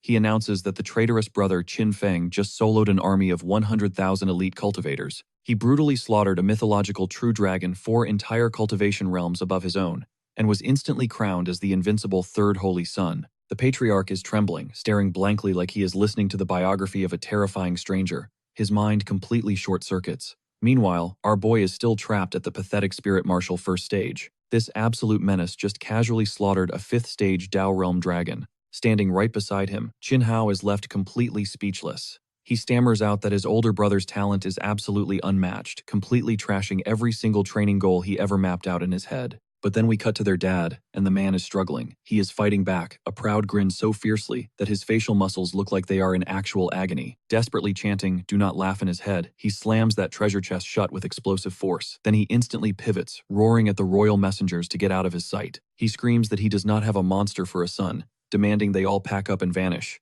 He grabs Chin Hao by the collar and delivers an Oscar-worthy performance of pure outrage. Because let us be real, this guy is a supreme tsundere dad operating on maximum denial. Bam! That wooden door gets slammed so brutally it almost shatters into splinters. Out in the courtyard, the royal envoys are standing there, looking absolutely baffled, whispering to each other about their next move. The head messenger sighs, stating the news was successfully delivered, so it is time to report back to headquarters. But the rookie hesitantly points out a massive issue. What about the absolute mountain of gold and priceless jewels they just abandoned inside? Well, behind those closed doors, the illusion completely shatters. Dad has literally belly-flopped onto that glittering pile of loot, screaming at the top of his lungs that it all belongs to him. Meanwhile, Chin Hao just stares at this fully grown adult with pure, unfiltered secondhand embarrassment. Honestly, the crazy gene runs deep in this family's bloodline. Shifting gears back to Chiju Peak, we spot Princess Nanfang resting gracefully. She is rocking this striking crimson dress looking absolutely ethereal. The artist definitely drew her like this just to make us entirely forget about the main storyline. Between the glowing moonlight, the falling petals, and that stunning aesthetic, every single frame feels like a targeted attack on my focus. But back to business. Qin Feng is totally submerged in his cultivation state. With the bunny snoozing peacefully right beside him, massive waves of azure aura are swirling frantically across the entire room. Why? Because this absolute madman just effortlessly shattered his limits, stepping straight into the spirit martial realm like it was a walk in the park. He immediately credits that golden Buddha relic he absorbed earlier. It is constantly radiating massive pulses of pure, unadulterated spiritual power. One half fuels his terrifying heavenly dragon technique, while the remaining half surges directly into his core. It is basically acting as a limitless, hypercharged battery for continuous realm breakthroughs. The original protagonist literally gift-wrapped this cheat code for him and remains completely clueless. Suddenly, a thought hits him. He still has a colossal, fully grown dragon, chilling inside his spatial ring that needs to be harvested. And honestly, the fact that he just completely blanked on carrying a mythological beast in his pocket is wildly unhinged.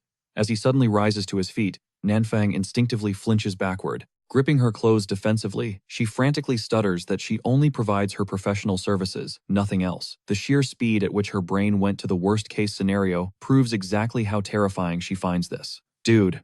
And frankly, her survival instincts are completely justified. Qin Feng slowly leans forward, letting a downright diabolical smirk creep across his face. His voice drops perfectly as he whispers, "But what if I refuse to take no for an answer?" The raw, unadulterated villain aura pouring out of this panel is actually suffocating. Trembling, she breathes out a desperate refusal. She squeaks that it is absolutely forbidden. Ding. The system instantly chimes in, dumping a massive 1,000 villain points into his account, just for emotionally terrorizing the hero's future wife. My guy is literally farming currency just by existing in her general vicinity. He takes a slow, predatory step forward, forcing her to scramble backward in pure panic. The massive height difference instantly turns this visual into a hungry wolf, successfully trapping a defenseless bunny. The suffocating tension radiating through this bedchamber right now would definitely get him. Cancelled on every single social media platform, he casually glances out the window, murmuring about the cold howling wind and dropping heavy hints about them both being entirely alone. Nanfong tightly squeezes her eyes shut, bracing for the absolute worst. And boom, the system cashes him out with another sweet 1,000 points. Seriously, is he executing a masterclass in psychological warfare or just spitting chaotic riz?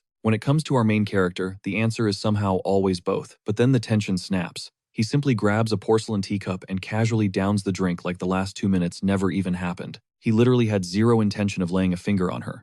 That entire heart-stopping performance was nothing but a calculated exploit to farm maximum system points off her sheer terror. And honestly, I am still debating if that makes him a genius or just a complete menace. He casually waves her off, ordering her to get some sleep because he has a brand new set of schemes lined up for tomorrow morning.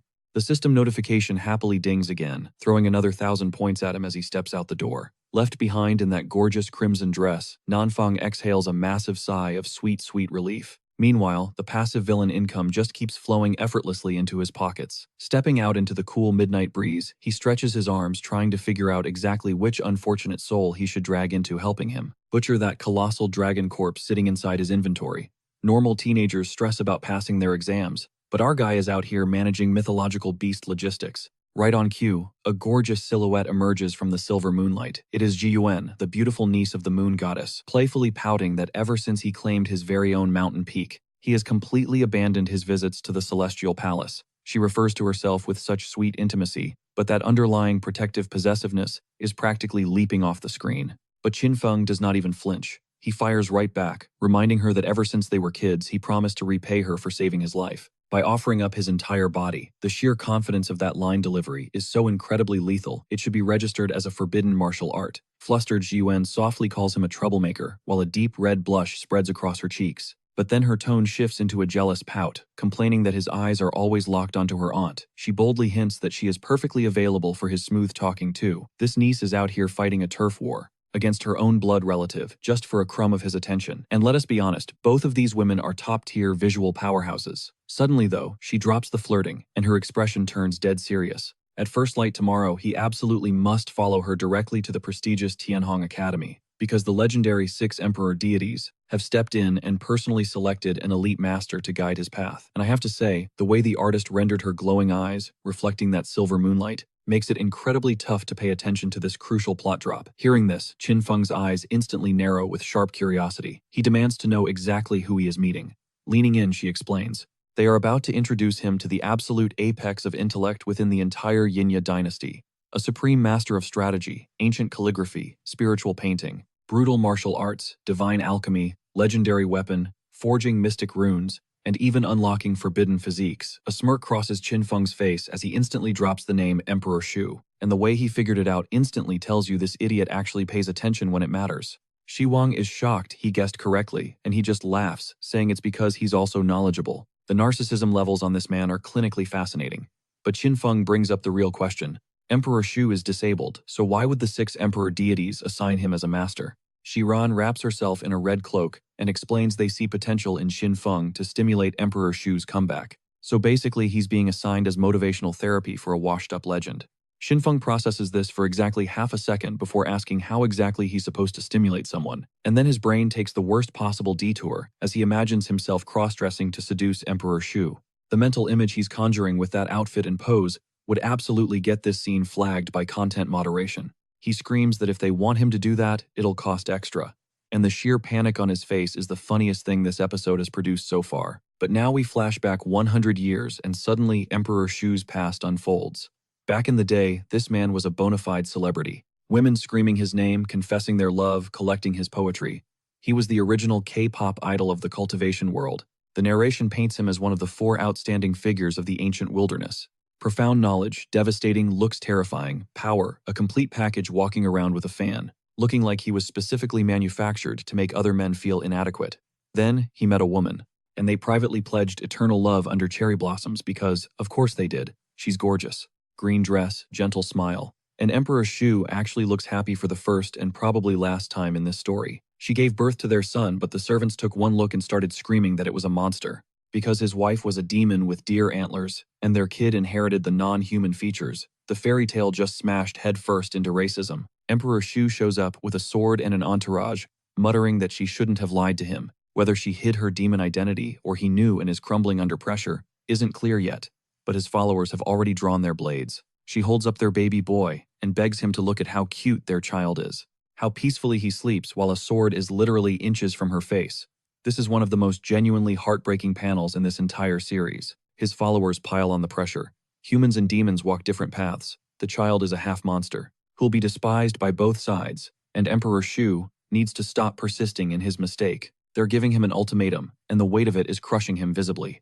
She pleads with everything she has. Even if the child is half-monster, as long as they stay together as a family, they can protect him. The desperation in her voice is the kind that would break anyone with a functioning heart.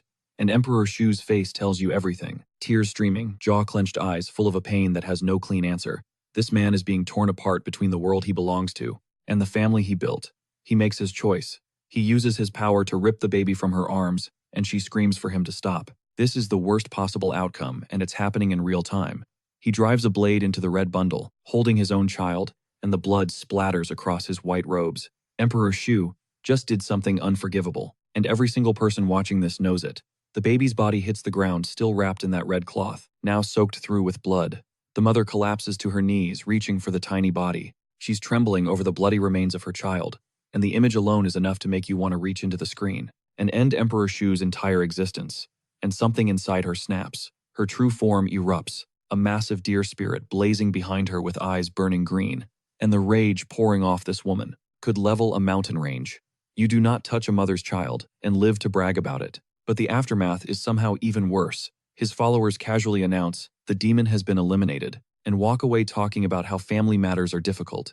I just watched a man destroy his own family and treat it like a boring errand. She stands before him bleeding broken and declares that today they sever all ties. Their paths are irreconcilable from this moment forward. The love story officially ended in the most devastating way possible. She grabs his sword with her bare hands, blood running down the blade, and the fury in her eyes makes it clear. She's considering using it on him right here.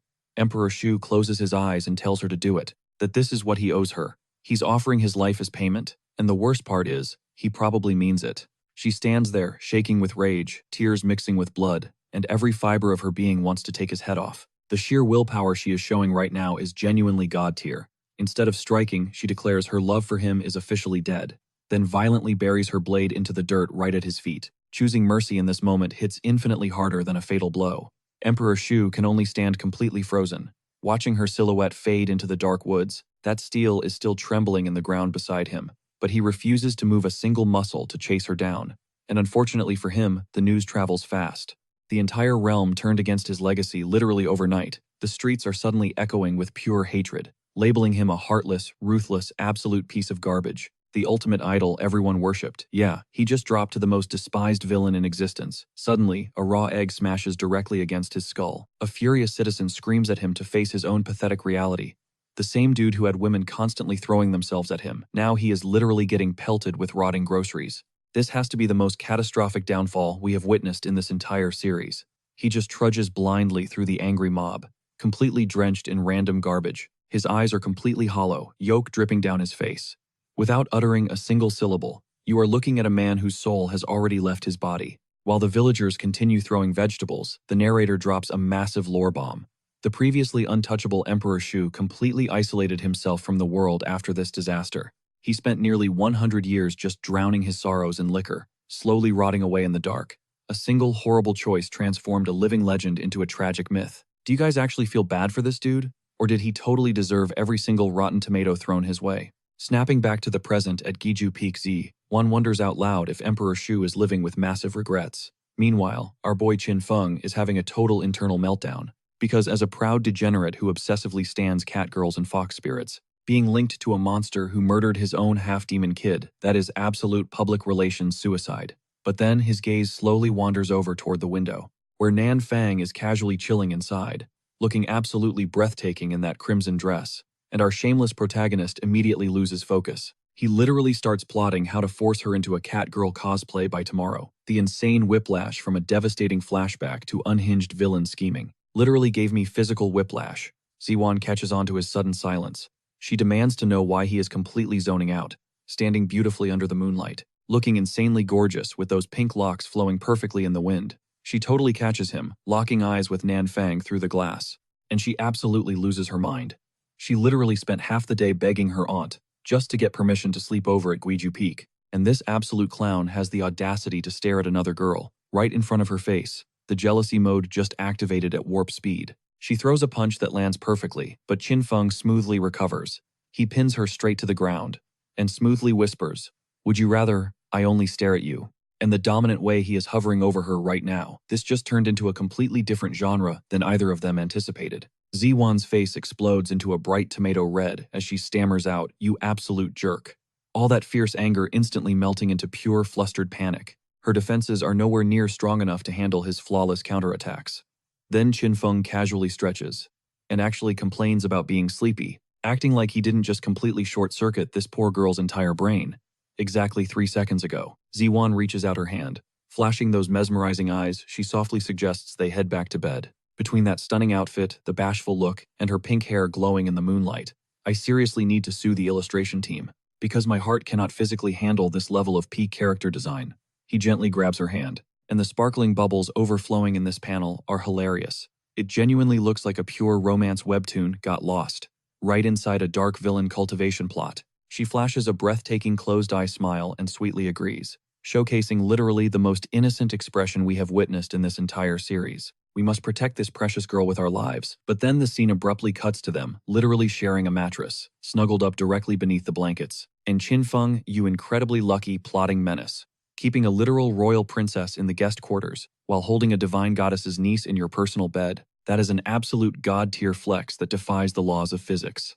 Ziwan quietly rests there, pondering how her frustrating younger brother is practically her total opposite. She starts overthinking why her aunt specifically approved her sleepover instead of Nan Fang's. Deep down, she is desperately hoping that she is actually the special one, rather than just being a convenient pawn in some grand scheme. That hidden layer of emotional insecurity just makes her infinitely more lovable. She eventually fades into dreamland, wearing the most angelic smile, with those gorgeous pink locks fanning out beautifully across the silk pillows. Honestly, this has to be the most incredibly wholesome moment the author has ever blessed us with. Meanwhile, out in the cold courtyard, the spiritual rabbit is just chilling, literally sipping a cup of hot tea and analyzing the intense romantic tension, claiming that peacefully snoozing next to a top-tier beauty is just biologically incorrect. Actually, scratch that. It is flat-out impossible for a normal dude. Even his magical summon is severely doubting Qin Feng's ironclad self-control right now. And honestly, we are all thinking the exact same thing. Suddenly, the camera pans straight over to the mysterious Blue Demon Palace, dropping right into Yulan's private chambers, where she is elegantly letting her robes slip to the floor, right next to a steaming wooden tub, and the illustrator decided this was the perfect opportunity to violently remind the entire fandom why Princess Yulan lives completely rent-free in our minds. Just the glow of her stunning silver hair alone is enough to break the internet. The shadows of her silhouette slipping behind those thin curtains into the hot water, that panel alone is literally carrying the algorithm on its back right now. As she finally sinks deep into the soothing bath, the majestic way the warm light shimmers across the rippling water around her figure serves as absolute proof that the artist knew exactly what they were cooking, and they served up this masterpiece with absolutely zero hesitation. We are feasting today, and I am 0% complaining. She winces, rubbing that lingering ache in her lower back, as a parting gift from that insane life-or-death clash. She waves over her servant, demanding a looking glass immediately. Her instincts are screaming. After the absolute menace Qin Feng pulled during their brawl, it cannot be good news. She squints at the glass, twisting to inspect her bare back. And let me just say, I am officially submitting my application to become that exact piece of furniture for the foreseeable future. She rises, clutching a single critically overworked towel. Droplets slide down her skin as she locks eyes with the mystery mark. But keeping it 100, my focus is completely derailed right now. I am looking respectfully. Suddenly, pure fury shatters the silence. She shrieks at the top of her lungs, vowing to obliterate Qin Feng for this ultimate disrespect. Whatever cursed symbol he branded onto her, it has our villainous king's signature all over it. The girl is literally seeing red. Cut over to Guizhou Peak, where the system casually drops a golden notification. Boom. 100,000 villain points secured for crushing the chosen heroine's pride. Meanwhile, this absolute legend is snoozing, drowsily calculating if Yulan has hit the showers yet. Bro is completely clueless about the trauma he caused, but the bags are still being secured. That passive income grind never stops. Fast forward to the next dawn. Our boy pulls up to Tianhong Academy with his squad in tow and actually drops the most disrespectful review ever. He acts like a VIP at a budget motel, even though the architecture is straight fire, gilded ceilings and gleaming mahogany, radiating pure elite energy. Qin Feng just scans the room, yawns and calls it painfully mid. Imagine strutting into an Ivy League and comparing it to a strip mall. The crowd of disciples trailing behind him instantly scan his aura and lose their minds. Spiritual martial realm. A tier so busted, it is basically mythical around here. In the entire bloodline of Tianhong Academy, 0 freshmen have ever rocked that kind of power. The whispers erupt, identifying the third holy sun. Bro genuinely booted up the tutorial with a maxed out skill tree. A couple of bystanders share a hyped look, betting that the third holy sun is about to deliver premium entertainment. And honestly, grab the popcorn, because every single time this menace steps indoors, absolute bedlam erupts in under a minute. And today is a speed run. A lethal frost blade shreds the atmosphere. Yulan's battle cry echoes through the halls like a literal death sentence. But does he dodge? Nope. This unhinged demon smiles like he just won the lottery, hollering her name right back. While his brain crunches the experience modifiers, he realizes if he grinds this out, hitting level 3 tonight is an absolute lock. She is out for blood, and he is playing a literal spreadsheet simulator. He casually intercepts her freezing strike with a bare hand. The raw disrespect of tanking a lethal art with just his palm leaves the entire courtyard paralyzed in shock. Glacial spikes shatter the floorboards, turning the grand hall into a frozen wasteland. Yet Qin Feng surfs the shockwave like it is a gentle summer wind. He smirks, analyzing her legendary profound yin constitution. Because to this absolute madman, her deadly blizzard is just a refreshing breeze. He blasts forward like a missile, shouting for his darling to embrace him, sprinting like a rom-com protagonist, except his love interest is actively casting a fatality. The peanut gallery is totally glitching out. Screaming about what kind of lunatic dives face first into a meat grinder, one guy just taps his temple, convinced the holy sun has a few screws loose. Then, the entire plaza goes nuclear in a blinding supernova of frost and aura. The crossfire is so intense that random extras are turning into popsicles. Nanfong stares in absolute horror, sweating over how many secret weapons this monster still has tucked away. Meanwhile, Xiao Yuan is acting like a cheerleader, hyping up her little brother's dominance. Even the pet bunny looks ready to awaken its bloodline from the spiritual gravity. Without hesitation, our resident degenerate closes the gap and boldly seals her lips with a surprise kiss. Watching her expression crash from bloodthirsty killer to a total system malfunction is the most legendary dynamic shift I have seen in 34 episodes. The system chimes in, showering him with praise for dominating the narrative, and directly deposits another cool 100,000 villain points. Yulan's astral projection literally flees her body, frozen in chibi-styled panic over getting publicly claimed in front of the entire student roster. Off to the side, Xian is going Super Saiyan. She has been the loyal childhood friend since day one and never got a single crumb of romance. Yet, he is out here locking lips with random rivals. The sheer envious heat radiating from her aura could instantly vaporize that entire glacier. Cut to the rabbit literally scribbling in a tiny journal about enduring unprecedented psychological damage in the current era, formally requesting a 20-carat settlement. The collateral trauma of standing near Qin Feng requires immediate animal therapy. Yulan violently thrashes, demanding her release. And the way the illustrator blessed us with this struggle animation is sending my heart rate into medically unsafe territories, because her divine proportions are unmatched, and righteous anger is definitely her best aesthetic. Qin Feng just sighs happily, glowing like he just left a luxury sauna. Standing amidst the shattered ice pillars, the truth finally drops. Her profound yin constitution didn't hurt him.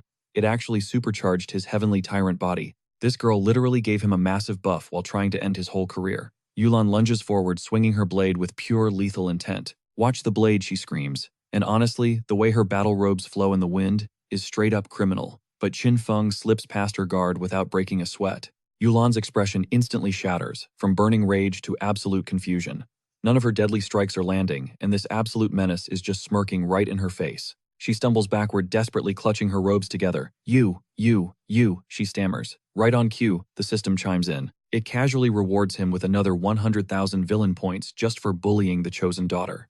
Meanwhile, she just sits there on the ground, looking like an absolute masterpiece of flustered silver-haired perfection. Suddenly, the entire atmosphere of the academy violently shifts. Emperor Shu staggers down the hall, clutching his beloved wine jug as the ice literally melts beneath his footsteps. Every single student freezes, staring at this disheveled living legend, like they just spotted a ghost. But apparently the legendary aura smells terrible because everyone immediately starts gagging and sprinting for their lives. Nanfeng just watches from the sidelines. You can tell she is deeply questioning her life choices, wondering why she ever agreed to bring Qinfeng here. Looking absolutely devastating in that crimson gown with the plunging neckline, Nanfeng finally steps up. She demands to know how long Emperor Shu plans on acting like a mess, casually blasting him with a wave of energy. She is so done with babysitting washed-up legends. Cut to Chibi Yulan, still fuming in the background, swearing her revenge against Qinfeng. Meanwhile, Chibi Qinfeng just rubs his head and mutters, just a little bit. Bro acts totally innocent, like he didn't just casually violate her personal space in front of the entire academy. Qinfeng finally straightens his posture, flashing a smile, as he greets Nanfeng as his moon goddess sister. Seeing her strut alongside him, in that red dress, is the kind of god-tier visual duo that literally makes you forget the main plot. Then he gets his first real up-close look at Emperor Shu. Staring at this washed-up old man chugging booze with completely dead eyes, Qinfeng openly questions if this guy is seriously one of the four great figures of the ancient wilderness. Nanfeng cuts straight to the chase, telling Emperor Shu that the emperor himself sent her with a message. They found a ridiculously promising disciple, and they want to know if Shu will take him in. Honestly, the moon goddess is serving such fierce looks right now that it is dangerously easy to miss the actual dialogue in this scene. Emperor Shu squints hard through his heavy hangover haze. He sluggishly asks what kind of weapon this new kid uses. Because even drenched in cheap booze, this legendary master still has some standards. Qinfeng politely clasps his hands together. With a straight face, he tells the senior that this junior specializes in using cheats. The sheer unhinged honesty of this confession, delivered with that perfectly serene smile, is hands down the most disrespectful thing anyone has ever said to Emperor Shu. Since the infamous egg incident, Emperor Shu's brain literally buffers. Twisted melon, he mutters, rocking the most bewildered chibi expression ever. He genuinely cannot process what this absolute troll just said to his face. That is when Shi Yuan steps in, looking breathtaking in her flowing lavender robes. She practically begs Qinfeng to stop talking trash to the esteemed senior before he permanently nukes this entire recruitment mission. So Shi Yuan pulls out the receipts and starts listing Qinfeng's insane resume. Level 2, Sword Breath, Invincible Sword Heart, 2 God-tier sword techniques, Ancient Double Pupils, Supreme Bones, a God-level Buddhist art, and oh yeah, he casually slaughtered a dragon. The emperor himself declared that only the #1 scholar of the Yin Moon dynasty could possibly handle teaching this walking, talking cheat code. Suddenly, Emperor Shu's gaze sharpens. It is the first time he has looked remotely sober, and you can physically see the gears turning behind that massive hangover. But then, he just takes another massive swig of wine. He grumbles that he cannot even teach himself properly, let alone hold the qualifications to guide another person. This man is just as committed to being a total failure as Qinfeng is to being a daily menace. He barks at the group to get lost. Nanfeng lets out a heavy sigh, realizing they will have to beg the emperor to find a different master for this problem child, because Emperor Shu would clearly rather drink himself to death than ever shoulder responsibility again. But then Qinfeng presses a hand against Emperor Shu's chest. Wait, he says, because this manipulative mastermind just cooked up a brilliant toxic idea. Staring him dead in the eye, he claims he actually wants to study the senior's miserable life of failure.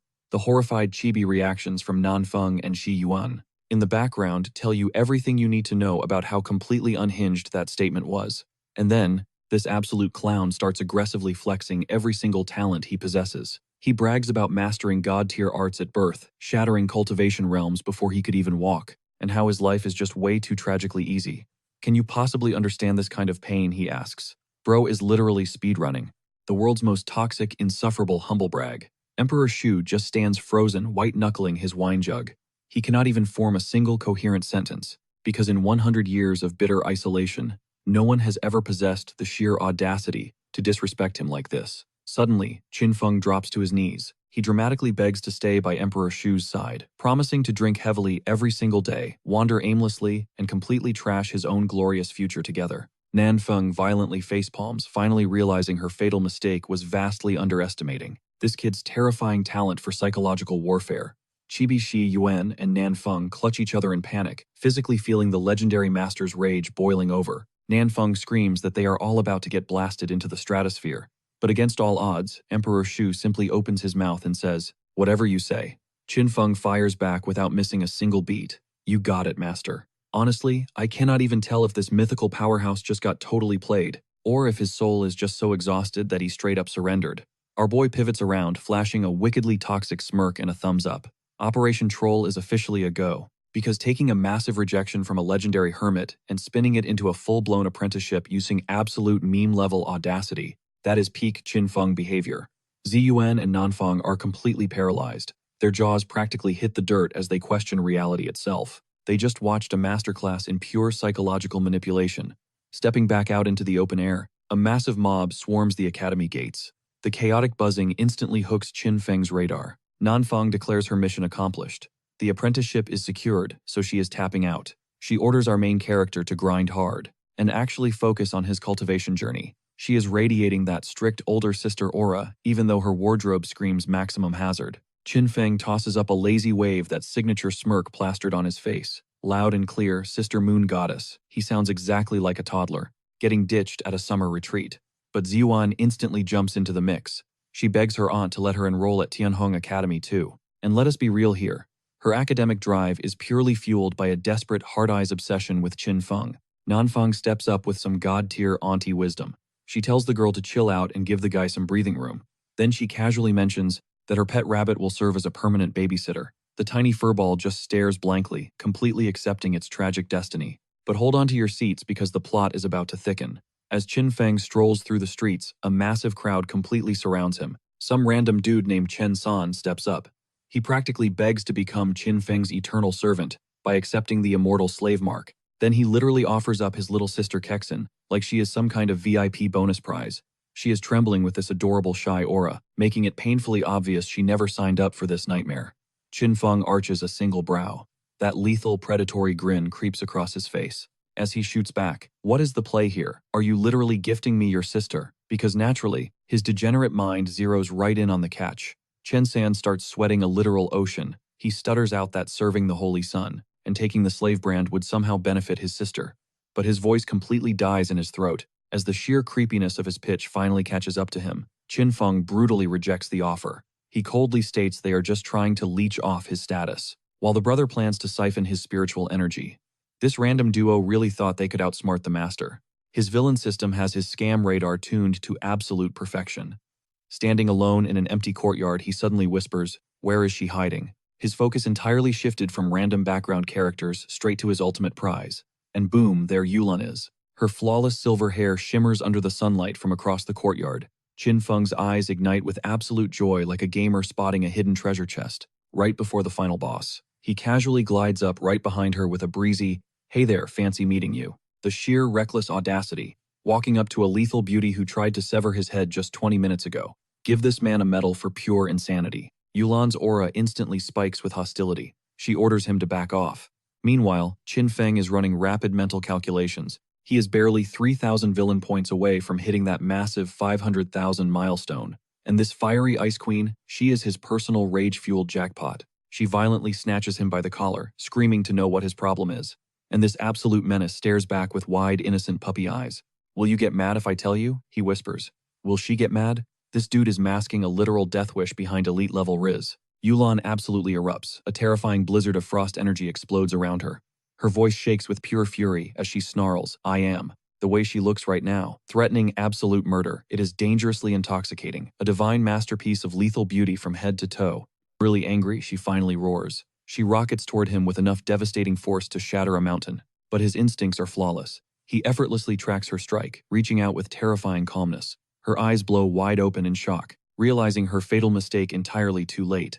The momentum is unstoppable. He intercepts her midair and drags her directly into a tight embrace. "Falling for me already," he teases. "Why else would you throw yourself at me?" The system notifications absolutely explode. Yulan violently rips herself away, screaming, "In your dreams, psycho." Her cheeks are burning brighter than a supernova.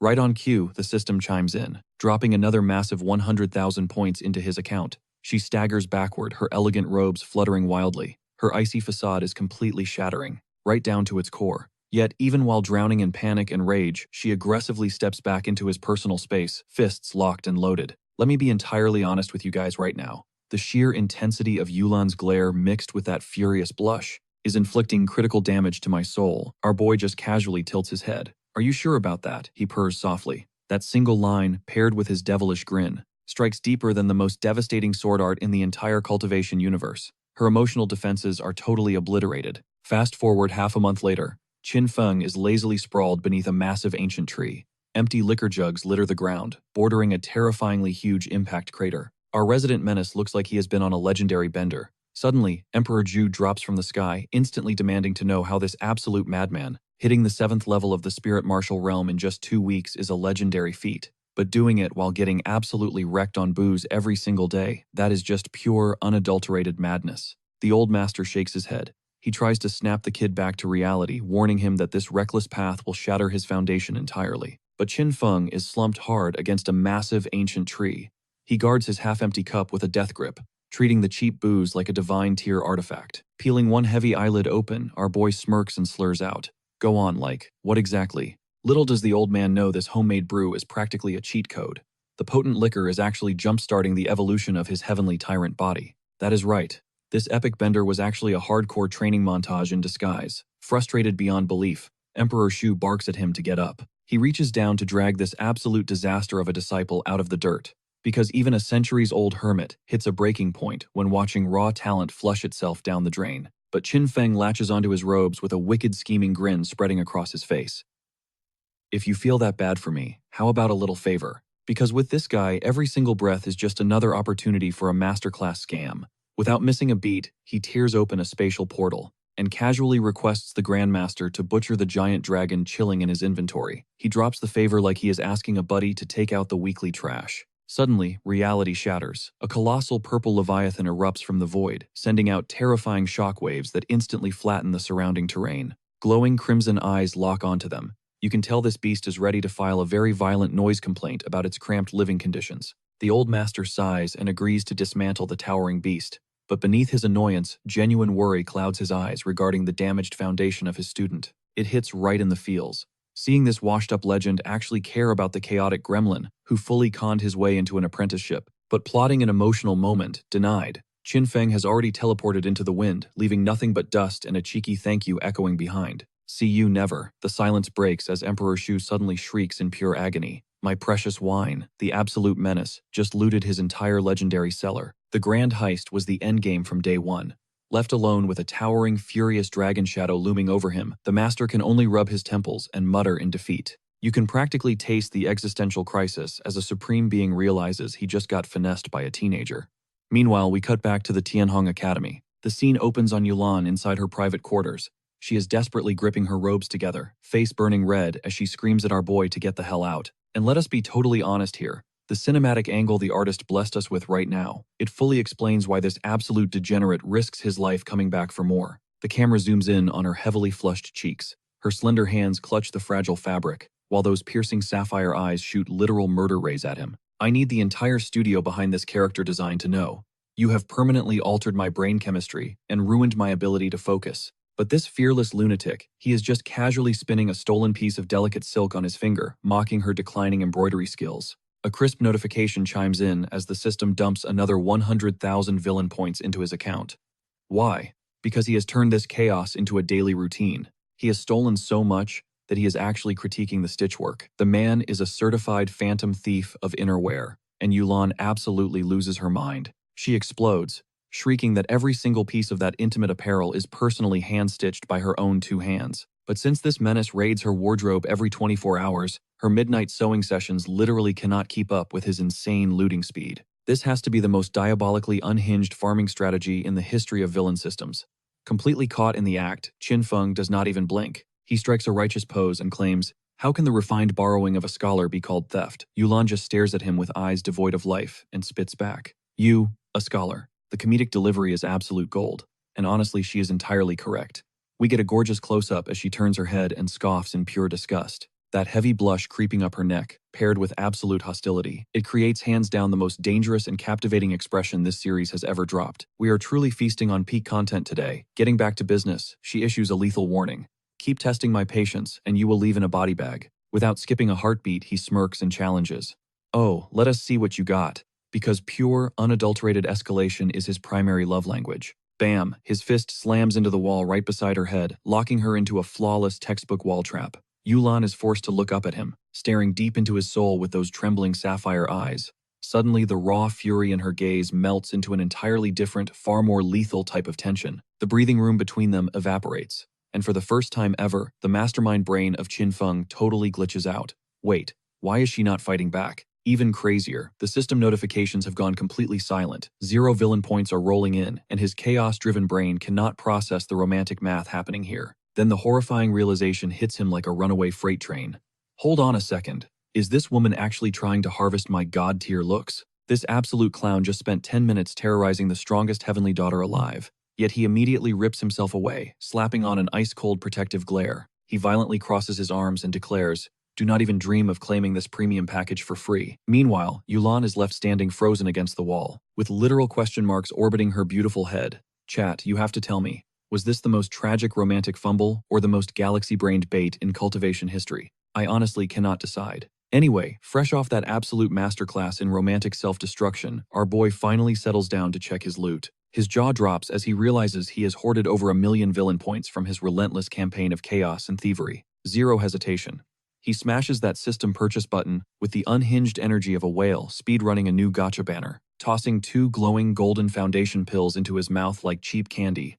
Boom. The spiritual energy explodes instantly, rocketing him from the 7th straight to the 9th layer of the spirit martial realm. Survival in this cultivation world, strictly pay to win. Dawn breaks over the academy, and our absolute menace of an MC is already plotting his next massive heist. A timid knock echoes through his room. Without missing a single beat, he drops the most chill come in you will ever hear, from a shameless guy who robbed an entire wine cellar just 24 hours ago.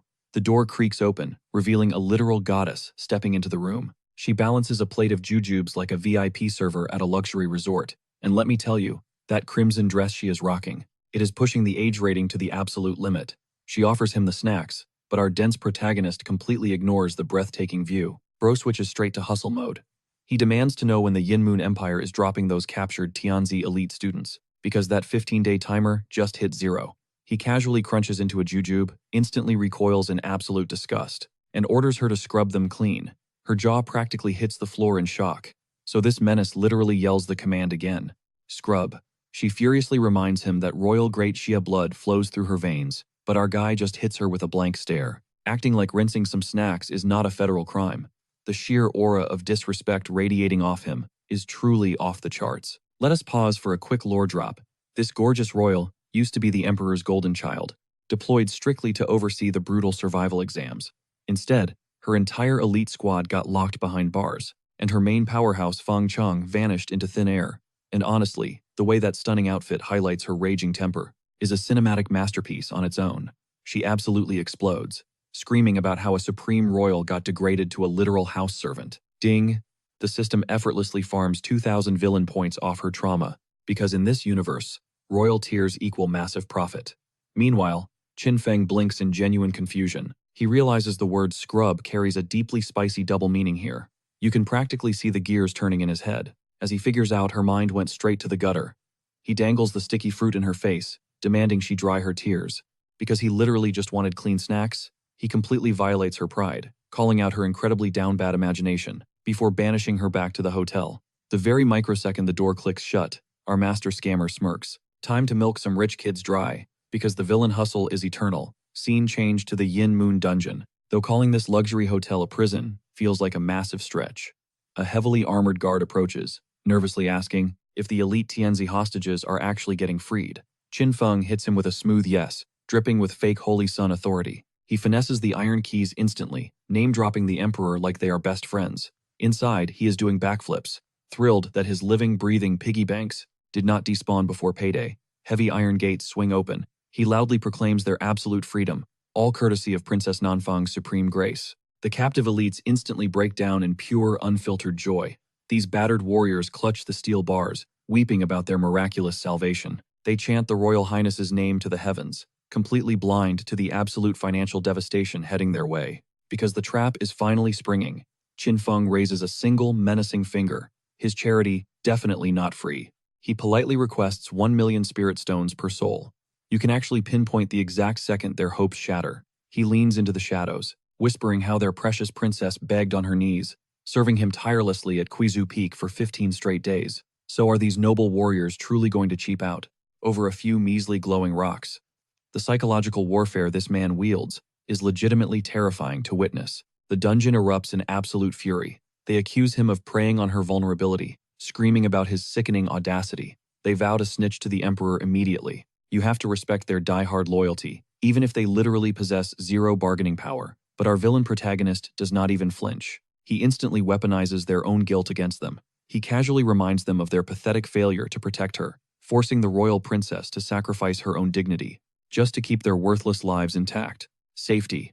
The word hangs in the air like a guillotine. He leaves the sentence hanging, but those pale, sweating faces, the unspoken threat just hit a critical strike. Suddenly, these guys are swearing on their bloodlines. They promise to take the secret of the 1,000,000 spirit stones to their graves, swearing to defend the princess's honor with their dying breath. Talk about absolute brainwashing. These dudes genuinely believe they are the righteous heroes here, all for paying off a phantom ransom that our boy entirely fabricated. Qin Feng hits them with that proud mentor shoulder tap. A total boss move. He smoothly drops the line, "The princess is expecting you." These absolute clowns still think he's their savior. Meanwhile, our guy is casually strolling away, securing a massive, heavy pouch bursting with premium spirit stones. He chuckles to himself, realizing that hoarding exclusive intel is overpowered in any timeline. Bro literally just brought Wall Street insider trading straight into the martial arts realm, a true pioneer of cultivation capitalism. But what is his next grand master plan? Pulling up to a street-side pork bun stall. Because, let us be real, finessing a whole dungeon full of elites burns serious calories. As the steam rises from the bamboo steamers, his ears catch some heavy street gossip. The locals are whispering about absolute bloodbaths. Multiple cities wiped clean off the map, and the name painted in blood at the center of it all, Fang Chang. The exact same elite Tianzi disciple from the Great Xia dynasty that the princess has been frantically hunting. Bystanders are actively hushing each other, pure terror in their eyes. Because offending a Tianzi noble's powerhouse family, that is a one-way ticket to sparking a full-blown sect war. But the moment that name drops, Qin Feng's radar instantly locks on. A random auntie in the crowd spits cold, hard facts. Swallow your pride, bite your tongue, and survive. The Great Xia and the Yin Moon empires are currently playing a lethal game of chess. No official war declarations yet. In this climate, staying quiet keeps your head attached to your neck. Qin Feng aggressively takes a bite of his fluffy bun. His gears are turning. So the princess's precious missing boy toy is currently out there redecorating entire provinces with carnage. A single thought can forge a demon. A single thought can birth a deity. Talk about a massive plot twist just waiting to detonate. He finally swaggers back to his private courtyard. Instantly, his retainers swarm the front gates, weeping and bowing like he just returned from a 10-year holy crusade. Bro was literally out for 2 hours. But the homecoming gets cut violently short. A panicked servant delivers a massive bombshell. Lady Ziyuan has breached the perimeter. Our guy's chill demeanor instantly evaporates. He hits top speed, blasting off like a rocket to intercept her, leaving his poor staff eating dust and stumbling over their own robes. Because whenever Ziyuan drops by without a warning letter, it is an automatic code red emergency for the entire estate, pure survival instincts kicking in. Suddenly, Qin Feng slams the brakes. He glances back at his head servant.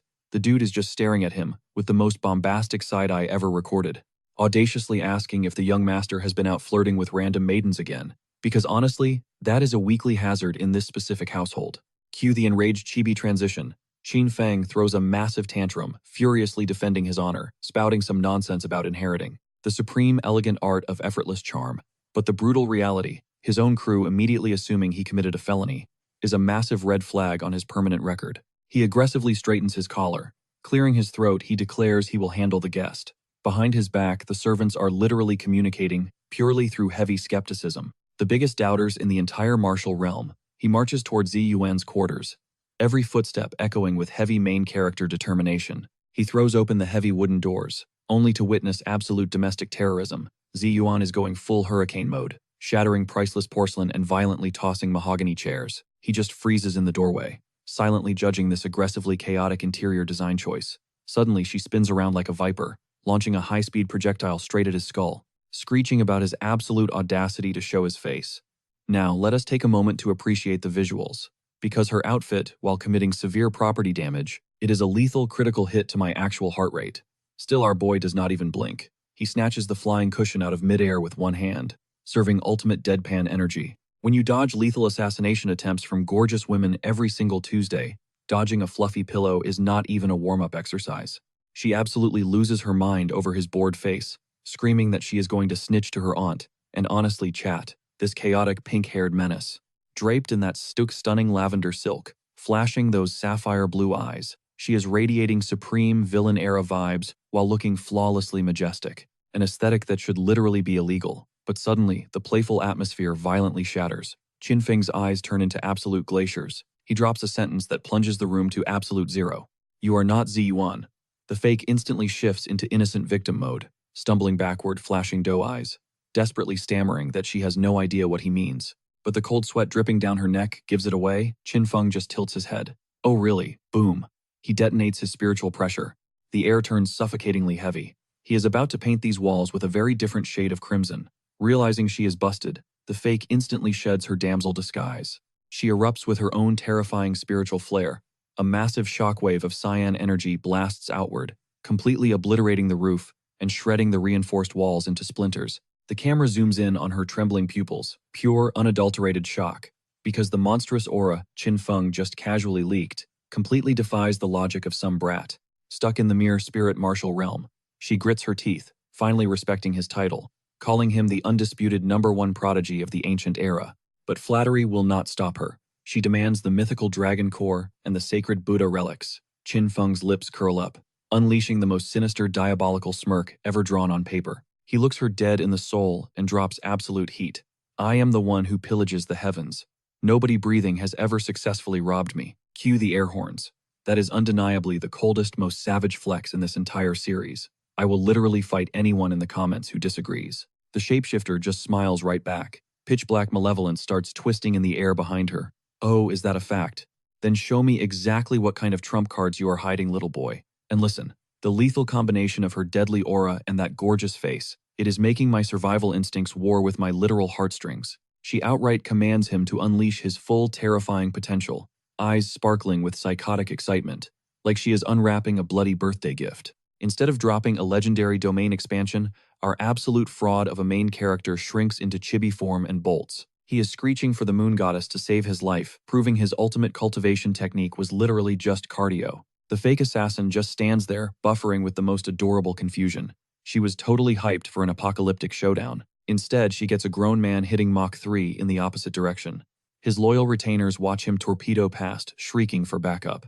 One henchman blinks, muttering that the boss definitely caught hands and asks what the game plan is. The other replies to just run with him so he doesn't lose face by himself. Suddenly, the entire squad is sprinting and hollering for their lives. They are howling bloody murder in perfect sync because ride or die loyalty in this sect literally means retreating as a family. The imposter watches them scatter like roaches. She smirks, noting that dipping from an unwinnable fight is actually high IQ behavior, which serves as both a solid compliment and the most fiercely condescending roast you can throw at a man fleeing at terminal velocity. Summoning a massive swarm of bloodbats, she vows he can run today, but he cannot hide from fate. And honestly, this villainess, dripping with dark aura, and surrounded by creatures of the night, is radiating the absolute most unhinged ex-girlfriend energy I have ever witnessed in manhwa history. Fast forward 15 minutes, and our so-called tactical genius is cowering behind a brick wall. He has his two goons stacked up like a human totem pole, whispering to check if the coast is clear. They look like they are playing the most pathetic, high-stakes game of hide-and-seek ever recorded. One servant snatches a stray bat, dropping the lore that they are dealing with the variable Demon King, a legendary shapeshifter capable of mimicking literally any living thing. They sneak back into their courtyard, only to find the pet rabbit chilling there. But it is casually humming a pure nightmare fuel nursery rhyme about slicing arteries, all while aggressively gripping a carrot. Bro, if that does not trigger your primal fight or flight response, nothing will. Qin Feng immediately narrows his eyes. Because if this Demon King can morph into anything, his entire reality is compromised. In one buttery smooth motion, he unsheathes his blade. Pure, suffocating, killing intent rolls off his body like heat waves off summer asphalt. He aims the razor-sharp edge right at the bunny's throat. He demands it point blank. "Spit it out. Are you the Demon King in disguise?" The fluffy creature literally freezes mid-chew. It squeals that it has zero clue what a variable Demon King even is, claiming it is just a completely average innocent bunny from Buji Dao. But our main character is not buying that sob story for a second. He towers over the furball, demanding it logically prove its rabbit identity, which is hands down the most unhinged interrogation tactic in cultivation history. He and his henchmen aggressively crack their knuckles, demonic aura practically boiling behind them. They highly suggest the bunny drop some cold, hard proof of identity or get packed up. This is without a doubt the most wildly threatened any pet has ever been. In the entire martial arts genre, The poor thing is panicking so violently, it just starts stuttering the word rabbit on an infinite loop. It is shaking like a leaf, which honestly could be a massive red flag or just pure trauma. But suddenly, its tiny eyes flare up with blinding spiritual energy. It starts busting out cryptic ancient poetry about mountains and rivers, using literal classical literature as a two-factor authentication system. Qin Fang's pupils dilate as the creature hits the final syllable. Without missing a beat, he fires back with the secret counterverse, demanding to know its true identity. Because apparently this duo established a highly classified cipher that only the authentic pet could pass. Instantly, the rabbit shifts into full main character mode. It slaps on a pair of shades and drops the most mind-numbingly over-the-top introduction ever. Flexing its home address, clean driving record, and middle school diploma, Qin Fang aggressively face-palms in pure relief. Because only his canonically chaotic pet would pull a stunt this ridiculous. He is genuinely stoked to have his fluffy buddy back. But then, the furry menace whips out a literal ledger of grievances and starts listing off emotional damages, year whatever. User Qin Fang terrified this rabbit to the brink of death, demanding a massive settlement of 10 premium carats. But before he can pay up, a toxic purple shockwave detonates, straight through the bamboo forest outside. The wholesome comedy hour has officially been cancelled. Both bodyguards suddenly sniff the air, and their survival instincts scream danger. Because whatever toxic cloud just rolled in smells way too sweet for something that is about to end their lives. Instantly, the red-scarfed henchman's face twists into pure agony. You can physically see the catastrophic damage hitting his nervous system. His internal chi goes completely haywire. He aggressively stumbles, crashing to the floorboards while screaming that the very atmosphere has been poisoned. Qin Fang and the bunny just stare at each other, echoing the word toxic in utter confusion. Because honestly, neither of them feels a single scratch, meaning they either possess god-tier immunity or this was a highly targeted strike. Suddenly, a tidal wave of shrieking bats shatters through the window. From the shadows steps a masked phantom drenched in pitch-black robes. A single glowing eye cuts through the darkness, radiating absolute unfiltered malice. The variable Demon King has officially made a lethal house call. The boss brutally gloats about deploying the useless-to-scream poison, a miasma so incredibly overpowered that even peak Dao Realm masters are instantly reduced to dead weight, claiming that crying for backup will not save a single soul tonight. But Qin Fang totally freezes on that last sentence. Screaming will not help, he mutters the phrase, eyes lighting up like a man who just discovered a massive glitch in the Matrix. The gears are literally turning in his brain, and his paralyzed goon on the floor just nods in agony, confirming that, yeah, boss screaming is definitely not in the meta right now. This toxic brew is no joke. But our chibi Qin Feng just slowly turns to the Demon King, and with a totally deadpan face, he drops the ultimate reality check. Bro, could you at least pretend to respect your own legendary toxin? Honestly, this big bad villain is throwing a massive tantrum just because he is getting ghosted. He is literally more offended than our poisoned heroes. The Demon King completely loses it. He fiercely brags that his venom ranks dead first across the entire mortal realm. Hand over the Buddha's relic and the Dragon Core right now, or else you get front row seats to watch your loyal squad stay permanently paralyzed. Qin Feng just innocently tilts his head. He casually questions if this is actually the ultimate poison. Because, spoiler alert, he is highly confident. He could easily have both his minions up and running in a matter of minutes. Hearing this, his paralyzed servant on the floor aggressively snaps his neck up. Pure, unadulterated terror flashes in his eyes. Boss, I am begging you absolutely not, because whatever twisted cure our protagonist has brewing in that chaotic brain, this poor dude has clearly suffered through it before. Honestly, he would rather embrace the sweet release of venom. But Qin Feng just smoothly crouches beside his trembling subordinate, and he whispers like a total menace. Chill out, life is way too short, you gotta experience new things, just squeeze those eyes shut, and the pain will vanish in a heartbeat. Okay, the phrasing right there is absolutely wild and insanely suspicious. Without missing a beat, he aggressively shoves a glowing mystery potion straight down his minion's throat. I am not kidding. The unhinged noises escaping this man's soul should straight up be banned from a PG-rated webtoon. To make things even more chaotic, the demonic rabbit hops into the fray. This fluffy menace literally parkours onto the servant's face, chugging the cure right down his screaming mouth. It is giving unhinged bartender vibes with zero professional boundaries. Now both loyal guards are violently thrashing across the stone floor. They are echoing cursed audio that definitely belongs on a vastly different website.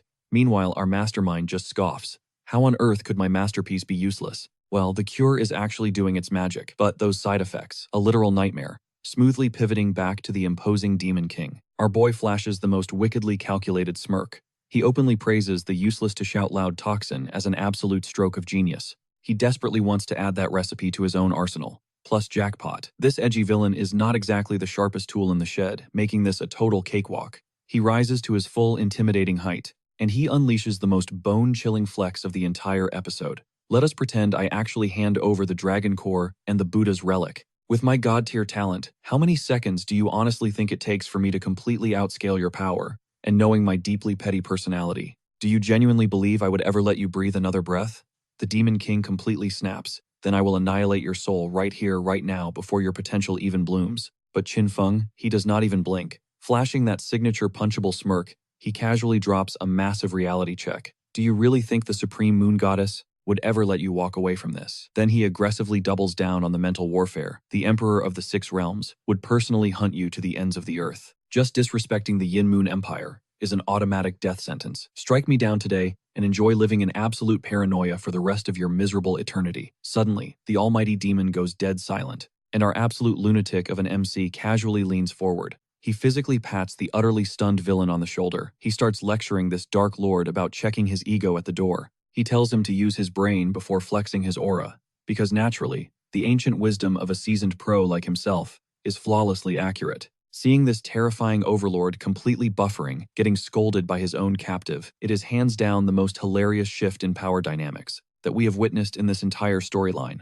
But wait, our master manipulator instantly switches gears. He drops the heavy threats and suddenly pivots, straight into a shady business pitch. He questions how much raw combat power those shiny relics would realistically grant a guy like him. He smoothly suggests they hash this out like civilized adults. The same Demon King who literally smashed his way in for a violent robbery, he is now standing there, arms defensively crossed. He is actually deep in thought, seriously weighing out this insane counteroffer. Qin Feng finally drops the hook. Hand over the complete recipe for that epic silent poison, along with the cure, and in exchange, I will personally hand you the ultimate cheat code to ascend the throne as the great emperor. The Dark Overlord practically chokes on his own spit, but cut to the background, and his two loyal guards are still violently planted face first on the tiles. They are deliriously mumbling that Feng Chang is doomed, and their entire world is collapsing. A tragic scene that Qin Feng is expertly ignoring, because he is way too busy striking a bargain with a literal, magical terrorist. But hey, our villain is not a complete bot. He aggressively accuses Qin Feng of buying time until the Moon Goddess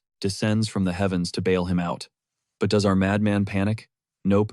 His grin just stretches wider, confirming the theory with absolutely zero shame. You nailed it, buddy. The throne of the great emperor. Then Qin Feng dramatically presses a hand to his heart.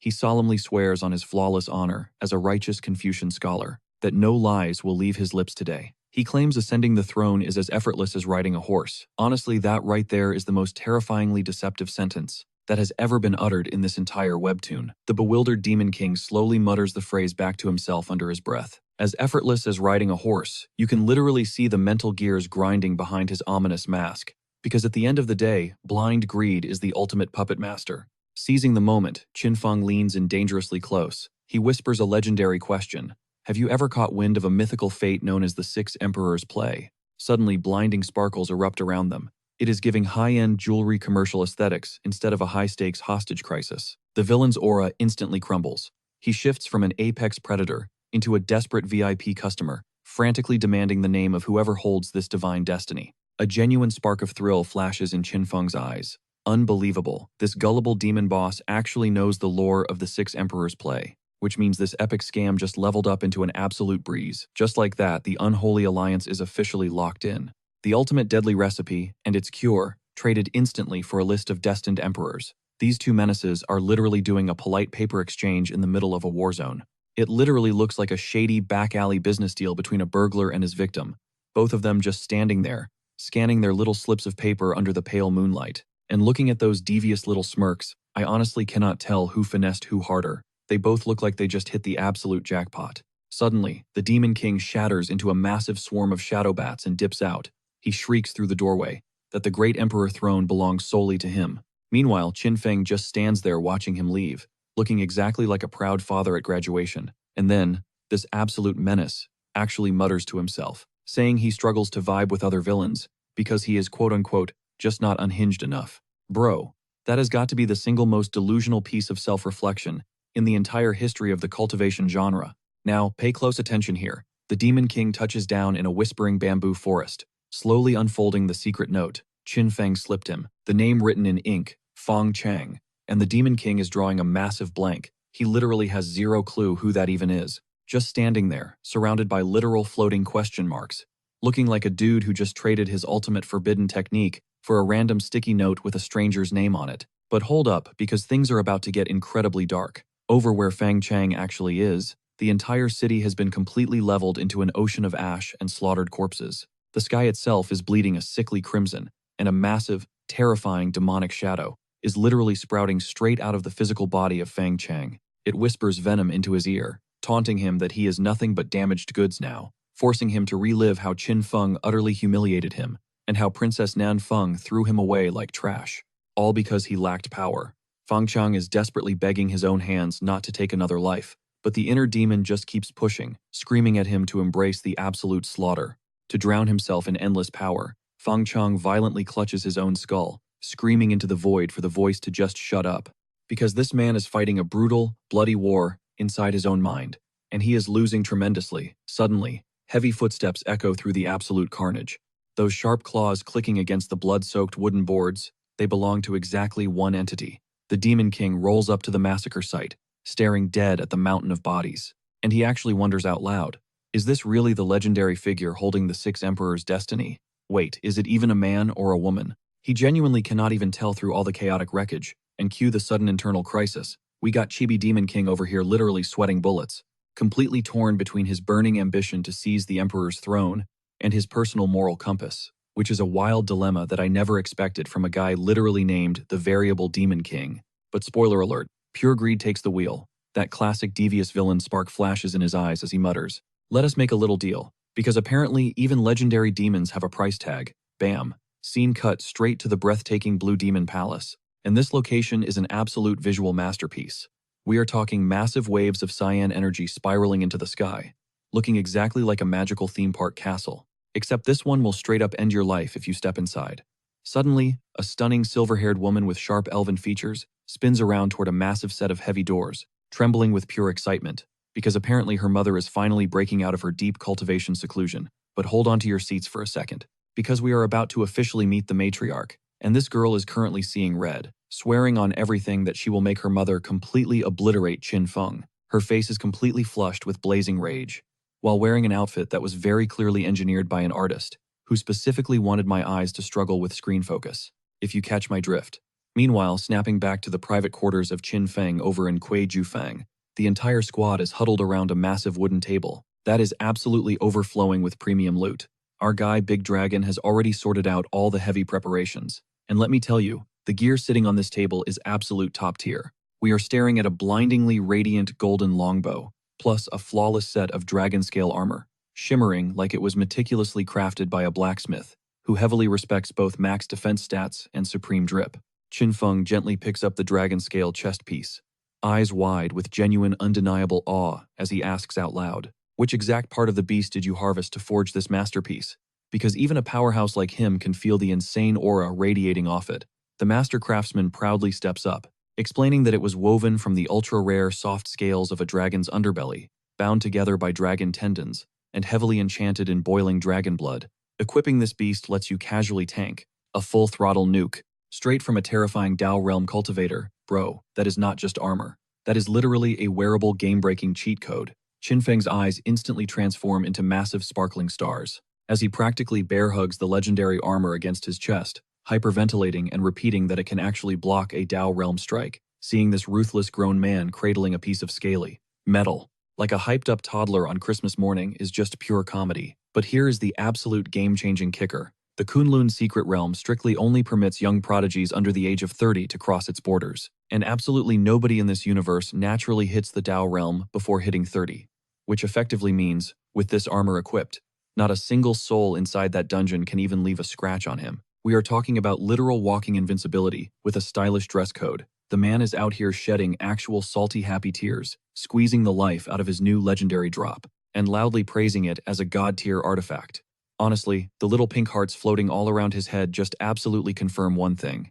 The one and only true love of Qin Feng's life is definitively not any of the gorgeous women in his harem. Naturally, he claims the legendary armor for his own inventory, then casually tosses the leftover premium loot straight over to his loyal subordinates, who instantly explode into a chorus of intense gratitude, flexing the exact same desperate enthusiasm as overworked corporate employees who just secured a massive, unexpected holiday bonus. Right in the middle of a global recession, These servants are practically glowing with holy light, screaming that he is the greatest boss in the universe, while tightly clutching their shiny new weapons of mass destruction. And Qin Feng casually drops a stone-cold piece of military wisdom, reminding them that a brutal past lesson proved one thing: soldiers marching onto the battlefield without proper gear are basically just walking target practices with high morale.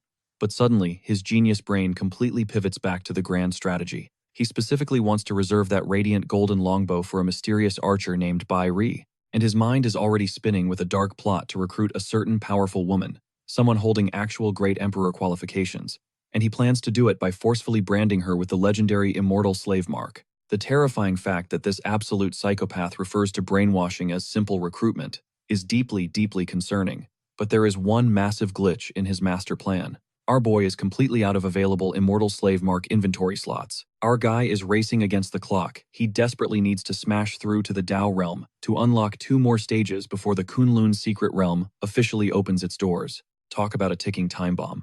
Meanwhile, the white-robed grandmaster who forged his gear declares the masterpiece is finally complete. He prepares to dip out with the silent grace of a dude who realizes he just handed a loaded weapon to an absolute madman. He definitely wants zero part in whatever chaos comes next. Qin Feng just watches as the Grandmaster literally vaporizes into a blinding pillar of blue aura. Bro just teleported out of the stronghold, pulling the ultimate flex that screams he is way too overpowered to use a basic door. Qin Feng tosses up a cheerful wave, dropping a shockingly genuine thank you. Seeing him actually show respect means 2 things. He either legitimately fears the guy, or he is totally buttering him up for a future discount. Next up, our boy equips his brand new gleaming dragon-scale armor. The craftsmanship on this gear is so insanely majestic, it actually makes me furious that I cannot buy this exact fit in real life. But since our main character has absolute trust issues, he orders his lackey to grab a massive halberd and strike him directly in the chest. He demands a full power blow just to verify the defensive stats. Bro treats his own ribcage like a crash test dummy. The poor red-scarfed minion is practically dripping with anxiety. He stammers, asking if the boss is setting him up for an execution because violently impaling your CEO is definitely not covered in the employee handbook.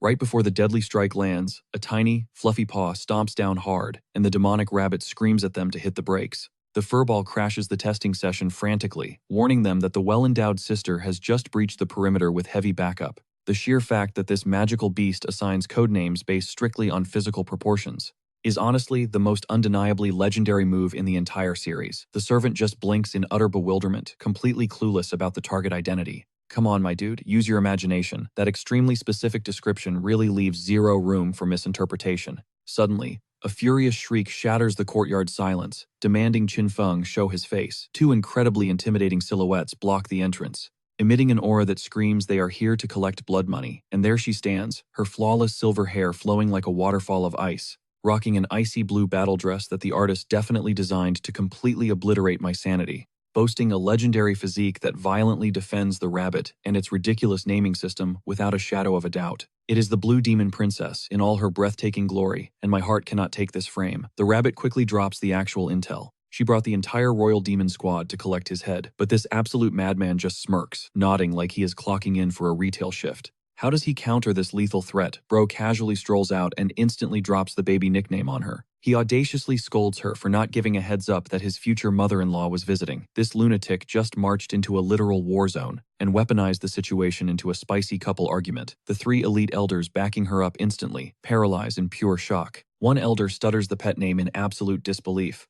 Another nervously whispers, wondering when this secret romance actually blossomed. I swear this is the single most diabolical psychological attack ever recorded in the cultivation world. Qin Feng smoothly pops his collar with his eyes shut tight. He elegantly acknowledges the heavyweights in the room, dropping titles like Moon Goddess and Blue Demon, treating an assassination squad like a morning roll call, even though every single one of them wants his head on a spike.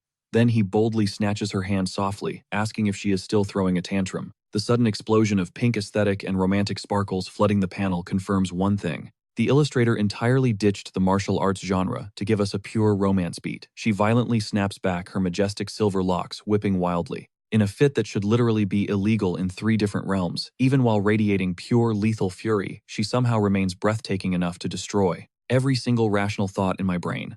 Now, brace yourselves, because our boy is about to push the disrespect meter straight to level 11. He loudly proclaims that his heart already belongs to his childhood sweetheart, Cun, and coldly states that even if this gorgeous princess tries to surrender her body to repay his heroic rescue, she barely qualifies for the backup concubine slot. The sheer unhinged disrespect in that statement should be analyzed in psychological warfare classes. She explodes like a volcano, screaming about who in their right mind would ever settle for him, blushing so hard and looking so spectacularly defensive that the entire character design genuinely feels like a sniper shot. Aimed straight at my soul, those shimmering eyes, that furious pout, the flawless way the armor highlights her silhouette. I am fighting for my life over here. She aggressively commands him to let go, while this absolute troll violently reels her into his chest. He instantly throws his hands up, laughing and begging her to cool off, giving pure toxic boyfriend energy, perfectly calculating exactly how far he can push her buttons, before expertly backing away. But wait, it gets crazier. This legend proudly announces he is a man of honor, claiming he had zero choice but to strip her naked to cure the poison,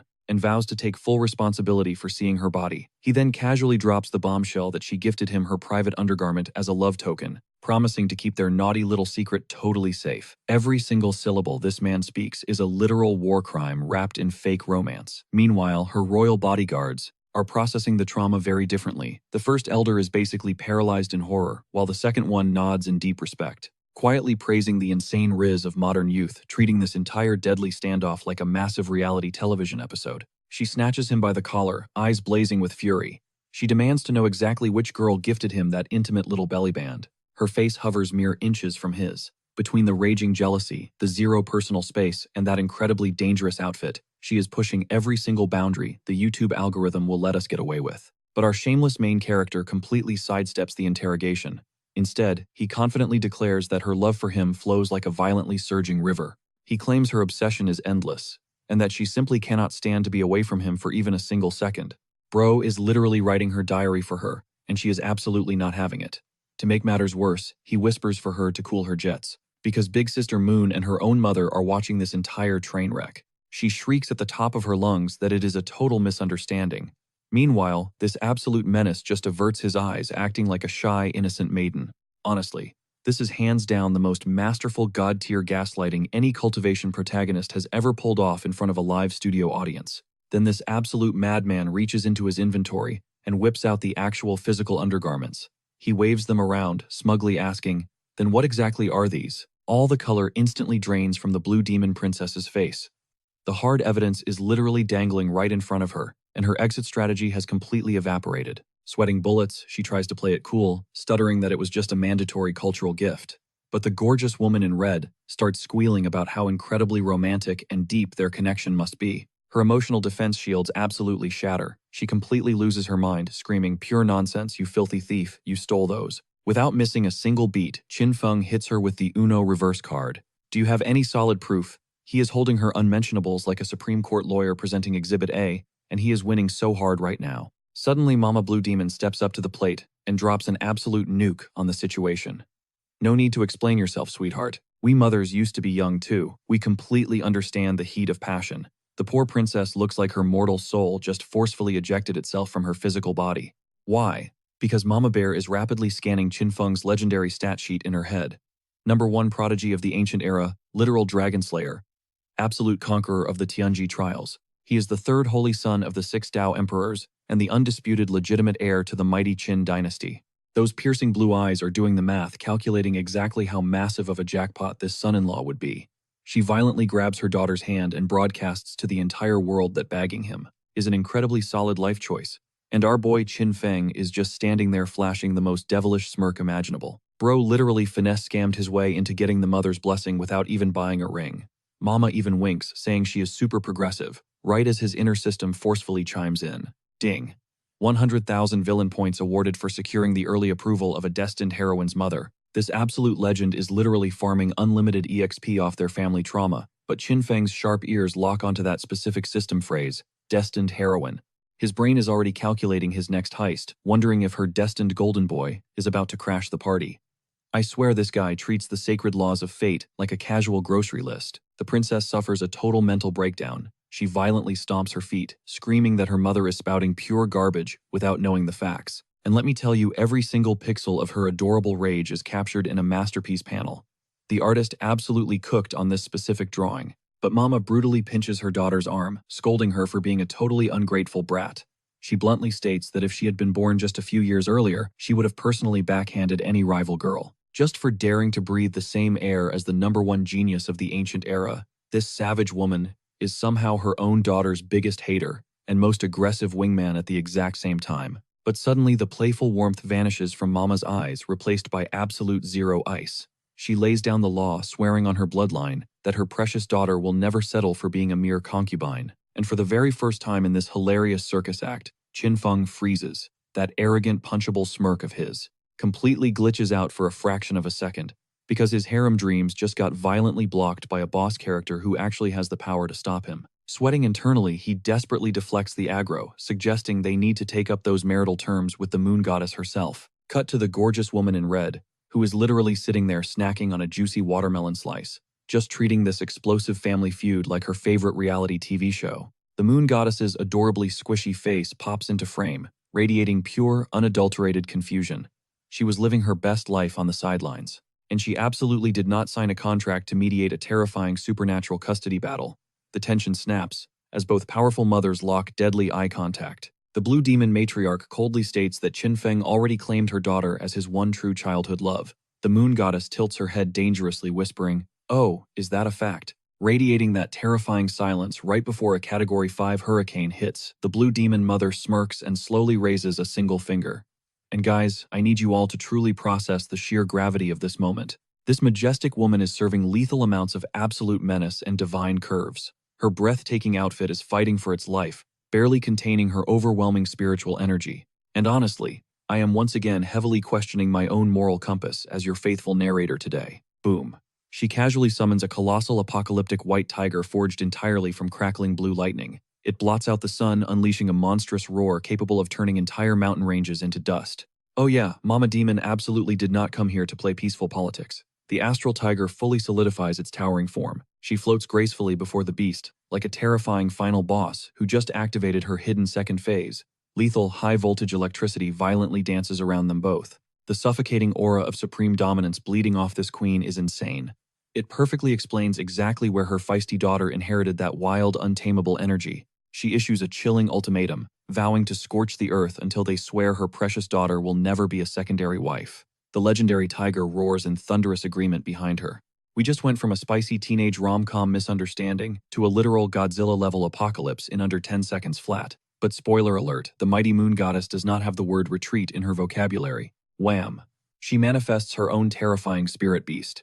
A gargantuan purple-scaled divine serpent viciously coils behind her as she demands to know if the Blue Demon actually thought she would flinch. And let the record show she looks absolutely drop-dead gorgeous in that crimson dress, while threatening a world war. Both of these legendary matriarchs are breathtakingly lethal, and I am fully choosing chaos by aggressively standing them both right now. The heavens literally shatter as two mythical beasts violently clash. A crackling lightning tiger and a blazing pink flame serpent shred the very clouds to pieces. The entire battlefield is drowned in a terrifying neon glow of blue and purple devastation.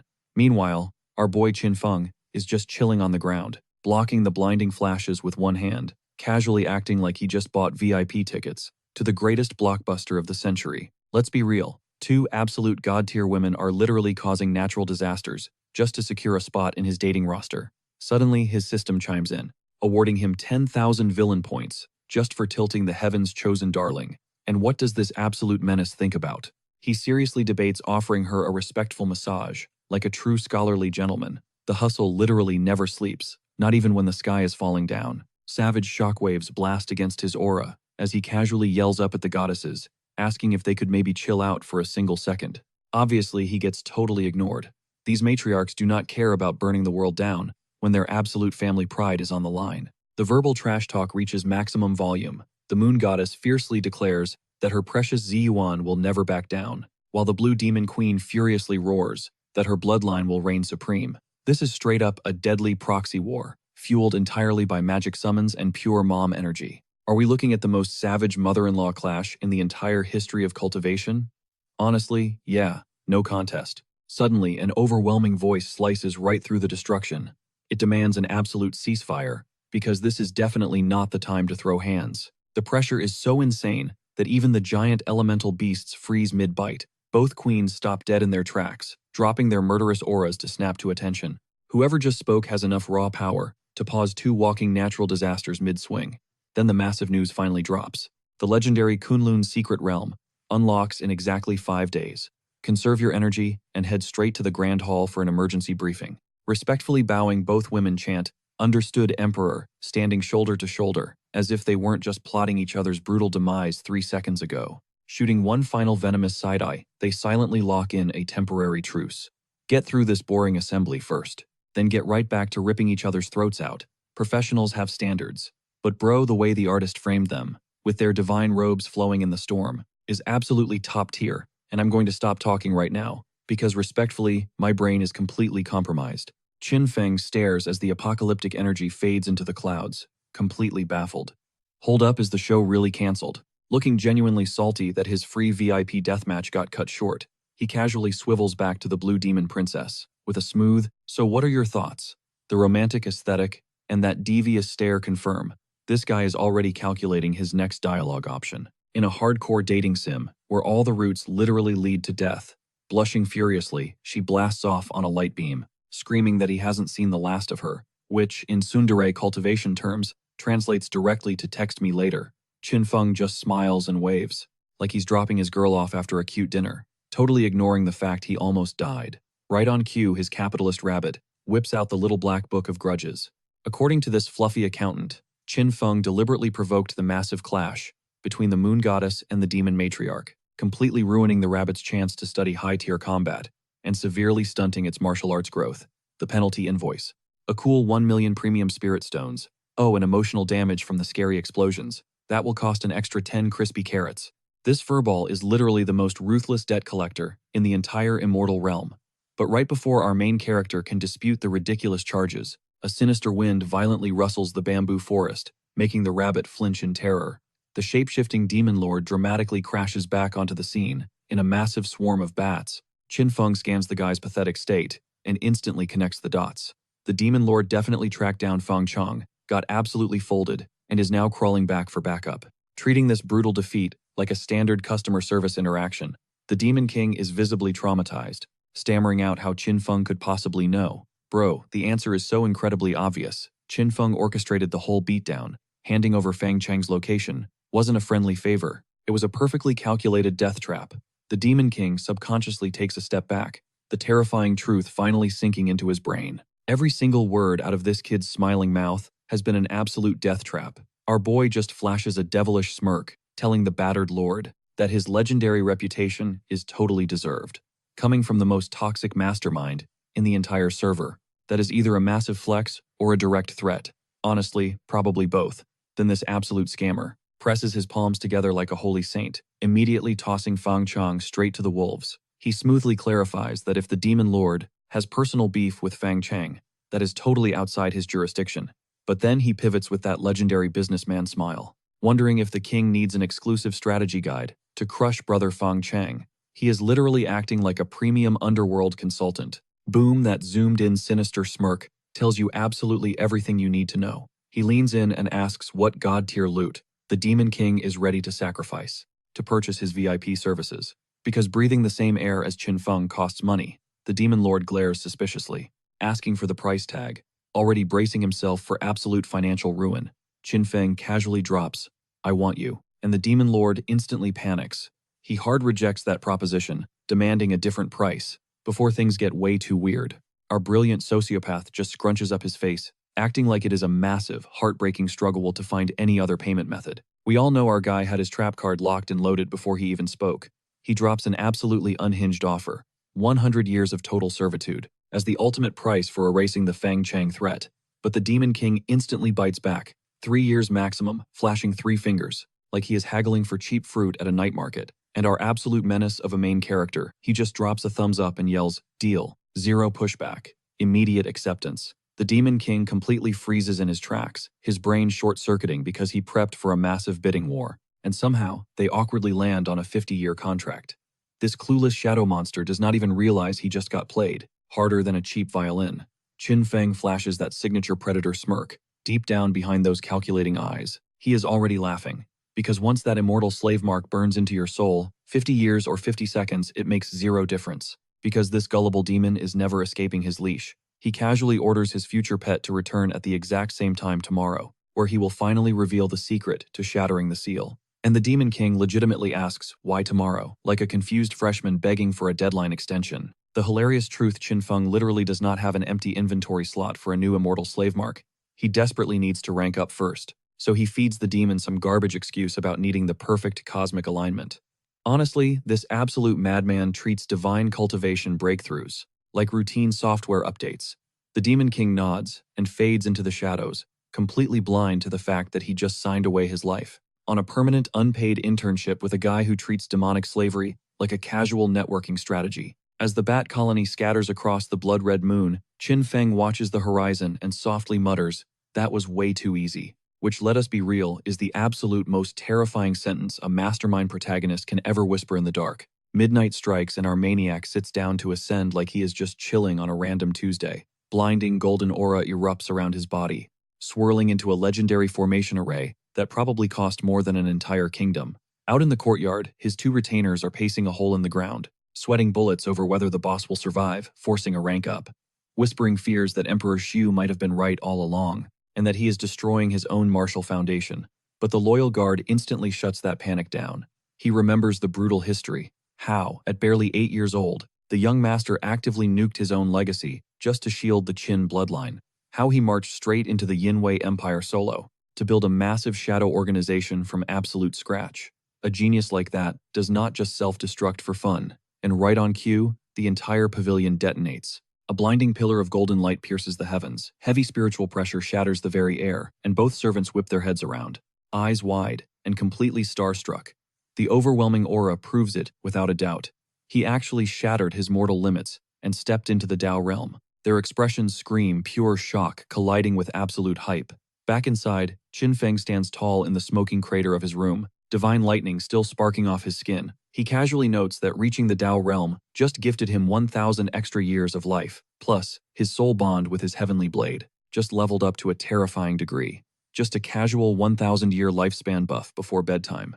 He mentally calls out to his weapon, and it roars to life. Tearing through the void in a breathtaking streak of golden fire, he snatches the hilt mid-air like calling a legendary dragon straight to his palm. Instantly, he starts shouting commands. Grow, expand even more, acting exactly like a hyped-up gamer discovering an overpowered cheat code. This absolute powerhouse is legitimately vibrating with excitement over his new toy. The divine blade expands into a colossal monolith across the floor, radiating a breathtaking ancient glow. He stands over it with the pure joy of a fanboy unboxing a mythic-tier artifact. With a sharp flick of his fingers, he orders it to launch, radiating enough overwhelming swagger to make every single swordmaster within a 100-mile radius question their entire existence. The colossal blade obliterates the roof in a tidal wave of golden destruction. Outside, the loyal guards scream in sheer terror, "Young master," thinking their boss literally just blew himself to pieces. But nope, this absolute legend is surfing his giant sword across the clouds, screaming at the top of his lungs that he can finally fly, carving golden spirals through the night sky like a player who finally unlocked fast travel. The sun rises, bringing a brand new day, and the estate rests in deceptive morning peace. But we already know the brutal reality check, waiting for a certain demonic VIP. Qinfeng raises his hand, manifesting a glowing blue spiritual brand right in front of the Demon King. His loyal crew watches intensely, while the dark entity stares at the glowing rune demanding to know what it is, his voice trembling with the primal instinct that he is about to get scammed. Bam! The brand slams violently into the demon skull. Blinding azure light swallows his entire face as the immortal slave mark burns deep into his soul. The horrific realization finally drops. He just signed his own eternal death warrant. Agony crashes into his body like a runaway freight train, and he violently claws at his own head, screaming that his brain is being ripped apart. Vicious green lightning arcs wildly around the searing brand, like his very DNA is being forcefully rewritten by the system. Then an absolute curveball hits. The Demon King forcefully splits into two identical, shadow-cloaked clones, both dropping to their knees, shrieking in pure torment, leaving every single bystander completely dumbfounded, wondering what in the world just happened. But does our ruthless main character care about the agonizing screams? Not even a little bit. His chibi face pops up on screen, surrounded by glowing little sparkles, happily declaring they should drop a victory beat for acquiring a brand new little brother. Honestly, this guy possesses the emotional empathy of a brick wall. He casually leaps onto his floating blade, telling his agonizing new pet that the first binding always stings, but he will get used to it, and zooms straight into the sky. Ditching his newly claimed servant in the dirt, our guy blasts off like a man on a do-or-die mission. Brilliant golden aura erupts around him. He shreds through the clouds on his divine blade, his robes snapping violently in the gale. straight up looking like the deadliest courier in martial arts history, because he is carrying one hell of a care package. The scene shifts to the great Xia Empire, bustling ancient streets and majestic pavilions stretching under an endless azure sky. An instinct screams that we are about to meet the VIP recipient. But fair warning, what happens next is straight up soul-crushing. A pack of street trash surrounds a broken figure in the alleyway. They dangle a greasy piece of meat like bait, demanding he bark like a mutt for a single bite. This exact moment will make your blood absolutely boil. We get flashing glimpses of brutal beatdowns with crimson splashing across the pavement. Yet through the agonizing pain, one primal instinct echoes in his mind. I have to survive. So he swallows his pride and he barks. Once the absolute pinnacle of the Bai family's young generation, now reduced to crawling on his knees, making animal noises haunted by starving nights and shattered bones while chanting his mantra of survival. His raw throat cracks on the second attempt, showing a face completely destroyed by despair, masked in mud and deep purple bruising. Seriously, if this panel does not shatter your heart, you might actually be medically dead inside. The absolute scum of the earth lose their minds laughing. The legendary Bai family genius playing fetch, and they are absolutely eating it up, howling like it is the greatest comedy show on earth. While every single reader is out here mentally sharpening their pitchforks, Bai Ri peers up through swollen, bloodshot eyelids, begging for the scrap of food they promised him. I literally need to pause for a second, because this right here is hands down the most devastating visual in the entire webtoon. They toss the garbage at his feet, barking at him to eat like a stray. And his trembling hand actually reaches for it, driven by pure, agonizing starvation. But the bald ringleader stomps right on the meat, sneering that his buddy made a deal, but he never did, before delivering a vicious stomp to Bai Ri's already grounded face. This is exactly the tier of villainy that guarantees a gruesome one-way ticket to the afterlife. A brutal boot to the stomach launches the fallen genius across the cobblestones. Bookmark this exact moment, guys, because karma in the martial world always collects its debts with massive compound interest. The sun finally sets. Shadowy figures enclose him once more, towering over his broken body in the pitch-black alley. Yet his bloody fingers are still wrapped tightly around that ruined scrap of food, desperate for any sustenance. Boots rain down on his ribs. They scream at him to choke down the dirt-covered scraps, treating a former young master worse than vermin. And the heavens are tallying up every single drop of this humiliation. The camera zooms in on his battered profile, bleeding silent, but that inner fire is still burning. He glares up through the blood and asks one chilling question. Is it funny?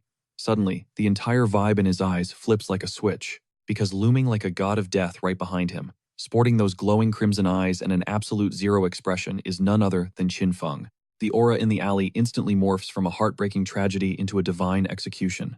Bai Ri instinctively recoils, hissing out, "Do not touch me. I am filthy bro." That one line of dialogue is enough to make me want to isekai myself into this universe just to throw hands. But Qin Feng effortlessly scoops up the broken boy, pulling him into a tight embrace, whispering, "Bai Ri, I am too late." And for the first time ever, our master manipulator actually sounds completely genuine. With a flick of his wrist, he summons a radiant longbow crackling with pure, untamed lightning aura, telling the kid, "This belongs to you." Flashback to a few chapters ago.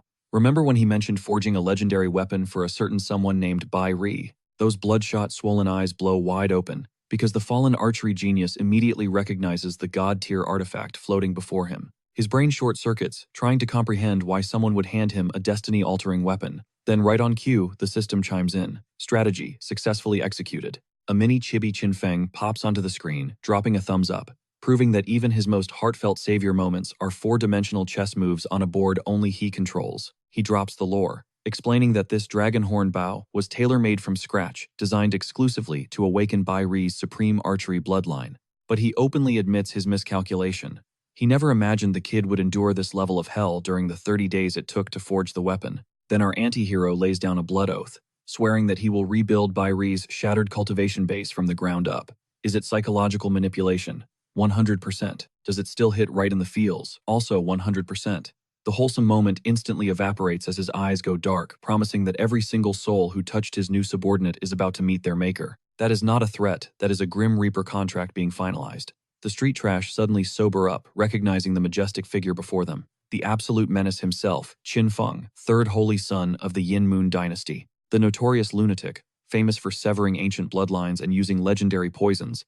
All that thug bravado is instantly reduced to ash. Our guy just gives a lazy wave, chuckling that his reputation truly precedes him, rocking a smile that screams pure villainy. The entire panel bleeds into a deep, ominous crimson, broadcasting to the audience that these goons are about to be erased from the census. The upcoming massacre is so unhinged, the webtoon literally has to censor it, throwing up dialogue bubbles of agonizing screams and random rubber chickens flying across the screen. Honestly, that chaotic comedic censorship hits way harder than any graphical gore ever could. He casually steps over the mountain of twitching bodies, before dropping an absolutely freezing piece of dialogue. True terror is not lacking power. It is knowing you are completely worthless, yet still daring to covet what is not yours. The bald leader is practically foaming at the mouth on the pavement, and my empathy meter is at a solid 0. Qin Feng then pivots back to his broken prodigy, offering a hand that will literally alter the course of fate. Swear loyalty to me. I guarantee you endless banquets, an impenetrable fortress, and your shattered pride restored.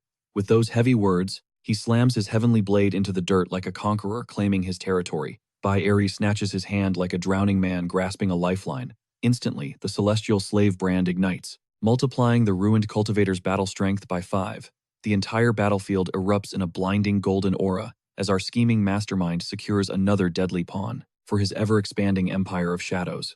Pure, unadulterated spiritual energy violently surges through Bai Eri, causing his pupils to dilate in pure disbelief. The legendary cultivation base he thought was completely destroyed is now roaring through his meridians like a shattered dam. He stares blankly at his trembling palms, watching raw lightning crackle violently between his fingertips. Just 30 seconds ago, he was choking on dust, and now god-tier power is literally boiling within his veins once more. Overwhelmed with emotion, Bai Eri crashes to his knees and kowtows, pledging his eternal life to young Master Qin. But this poor desperate fool has zero clue he just locked a permanent leash around his own neck. A chibi version of Qin Feng casually waves his hand, calling it a simple win-win trade. But deep inside his twisted mind, he knows. He is just hoarding meat shields to dodge his own destined death flags. Hey, at least our boy is self-aware, even if he breathes absolute lies to the rest of the world. Clenching his fist beneath the blinding sun, Bai Eri vows that his climb back to the top has just begun. A terrifying inferno of ambition blazes inside those once hollow eyes. And the ultimate revenge arc is officially buffering. Staring at the retreating shadow of his new master, a chilling shift transforms his face, melting that warm gratitude into pure, lethal bloodlust, because his mind is completely fixated on one target. Fang Chang, your days are absolutely numbered. This fallen genius has a massive score to settle with. The heaven-chosen protagonist and Qin Feng just handed him the ultimate executioner's blade. Cut to an entirely different time zone, deep within a primordial forest, shrouded in mystical fog, a mysterious figure with flowing, violet hair gazes over a jagged cliffside. They declare to the heavens that the legendary Kunlun realm is finally unsealing its gates. And this shadowy powerhouse only cares about one single variable. Will the infamous Qin Feng make an appearance? Look at those majestic purple locks and those piercing golden dragon eyes. Burn this epic design into your memory. Meanwhile, we warp straight to the vibrant Flower City, where our villainous main character and his chaotic squad strut up to the main gates. They literally look like the most glitchy, mismatched RPG party ever assembled. We have a master manipulator, a sealed demon overlord, 2 eccentric lackeys, and a freshly minted sniper. The scarf-wearing servant questions their current detour, especially with the Kunlun realm opening any second now. But Qin Feng smirks and drops the ultimate truth bomb. They are absolutely heading to the sacred realm. They are just taking the premium VIP shortcut. He lays out his masterclass strategy. The Kunlun zone spawns random portals everywhere, but thanks to his broken celestial cheat code, he knows Fang Chang is fated to trigger a hidden gateway right here in this city, a portal leading straight to a mythical purification spring. Our guy literally has the protagonist quest log memorized better than the actual hero does. The tiny demon king leans in close, whispering about a much more pressing matter. Qin Feng shoots him a knowing side-eye. He already knows exactly what his demonic pet is craving. With a smooth smile, our villain swears on his honor that he never breaks a promise, which is hands down the most outrageous toxic lie this entire series has ever produced. He claims that since their target is already locked in Flower City, they can totally solve the Demon King's little issue first. The ancient Dark Lord's eyes sparkle with pure, unfiltered hype, and Qin Feng seals the deal with a sickeningly sweet thumbs up. Honestly, watching an apocalyptic demon ruler get manipulated like a golden retriever, wanting a snack is pure comedy. But wait a minute. Their navigation just brought them straight to the joyful red house on the infamous Flower Street. Gorgeous women are already leaning over balconies, sweet-talking every passing cultivator, and offering to drain away all their worldly stress. I cannot believe this absolute menace just dragged his entire elite combat unit into the red light district. Suddenly, 2 hostesses step out, and their character designs are so dangerously spicy that I feel like I need to clear my browser history right now. We have a fiery blonde and a stunning purple-haired beauty, both rocking about 3 square inches of silk combined. And my professional narrator mode has officially crashed and burned. The loyal servant's face glitches through about 9 different stages of shock. In a single second, he stammers out, asking if this is truly the profound desire of the legendary demon overlord, because absolutely no one had VIP night at a brothel on their bingo card for a world-ending villain's ultimate wish. Meanwhile, Qin Feng is already happily sandwiched between both stunning ladies. They are absolutely fawning over his sculpted pecs and flawless jawline, and this shameless degenerate is soaking up every single second of it. The insane pink sparkle effects make this entire panel look like the secret ending of a harem dating sim. He casually orders his crew to march inside with 2 top-tier beauties still hanging off his biceps, leaving his confused squad standing in the dirt, completely failing to process that their boss just turned a deadly mission into a bachelor party. The scarf-wearing lackey completely shatters, first sprinting after him screaming, "Wait for me," while internally hyping up his boss like a total fanboy. Truly the best leader ever. A silver-haired hostess instantly hooks his arm, proving this battle-hardened squad is splitting up entirely, based on their lack of self-control. On the flip side, the heavily bearded brute is violently covering his ears. He is throwing an absolute tantrum, yelling that he cannot comprehend the appeal of these soft women, claiming his massive skull-crushing twin hammers are way cuter. This absolute Chad is choosing heavy metal over romance. And honestly, I respect the grind. When the girls try to casually flirt with him, he goes full berserker mode, roaring at them to back off. The poor hostesses scream in absolute terror, realizing way too late that the most terrifying monster in this pleasure house is the Sigma male who just wants to be left alone with his beloved weapons. He aggressively stomps away, cursing everyone as weaklings, and proudly defending his lethal metal babies, flexing a combat aura that completely violently outscales everyone in the room, while the local courtesans shrink back in absolute terror. Are we actively looking at the most legendary, totally unintentional wingman in manhwa history? Deep inside the lavish main hall, our crew kicks back, totally surrounded by a sea of girls, rocking neon hair and basically zero fabric. Meanwhile, our bearded retainer is just posted up in the corner, radiating absolute unfiltered hater energy, drowning in top-tier visuals, but he completely refuses to even glance their way. Suddenly, a pastel pink-haired beauty spins toward the shadows, calling out that the VIPs have officially entered the chat. Posting up right beside Qin Feng, she is serving the exact kind of high-tier aesthetics that completely wipe my memory of the actual storyline. Then the Grand Madam steps directly into the spotlight, mature, untouchably elegant, wielding a painted fan like an absolute royal scepter. She purrs out a greeting to the newcomers, flashing a predatory smile that screams she is already calculating their exact net worth. Our guy boldly hypes up the joyful Red House as the absolute peak establishment in all of Flower City, boasting 4 legendary top-tier beauties. But Qin Feng just stands there in the middle of the crowd, looking way less like a paying client, and way more like a ruthless CEO on a hostile corporate takeover. He casually starts dropping exclusive names that make the madam physically glitch out in shock, and those popping chibi gold coins prove he is straight up bleeding cash before the real negotiations even begin. The madam quickly masks a greedy smirk behind her fan. She smoothly declares that her girls will answer to literally whatever the young master desires. Qin Feng practically short-circuits, finally realizing this entire empire operates on absolutely ruthless pay-to-win customer service and extremely flexible identity rules. But then this absolute menace drops a nuclear payload. For the next 3 days, the entire joyful Red House bows only to him, madam included. Bro just casually locked down an entire adult empire on a 3-day lease, like it is a premium vacation rental for anime villains. The madam basically gets dollar signs in her eyes the second those top-tier spirit stones hit the table, and she instantly folds, swearing that the young master's word is absolute royal law and her girls will tank literally any request. Infinite wealth really is the ultimate cheat code in every single universe. Qin Feng slowly raises one finger, his first command, rip down the sign. The madam blindly obeys, barking at Dongfeng to prep the premium brush and ink. And absolutely nobody in this room comprehends the massive chaotic trap they just stepped into. The madam scans his fresh calligraphy, and her entire vibe instantly shatters.